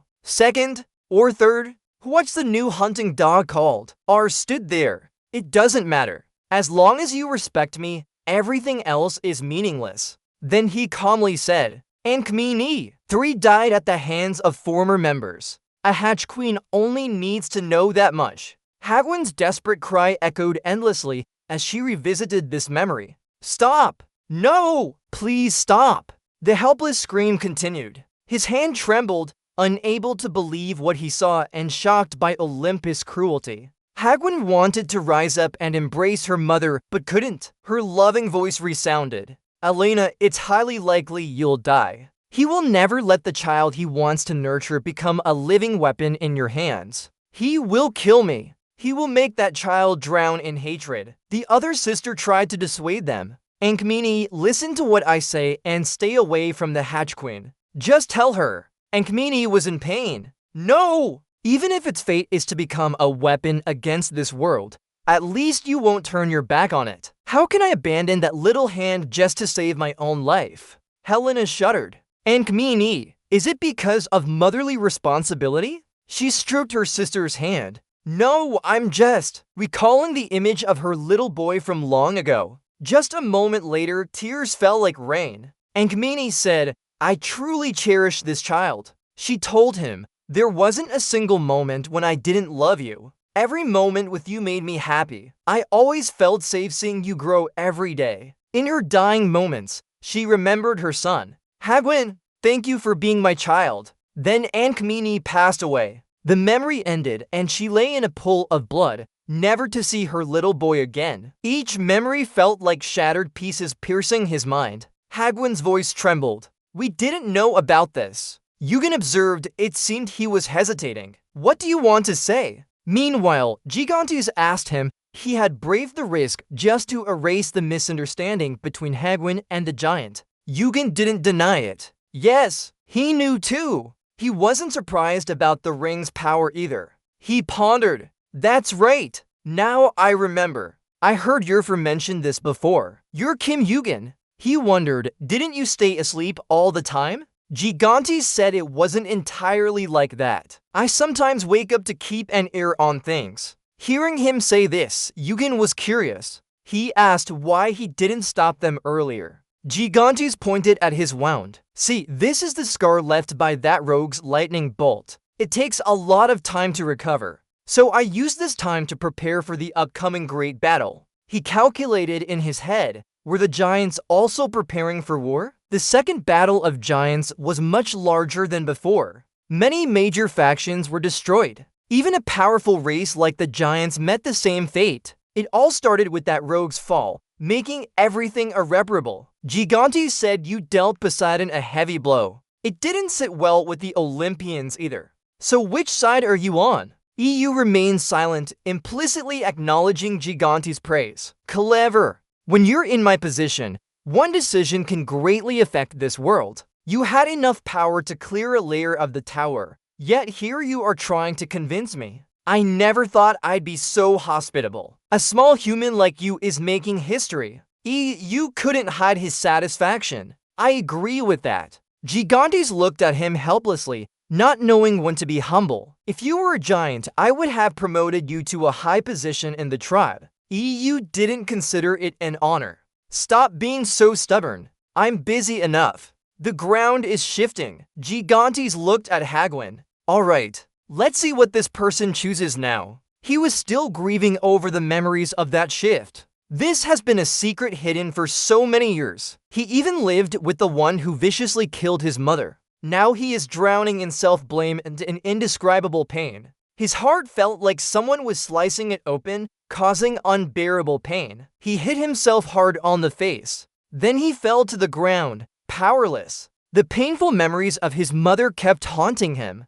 He couldn't forgive himself and kept hitting his face until it turned red. Seeing him like this, EU stepped forward to stop him, saying enough is enough. Fortunately, a bit of reason still remained. He was on the ground. Where was Ars, that bastard? The EU replied straight away, dead already, under my hand. HQ quickly stood up. We have to seek revenge then. Write this down in front of Gigantes. I apologize because of a misunderstanding. I killed your clan members. I will dedicate this life to follow your commands to make amends, but not now. Gigantes immediately understood. You're going after the fallen one. Hagwin sadly said, yes, I'll kill my father and then return to atone. Gigantes questioned, I won't forgive you for this. Do you know how many of your clan members have died under your hands? Hold on, continue. But you and your mother are just victims of the fallen one, so I won't punish you. But if you want to make amends,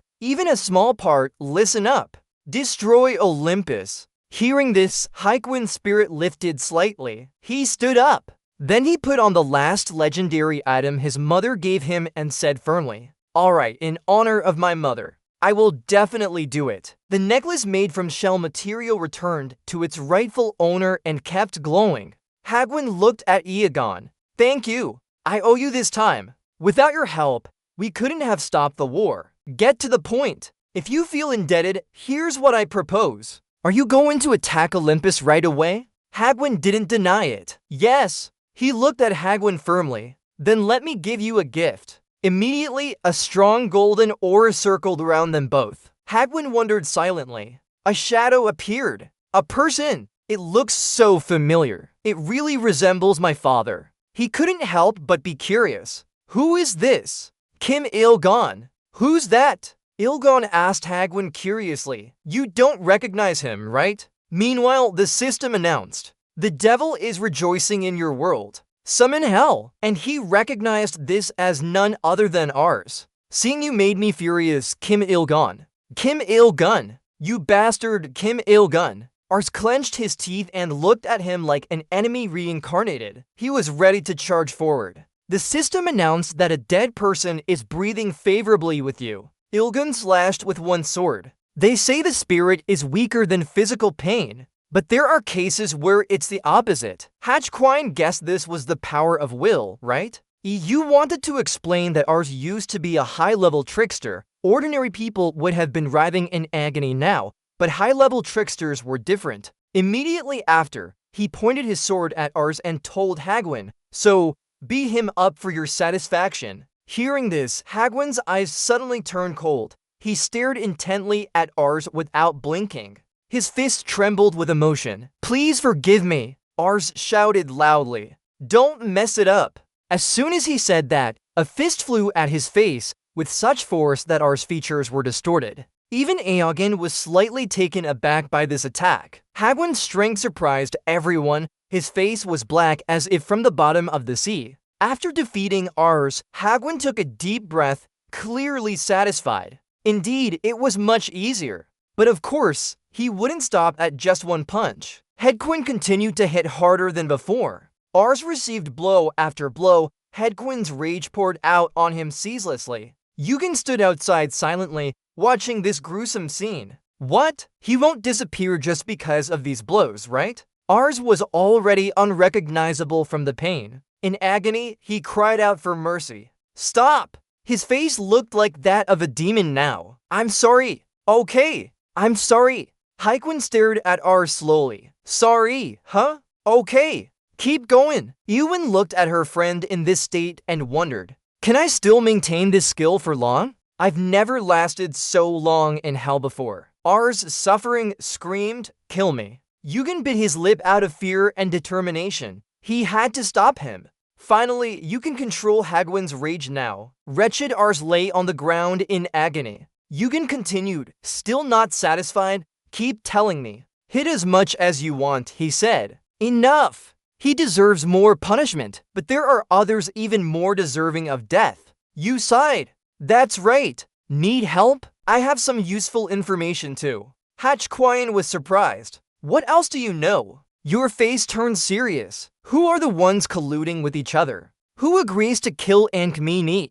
Who is our enemy right now? Hedquin tightly gripped Hades, Hagen, Kim Il-gun, and others. Our mother used to be among them. Kim Il-gun interrupted his thoughts. Don't rush into anything. You can't defeat him alone. Hedquin continued. Destroy Olympus, right? I know that's your goal. However, I hope you don't plan to endure until your scheme is carried out. Kim Il-gun spoke up. Of course. Just destroy whatever you want if it falls apart. I won't stop you. Call me when you need. Queen Hatch is satisfied. Alright then. I'll start right away. Eowyn continues. So I'll do it my way. Queen Hatch says nothing, just looks at him silently. He quickly leaps up and disappears into thin air. Ars curses angrily. I forgot you're a spirit master. You bastard. Yu glares at him disdainfully, carefully sealing his mouth shut. Ars is furious, growling menacingly behind him. He quickly yells loudly, threatening. Queen Hatch, it seems this trick really works. Ars cowers in fear. Calm down. Yu's face darkens, exuding a deadly aura as if he would call you back to attack him at any moment. Ars is terrified like a little dog. I apologize. Yu remains satisfied. Is that right? I can erase his mind and use him as a puppet, just like the other spirits. But having free will is better though, isn't it? Ars boldly speaks up. Do you want me to serve you? I refuse. You're an enemy of Olympus. I can't stab a sword into my father and mother, no matter how terrifying Hedquin is. Since you can't negotiate, you threaten instead. Then there's nothing else for me to do but force you to fight in this state. But whatever you think, I will use your power to achieve my goal, and then destroy everything. Look straight into his eyes with a determined expression, whether it's Olympus or Jilf. But if you agree to help,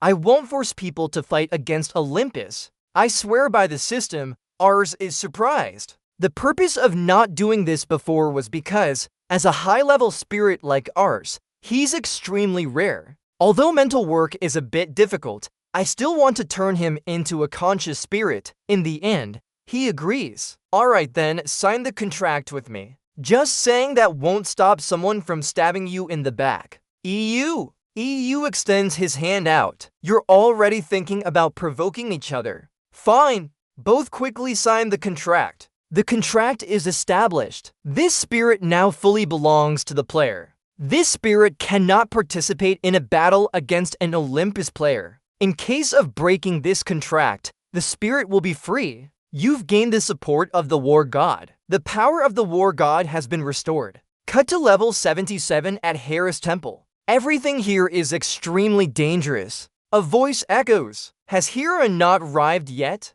The other person responds. Maybe so. This time, she took longer than usual. Hector is frustrated. What are we accomplishing here? The situation is getting more chaotic. Just one player causing everything to go haywire. Mantheus shook his head, Poseidon's face dropping. How did one of the three major gods end up in such a mess? There are rumors that Hades and Poseidon are collaborating, so Riptide wants to take the initiative. Yes, we've heard about it too. They're not weaklings. Suddenly, a green light appeared. causing an explosion that shattered the walls. Hector and Mantheus were chatting, still dazed from the recent shock. They wondered to each other, "What's going on? We are under attack." Hygin appeared, shouting fiercely, "Where is she? Where's Heller?" Hector was startled. "He came alone. That bastard? Which guild do you belong to?" Mantheus blocked him. "Hold on a moment.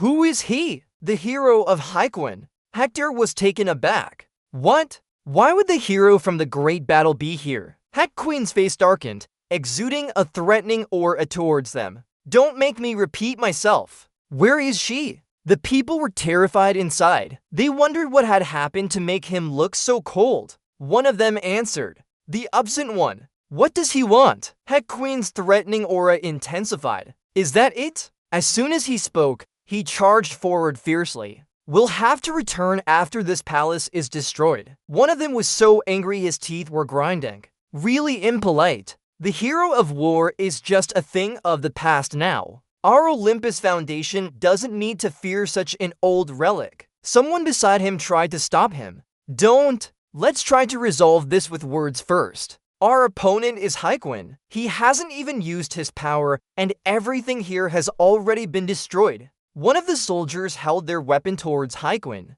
but he didn't expect that attack could be dodged so quickly and smoothly. And immediately after, a counterattack from him towards the soldier.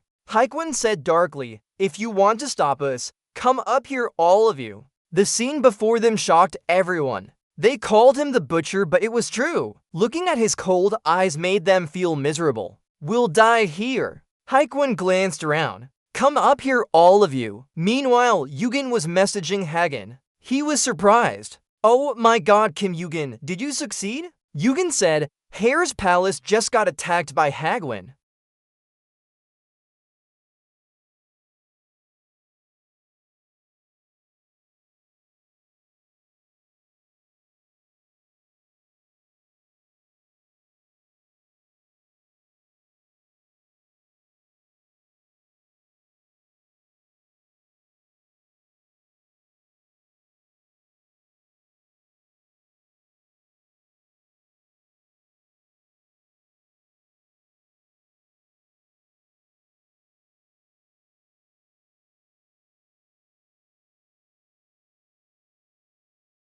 He was surprised. "What's that? Another secret only you know about?" You groaned. "There's a high-level prisoner held in Olympus for a long time. Even in Olympus, few would know about him, probably less than 10 fingers. Hagen hissed. "So why do you know this?" "Whispering secrets." "And why do you think father would use that person?" EU meant because that person no longer has value. The next great war will not happen. Hades switched sides, and the three great deities are divided. Even falling wouldn't be able to lure Hephaestus. A significant boost in weaponry support. War might still occur. However, Olympus will need a few thousand years more to consolidate its forces. So it won't be too hard to guess that Falling would use him, even if it's a double-edged sword. "That must be his trump card," Hagen said. "But why would doing so put father in danger?" "Ewan told you when this happens, you'll understand." Eugen walked while thinking, "I need to act faster now."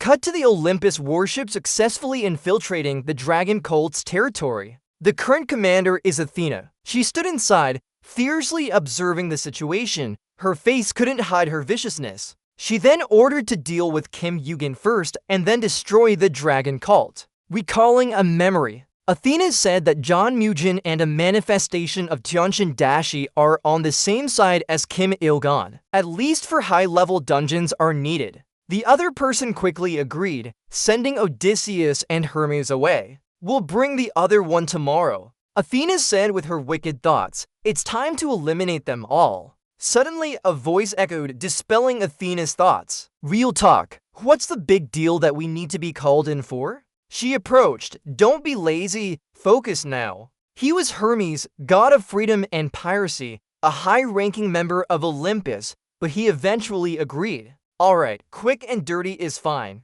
It saves bloodshed." Suddenly, a shockwave erupted, strong light splitting the ship in half, startling Hermes. The ship's speed slowed down significantly, although close to its target. it couldn't proceed further. It seemed that there was an energy field protecting the dragon cult's base from outside. Athena panicked to Meteors. Why didn't we move the ship to a safer location? He said, wait for me first. Are you not capable of doing it? I've never seen anything like this even in the Great War. At least adjust so that it falls before the dragon cult instead of hitting the cliff. Athena narrowed her eyes. John Mugen, the dragon cult. I thought he only lived in seclusion on a mountain. Yet, he hasn't abandoned anything. He's stronger now. The one with half the martial arts power finally spoke up. After today, the dragon cult's ranking will definitely change. Mugen quickly drew his sword and stepped out. Just a casual greeting. He glared at Athena. Dragon cult members, listen up. Protect our heavenly mountain and the dragon cult. Instantly, all members of the cult rushed out as ordered by the dragon lord. They were now ready for their own land's defense battle. Athena quickly gathered her strength. The staff with two snakes intertwined emitted an intimidating aura. After all, she is the goddess of war. Facing this kind of aura, even king and emperor would be a bit frightened.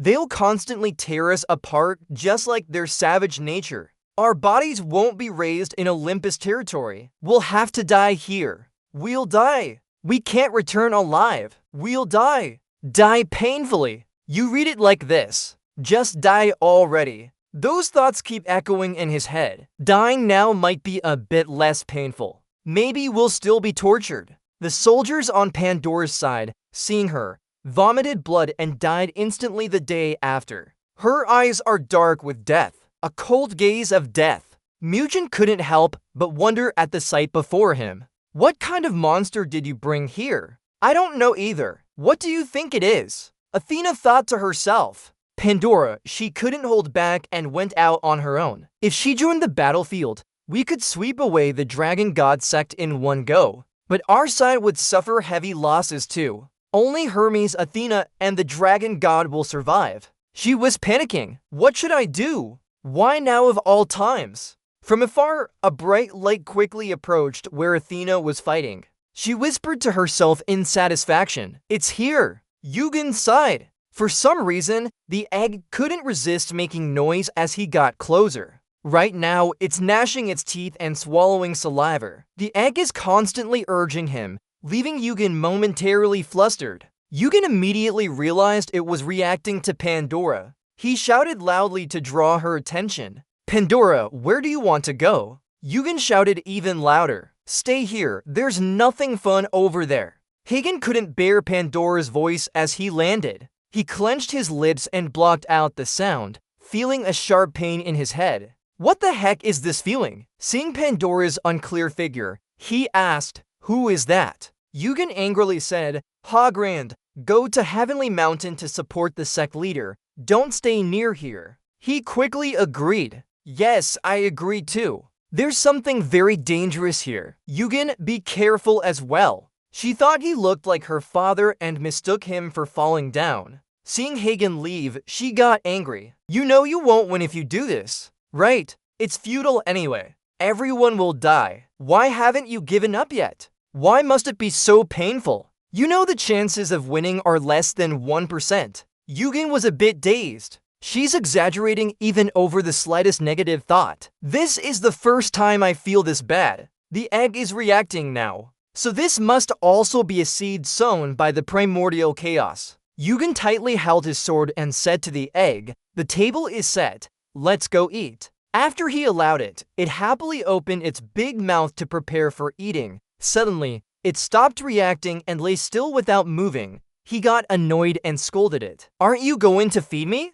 Let's see if there's any use. Pandora covered her face as she cried. Why are you stopping me? Why? Yugen calmly replied, because your existence is harmful to us. Pandora was puzzled. Guys! At the same time, he quickly struck towards her, but for some reason, this attack couldn't hit its target. The fragments of the shattered area reacted with Kenny. A loud explosion echoed where he struck, but no one got hurt. EU gauge calculation. With just this, it's not enough. We need to put in all our strength and can't afford any gaps. Thinking this, his eyes suddenly showed a fierce look at the opponent. What's scary is that she didn't do anything, but he fell to the ground where you once stood. The earth and stones kept breaking apart. Just by looking at her, it made him slightly struggle. She truly is a formidable opponent. Yuta-One showed no fear. He smiled lightly. It's a fight I must win. This is the battle I have to win.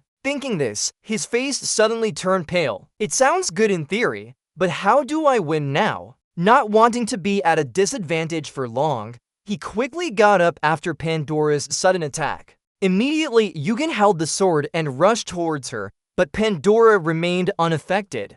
All of Yugen's attacks were easily dodged by her. He tried his best, but couldn't get close to her. Her eyes contained some terrifying secret. Just by looking at the surroundings, the earth and stones exploded continuously. Yugen covered the bleeding wound. Close combat isn't working anymore. My stamina is being drained. He angrily chopped the board. Hey, the egg, if you have any conscience, come help me. It only just peeked out now. His face turned dark. I've wanted to boil you for a long time. Yugen quickly activated the fire eyes and activated the combat senses. He silently calculated. Pandora's rank is higher than Athena when she was active. It hasn't changed much, so direct confrontation won't be effective. The fragments reacted with Kenny again. Demon energy has been activated. He felt a bit anxious. What should I do? Pandora sadly spoke again. Why? Why are you trying to kill me? What did I do wrong? She seemed out of control, muttering non-stop. No, I don't want this. As Pandora spoke, the surroundings continued to be destroyed. Looking at everything getting uncontrollable, F himself. There must still be a way. Think about it. Yugen began calculating. Pandora's power relies on her negative emotions. In a battle like this, Pandora's strength will increase with her emotions, so she must be stronger now. If we could eliminate whatever boosts her strength, we might have a chance to win. Hold on. Even if I'm still here, there's something that can swallow negative emotions. It is. Over here, Athena and Mugen are still evenly matched in their battle, unable to determine the winner. The continuous attacks and intense pressure cause the ground to crack and debris to fly everywhere. This is indeed a major battle between two powerful beings, with the landscape constantly changing dramatically. However, it seems both of them are not far apart in strength for now. Neither has been seriously injured yet. And so, the dragon and the war god continue their unending fight as time passes by. Mugen couldn't help but admire. She's fast, able to release that much mana. At that speed, it's truly amazing. Athena was also surprised from within, praising in her mind. He really lives up to the title of a dragon. Just as they finished their thoughts, a loud explosion shook the surroundings, causing chaos and dust everywhere. After battling an equally strong opponent, Athena felt somewhat drained. She thought in her head, Kim Il-gun will soon fall. He can never defeat Pandora. The problem is the dragon. I need to conserve my energy to recover Pandora's strength. But facing such a powerful opponent, Mugen quickly advanced. Look somewhere else. Mugen asked, what do you see inside the barrier? It looks like a battle between a high priest. Athena sneered. That's funny. Both of you will die here. Today is the end for the Dragon God Church. You'll regret involving yourself with Kim Il-gun, even in your next life.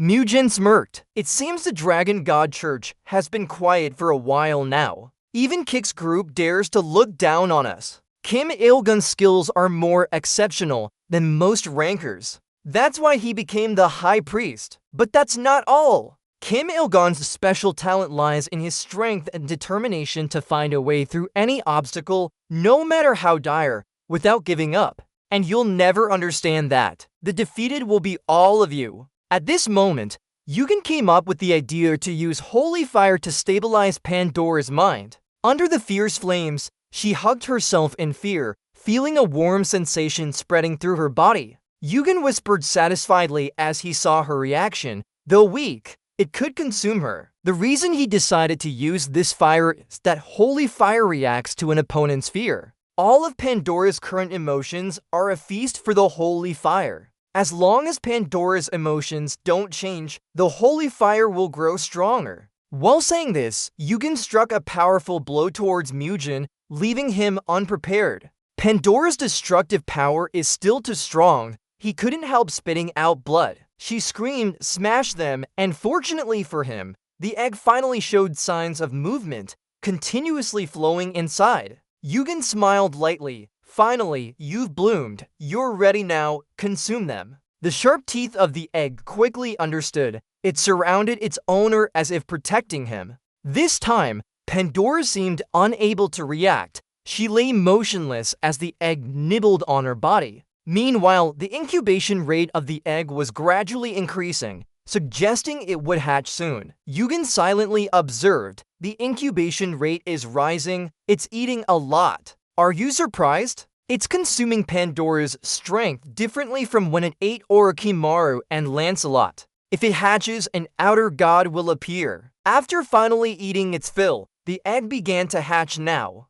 The egg gradually rose into the air, emitting a light. A red hole appeared in the middle of the egg. Two glowing eyes stared intently at him. The egg is hatching. The first thing it sees is you. A cute voice echoed. Huh? Where are we? Did Dad bring us here? EU. Always curious, using fire eyes to see inside. I didn't see anything, but it seems something is hatching out. Finally, the egg has successfully hatched, and now you're quickly forming a contract with it. Right now, the egg hasn't developed much. It's just a tiny figure like an angel at level 1. Yugen cautiously observed. What hatched was nothing like he imagined a terrifying monster, but rather a small boy. Is this a foreign god? The boy's eyes looked affectionately at Yugen. 3 ladies. Suddenly, the little boy's eyes sparkled and a sly smile appeared on his lips. Then a powerful force shot towards Yugen, making him fly back.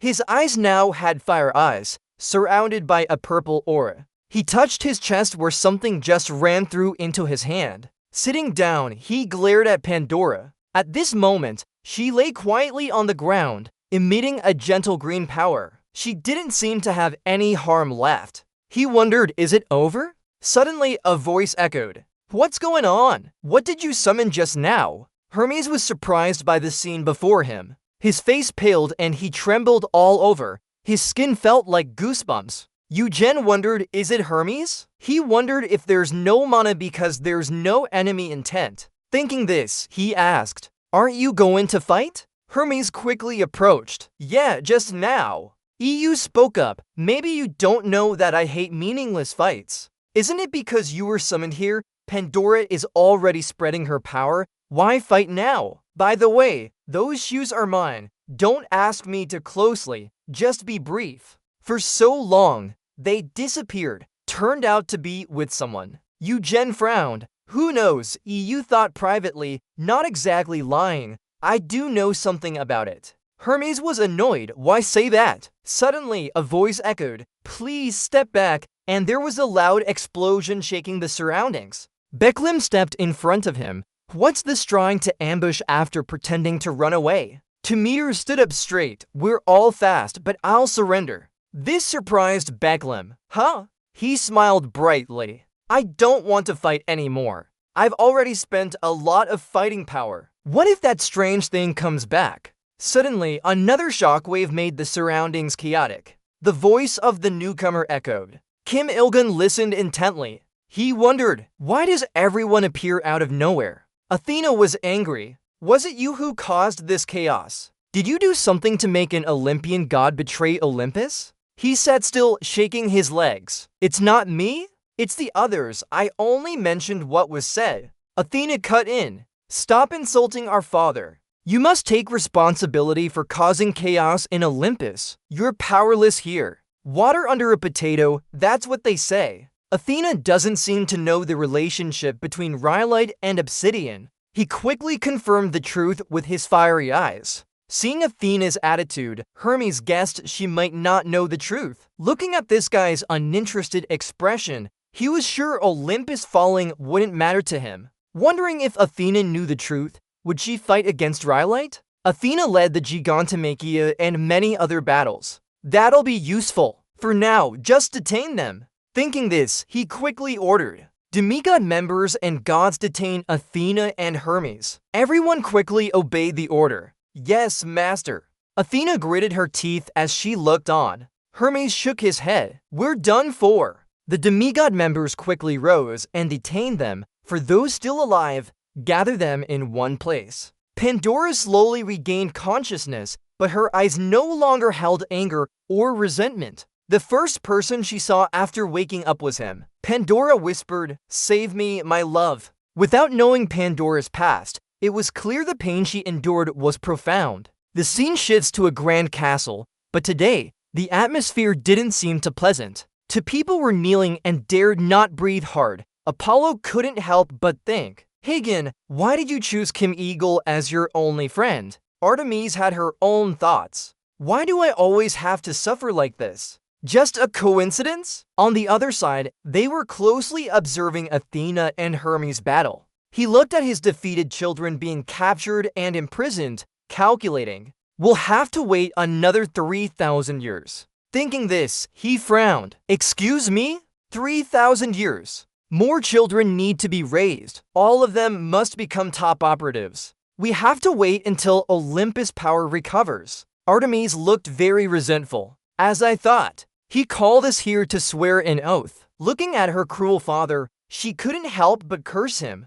Artemis calculated, we have to run now. If only I could ride the sun chariot. Even as his father, it wouldn't be easy to catch up with me. Immediately, both of them exchanged glances. Here we are. The red carriage quickly landed towards them, but Rhyolite ruthlessly shattered the beams with his rays. Both were startled. He spoke. Disappointing indeed. It's been a long time since I met my family. And now, you want to leave already? He then redirected his attack towards his own children. Now that you're refusing to join the battle, what secrets are you keeping from us? It was smooth, but Rhyolite was actually furious. He hesitated. Let me ask again, which faction are they on? The scene quickly changed to nighttime. Everyone quickly set up tents and settled down for rest here. Inside the tent, familiar noises continued non-stop. Hagen hesitated before shouting loudly. He kept pointing towards Pandora.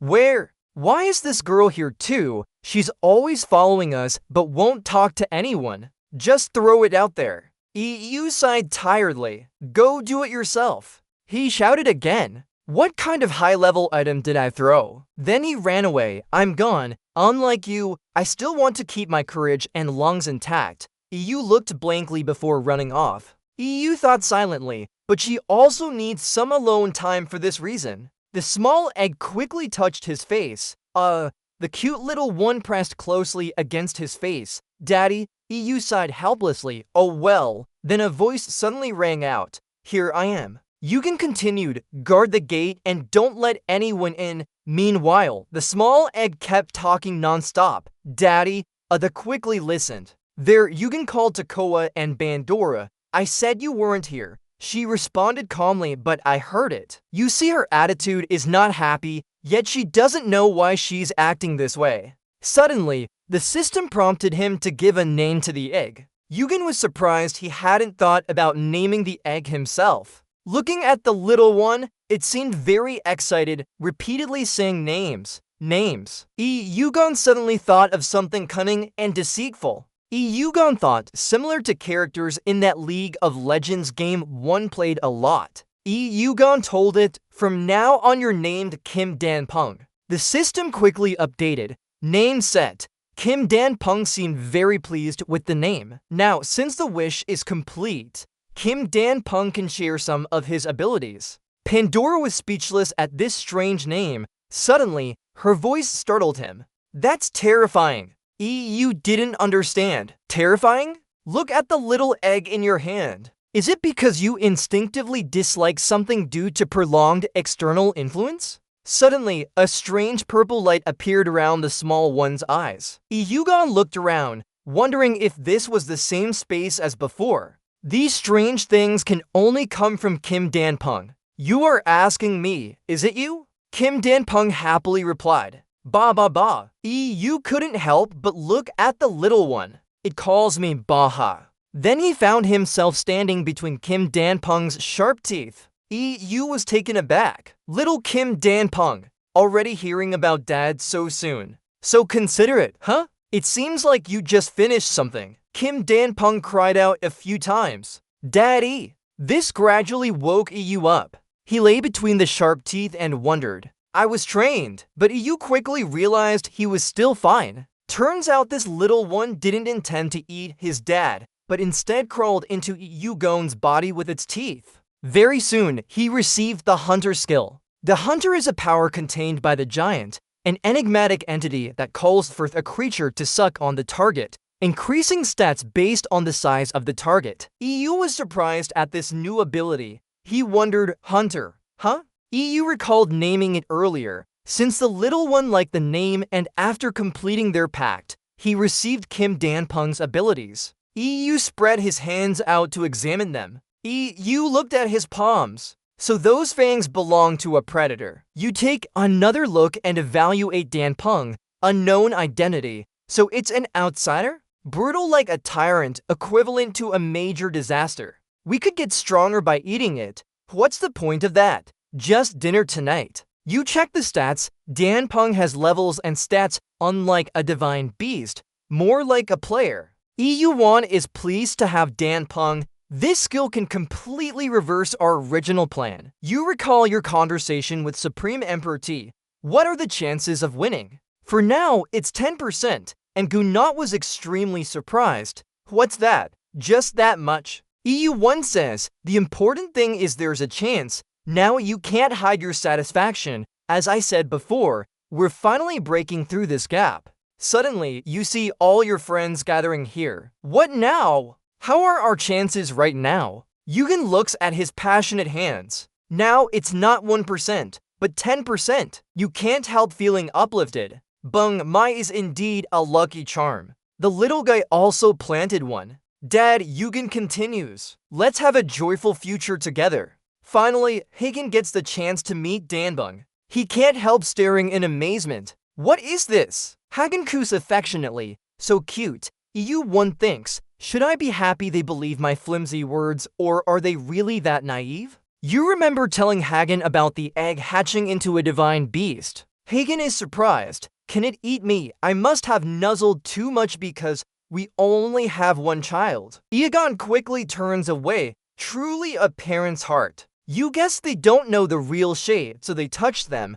but if they did, they'd run in all directions. Both of them quickly get serious about their task. Egon speaks up, sit down, I want to jump straight into the issue. Yugen continues, tell me about your mother. Hagen is taken aback. Why so suddenly? Why? Yugen explains, they move on their own, so I need to get familiar with the cards used in this battle. He still doesn't understand. What does my mother have to do with it? At this point, he firmly crosses his arms. Hey, hold on, don't tell me you're one of the cards. Yugen looks serious at him. You have half a card. He doesn't understand what half means. Yugen continues, although your strength hasn't fully developed yet, now you're definitely half there. Using that strength will be the key to victory. Hagen says, it's hard to see what's important, but someone like you who knows how to calculate will find an advantage. Then he starts telling his story.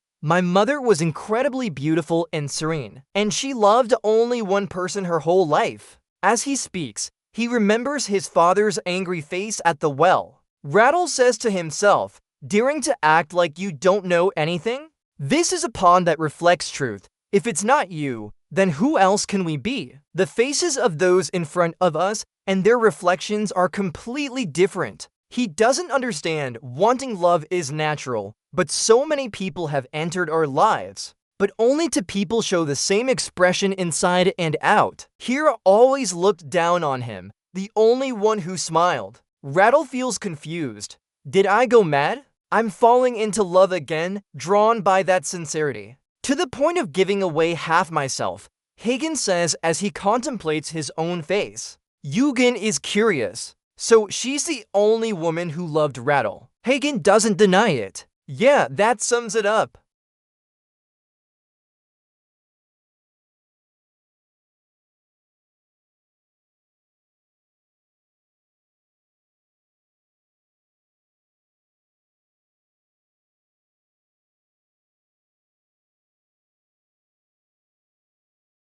Suddenly, a massive surge of power hit Hecwoon. From afar, the shadow circled around and called out Hecwoon's name as if seeing an old acquaintance. Hagwin recognized this name as Dionysus and slyly told him to accept it. Teachings from Chatty. Immediately after, a loud explosion struck directly above his head. The ground shook violently all around, with tremors reaching to meters in height. He's finally using his full power after all this time. The battle for Olympus' fate is about to begin. Looking at his strong son, he can't help but think, it's been so long since I last stepped out of the temple. I thought I'd only leave during the next Gigantomachia. Hades looks very pleased with Hecwoon. It took a lot of attacks without using any special skills or techniques, but it held up well. Good job! No wonder this is your greatest masterpiece. But now I'm curious how many more attacks it can take before it collapses. Hecwoon, will the effort to grow and reach my peak bring him far? Suddenly, a voice rings out. You still won't come out on your own, huh? It's not easy to meet you. Finally, Hades arrives. He doesn't turn around but replies indifferently. Aren't you the same? Brother. Hades, with a deathly aura from the underworld, looks at the supreme god before him with disdain. Hades asks, so, did you start this war? Or doesn't acknowledge it? Is this really a war? Fine, it's just family strife. Father killed his own brother. Not surprising at all. You do have a big family. Ert narrows his eyes. It seems now this will be an intra-family war. But isn't this war already predetermined? Immediately, a sly smile appears on Rat's lips. After all, you've never beaten me before. And very quickly, a fierce attack hits Hades. His entire body emits a death aura. Yeah, I know that, but we can't call it an intra-family war without him. As he speaks, a large wave starts to surge and form a path beside them. This wave looks very familiar. I've seen it somewhere before. It's both blue and carries the aura of anger. Poseidon, Rat's older brother, who has been wronged for so long, looks at his precious younger brother with burning hatred. I've waited for this day for a long time. As soon as he sees you, memories flood back. How dare you throw me into the underworld? The hammer strikes fiercely, but quickly dodges. Hades can't help but admire. Even though it's just a part of the game, everything is unfolding exactly as planned. Recalling what Iagon said, we need to free Poseidon from Asli's prison. If they don't intend to release him, let's try negotiating with Asgard. We need Poseidon for our alliance against Earth. Earth is definitely a thorn in many people's eyes, an internal conflict within their alliance that they are most wary of. Moreover, if it causes unrest among the three gods representing Olympus Peak, they won't have any reason to refuse. Hades then says, Odin probably foresaw the possibility of the three gods joining forces against Asgard. We can't waste too much time trying to convince him. Iagon explains that if we bring Hagwin over to our side, they won't doubt the alliance of the three gods. They also see the tense relationship between Rut and Hagwin. He was very surprised then. Can you convince him to join us? Iagon answers without hesitation. Yes, I'm confident. On this side, Poseidon and Urt are fighting intensely. One god throws lightning, the other throws water. The power of these two gods is overwhelming. Poseidon summoned water to attack fiercely towards the falling entity. He quickly dodged out of the way to avoid it. Suddenly, something startled Poseidon. He gritted his teeth. The rays sneaking into Poseidon's waves made him jump in surprise. Soon, that green wave was completely covered by vicious rays, and Poseidon silently deduced they were charging electricity into the water. And immediately, he was shocked by his own attack, feeling an electric shock throughout his body. As Poseidon fell due to the falling entity's anger, It seemed like he had forgotten that they were opposites. With a fierce punch, he attacked his brother. Using too much force, Poseidon was knocked back far, looking fiercely at Poseidon, but his expression made the falling entity wonder. Is he laughing? On this side, Poseidon cursed out loud. That damn troublemaker. Just keep focusing on me. Meanwhile, Hades hit the falling entity hard with a painful punch from behind.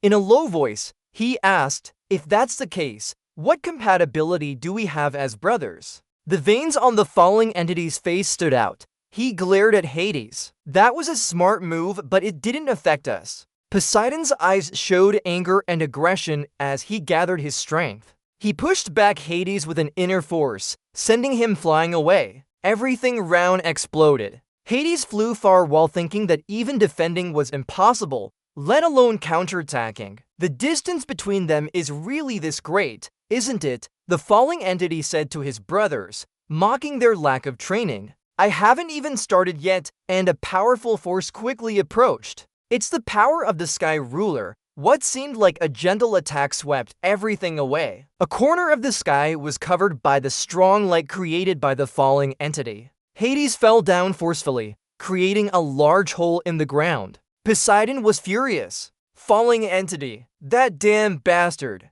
It's playing with us, teasing us. You two are disappointing. You haven't progressed at all in a long time. Poseidon was furious. Look at that guy who just eats and sleeps in the temple. It's very amusing. Just eating and sleeping, right? That's how you see it. But you two are the ones who are satisfied with yourselves. You don't know effort. Poseidon shouted. What did you say? I'll ask again. Have any of you ever thought about climbing higher than Olympus? But for me, I will always use every means to reach a new peak. And when that day comes, I will truly become the king at the top of the tower. Hades wondered, you're already the king of Olympus. Isn't that enough? The answer is that a life without progress is as good as dead, especially here in this tower. Looking at those who are satisfied with their current state makes me feel contemptuous. Hades continued, so you want to start another war against Haumachia just because of your insatiable greed.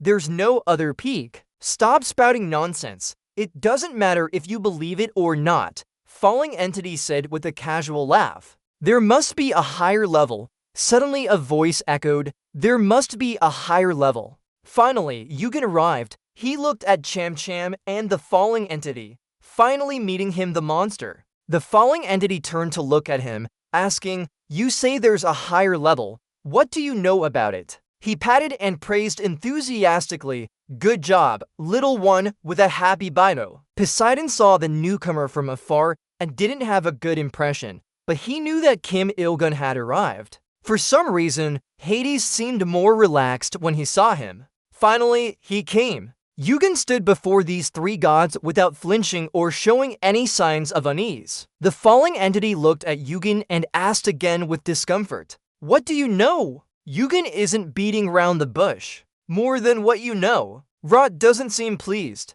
A half-hearted answer at best. Tell me, what do you know about what happened here? Well, back there, the waves are gradually rising. Ra hasn't done anything, but this attack can't get close to Poseidon's body. Hades observes. At this rate, we can't get closer. Poseidon is frustrated. He calls out Rot by name. Yugen is shocked inside. He's no different from a monster. This overwhelming presence makes no sense. But you still look calm. It seems he's curious. He even set the stage for me. Yugen looks at him seriously. Rot isn't much different from what I know. The only difference is that he learned from them, while I figured it out on my own. Rot looks surprised. Right, finally we understand why an ordinary player, not even a chess master, could uncover Olympus and other things. You're more than just talented. You see the bigger picture. I apologize for underestimating you. Immediately, Rot channels his inner strength. From now on, we'll consider you our rival. At that moment, a malicious glare passes by Yugen, but a bright green light quickly shields him. Pandora hesitates. Rot, because of the chess piece you gave me, I've borne all the pressure in this world. What did you do to me? Her presence made him curious. That woman is another piece of yours, right? Yugen answers straightforwardly. Pandora isn't a punishment, it's what he created. Poseidon looks stunned. How could Pandora end up on Kim Eugen's side? Hades says, I'm not sure. Neither do I. Hades quietly observes his younger brother. The waves are rising. They're no longer paying attention to us. Like a chess game, he focuses entirely on Eugen. Hades imagines the battle ending when the king falls. This shows how highly he values Eugen's abilities, even comparing him to his brother, the sky god. Meanwhile, Zod is still fighting Pandora. She doesn't waver at all in her fight with Poseidon. Two immense power streams collide, creating a powerful shockwave. Few people get the chance to directly face Zod. Poseidon quickly channels his inner strength to help, and now Zod has to deal with both Pandora and his brother. This is one of the biggest battles so far, involving a seasoned player. Lightning and water clash again. The atmosphere becomes dark as Rot seems angry. Just like he said, Poseidon's power and his brothers are incredibly balanced. Hades isn't just watching. He quickly uses his underworld powers to attack his stubborn younger brother. His face shows a hint of anger. This is indeed a family battle among the gods. While everyone is battling in the hell has been summoned. On the other side, the sea has been summoned. The effect of the mysterious black crystal is being enhanced. Seeing her standing there, he expresses concern and speaks up. Pandora, can you fight very well, right? She answers softly, yeah, EU always thinks. My mission is to create a difference in this battle, even if it's just a little. The first step is to prepare the stage that maximizes Poseidon and Hades' stats to their maximum potential. Hades wonders, what are you doing? I see you're using the power of the mysterious black crystal. It seems to be affecting my powers. Eugen chuckles lightly. Surely Hades is shocked not knowing about the mysterious black crystal. You jest, if I told him, would he take it? Hades wonders. If we desire it, you give Asgard to me like Poseidon and turn me into a slave? Eugen answers, of course not. He asks again, then what are you planning to do? Do you think this will be enough to defeat them all? Eugen speaks again. No, but I can increase the winning chance from 0% to 1%. Hades scoffs. Too low, not giving people a chance for prolonged conflict. The lightning rays quickly head straight towards Eugen immediately. The surroundings now resemble an abandoned city. With desolate and shattered scenery, the area's awareness has been activated. EU swiftly deploys his skills. The awareness is enhanced. The system displays a notification. Eyes turning yellow are observing you. Meanwhile, Hades and Poseidon continue to rise up. By now, the lightning shards have aligned with Queen, fighting alone against Fur, but it seems the upper hand is still on his side. Pandora steps forward and speaks loudly. It's not enough yet. EU thinks silently. Indeed, no effect, huh? He recalls Hagen's words. What my father feared most was the invincible armor. That substance is not just a simple weapon, it's a relic. Armored with it, the embodiment of my father's power, he seems like an invincible king now. According to Hagen, if we can't destroy that armor, we won't be able to touch my father. He keeps thinking and doesn't notice the approaching attack. But then a strong hand timely supports his shoulder, making Eugen stand firm. It's Hegwin, finally you've arrived. Now it's our father-son battle. Hegwin with a frustrated face. I was late because I had to deal with the gift he sent me. Looking at the person in front of him, his heart turns cold. We have met before, sir. And then two figures rush up into the air. Here below, only seeing two lights merging into each other. Hagen observes from afar as they say, there's always someone stronger. This is a battle between the highest level operatives, isn't it? He thinks, Kim Il-gun, what do you want me to do? Recalling his instructions, Hegwin only has one task. Hold onto the lightning shard fragment of Queen. Hagen wonders if that's feasible. Ewan confirms if it's you, it's possible. Actually, only you can do it. He reaffirms again, I said, you will be the heir to half of Queen. Immediately after, Hegwin grabs the incense stick and fiercely strikes Queen, continuously emitting power. But he was quickly thrown away by his father. Yugon standing nearby couldn't help flinching. The head queen stared intently at him with a cold gaze. The system announced simultaneously that you've witnessed the power of personification. The power is roaring in this battle. How could the head queen submit like that? He quickly shot up as the personification was reacting to his opponent's pressure. Yugon looked alert at him, a skill capable of igniting soul passion. With such overwhelming power, they still remained strong after fighting against the muscle veins. It seems they rely on their opponent's mana consumption to counterattack when needed. But it doesn't seem like waiting is going well. The two beams in the sky continue colliding incessantly. Eugen looked around calculatingly. Now isn't the time for him to fall as he lacks peak power. He must rely on his nearly infinite strength source to suppress his opponents. In the sky, a bright beam of light from Earth was flying around. Do you think? It looks like the win rate is now 30%, and it's finally time for our rule. Hagen stood silently observing the situation. His heartbeat had sped up. Highbrow recalled what he was told. He needs to do one thing: keep the lightning fragment intact. If I were him, that would be possible, only he could do it. I've said before, you are the successor of Half-Rat's power. Hagen paused and looked at his hand. He fiercely clenched his hand as if showing determination. A surge of inner force quickly surrounded him. It was still focused on combat from this side. The system announced that the lightning fragments were reacting to each other. The lightning fragments wanted to revert to their original form. The lightning fragments had chosen a master. Having fought for so long, he didn't notice. But now, looking at Earth, he noticed a familiar figure.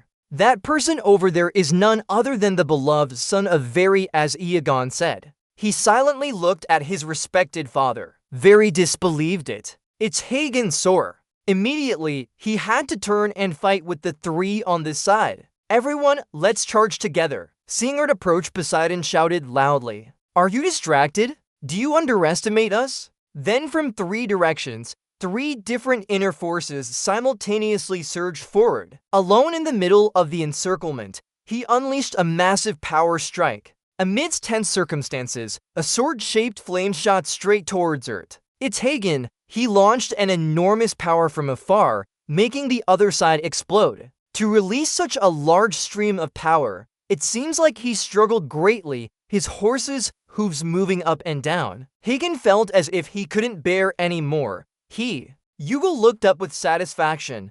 Good job, we've caught him. Hagen is doing a great job as a bait to provoke the opponent. He gritted his teeth. Even if Hagen is strong, he can't maintain the power of a muscle veins for long. If I miss this moment, it might be hard to get another chance. Suddenly, there was some chaos in Rat's battle area. Hagen's released power flew towards them non-stop. Rat is struggling against Hagwin and his two brothers. Seeing the three of them fighting him with difficulty, Pandora immediately rushed to support. Pandora's speed is incredibly fast. She doesn't hesitate when facing the strongest opponent. She turned around and forcefully attacked him. Naturally, Earth didn't just stand there. Pandora's feet were quickly grabbed by Earth, who tightly squeezed her legs with inner force. Immediately after, he slammed his entire body onto the ground, creating a hole in the earth. Earth now felt regret. He narrowed his eyes. He should not have given half of his power to that scoundrel. At this moment, I feel useless because I don't have those feelings anymore. Thinking about it, Earth adjusted his stance and stood firm on the ground. But everything is over now. There's no need for regret. Just continue fighting. But as soon as he finished thinking, Poseidon quickly attacked. Earth dodged but seemed slightly off balance. He was still quite struggling to fight his talented younger brother. Poseidon gritted his teeth and stared at Earth. Another explosion echoed between the clash of water and lightning.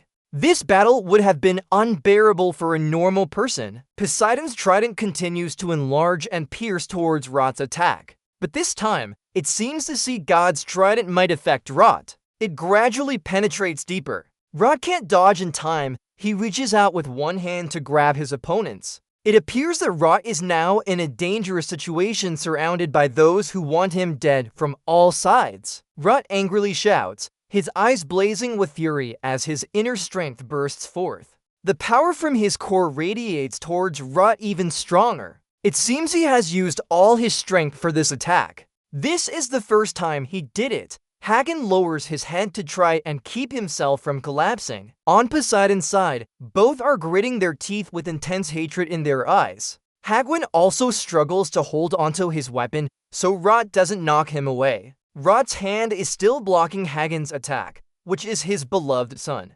Receiving so many attacks at once, Rot can't help but get angry. Who dares? The image of his little son and a beautiful woman appears in his mind. It all plays like a slow-motion film. That gentle smile was only for him. At the time, Hagen heard his mother talk about his father and hugged her tightly with joy. A normal family of 3 suddenly appears before shattering into pieces. This is probably the wife and son Rot cares about most. Thinking of these things, he feels a bit pained. Rot clenches his lips as his body trembles.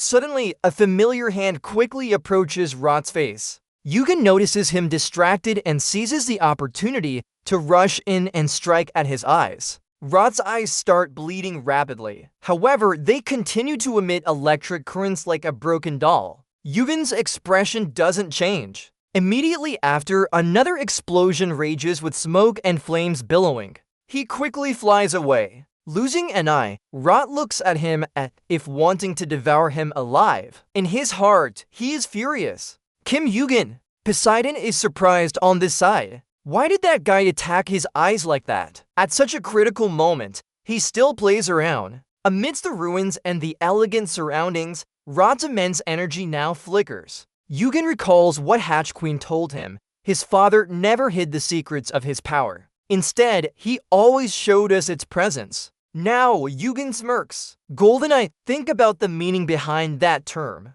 Gemstone. Lightning bolt. Who would have thought he hid those things in his eyes? In your hand now is Rot's eye. He looks at the eye and explains. We've obtained the powerful lightning bolt because our odds of winning increased to 70%. Hades is extremely surprised. Is that a lightning bolt? Then, looking towards the weakened god on the other side, he has little time left. Rot now looks like a snake without its head, clutching one eye lost, staring at Hagwin. Immediately after, Hemet quickly swings his weapon towards Rot. He uses what little strength he has to try and block the attack. Hagwin can't help but look down on him. Completely different from a few minutes ago, Father now looks too small. Just as he says, Hagwin quickly flies up to strike his father hard. Indeed, very different from before, now he can easily handle Rot's attacks. For a moment, he feels like playing with Hagwin's strength, stepping firmly on the ground.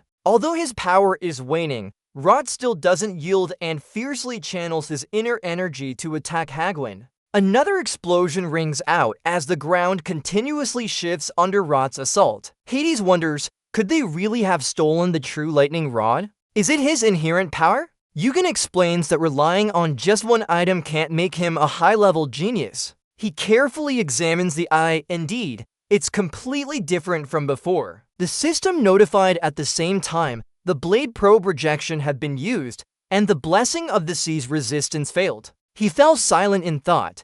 Could it be that he couldn't control this shard of the blade probe? Without Ryal's mana, it wouldn't trigger a thought spark. A flicker of thought appeared, making him pause. Wait, Ryal's mana. Iagon looked up at the sky. Now, the probes were covering the entire airspace. I wonder what he's planning, just looking at Pandora and telling me to go there. She asked in surprise, Throw, really? He confirmed, yes, use all your strength. Fly as high as you can. Iagon thought, compared to using sky steps to jump up, having Pandora throw him would be faster. Considering she could knock me out with one strike, her physical strength must be quite impressive. Just then, Pandora grabbed his hand tightly. She concentrated deeply, her face turning serious. I'm throwing you now. He looked a bit dazed. Oh! Be careful, it's not that heavy. She remained silent without saying anything. U-1 was thrown straight up in just a few seconds.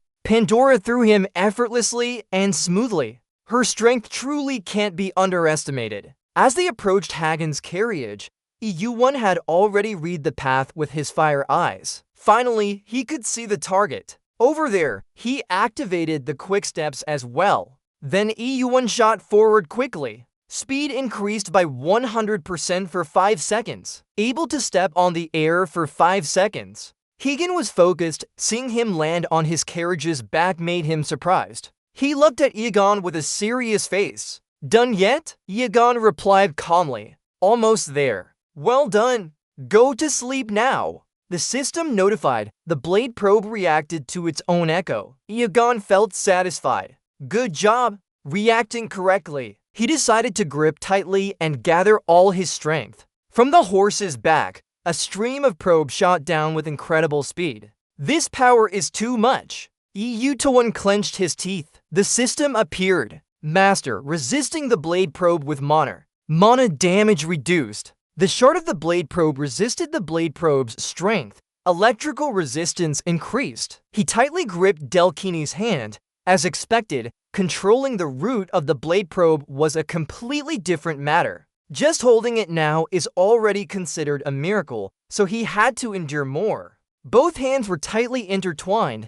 Yi-Yuan resolved to endure more. Only then could he shatter Olympus that he once thought could only be completed after becoming the piece on the board. He glared and mentally urged himself. Now the target is getting closer. The system continuously notified. "You've created your first probe net." The probe net acknowledged you a little. Yi-Yuan felt a bit intrigued. Does this probe net have consciousness? He couldn't help laughing at himself. "I still don't know about this. With my current stats, I can only use the probe net once." At that moment, a powerful electric pulse shot out. Yi-Yuan shouted loudly to catch it. "Fall!" Just as he fell, he leaped down. This is the power used by the person. He couldn't dodge this attack for now. He was hit by Yuan's strike. His face showed intense rage. His whole body exuded a fierce anger. A loud explosion echoed. The ground continued to shake violently.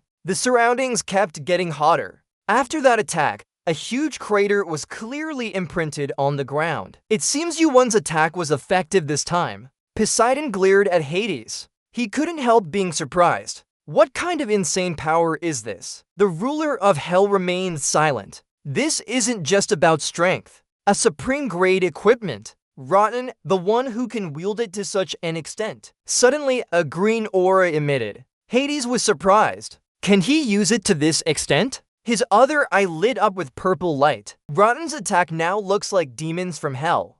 Haikwen remained silent. Strange, she seems bigger now. Hades beside him was startled. Pandora stood still, seemingly reacting strangely to the green light that appeared. Her body tensed as she stared at it intently. "Sister, the box, like what's inside the box I opened?" Poseidon grew impatient and shouted loudly. "Such a stubborn person makes me furious." He then threw his hammer and shouted, "This time, I'll end him." Suddenly, an ominous aura emerged, startling Poseidon. He looked at his younger brother in surprise. A big question appeared in his mind. What is that? Is it really so powerful? EU units immediately rushed to block Poseidon's attack. "Step back! He's our opponent." Looking at the young man with intense aura in front of him, he was surprised. Kim Yi-Yuan. Poseidon loudly expressed his dissatisfaction. What can a person do with such skill level? He gritted his teeth and used his fire eye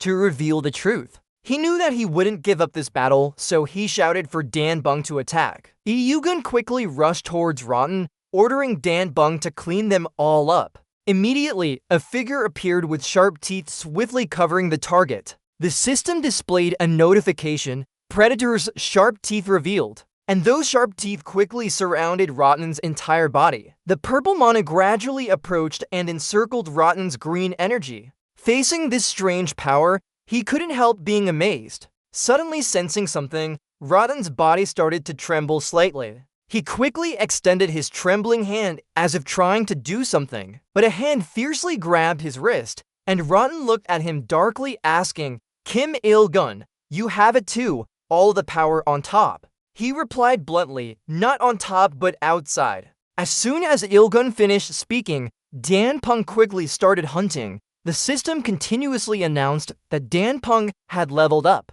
The sharp teeth slowly opened in the air.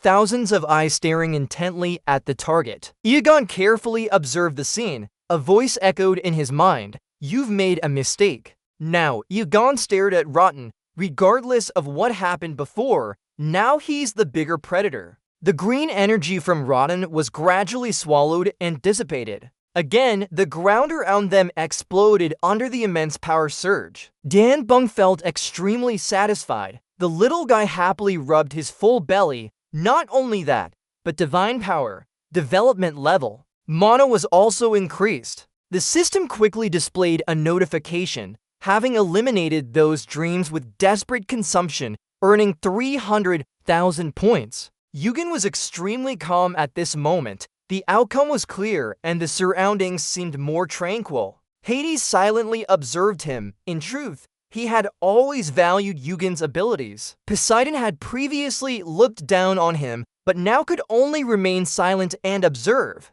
The figure leaped off his chariot with incredible speed, landing swiftly on the ground. Anyone could see the outcome, but it was still his most beloved son. Seeing his father like this made him feel uneasy as well. The High Queen had her own thoughts. She couldn't help but smile lightly at the sight before her. Yugen wasn't excited. Instead, he felt very calm. His battle was over here. Now their part of the conclusion would begin, standing still and silently reflecting. After the recent attack, his hair had turned completely white from using too much power beyond his limits. Having been hit hard to the ground just now, he finally had a chance to look around. How does this view from up here compare? Looking at Hagwon, who had treated him as a tool for war over many years, "Do you hate me?" He didn't respond. He continued speaking, "But I don't regret anything I've done." The father and son stood close to each other. He couldn't see where he went wrong.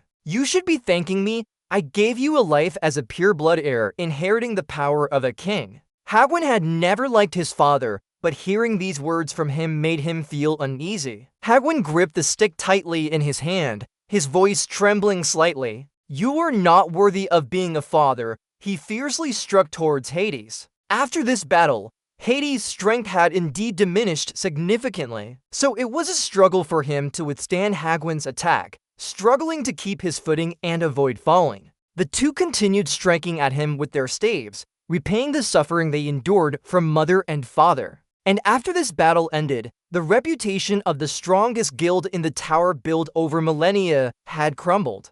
It was almost as if it had been repaired so quickly that little history remained visible. Immediately after, at Asker, where the war was most concerning, Valkyrie appeared alongside them. Suddenly, a powerful surge of energy shot down from the sky, causing the earth to shatter once again. And this time, Thor stepped forward to take their place. Poseidon looked angrily at him and shouted, "Kim Il-gun, Jiaofula Ocean, come out here." He took a deep breath and challenged, "If you're good enough, come and steal." And with the remaining mana still sealed, he was sent to the deepest dungeon of Asgard. At this moment, he looked extremely exhausted. Yugen asked Hagwon, "Are you not regretting it?" "Because you didn't kill him," he honestly said. "A little." His face showed satisfaction. "But I just want to stop here. Just here." After all, Hades had become a man without strength, dreams, and future. Yugen silently listened as he continued talking about his goals. "Now I will live without thinking of revenge anymore.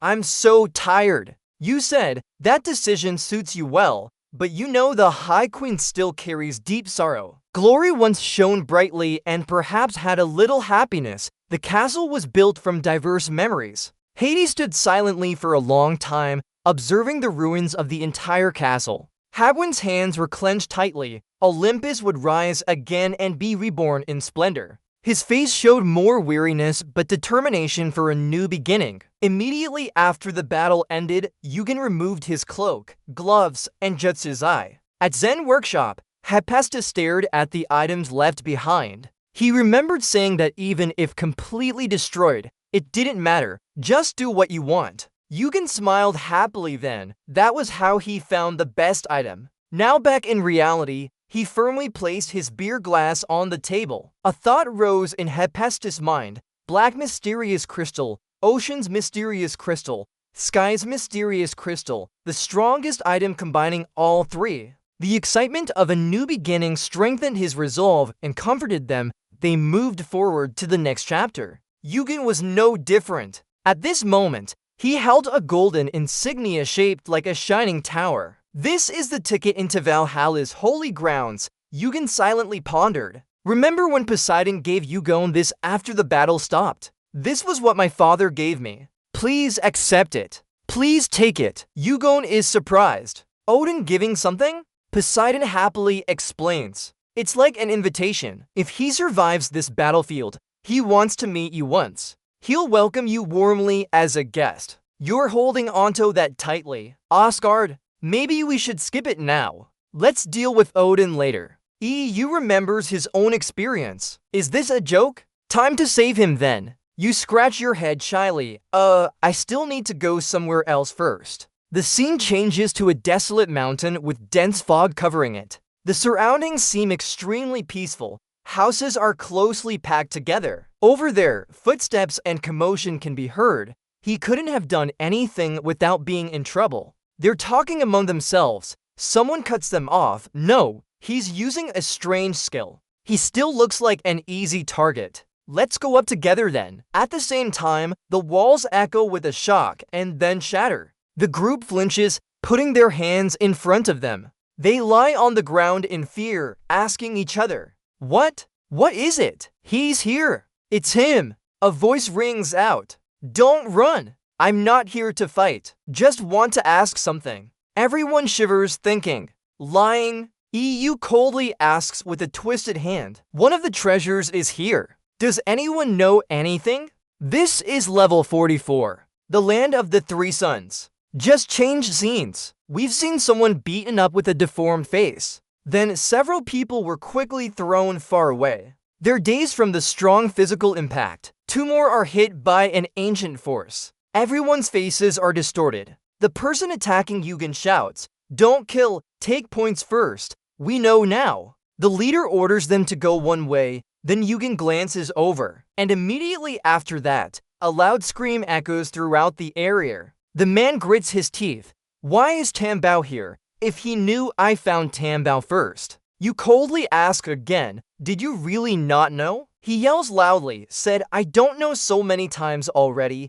Yugon looks black, that's right. He asks further, but you're Kim Yugon, right? A player who isn't a cheater yet is this strong. You give the best smile possible on your lips. And the end result for that man, no one needs to say it's clear. He was beaten up badly. The scene changes to a room where Yu comfortably sits on the cushion. You can't help but be satisfied. You can rent a private room with 12 points. The prices here are really cheap.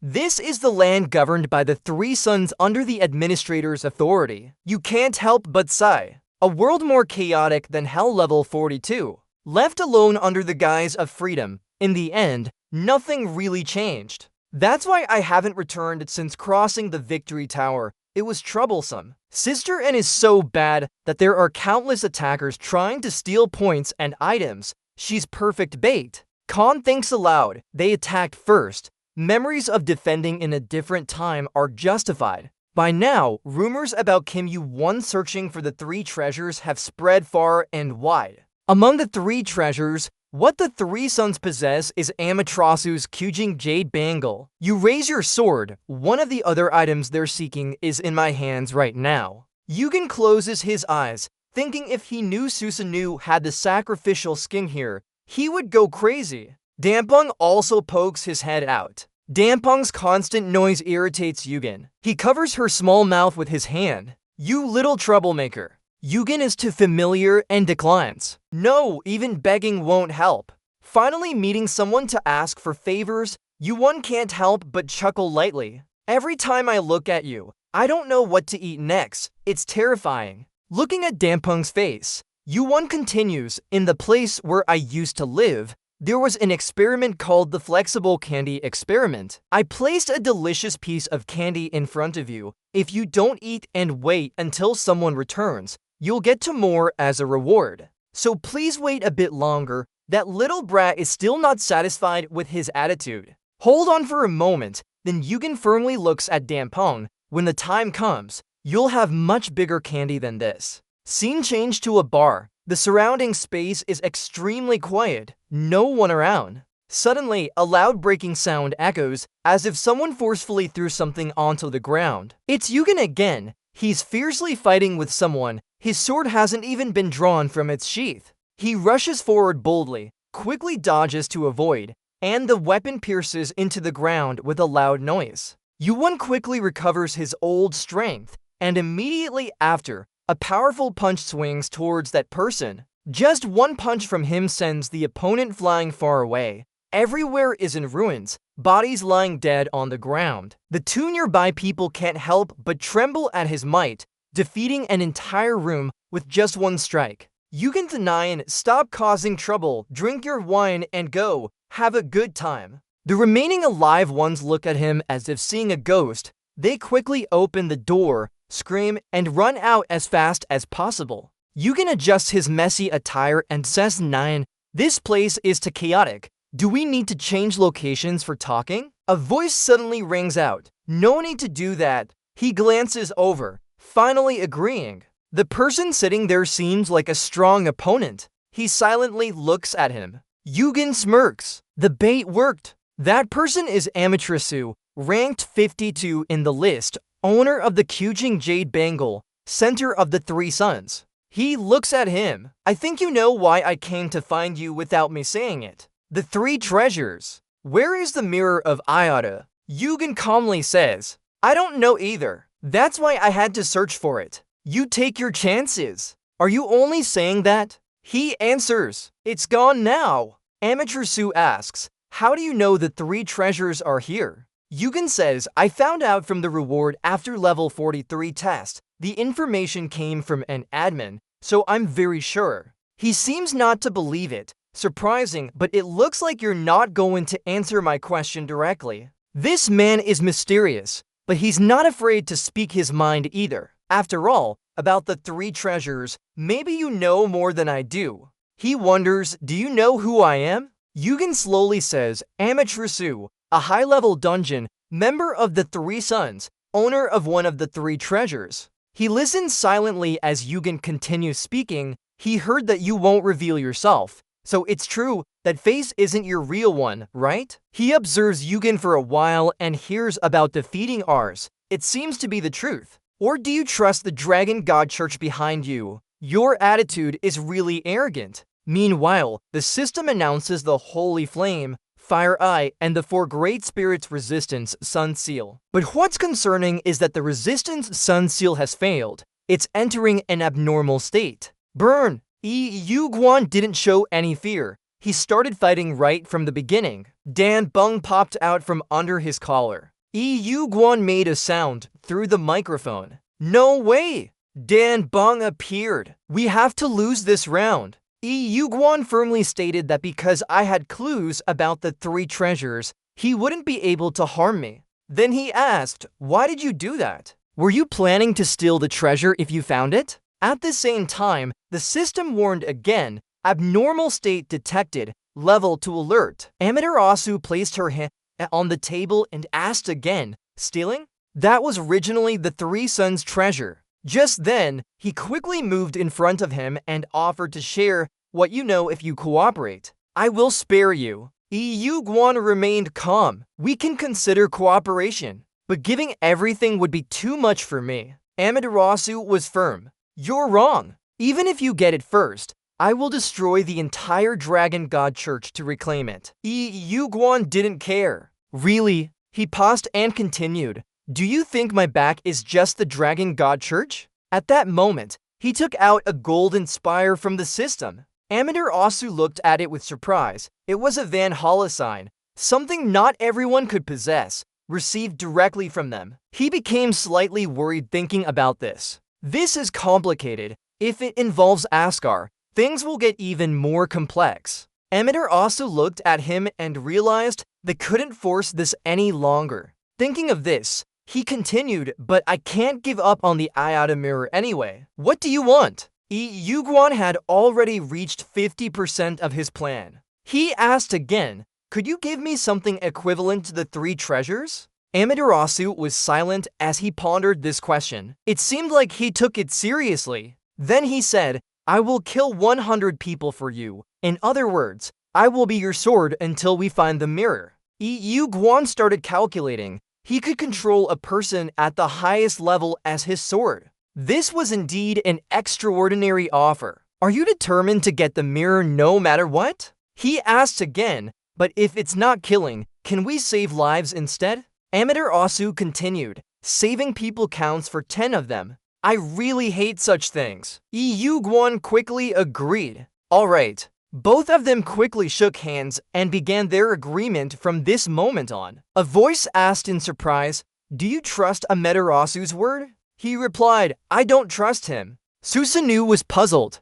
Still cooperating with him after all that? Yuan added, there's no reason to refuse either. We're both wearing the same mask. He thought about it. Oh, these are Kori gloves. Haven't seen them in a while. You really are a fox. Susanoo asked again, did you use the 3 treasures as bait to lure others? Isn't that why you keep starting meaningless wars? What do you want? Is this another big plan like destroying Olympus? He explained with a grim face. Yes, but you're wrong. A charm without a target always fails. Susanoo was surprised. Don't tell me the Ayada mirror is actually on level 44. At that moment, he gave a slight smile. Finally, Yugen didn't deny it. Yes, it's right here. Susanoo couldn't help but wonder. There really is an Ayada mirror on floor 44. What use is it if you don't have it? As he read the message, Yugen said, yes, this is a very certain lure to catch Amaterasu. The number has appeared too. Susanoo couldn't help but admire him, truly clever in both battle and speech. I hate people like you, Yugen retorted directly. What kind of person are you? He explained, we are perfectionists who only fight battles that we can win. Fighting is a gamble with life itself. Only then does the blade become sharpest and strongest. Yugen rebutted, it didn't sound convincing at all. Then you also died because of that way of fighting, right? Susanoo argued back. No, what I'm most ashamed of is not being able to fight to the death. Yugen couldn't help but wonder. What a ridiculous reason. Susanoo said, it was all Amaterasu's plot. He began recounting. He had already fought with Yamada no Orochi, and then he promised to fight and suddenly disappeared. I knew it was a trap. He wanted to steal the Kusanagi sword from me. Amaterasu was frustrated on this side. Why? Even with Dr. Quinkakengok, we couldn't surpass Susanoo, right? He looked at the ranking board with a sense of injustice and disbelief. Surely the management committee must have made a mistake. Amaterasu calculated that if he collected all 3 treasures, his strength, rank, and power would rise significantly. Thinking this, he couldn't help but sneer maliciously. We're almost there. Not far now. The weather today was unusually gloomy. In the deep forest, the rustling sound never ceased. Iagon sensed something and looked around. Deciding he no longer wanted to pretend, he loudly said, let's follow them wherever they go. Footsteps came from the bushes, and that person spoke. This is an order from the 3 treasures. One of them said, we're not going to interfere. Don't get too tense, just do your job.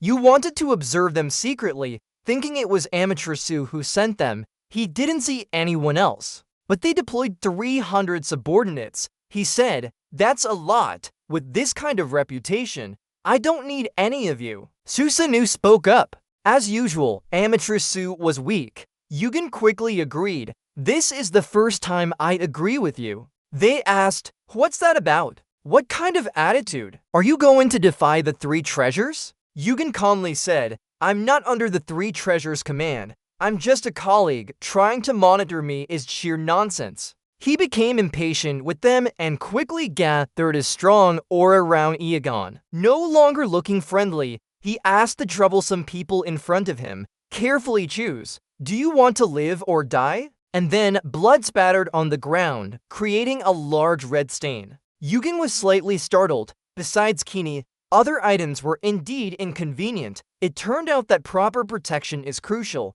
The ground was littered with bodies in an instant. Amaterasu's message notification. What does this mean? Didn't we agree to cooperate? Yugen said nonchalantly, I don't intend to get involved with that kind of person. He explained they are people you must deal with. You know, he said. Amaterasu was angry. You knew this all along? Do you want to fight me? Yugen remained silent. Robbery. Murder of the lowly. Their fate doesn't matter, but don't drag me in. Amaterasu didn't expect he knew about this too. He hesitated. What is it? But Yugen didn't want to argue with such petty people and immediately closed the message. Susanoo couldn't help but be impressed. Daring to cut off contact with a company in such a way is really bold. Amaterasu's hesitant voice sounded quite amusing and very interesting. He couldn't help feeling excited. This is the first time we've seen someone so interesting. Yuguan despises this thought. Amaterasu, as always, gathers her subordinates and proclaims herself king. You remember how powerful the three treasures were when they combined equally matched to Olympus? We can't allow such a force to form. Yuguan is calculating in his mind right now. For the future, it's best to gradually eliminate this from now on. Odin also regrets letting things go too far. Dampung keeps making noise and it annoys him. Stop already, your king is tired. Susanoo argues back. That's your king, not mine. Susanoo angrily scolds Dampung. You rascal! The young boy watches his father's spirit with a stream of saliva dripping from its mouth. Dad! Yuguan speaks tiredly. Dampung, that's not food, both of you stop already. Susanoo asks him curiously what he plans to do now. Are we going to find the Iota mirror? Do you know where it is? Dampung continues to act like a servant. It's not that I lost, just that my king told me to go, so I'm following his orders. Yuguan interrupts him. I have some leads. You say we need to find a cave first. Cave? Susanoo is surprised. Which one? He explains. The Iota mirror lies within a cave. Susanoo gasps in surprise, but he can't help being curious. Where did you get this information from? Yuguan, having taken his weapon from the system, speaks. I have ways to know everything. He then firmly holds Susanoo's sword in his hand. A surge of power surrounds Yuguan. His eyes turn red as he activates his fiery gaze, illuminating the path and activating the area awareness. Immediately after, he finds the direction. It's over there far away. Yuguan enters deep into the forest alone. The trees are thick with a dark hue. He raises his sword to chop down branches. He couldn't have imagined that just using sword intent could cut through them. It's true, the sword spirit is no joke. Susanoo quickly asks him, what are you doing? Using such a good sword to light up the dense forest? He feels indignant. A sword is meant to cut through living things, and this sword is at the pinnacle of that duty. Yuguan continues chopping trees. He speaks loudly. Are you listening to me? While walking, he answers, these trees are alive too, so I'm using them as intended. Susanoo is left speechless and goes crazy. Suddenly, a gust of wind rises,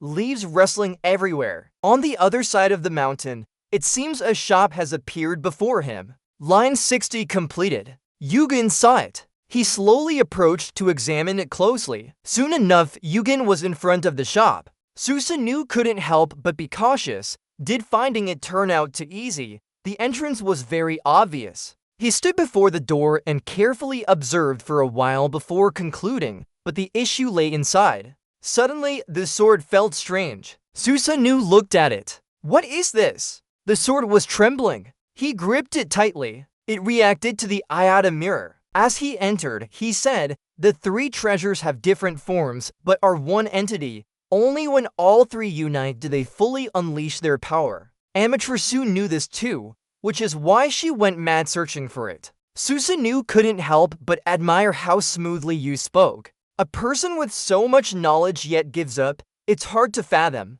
He thought for a moment and asked, have you ever met Amaterasu after obtaining Kusanagi? Susanoo sneered. Yes, if I had, I would have been ensnared in his dirty schemes and lost Kusanagi. They had gone quite deep into the interior. He continued, better to die twice than let it fall into his hands. I will never allow that, he said resolutely. Yugen asked, so you hid it so carefully for this reason? I found it with great difficulty. Suddenly, Susanoo spoke up, Kim Yugen, you must do well. for both the Ayada Mirror and Kusanagi sword. If it falls into Amaterasu's hands, we die together. His face lit up with determination. That won't happen. I will personally seize it. He was surprised. Who would have thought that one day I'd be cheering for you? Yugen stopped. Just cheer me on, right? Why not do something more decisive? He looked at him sincerely and said, if there's an opportunity to defeat Amaterasu, help me this one time.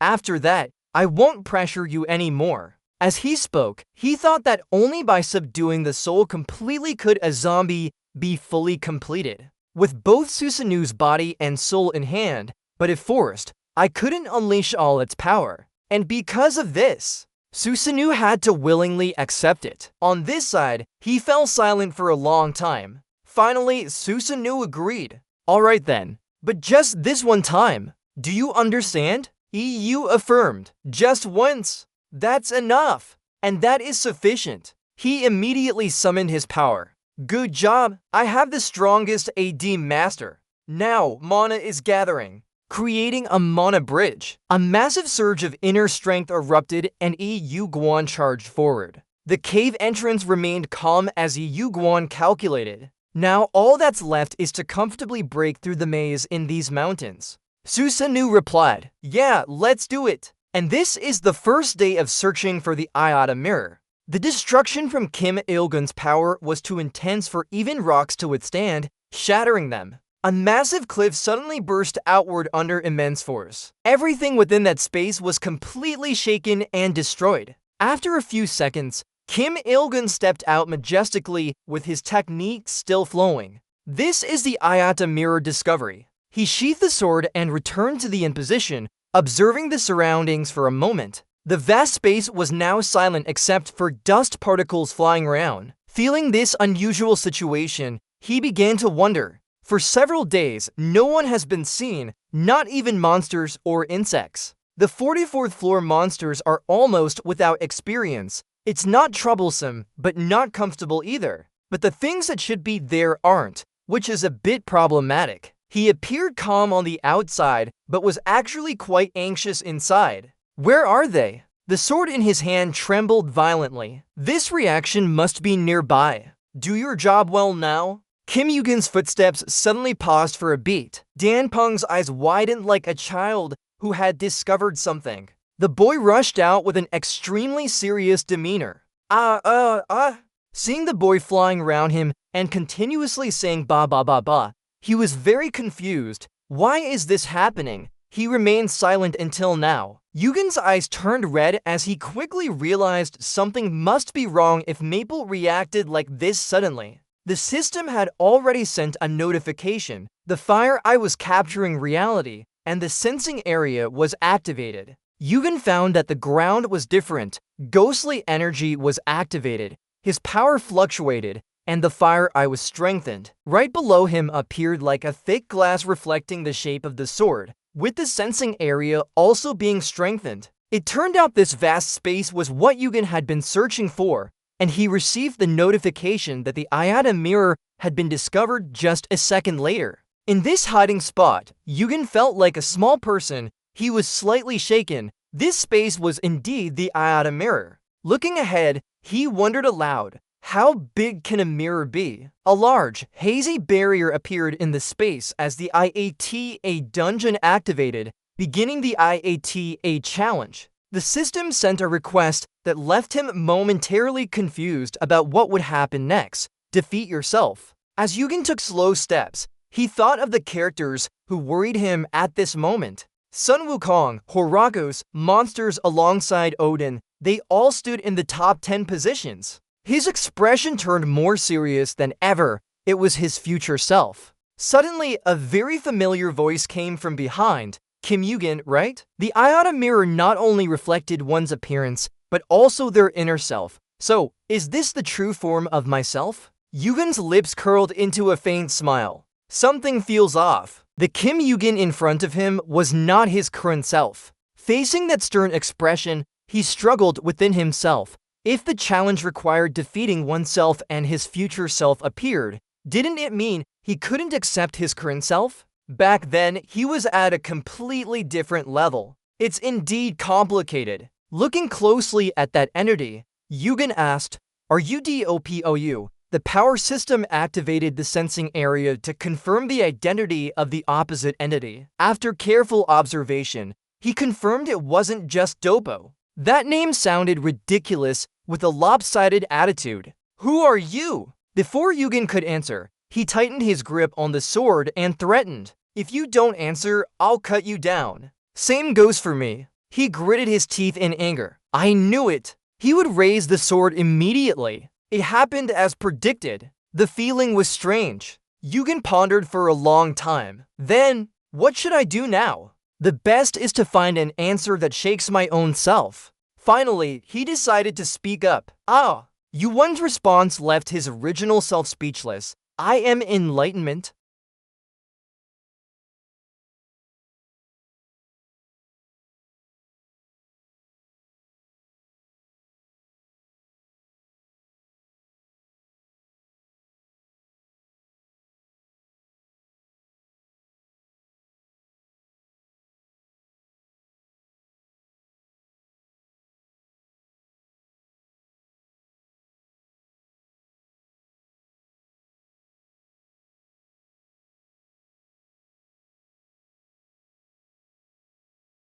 The mass activation enhanced the giant transformation. They fought with lightning speed, their power erupting endlessly. The Essence's eyes began to worry. Doubt turned into certainty as they exchanged blows. He quickly realized he was gradually being controlled by him. All his skills and offensive patterns were fully understood by him. The battle intensified, and the Essence's inner fear grew. Why? With a level opponent, why is this fight dragging on so long? Each move felt exactly the same, frustratingly identical. Identical yet not the same.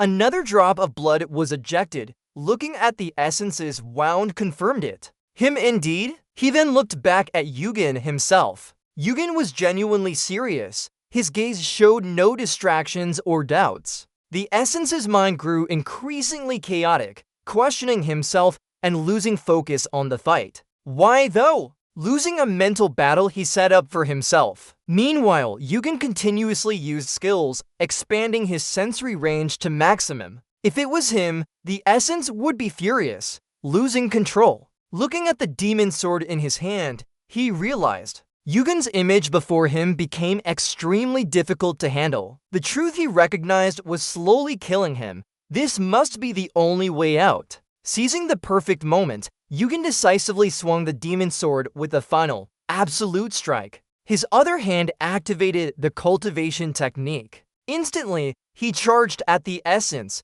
giving it no chance to react. The power from his hand seemed to ignite every cell on its head. That attack exploded violently, pushing the Essence back. He gritted his teeth but was too late to retaliate. His eyes filled with determination to defeat Yugal. Yugal was just as determined. His resolve was 100 times stronger. Both went berserk, fighting like living flames. The battle continued for a long time. Yugen dominated completely, attacking from the sides. Blood gushed out of his wounds fiercely. He immediately called the system. Super regeneration was activated. But unexpectedly, a warning appeared. Unable to recover. In pain, he collapsed on the ground. His hand loosened from the sword. Yugen reached out, the sword flew up. Seeing the sword controlled by his power, the Essence couldn't hide its shock. He hesitated, worried. Jian Ing Jian, for those unfamiliar, is a martial arts technique,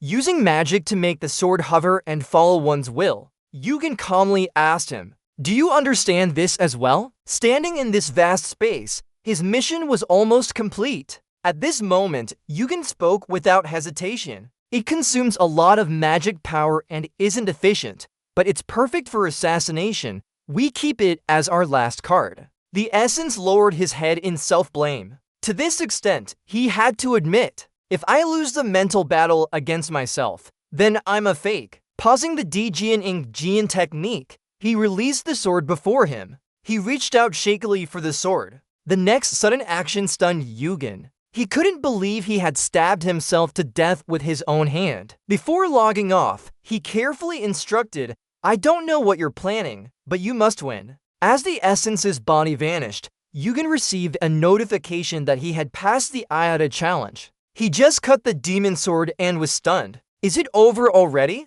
Looking at his hands covered in blood from using the demon sword, he sighed. This is truly a sword that takes away the user's lifespan. The sword's killing intent doesn't distinguish friend from foe. Suddenly, he thought about Chronos' words before. Once you leave here, there's no going back. So live your life to the fullest while you're there. Don't linger in this place. Standing there for a long time with heavy thoughts, even though the time here is much shorter than when time was reversed. I thought I was focusing on the present, but it seems I'm still clinging to something. It's not easy at all. From the void, something fell onto the Ayada mirror. Yugen finally exhaled after this. Did we finally find it? The system transfer notification came in. We've obtained the Ayada mirror. Amaterasu's hand gripped the glass ball tightly as he walked slowly, his heart filled with hope after days of no news from Kim Il-gun. Thinking about their last meeting, could he have died? No, he definitely hasn't died. He has potential to wield 2000 flag power.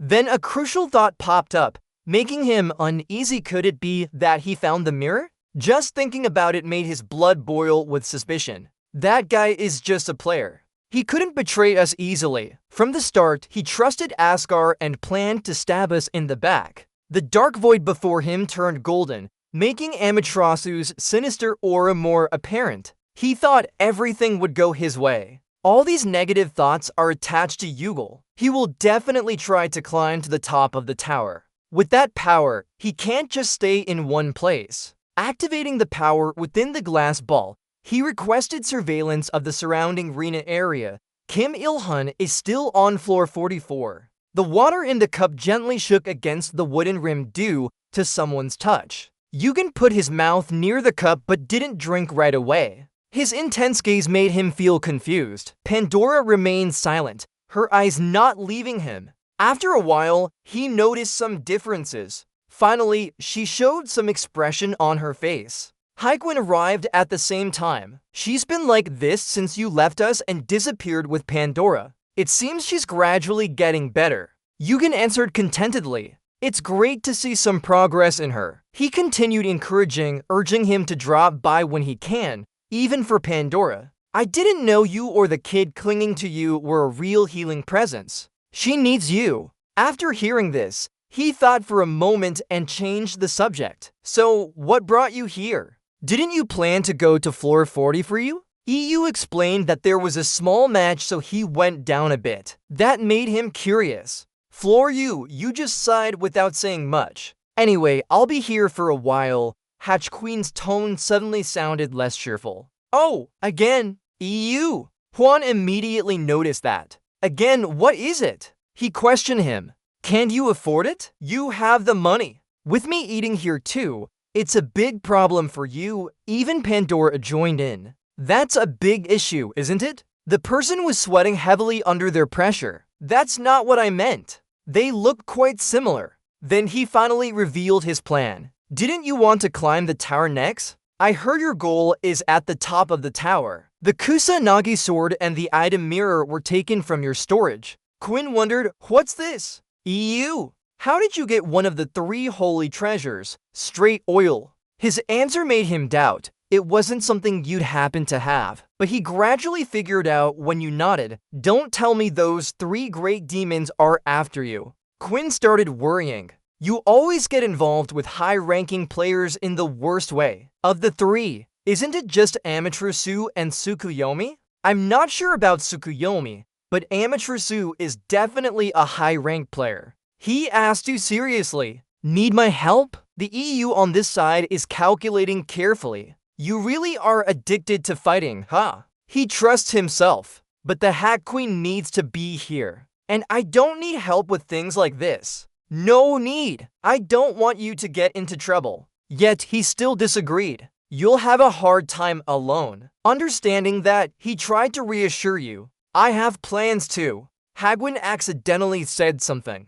Usually, this isn't a match worth watching, but for some reason, I think you'll win. Pandora nodded in agreement, surprising him. You think so? EU recounted his plans. Anyway, I need more time before I can fight stronger opponents. I left some things to refine. I have to wait until the first ones are complete. He was surprised. Left something? He nodded confidently. That's right. That's why I'm here. And while I'm here, help me try some things. Pandora suddenly received a message while observing. What is Hagwon doing? Eugen went out to the open field with him. As you know, my giant form is still incomplete. Isn't it reasonable to learn from someone like you? The other person sincerely said, I'm not good at teaching. You should reconsider that thought. You don't need to teach me. I'll figure things out on my own. Hacking got straight to the point. So you need help with transforming into a giant? He carefully asked again beforehand.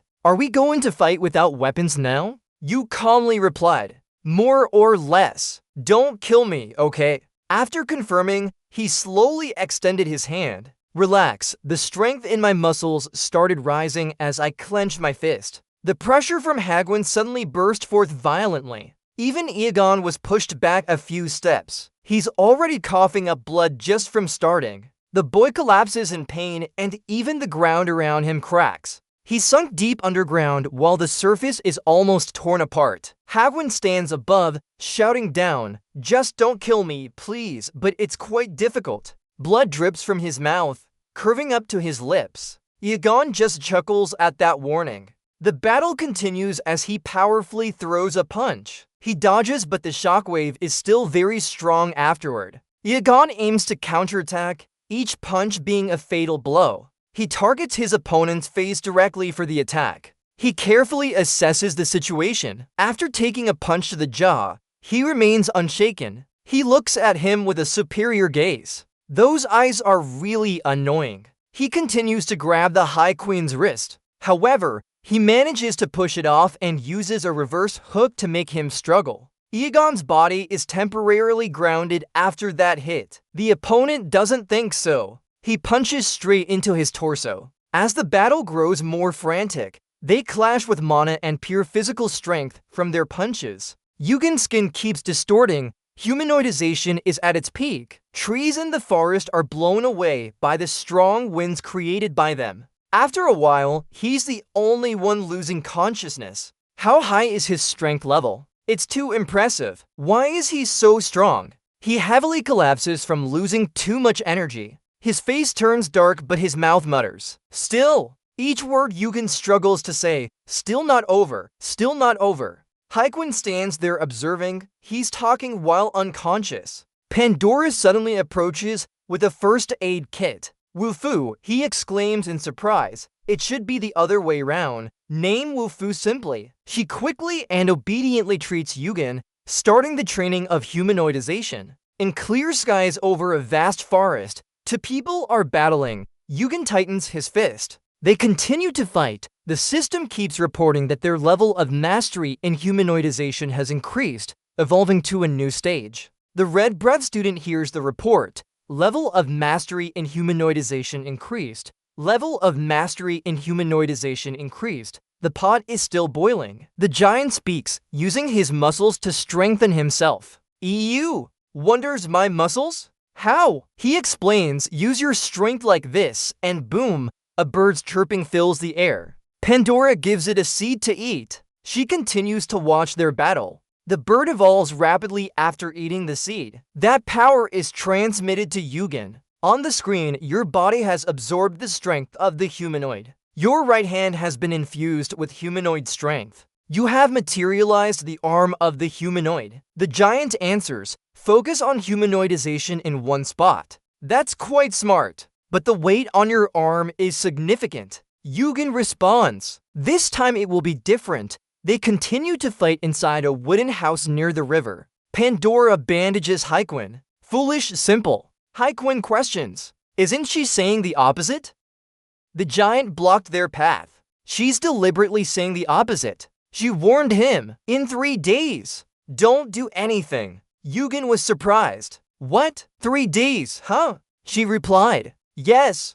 Go to sleep. Eugen. Outside the room, the giant rubbed his head. Maybe I went too far. He startled at his bleeding hand. Pandora hesitated. Hand? He replied, I'm fine. It'll heal on its own in a few days. She wavered but then calmed her. I said, I'm okay. The giant looked at his hand. He didn't think he would get this badly injured fighting the veterans. He muttered, I wonder if I'm creating a monster myself. Pandora wondered, monster. He pondered. What I mean is Eugene. Although I'm not good at teaching metamorphosis, he learns by himself and improves his skills. A regular player can only reach the level of a player if they spend time like him in the tower. He's climbing up and trying to learn everything by throwing himself into it. Pandora asked him, are you scared? The giant honestly replied, a little. She wondered, what is Yugun's goal? He's looking at the bigger picture.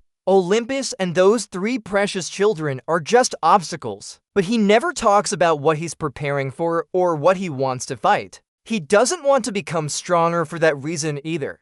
I don't see the desire of a player who only wants to be stronger inside him. He has a goal, an incredibly large one that keeps him from resting even for a day. I just can't figure out what he's chasing after. Yugen suddenly appeared. Yes, I'm curious about that too. Pandora scolded him. I've already told the others. 3 days. EUGO inside. Maybe moving around a bit won't hurt. It's just my hand that's injured. She questioned, but isn't it better not to rest? He replied bluntly. I didn't come out to fight, and even this is easier than I thought. I'll have to go down a few floors. The early morning sky covered the houses. The door was still closed in that dim space. A voice echoed from behind the door. What's going on? The giant still held a large iron ring in his hand. Pandora remained silent. Dang Peng also cheered up.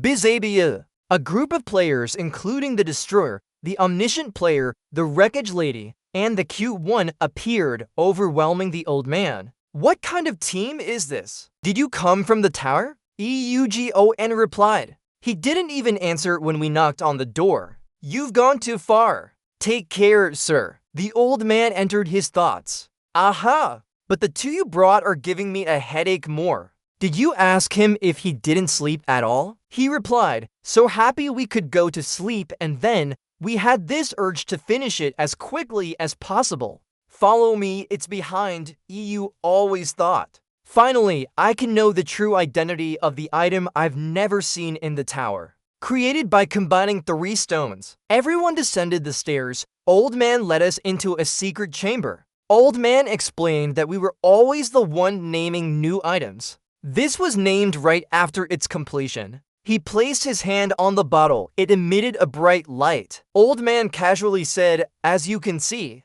it has pride. It kept rejecting us ever since we finished it. So it must have a master already. I heard you controlled the judgment when fighting the demon. That thing, along with the mysterious ocean crystal and the mystical black crystal. These are all the items you used. It's the result of 3 magical stones combined. You're its master. EU asked, what is it called? He glanced at him. He spoke. The heart of Uranus. EU. His gaze seemed to enter a void. He remained silent, not saying anything. He marveled. Oh! That blinding light surrounds a figure. He wondered. Fell. Uranus laughed. Fell. My grandson has grown so much already? It seems that little guy grew up quite similar to me, doesn't he? Yugen remembered Kronos telling him that Uranus, his father, was a tyrant. He ate his brothers and used their flesh to nourish his power. He absorbed Pontus and devoured the giant trapped in Tartarus.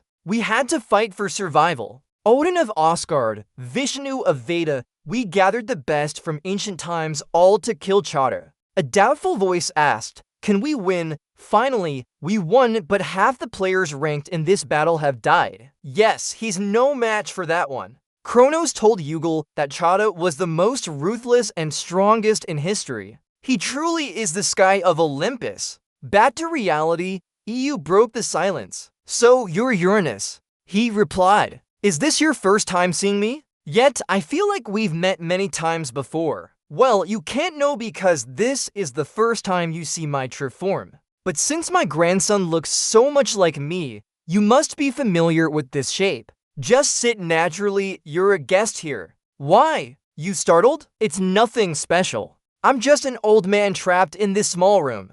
Yugen silently looked at Uranus. He deeply assessed him. At least, he doesn't seem hostile at all. He spoke. Uranus, do you know Kronos? He replied, Kronos. Yugen thought back. Due to the side effects of resetting the clock, Kronos' existence was completely erased from this world. He recalled that he had started the clock before.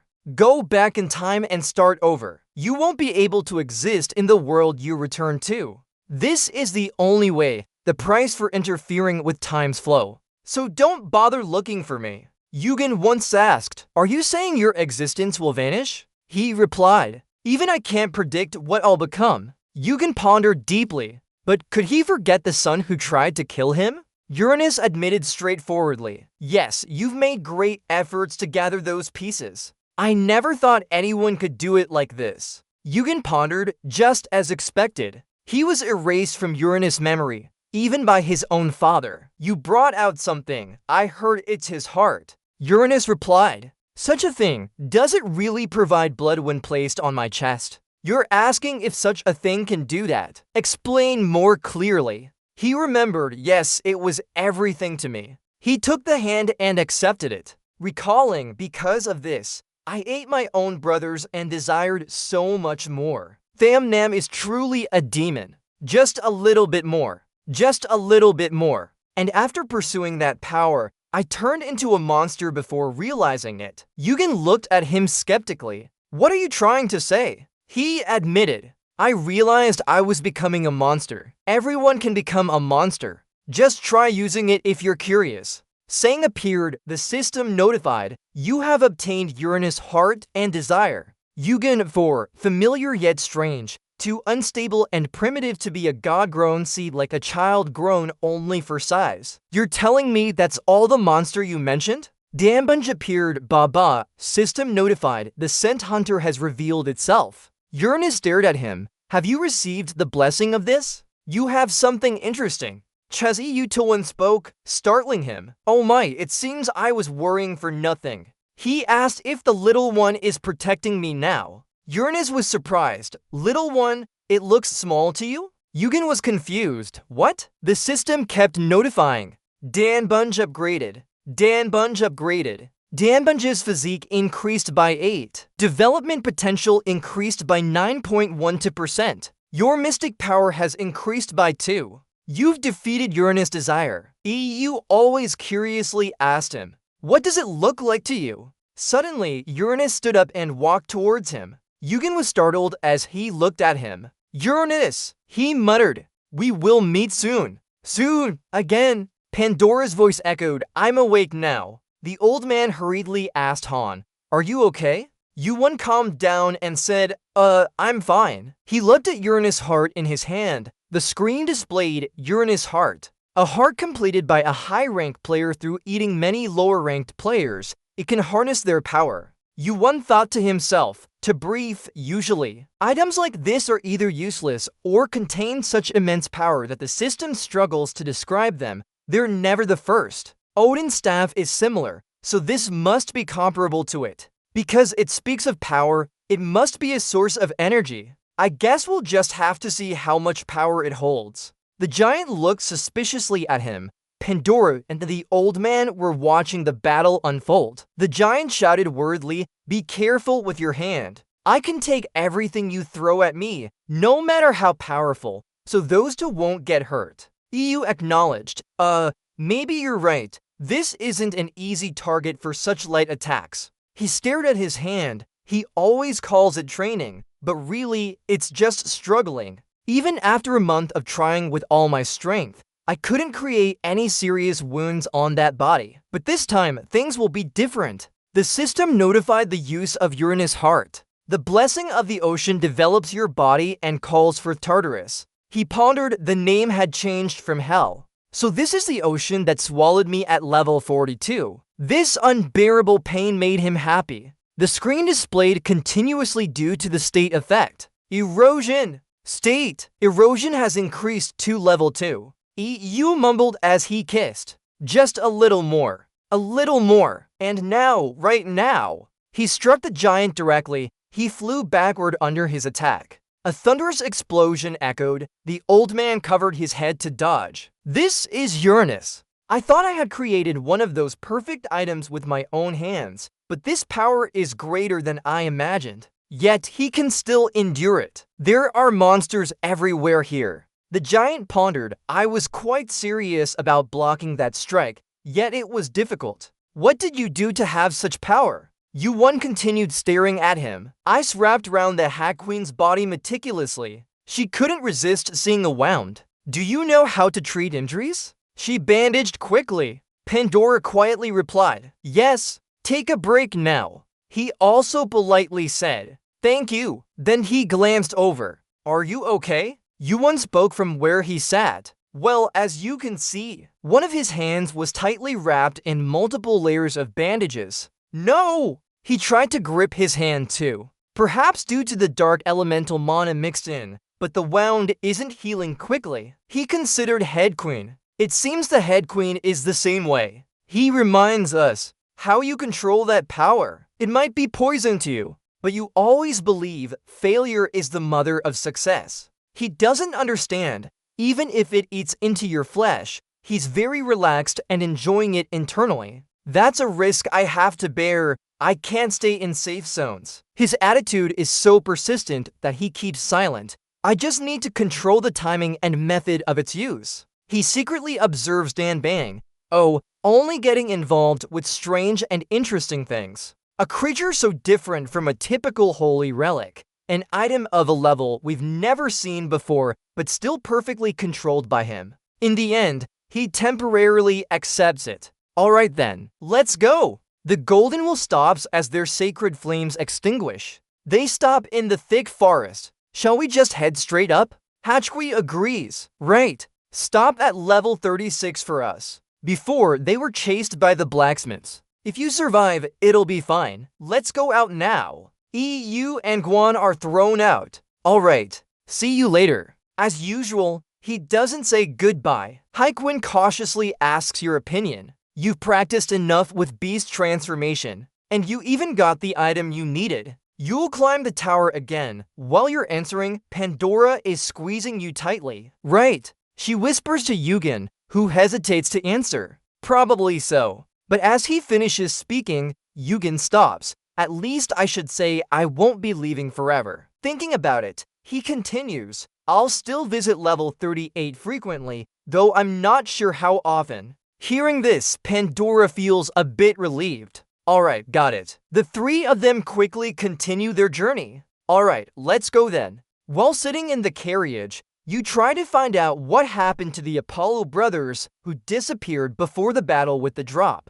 Hagwin explains, I freed them from the underground prison at the Temple of Guilt. As he became the new president of Olympus, he could easily release them. I don't know about Artemis, but Apollo is in critical condition. His tone doesn't sound happy. I understand now. So they're badly injured. He adds, they all fought with their lives. Knowing you were worried, he comforted you. I thought you were cold and uncaring, but actually, you care about others. You don't need to worry about them. He speaks sincerely. They entered the tower earlier than you and reached the top. They're strong enough to struggle with such a situation. Don't carry all the burden alone. Yugen doesn't respond, surprised. Even knowing he's different from the rest, he comforts himself to feel lighter. You suddenly smile. He still acts like a person from the future. The rope is tightly held by you, a warmth and kindness that hasn't changed. EU regains his spirit and focuses on controlling the horse.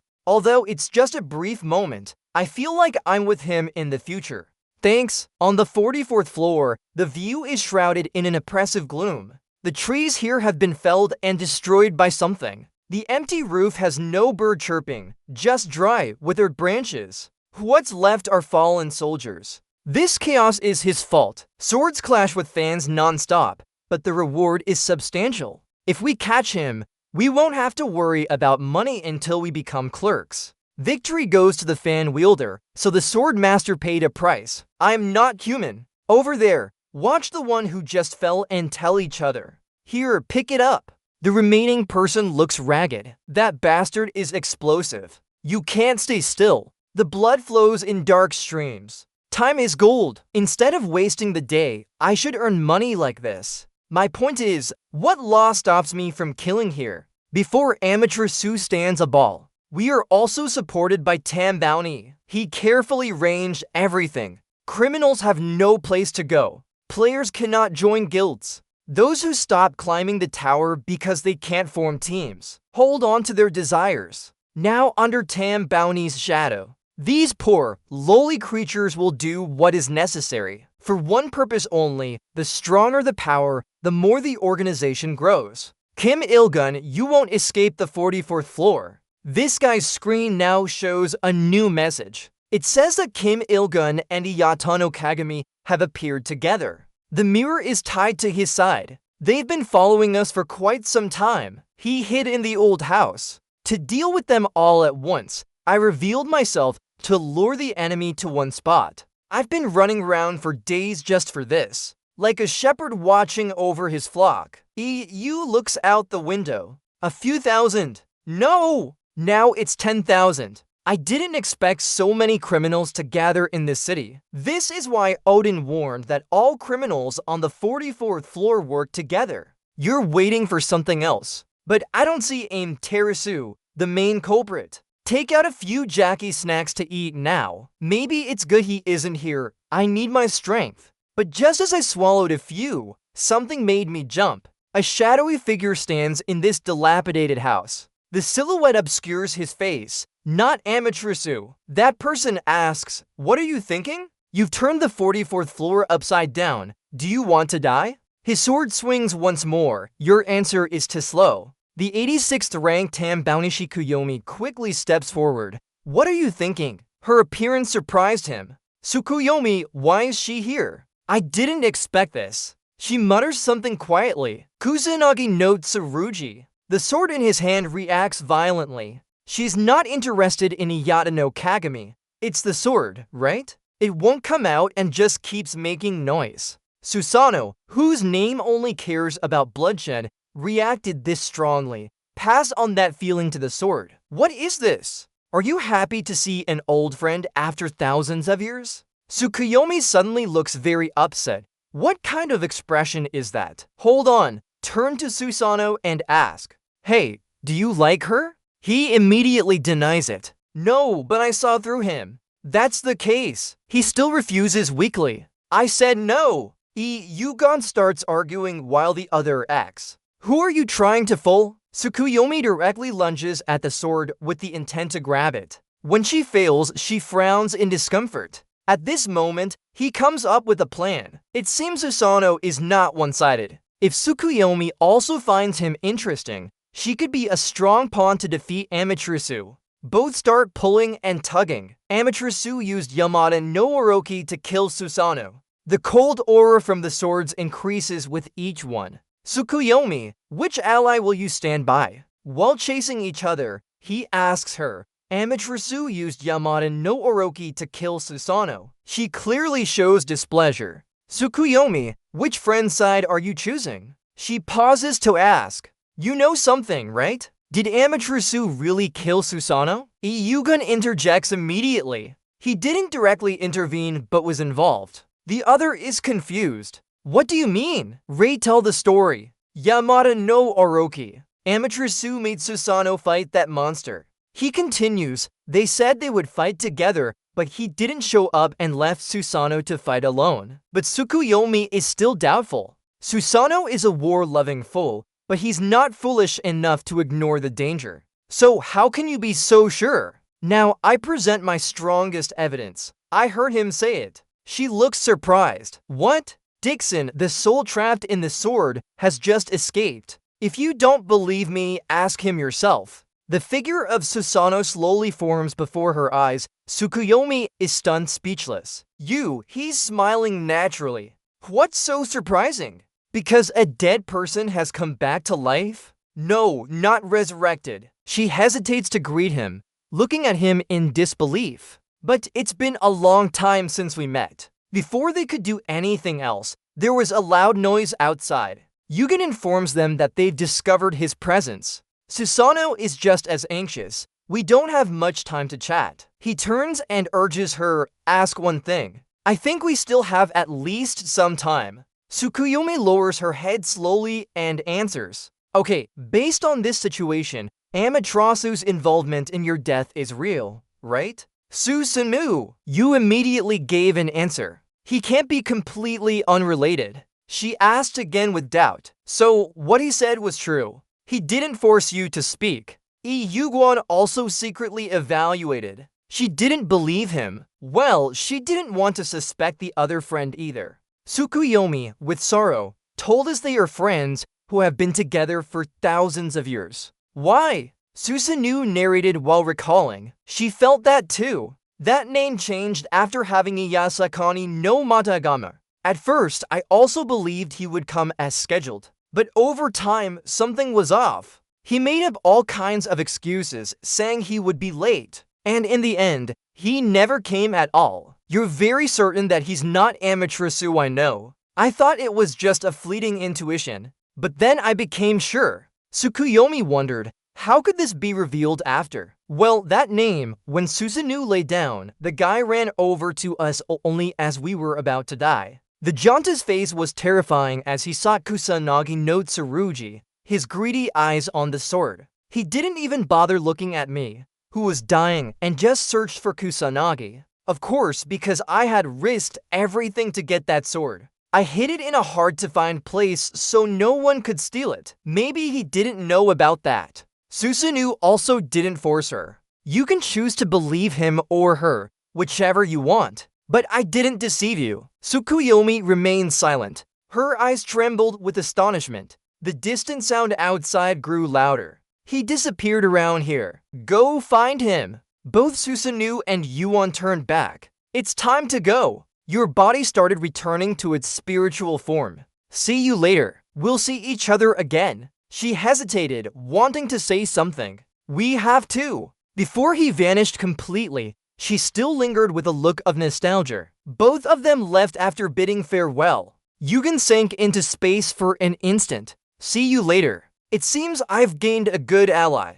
Having someone as strong as her on our side is great. The Scythe Diagonal quickly approached him. Here's Kim Yugen. He didn't brood over the battle, but just laughed bitterly. Why does it seem like there are even more of them? It's time to run again. Amaterasu's observation sphere was enveloped in a blazing red energy source. He kept an eye on his movements. He just circled around one spot. What is the target? The guy lay hidden behind some trees. I've searched everywhere but found no trace of Asgard. Is Valhalla's sign wrong? Beneath this green grass lie the criminals. Despite that, there are indeed quite a few players back this time. Though not the strongest, we won't lose to any major guilds. His hand gripped the necklace so hard it trembled, releasing the power of Amaterasu around him. A message descended from above. Iyasakani no Megatama's system activated, increasing all stats by 15. All stats dropped by 15. Pain tolerance reduced to 90%. Pain tolerance increased to 1000. Received the confused trait. Received the berserk trait. The criminals bravely raised their Iyasakani no Megatama weapons, one of the 3 great holy treasures. Here are the 3 noble children. Yugen's hidden skill activated. His fire eye resisted Iyasakani no Megatama. He swung his sword. The hunter retaliated against Iyasakani no Megatama. Successfully resisted. Successfully resisted. The pursuers began to rush in large numbers. Die! The boy cut them into pieces as he passed through. Each time one fell, his stats increased. Kusanagi absorbed blood and mana. Yugen's speed was fast, handling the first criminal smoothly. Kusanagi absorbed blood. Temporary stats increased by 10%. He couldn't help but smile. You're expending part of your physical strength. You've killed 100 people. Not much physical strength has been expended. But I hate starting to enjoy it. I'm not a Susanoo. Red blood splattered with each sword swing. More importantly, when will Amaterasu finally show up? He should have recognized Kusanagi no Tsurugi by now, but he still just sat in the shadows. He opened his bag and pulled out a new weapon. I need to force him to reveal himself. He grabbed the black sword while letting Kusanagi go free. It spun a few times before being planted firmly into the ground beside it. The criminals panicked. What did he do? The sword was sucked into the ground. What is he trying to do? At this moment, an angry voice echoed. Kim Il-gun roughly pulled down his mask. The fire seemed to explode in his eyes. Amaterasu asked nearby, "Where did you push Kusanagi to, Kim Il-gun?" He stood amidst the thick smoke, thinking, "I predicted he would go crazy. Everything was burning, but I didn't expect him to appear so." The weak criminals cried out, "Amaterasu-sama, we are comrades." The system tried to enforce the command. Punishment activated due to the high-level organs attack. Punishment, you calmly replied. "I didn't leave Kusanagi anywhere. It has returned to its rightful place." Ding Ding rebutted. "Stop talking nonsense. That sword moved to a place full of quaking earth and rocks. Better to hand it over, along with Ida's mirror. Right now, if you do that, I'll pretend nothing happened." He laughed sarcastically. "Nothing happened, did it?" He gave him a finger but added no curse, just scratching his chin. "You've sent so many people to kill me. Would you believe it if it was you?" Amaterasu immediately went wild and created fire bridges in her hands. He shot his magic at you, causing an explosion there. Amidst the smoke and dust, something passed by him. Yugen stood on a branch with the item mirror in hand. You used it to block his magic. The item mirror reflected back. "You have been teleported to the designated location." Amaterasu continued creating numerous fire bridges around him. They fell one after another, the ground being torn up by the explosions. Amidst this chaos, the criminals were caught off guard. In the thick smoke, a lightning bolt was created. It hit his body, causing him to sink into the ground. Flames danced fiercely in his eyes. "You dare!" He grew more impatient and his magic flared up even more. "Playing with me?" His skill protected you again. The sea of water surrounds your body. The defense has been activated. He mocked him. "You summoned something beyond Searcher. Are you going to burn them all down?" He probably allowed it because we're on a higher floor and the damage is lower. The monster he created swung its sharp claws up high. Amaterasu insisted firmly. "Hand over Kusanagi." Yugen always taunted him. "If you want it, dive in." And you also added this. "Don't exploit your friends like last time." His legs trembled. What? A hardshell lariat slid out from somewhere, startling the fire monster he created. The tail hit it straight in the face, enough to knock it away. The monster fell backward with a huge shockwave. The whirlwind carried dust and rocks that surrounded it. Countless serpents emerged from the darkness. Orochi, the great serpent, woke up after a long sleep. This is Odin's strategy. Yugen also stood on top of another one. We can't let the criminals on floor 40 form a powerful alliance. We need to use Orochi to eliminate them all. He softly said, "That's the plan. But why do you seem to be following me? You just want chaos, right?" Orochi suddenly asked him back. "Are you the master of Kusanagi?" He was slightly surprised. "Kusanagi!" It raised its head to explain. "Kusanagi was born. I am Kusanagi. There's nothing different." Yugen was curious. "Orochi, did you help me because I'm the master of the sword?" Its amber eyes stared at him intently. "No, I won't help you." What suddenly popped out of your back and made such an excited sound? You always look surprised. It's a Danganbun. The kid smiles happily. "Good job." The kid's eyes sparkled mischievously. Then he pointed straight at the monster. Orochi seemed to understand his intent. "Your enemy is that guy. All right, I'll take care of him. It seems this was my original intention." He inadvertently confided in me a few words, but only that much. Now, both my mind and heart are gone. Yugen suddenly snapped the camera. Amaterasu is below bracing himself. Kim Yugen planned this with Kusanagi from the start. His hands gradually grew heavier with a small flame. But before he could finish, a cold sword sliced through. Susanoo transformed into a human to deliver a powerful blow. Amaterasu quickly recognized Susanoo. He also mocked him with a smile. "I wanted to fight you to the death, so I'm glad for this chance." Both of them lowered their centers and maintained a certain distance. His first words were a challenge. "Why did you do that? Why with me?" His face darkened. Why? He suddenly remembered what he had said before. Amaterasu, you're afraid. If you weren't so scared, you would be much stronger. It's dangerous. Stay with Tsukuyomi. Susanoo confidently went ahead to clear the path. That made him grit his teeth in hatred. Why? Amaterasu unleashed her anger. Because I don't need anyone anymore. Amaterasu's mask was removed. He reverted to his original form. His appearance and attire transformed back to its previous state. Small explosions around them created a very loud noise. Susanoo was quite satisfied. I understand now. Thank you for telling me. Because of me, they continue to clash with each sword strike. There will be no more hesitation. Amaterasu threw stones around them. Susanoo immediately chopped them all down. He quickly regained the upper hand and charged at him. The loud noise and pressure from the battle almost blew everything away. Amaterasu raised his hand to cast a spell on him. Your fearless approach is exactly as it was when alive. I'm tired of your strategy. He clenched his fingers tightly. Maybe it used to work, but not anymore.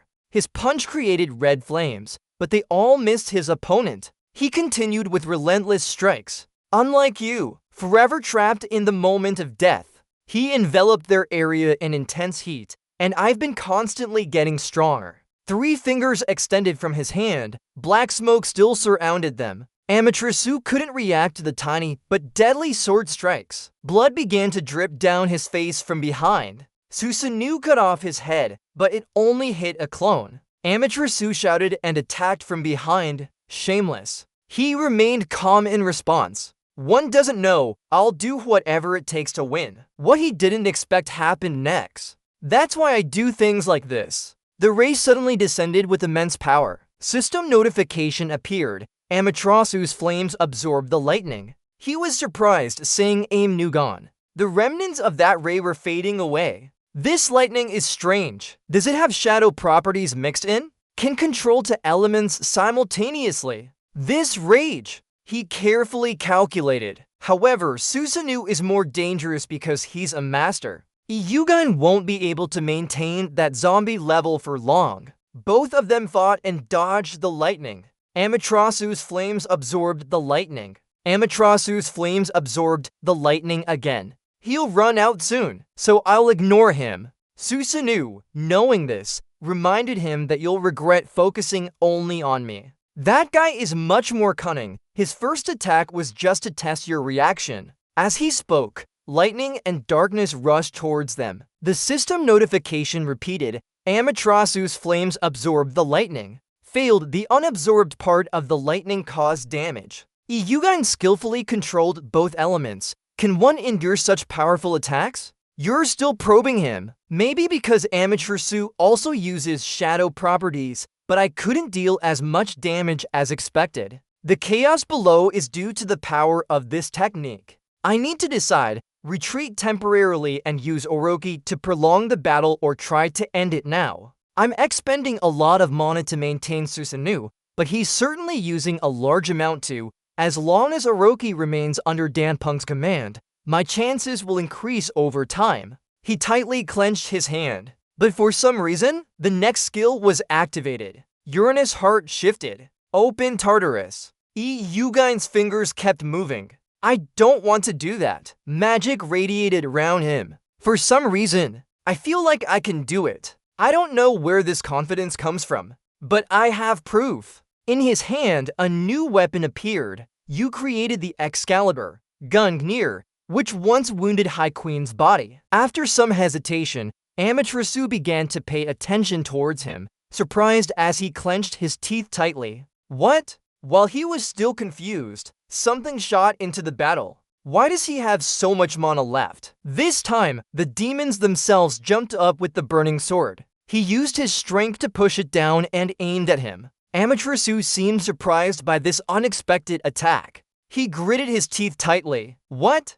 Why does he still have so much energy? In a hurry, he quickly raised his hand up. That strike was dangerous. I need to dodge it. But someone else grabbed and prevented him from doing that. Numerous other swords were flying around him. tossed to Kano Tsurugi cut through the flames. He angrily shouted, "Susanoo, my son is smirking happily. I'm dead now. Even if struck by lightning, that name will resurrect me." He held Amaterasu with one hand, so he brought us along. The spear flew straight towards them with immense power. After the massive attack, he fell and recovered the Yasakani no Megatama. His lower half was crushed along with the earth. Your health is recovering quickly. You've healed a part of your wound. With that miserable look, Susanoo sarcastically continued, "It seems you're quite afraid of that snake over there. You only used Yasakani to control the others, and you were slow in protecting yourself." Amaterasu could only growl in pain.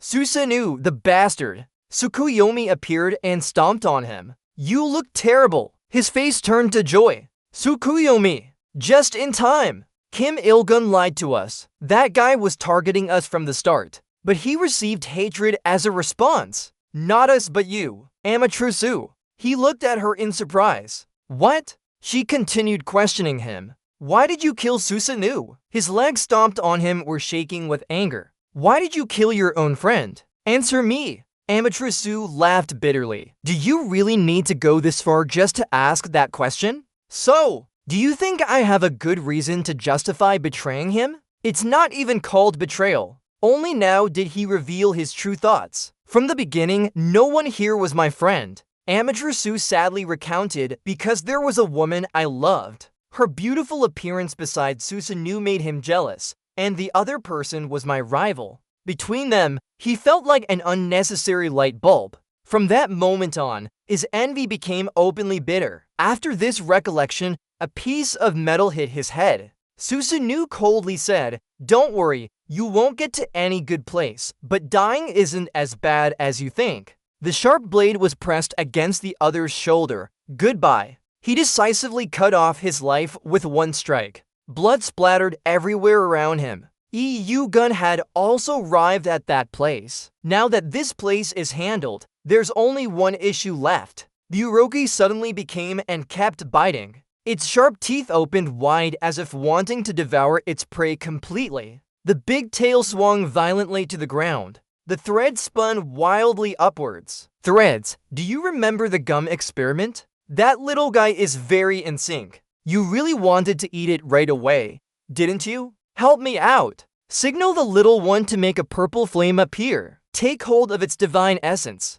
Each finger merges with it. Divine fire. Huh? But I haven't used the skill yet. Danpeng used it on his own. The system keeps reporting. You've absorbed some of its divinity. Your mana has been partially restored. You can use a portion of its divinity now. Your mana. This makes you think of old things. The divine fire was always external power from the start. Danpeng really enjoys controlling them. It has pride too. It won't listen to requests from those it doesn't respect. Could the true master of the divine fire be? EU-Guan tightly clenched his hand and smirked. "This won't take much time. You immediately told the little one beside you to go, Danpeng." The smirk on Danpeng's face became even more sinister. "Everything shifts to another place. Not much left now.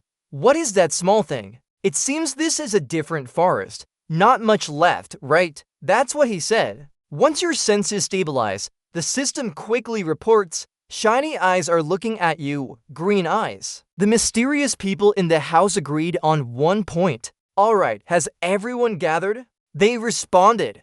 "Good. So when Kim Il-gun finishes, head to the heavenly realm right away. Tien's three eyes are looking at you now. Once Kim Il-gun is done, go to the heavenly realm immediately. Tsukuyomi's third eye is watching you." Tsukuyomi gently brushed over Susanoo's wound. EU-Guan fainted. It seems his master was very weak. He replied that controlling someone like me would drain my mana completely. This place gives her doubts. What was that earlier? The shape is really bizarre. I've never seen anything alive like this before. Tsukuyomi recalled its form on her own. Countless eyes staring at Orochi, countless teeth knowing everything down to the core. It looks like it hasn't eaten in a long time. Unbelievable. Even Susanoo followed that guy. Where did this kind of person come from? EU-Guan is now rubbing his head in frustration. He should be able to climb the tower without any major issues. Dan Peng within the Noni.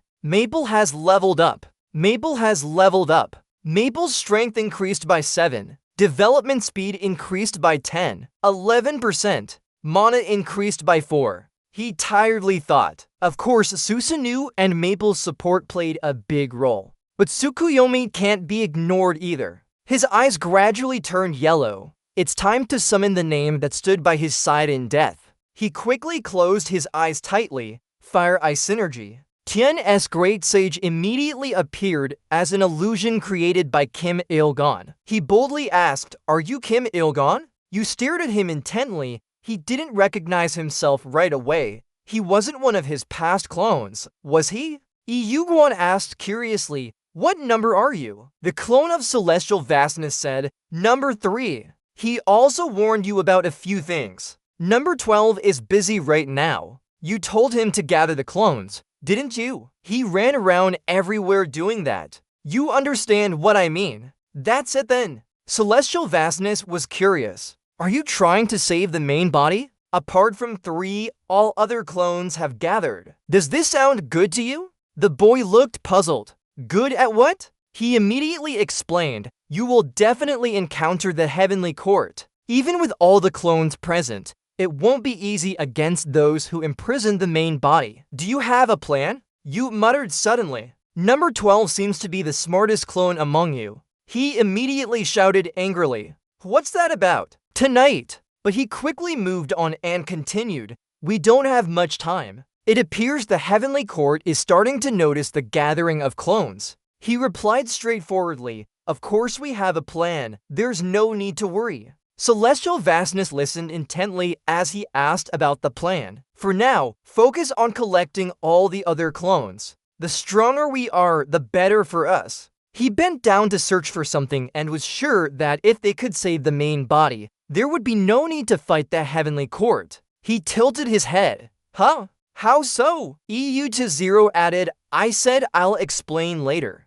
He directly ignored him and climbed up the tower without wasting time, ensuring they didn't get caught by the Heavenly Court before reaching the 50th floor. He grunted as if in thought, "What is it? How can he be so calm after creating such a mess? Could it be because he's from the future and used to it?" The scene changed to an abandoned, desolate place. Rocky soil sprouted everywhere, even with clouds of illusion swirling around. Many stone pillars were incomplete in shape. For that reason, this test will now become a personal challenge. This is Layer 44, the Victory Tower Testing Hall, as everyone knows. There was an unfortunate incident on Layer 44 recently. Usually, this place would be filled with contestants, but that's just how it is now. The instructor sighed in frustration. "Damn it, if the number of contestants isn't right, we need to adjust the difficulty. What logic is there in that? Isn't playing alone supposed to be fun?" Contestant Kim Eo.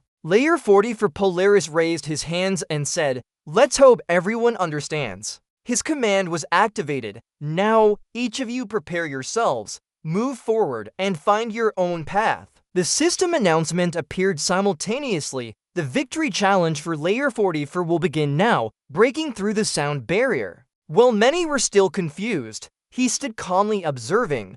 "How many monsters are there? Where should we start?" His hand trembled with anticipation. "Well, it's also my fault, so I can't really blame myself. Honestly, I don't know what to say anymore. I hate getting involved in other people's business, but today is an exception." Suddenly, a beam of light shot out from where he stood. The chaos around intensified, making him stiffen. He sighed and said, "Our water-wheel job got flooded with sand. The monsters here were swept away, causing them to scream in agony. Flames erupted just like a natural disaster. Players began dispersing to different areas. The 44th floor of the battle tower, or what was left of it. Yugen still held some test samples. With this state of the trial hall, organizing the next test seemed impossible, so let's consider everyone passing. Tianjin Dadawang frowned from above. At 45th floor, a few players were punched and had broken teeth. Yugen mercilessly kicked him like a sandbag. The other Tianjin Dadawangs continued to observe with concern. Floors 46 and 47 were destroyed by lightning strikes in an instant. The monsters there had to cover their heads and scream, "Our job." Another clone had gathered one more person. Approaching the 48th floor, his power was still wreaking havoc. The forest devoured each lightning strike, blowing away creatures. UN civilians transformed into a fearsome race threatening everything in this level. More Tiantian Datawings equipped cool glasses to watch the show. By 49th floor, the remaining warm water was poured down. Han calmly waited for him to fill his teacup. A boy in formal attire held a kettle to serve him. The scene was scattered with roses like a grand tea party. But they quickly vanished, restoring normalcy to the room.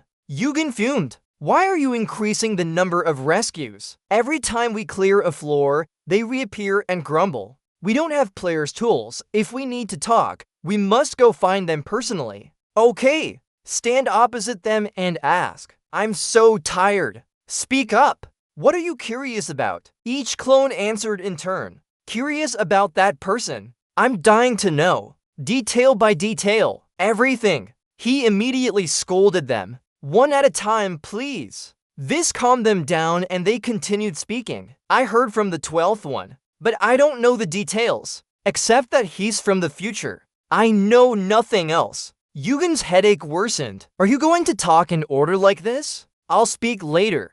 The challenge is coming up, so please leave now." The Tiantian Datawings were curious. "When exactly? When will the test occur? Should we go in order then?" "Hey, who wants to go first?" "Follow the clone order." They started arguing. "Not yet." According to who met Kim Yugen first, his eyebrows almost touched. "This bunch of devils." Right at this moment, another for Heavenly Kings jumps in. "These hats, I've told you many times not to gather like this. What if Heaven finds out?" He muttered to himself, sounding like he was talking to himself. He shouted, "I'm different." Yuguan quickly picked up on him. "The guy is number 12, right?" He immediately responded, "That's correct." Number 12's clone hurriedly changed the subject. "Anyway, you guys, get out of here. And Yuguan, I'm here to deliver the news you've been waiting for." He tilted his head over. "What news?" His face showed a momentary surprise. "Everyone has gathered here." The clone's focus suddenly shifted to the tightly bound arm. The pain made him let out a soft groan. In 5 Elements Mountain, another for Heavenly King started shouting. "Huh, sure enough, they've really gone too far. They're going to get it." His eyes were still adjusting. They must be crazy. "Really, I didn't expect to see this place again." His patience was running thin. "When are you coming?" Kim Yi-guan. We had a little preview of Teacher Yi-guan's program before. The lower the number of clones, the stronger they become. Also, due to the influence of fire eyes, they can communicate through eye contact to some extent. Have you ever seen ants? I have. Where? Number 12 and Yuguan beside him were speechless. Are you really going to talk about this now? After the battle, the clowns who were just beaten up lay scattered around. The administrator praised them. "I didn't think you'd fail, but you did make a mess." Yuguan calmly replied. Taking down full-speed targets isn't that hard either." He asked further, "This is level 50, where the Heavenly Realm resides. What are you doing here?" His face froze as he looked at him with confusion and hesitation. He deliberately elaborated, "I see many duplicates gathered there, and it seems they're related to you." Inside Yuguan's mind, she thought, knowing this much but still trying to pry for more information, still acting like an old fisherman. Then he explained, "Please keep this a secret. You should stay out of the affairs of this place, as if it were a fake world." The administrator's eyebrows furrowed. "Are you telling me to just maintain my cover? That tone is suspicious." He didn't make things difficult but advised him, "Don't defy natural laws. We don't want the world to collapse." He replied straightforwardly, "Natural laws, but that doesn't mean we should ignore the rotting parts." The bodies of the monsters around them gradually dissipated. Yuguan secretly hid this fact. "There's a lot, but I can't point it out specifically." He proposed, "So please understand if some legitimate issues rise due to circumstances, and if they don't, I'll accept the punishment." The administrator challenged him. "But here, there's no punishment for those who aren't cheating." Gradually, a faint light appeared around them. Those up there are stubborn. If it's just about competing for benefits, you should be careful. The administrator's body quickly merged into the surroundings. Even on our side, there are differing views. But I still stand by your side. You weren't expecting that final reminder, right? Stand up for yourself. The gentle breeze carried those sparkling lights into the dark sky. Yugon stood there blankly until someone called him, Player Kim Yugon. Now we're in a different place. Player Kim Yugon. Welcome. Player Kim Yugon. How does it feel to reach level 50? The reporters are constantly harassing you. You broke the record again, didn't you? A few levels have lost their records because of you. Can you explain that? The guy is struggling with their excessive enthusiasm. Just as expected, as soon as he arrived, chaos ensued. His comments were quite superficial. My results will probably be worse than expected. I don't have any special feelings about reaching level 50. You continue. This isn't my goal. It's just a place I passed through. But what shocked them was your reaction. Kim Il-gun is actually answering. He ignored me even when I cried before. They immediately pounced on it. The singer player called you an opponent. What do you think about that? Il-gun's answer was simple. That's ridiculous. Another question followed quickly. We heard you caused trouble with Olympus. What happened? Your voice immediately softened. The next question came. She glanced at it briefly. Do you want to meet any guilds or organizations? If so, is there anything you want to say to them here? Someone beside you predicted this already. This question doesn't make sense. I've said many times that I'm not interested in that. EU always speaks straightforwardly when making decisions. Yes, there is. You pointed out the name of the person as well. The guild I want to meet is Heaven Realm, and the organization I want to meet is Supreme Heavenly Sage. Before long, evening had arrived. Golden hues filled the sky now. In the center of level 50 city, bustling scenes were everywhere. A few small fruits coated in sweet syrup appeared. He took a bite and sighed, finally getting rid of them. These reporters even have tracking skills. It's really annoying. When you look up a bit more, is that Wuxing Shan 5 Elements Mountain in that direction? The high cliffs obscure what lies behind them. Could it be the Forbidden Area, where the Demon King is sealed, or maybe Emperor Ha Hao? He has many names, Tangqian Dashang, Victorious War Buddha, Demon King, none of which fit. You continued walking on the main road, trying to stay quiet and avoid attention, but after about 3 days, you got bored out of your mind. There was no one to play with. The silhouette of Tangqian Dashang and the administrator appeared in your memory. What should I do with them? The more you think about it, the more you miss him. Just imagining it already makes noise. He should be fighting Asura right now. Passing by a bakery, there's even a steamed bun drawing on the wooden signboard. It reminds him of Taijian Dashang. Thinking about it, he really likes these buns here. The strawberries were eaten up at some point. He was just standing there thinking. After a while, Yugen went straight into the shop. This place used to be bustling because of its fame. Why is it so quiet now? He carefully observed the kitchen. They are still operating. At that moment, the wine in the bottle poured out with a voice saying, "This place is quite good." The guest table has steamed buns, and he makes them really well. They even make dishes from other worlds. He said casually, "Are you waiting for me?" The other person didn't deny it. Yes, otherwise why would I be sitting here gloomy alone? Heavenly General, second monkey god, a high-ranking celestial warrior who fought Taijian Dashang the most, smiling and peaceful. I've been waiting for you, player Kim Yugon. So what's your relationship with that monkey? Their conversation was temporarily kept secret. Yugon returned to his familiar home, while the real one gathered quickly. He stood beside him and said,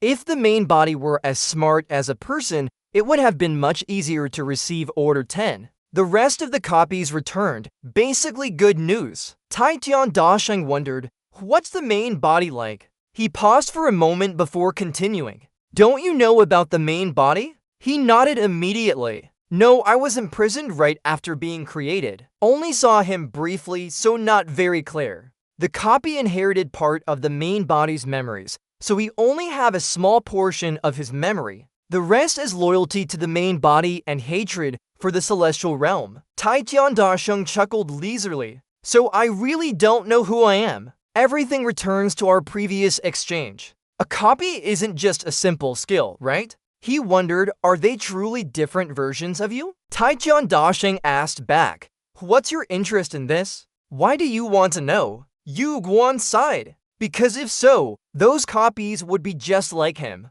A frown appeared on his face. The dog looks down on the cat for its fur. He explained, even though it's a copy, there are still reasons why even the most stubborn people can cooperate. Taitian Dasheng suddenly slapped his chest hard. He confidently said that despite having many bodies, the original spirit is one. Compared to his current appearance, they indeed look very similar. Yu Guan slowly understood. So with someone as curious as him, what's it like living without knowing who you are? Taitian Dasheng looked surprised when he suggested, I know a lot about the main body. I'll tell you everything I know. Hearing this, his eyes lit up like stars.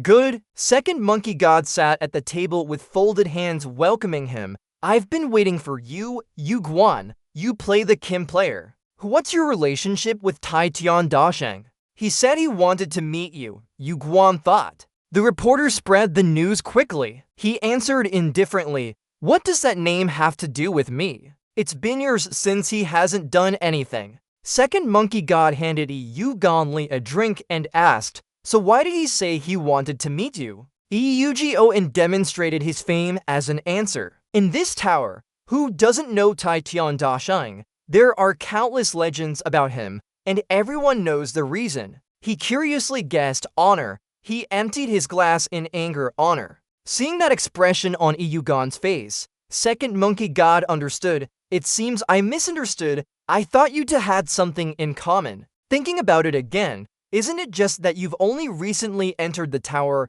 That hypothesis was unreasonable from the start. So let's move on to what we need to discuss. EU asked after hearing the strange words. We. Second monkey god reminded of an old story explaining, you said your most cared for guild is the celestial realm. Isn't that a message for us? I heard you're called the best player. I wanted to see your abilities firsthand, so I investigated your position. We couldn't control our curiosity. Compared to when Tiantai Dashi was just a player, how strong are you now? Yugen finally calmly answered his questions. I've heard a lot about the time when Tiantai Dashi was still a player. Was there ever a battle between the Challenge Mentor and Chimera Creator? The second Lord God was surprised that Yugen revealed such a secret. How do you know about that? He didn't answer immediately, recounting the results instead. That incident resulted in the Chimera Creator being disciplined by the administrator and placed at the bottom of the new player system.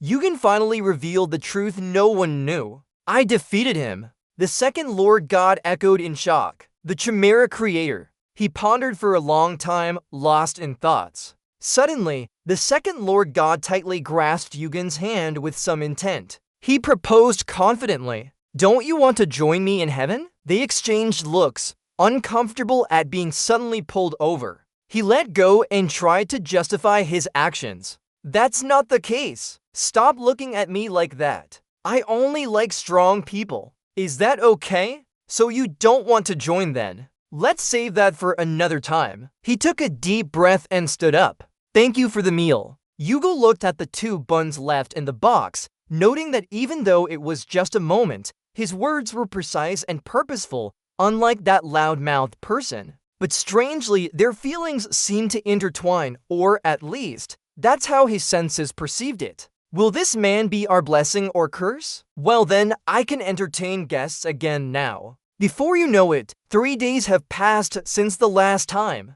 Someone was diligently standing on a wooden block practicing martial arts. He wielded his sword with several precise and decisive movements. From below, someone ran in fear and shouted loudly, General! He was suddenly suffocated by something and yelled hoarsely during practice. Hold on! The second Lord God stopped and asked curiously, what's going on? He silently admitted to him that the pressure in the training room is always so high, right? How can he bear it while holding such a large weapon? Without much thought, he reported that a customer had arrived, looking for you. General, his eyes lit up as if understanding something. Looking for me, he quickly jumped down. Kim Yeok-won, where is he? The man from Hatu isn't here. The second Lord God curiously repeated, not here. He confirmed again, yes, I heard he's currently touring heaven. Someone below introduced this as one of the pride of heaven. Plump Peaches welcomed them, don't lead him to the peach garden. They kept talking about the benefits. Side road peaches are just for decoration, so eating them won't do much good. If you look closely, some things are hanging on high trees near the gate. Yeok-won agreed. Yes, really, you're actually mocking those extra peaches from Tiantai-dashi, right? But still, it's worth a visit because I'll have to come back here soon anyway. After introducing the peach garden, he asked, so, where should we go next? Do you want to go anywhere in particular? Just say, and wherever I can take you is fine. Inside him, he was elated. If he could convince Kim Il-gon to join, it would be a great achievement for heaven, possibly even a promotion of 2 levels, gaining favor from superiors. Getting promoted, making money, buying a house and land. Suddenly, something heavy landed nearby, catching their attention. As soon as he saw him, Kim Il-gon's face turned pale. Finally, he arrived. He hurried to greet him. General Shen respectfully saluted. Second Lan Shen praised him. That's enough. Greetings are sufficient. Good job for bringing him here. Il-gon responded as expected. We meet again. He was extremely curious. What happened? Didn't you show no interest in the heavenly realm? Il-gon confirmed. Of course not. We're talking about the heavenly realm here. He speculated on his own. So it's not a lack of interest, but just needing time to reflect. Even Epida can be seen as such. Second Lan Shen was pleased. Turns out you're worthy enough for selection then. Then come with me. If it's the heavenly realm, I'll show you around more thoroughly. On that morning, Second Lan Shen took Yeok-won on a tour of the scenic spots. They passed by a clear pond in the middle of the stone leaf corridor. Second Lan Shen enthusiastically led them, his eyes sparkling. Eowyn dazedly followed behind, lost in thought. She silently thought about him. Second Lan Shen, that name is truly crazy. Memories from a past life flooded back as Tang Tian-da-sheng pointed his spear at Hatchkin, saying bad things about Second Lan Shen. The battle was even more terrifying than the other one. He showed no mercy. He wasn't just a mass of muscle like that other guy, but his strength made him respond with equal force. You called me a mass of muscle, right? He sighed and retracted his spear, vowing not to let go once he had targeted someone. Do you know how many years he chased after us? Truly stubborn. His stubbornness stems from perfectionism. He couldn't be satisfied unless everything was perfect. You was always a bit curious about him back then. A proud man like that must be formidable, right? Tang Tian-da-sheng recalled the battle with indifference. I don't know. Don't ask me. There are many differing opinions on Second Lan Shen. I don't meet him often, but he seems very loyal and extremely hardworking. He's the kind of person who would rather break than bow down. This conversation is too long. Kill him or capture him. Let whoever is regressing decide. Alright, let's leave Second Lan Shen's matter be for now. Next, now Yeok-won has enough evidence to believe he's incredibly persistent. Just like they say, he really is a strict and difficult person. Second Lan Shen called him over and pointed the way. So how do you think of the heavenly realm? Despite not paying much attention, but spending all day touring led to this conclusion. It's vast indeed. Yeok-won commented, of course, there's still a lot to see. Follow me. That night, Yeok-won wore a large mask and guessed as he looked down the dark path ahead. This way, they arrived at an old but clean temple. He ordered someone with his sword hilt. Hey, you guys, put on a show. Do something fun, do it now. Jean Hurek, the warden, spoke up. Fools, calling yourselves high-ranking people, don't even know how to listen to orders. Seeing them as useless, he chased them away, telling them to go clean the toilets. Damn it, do you know who I am?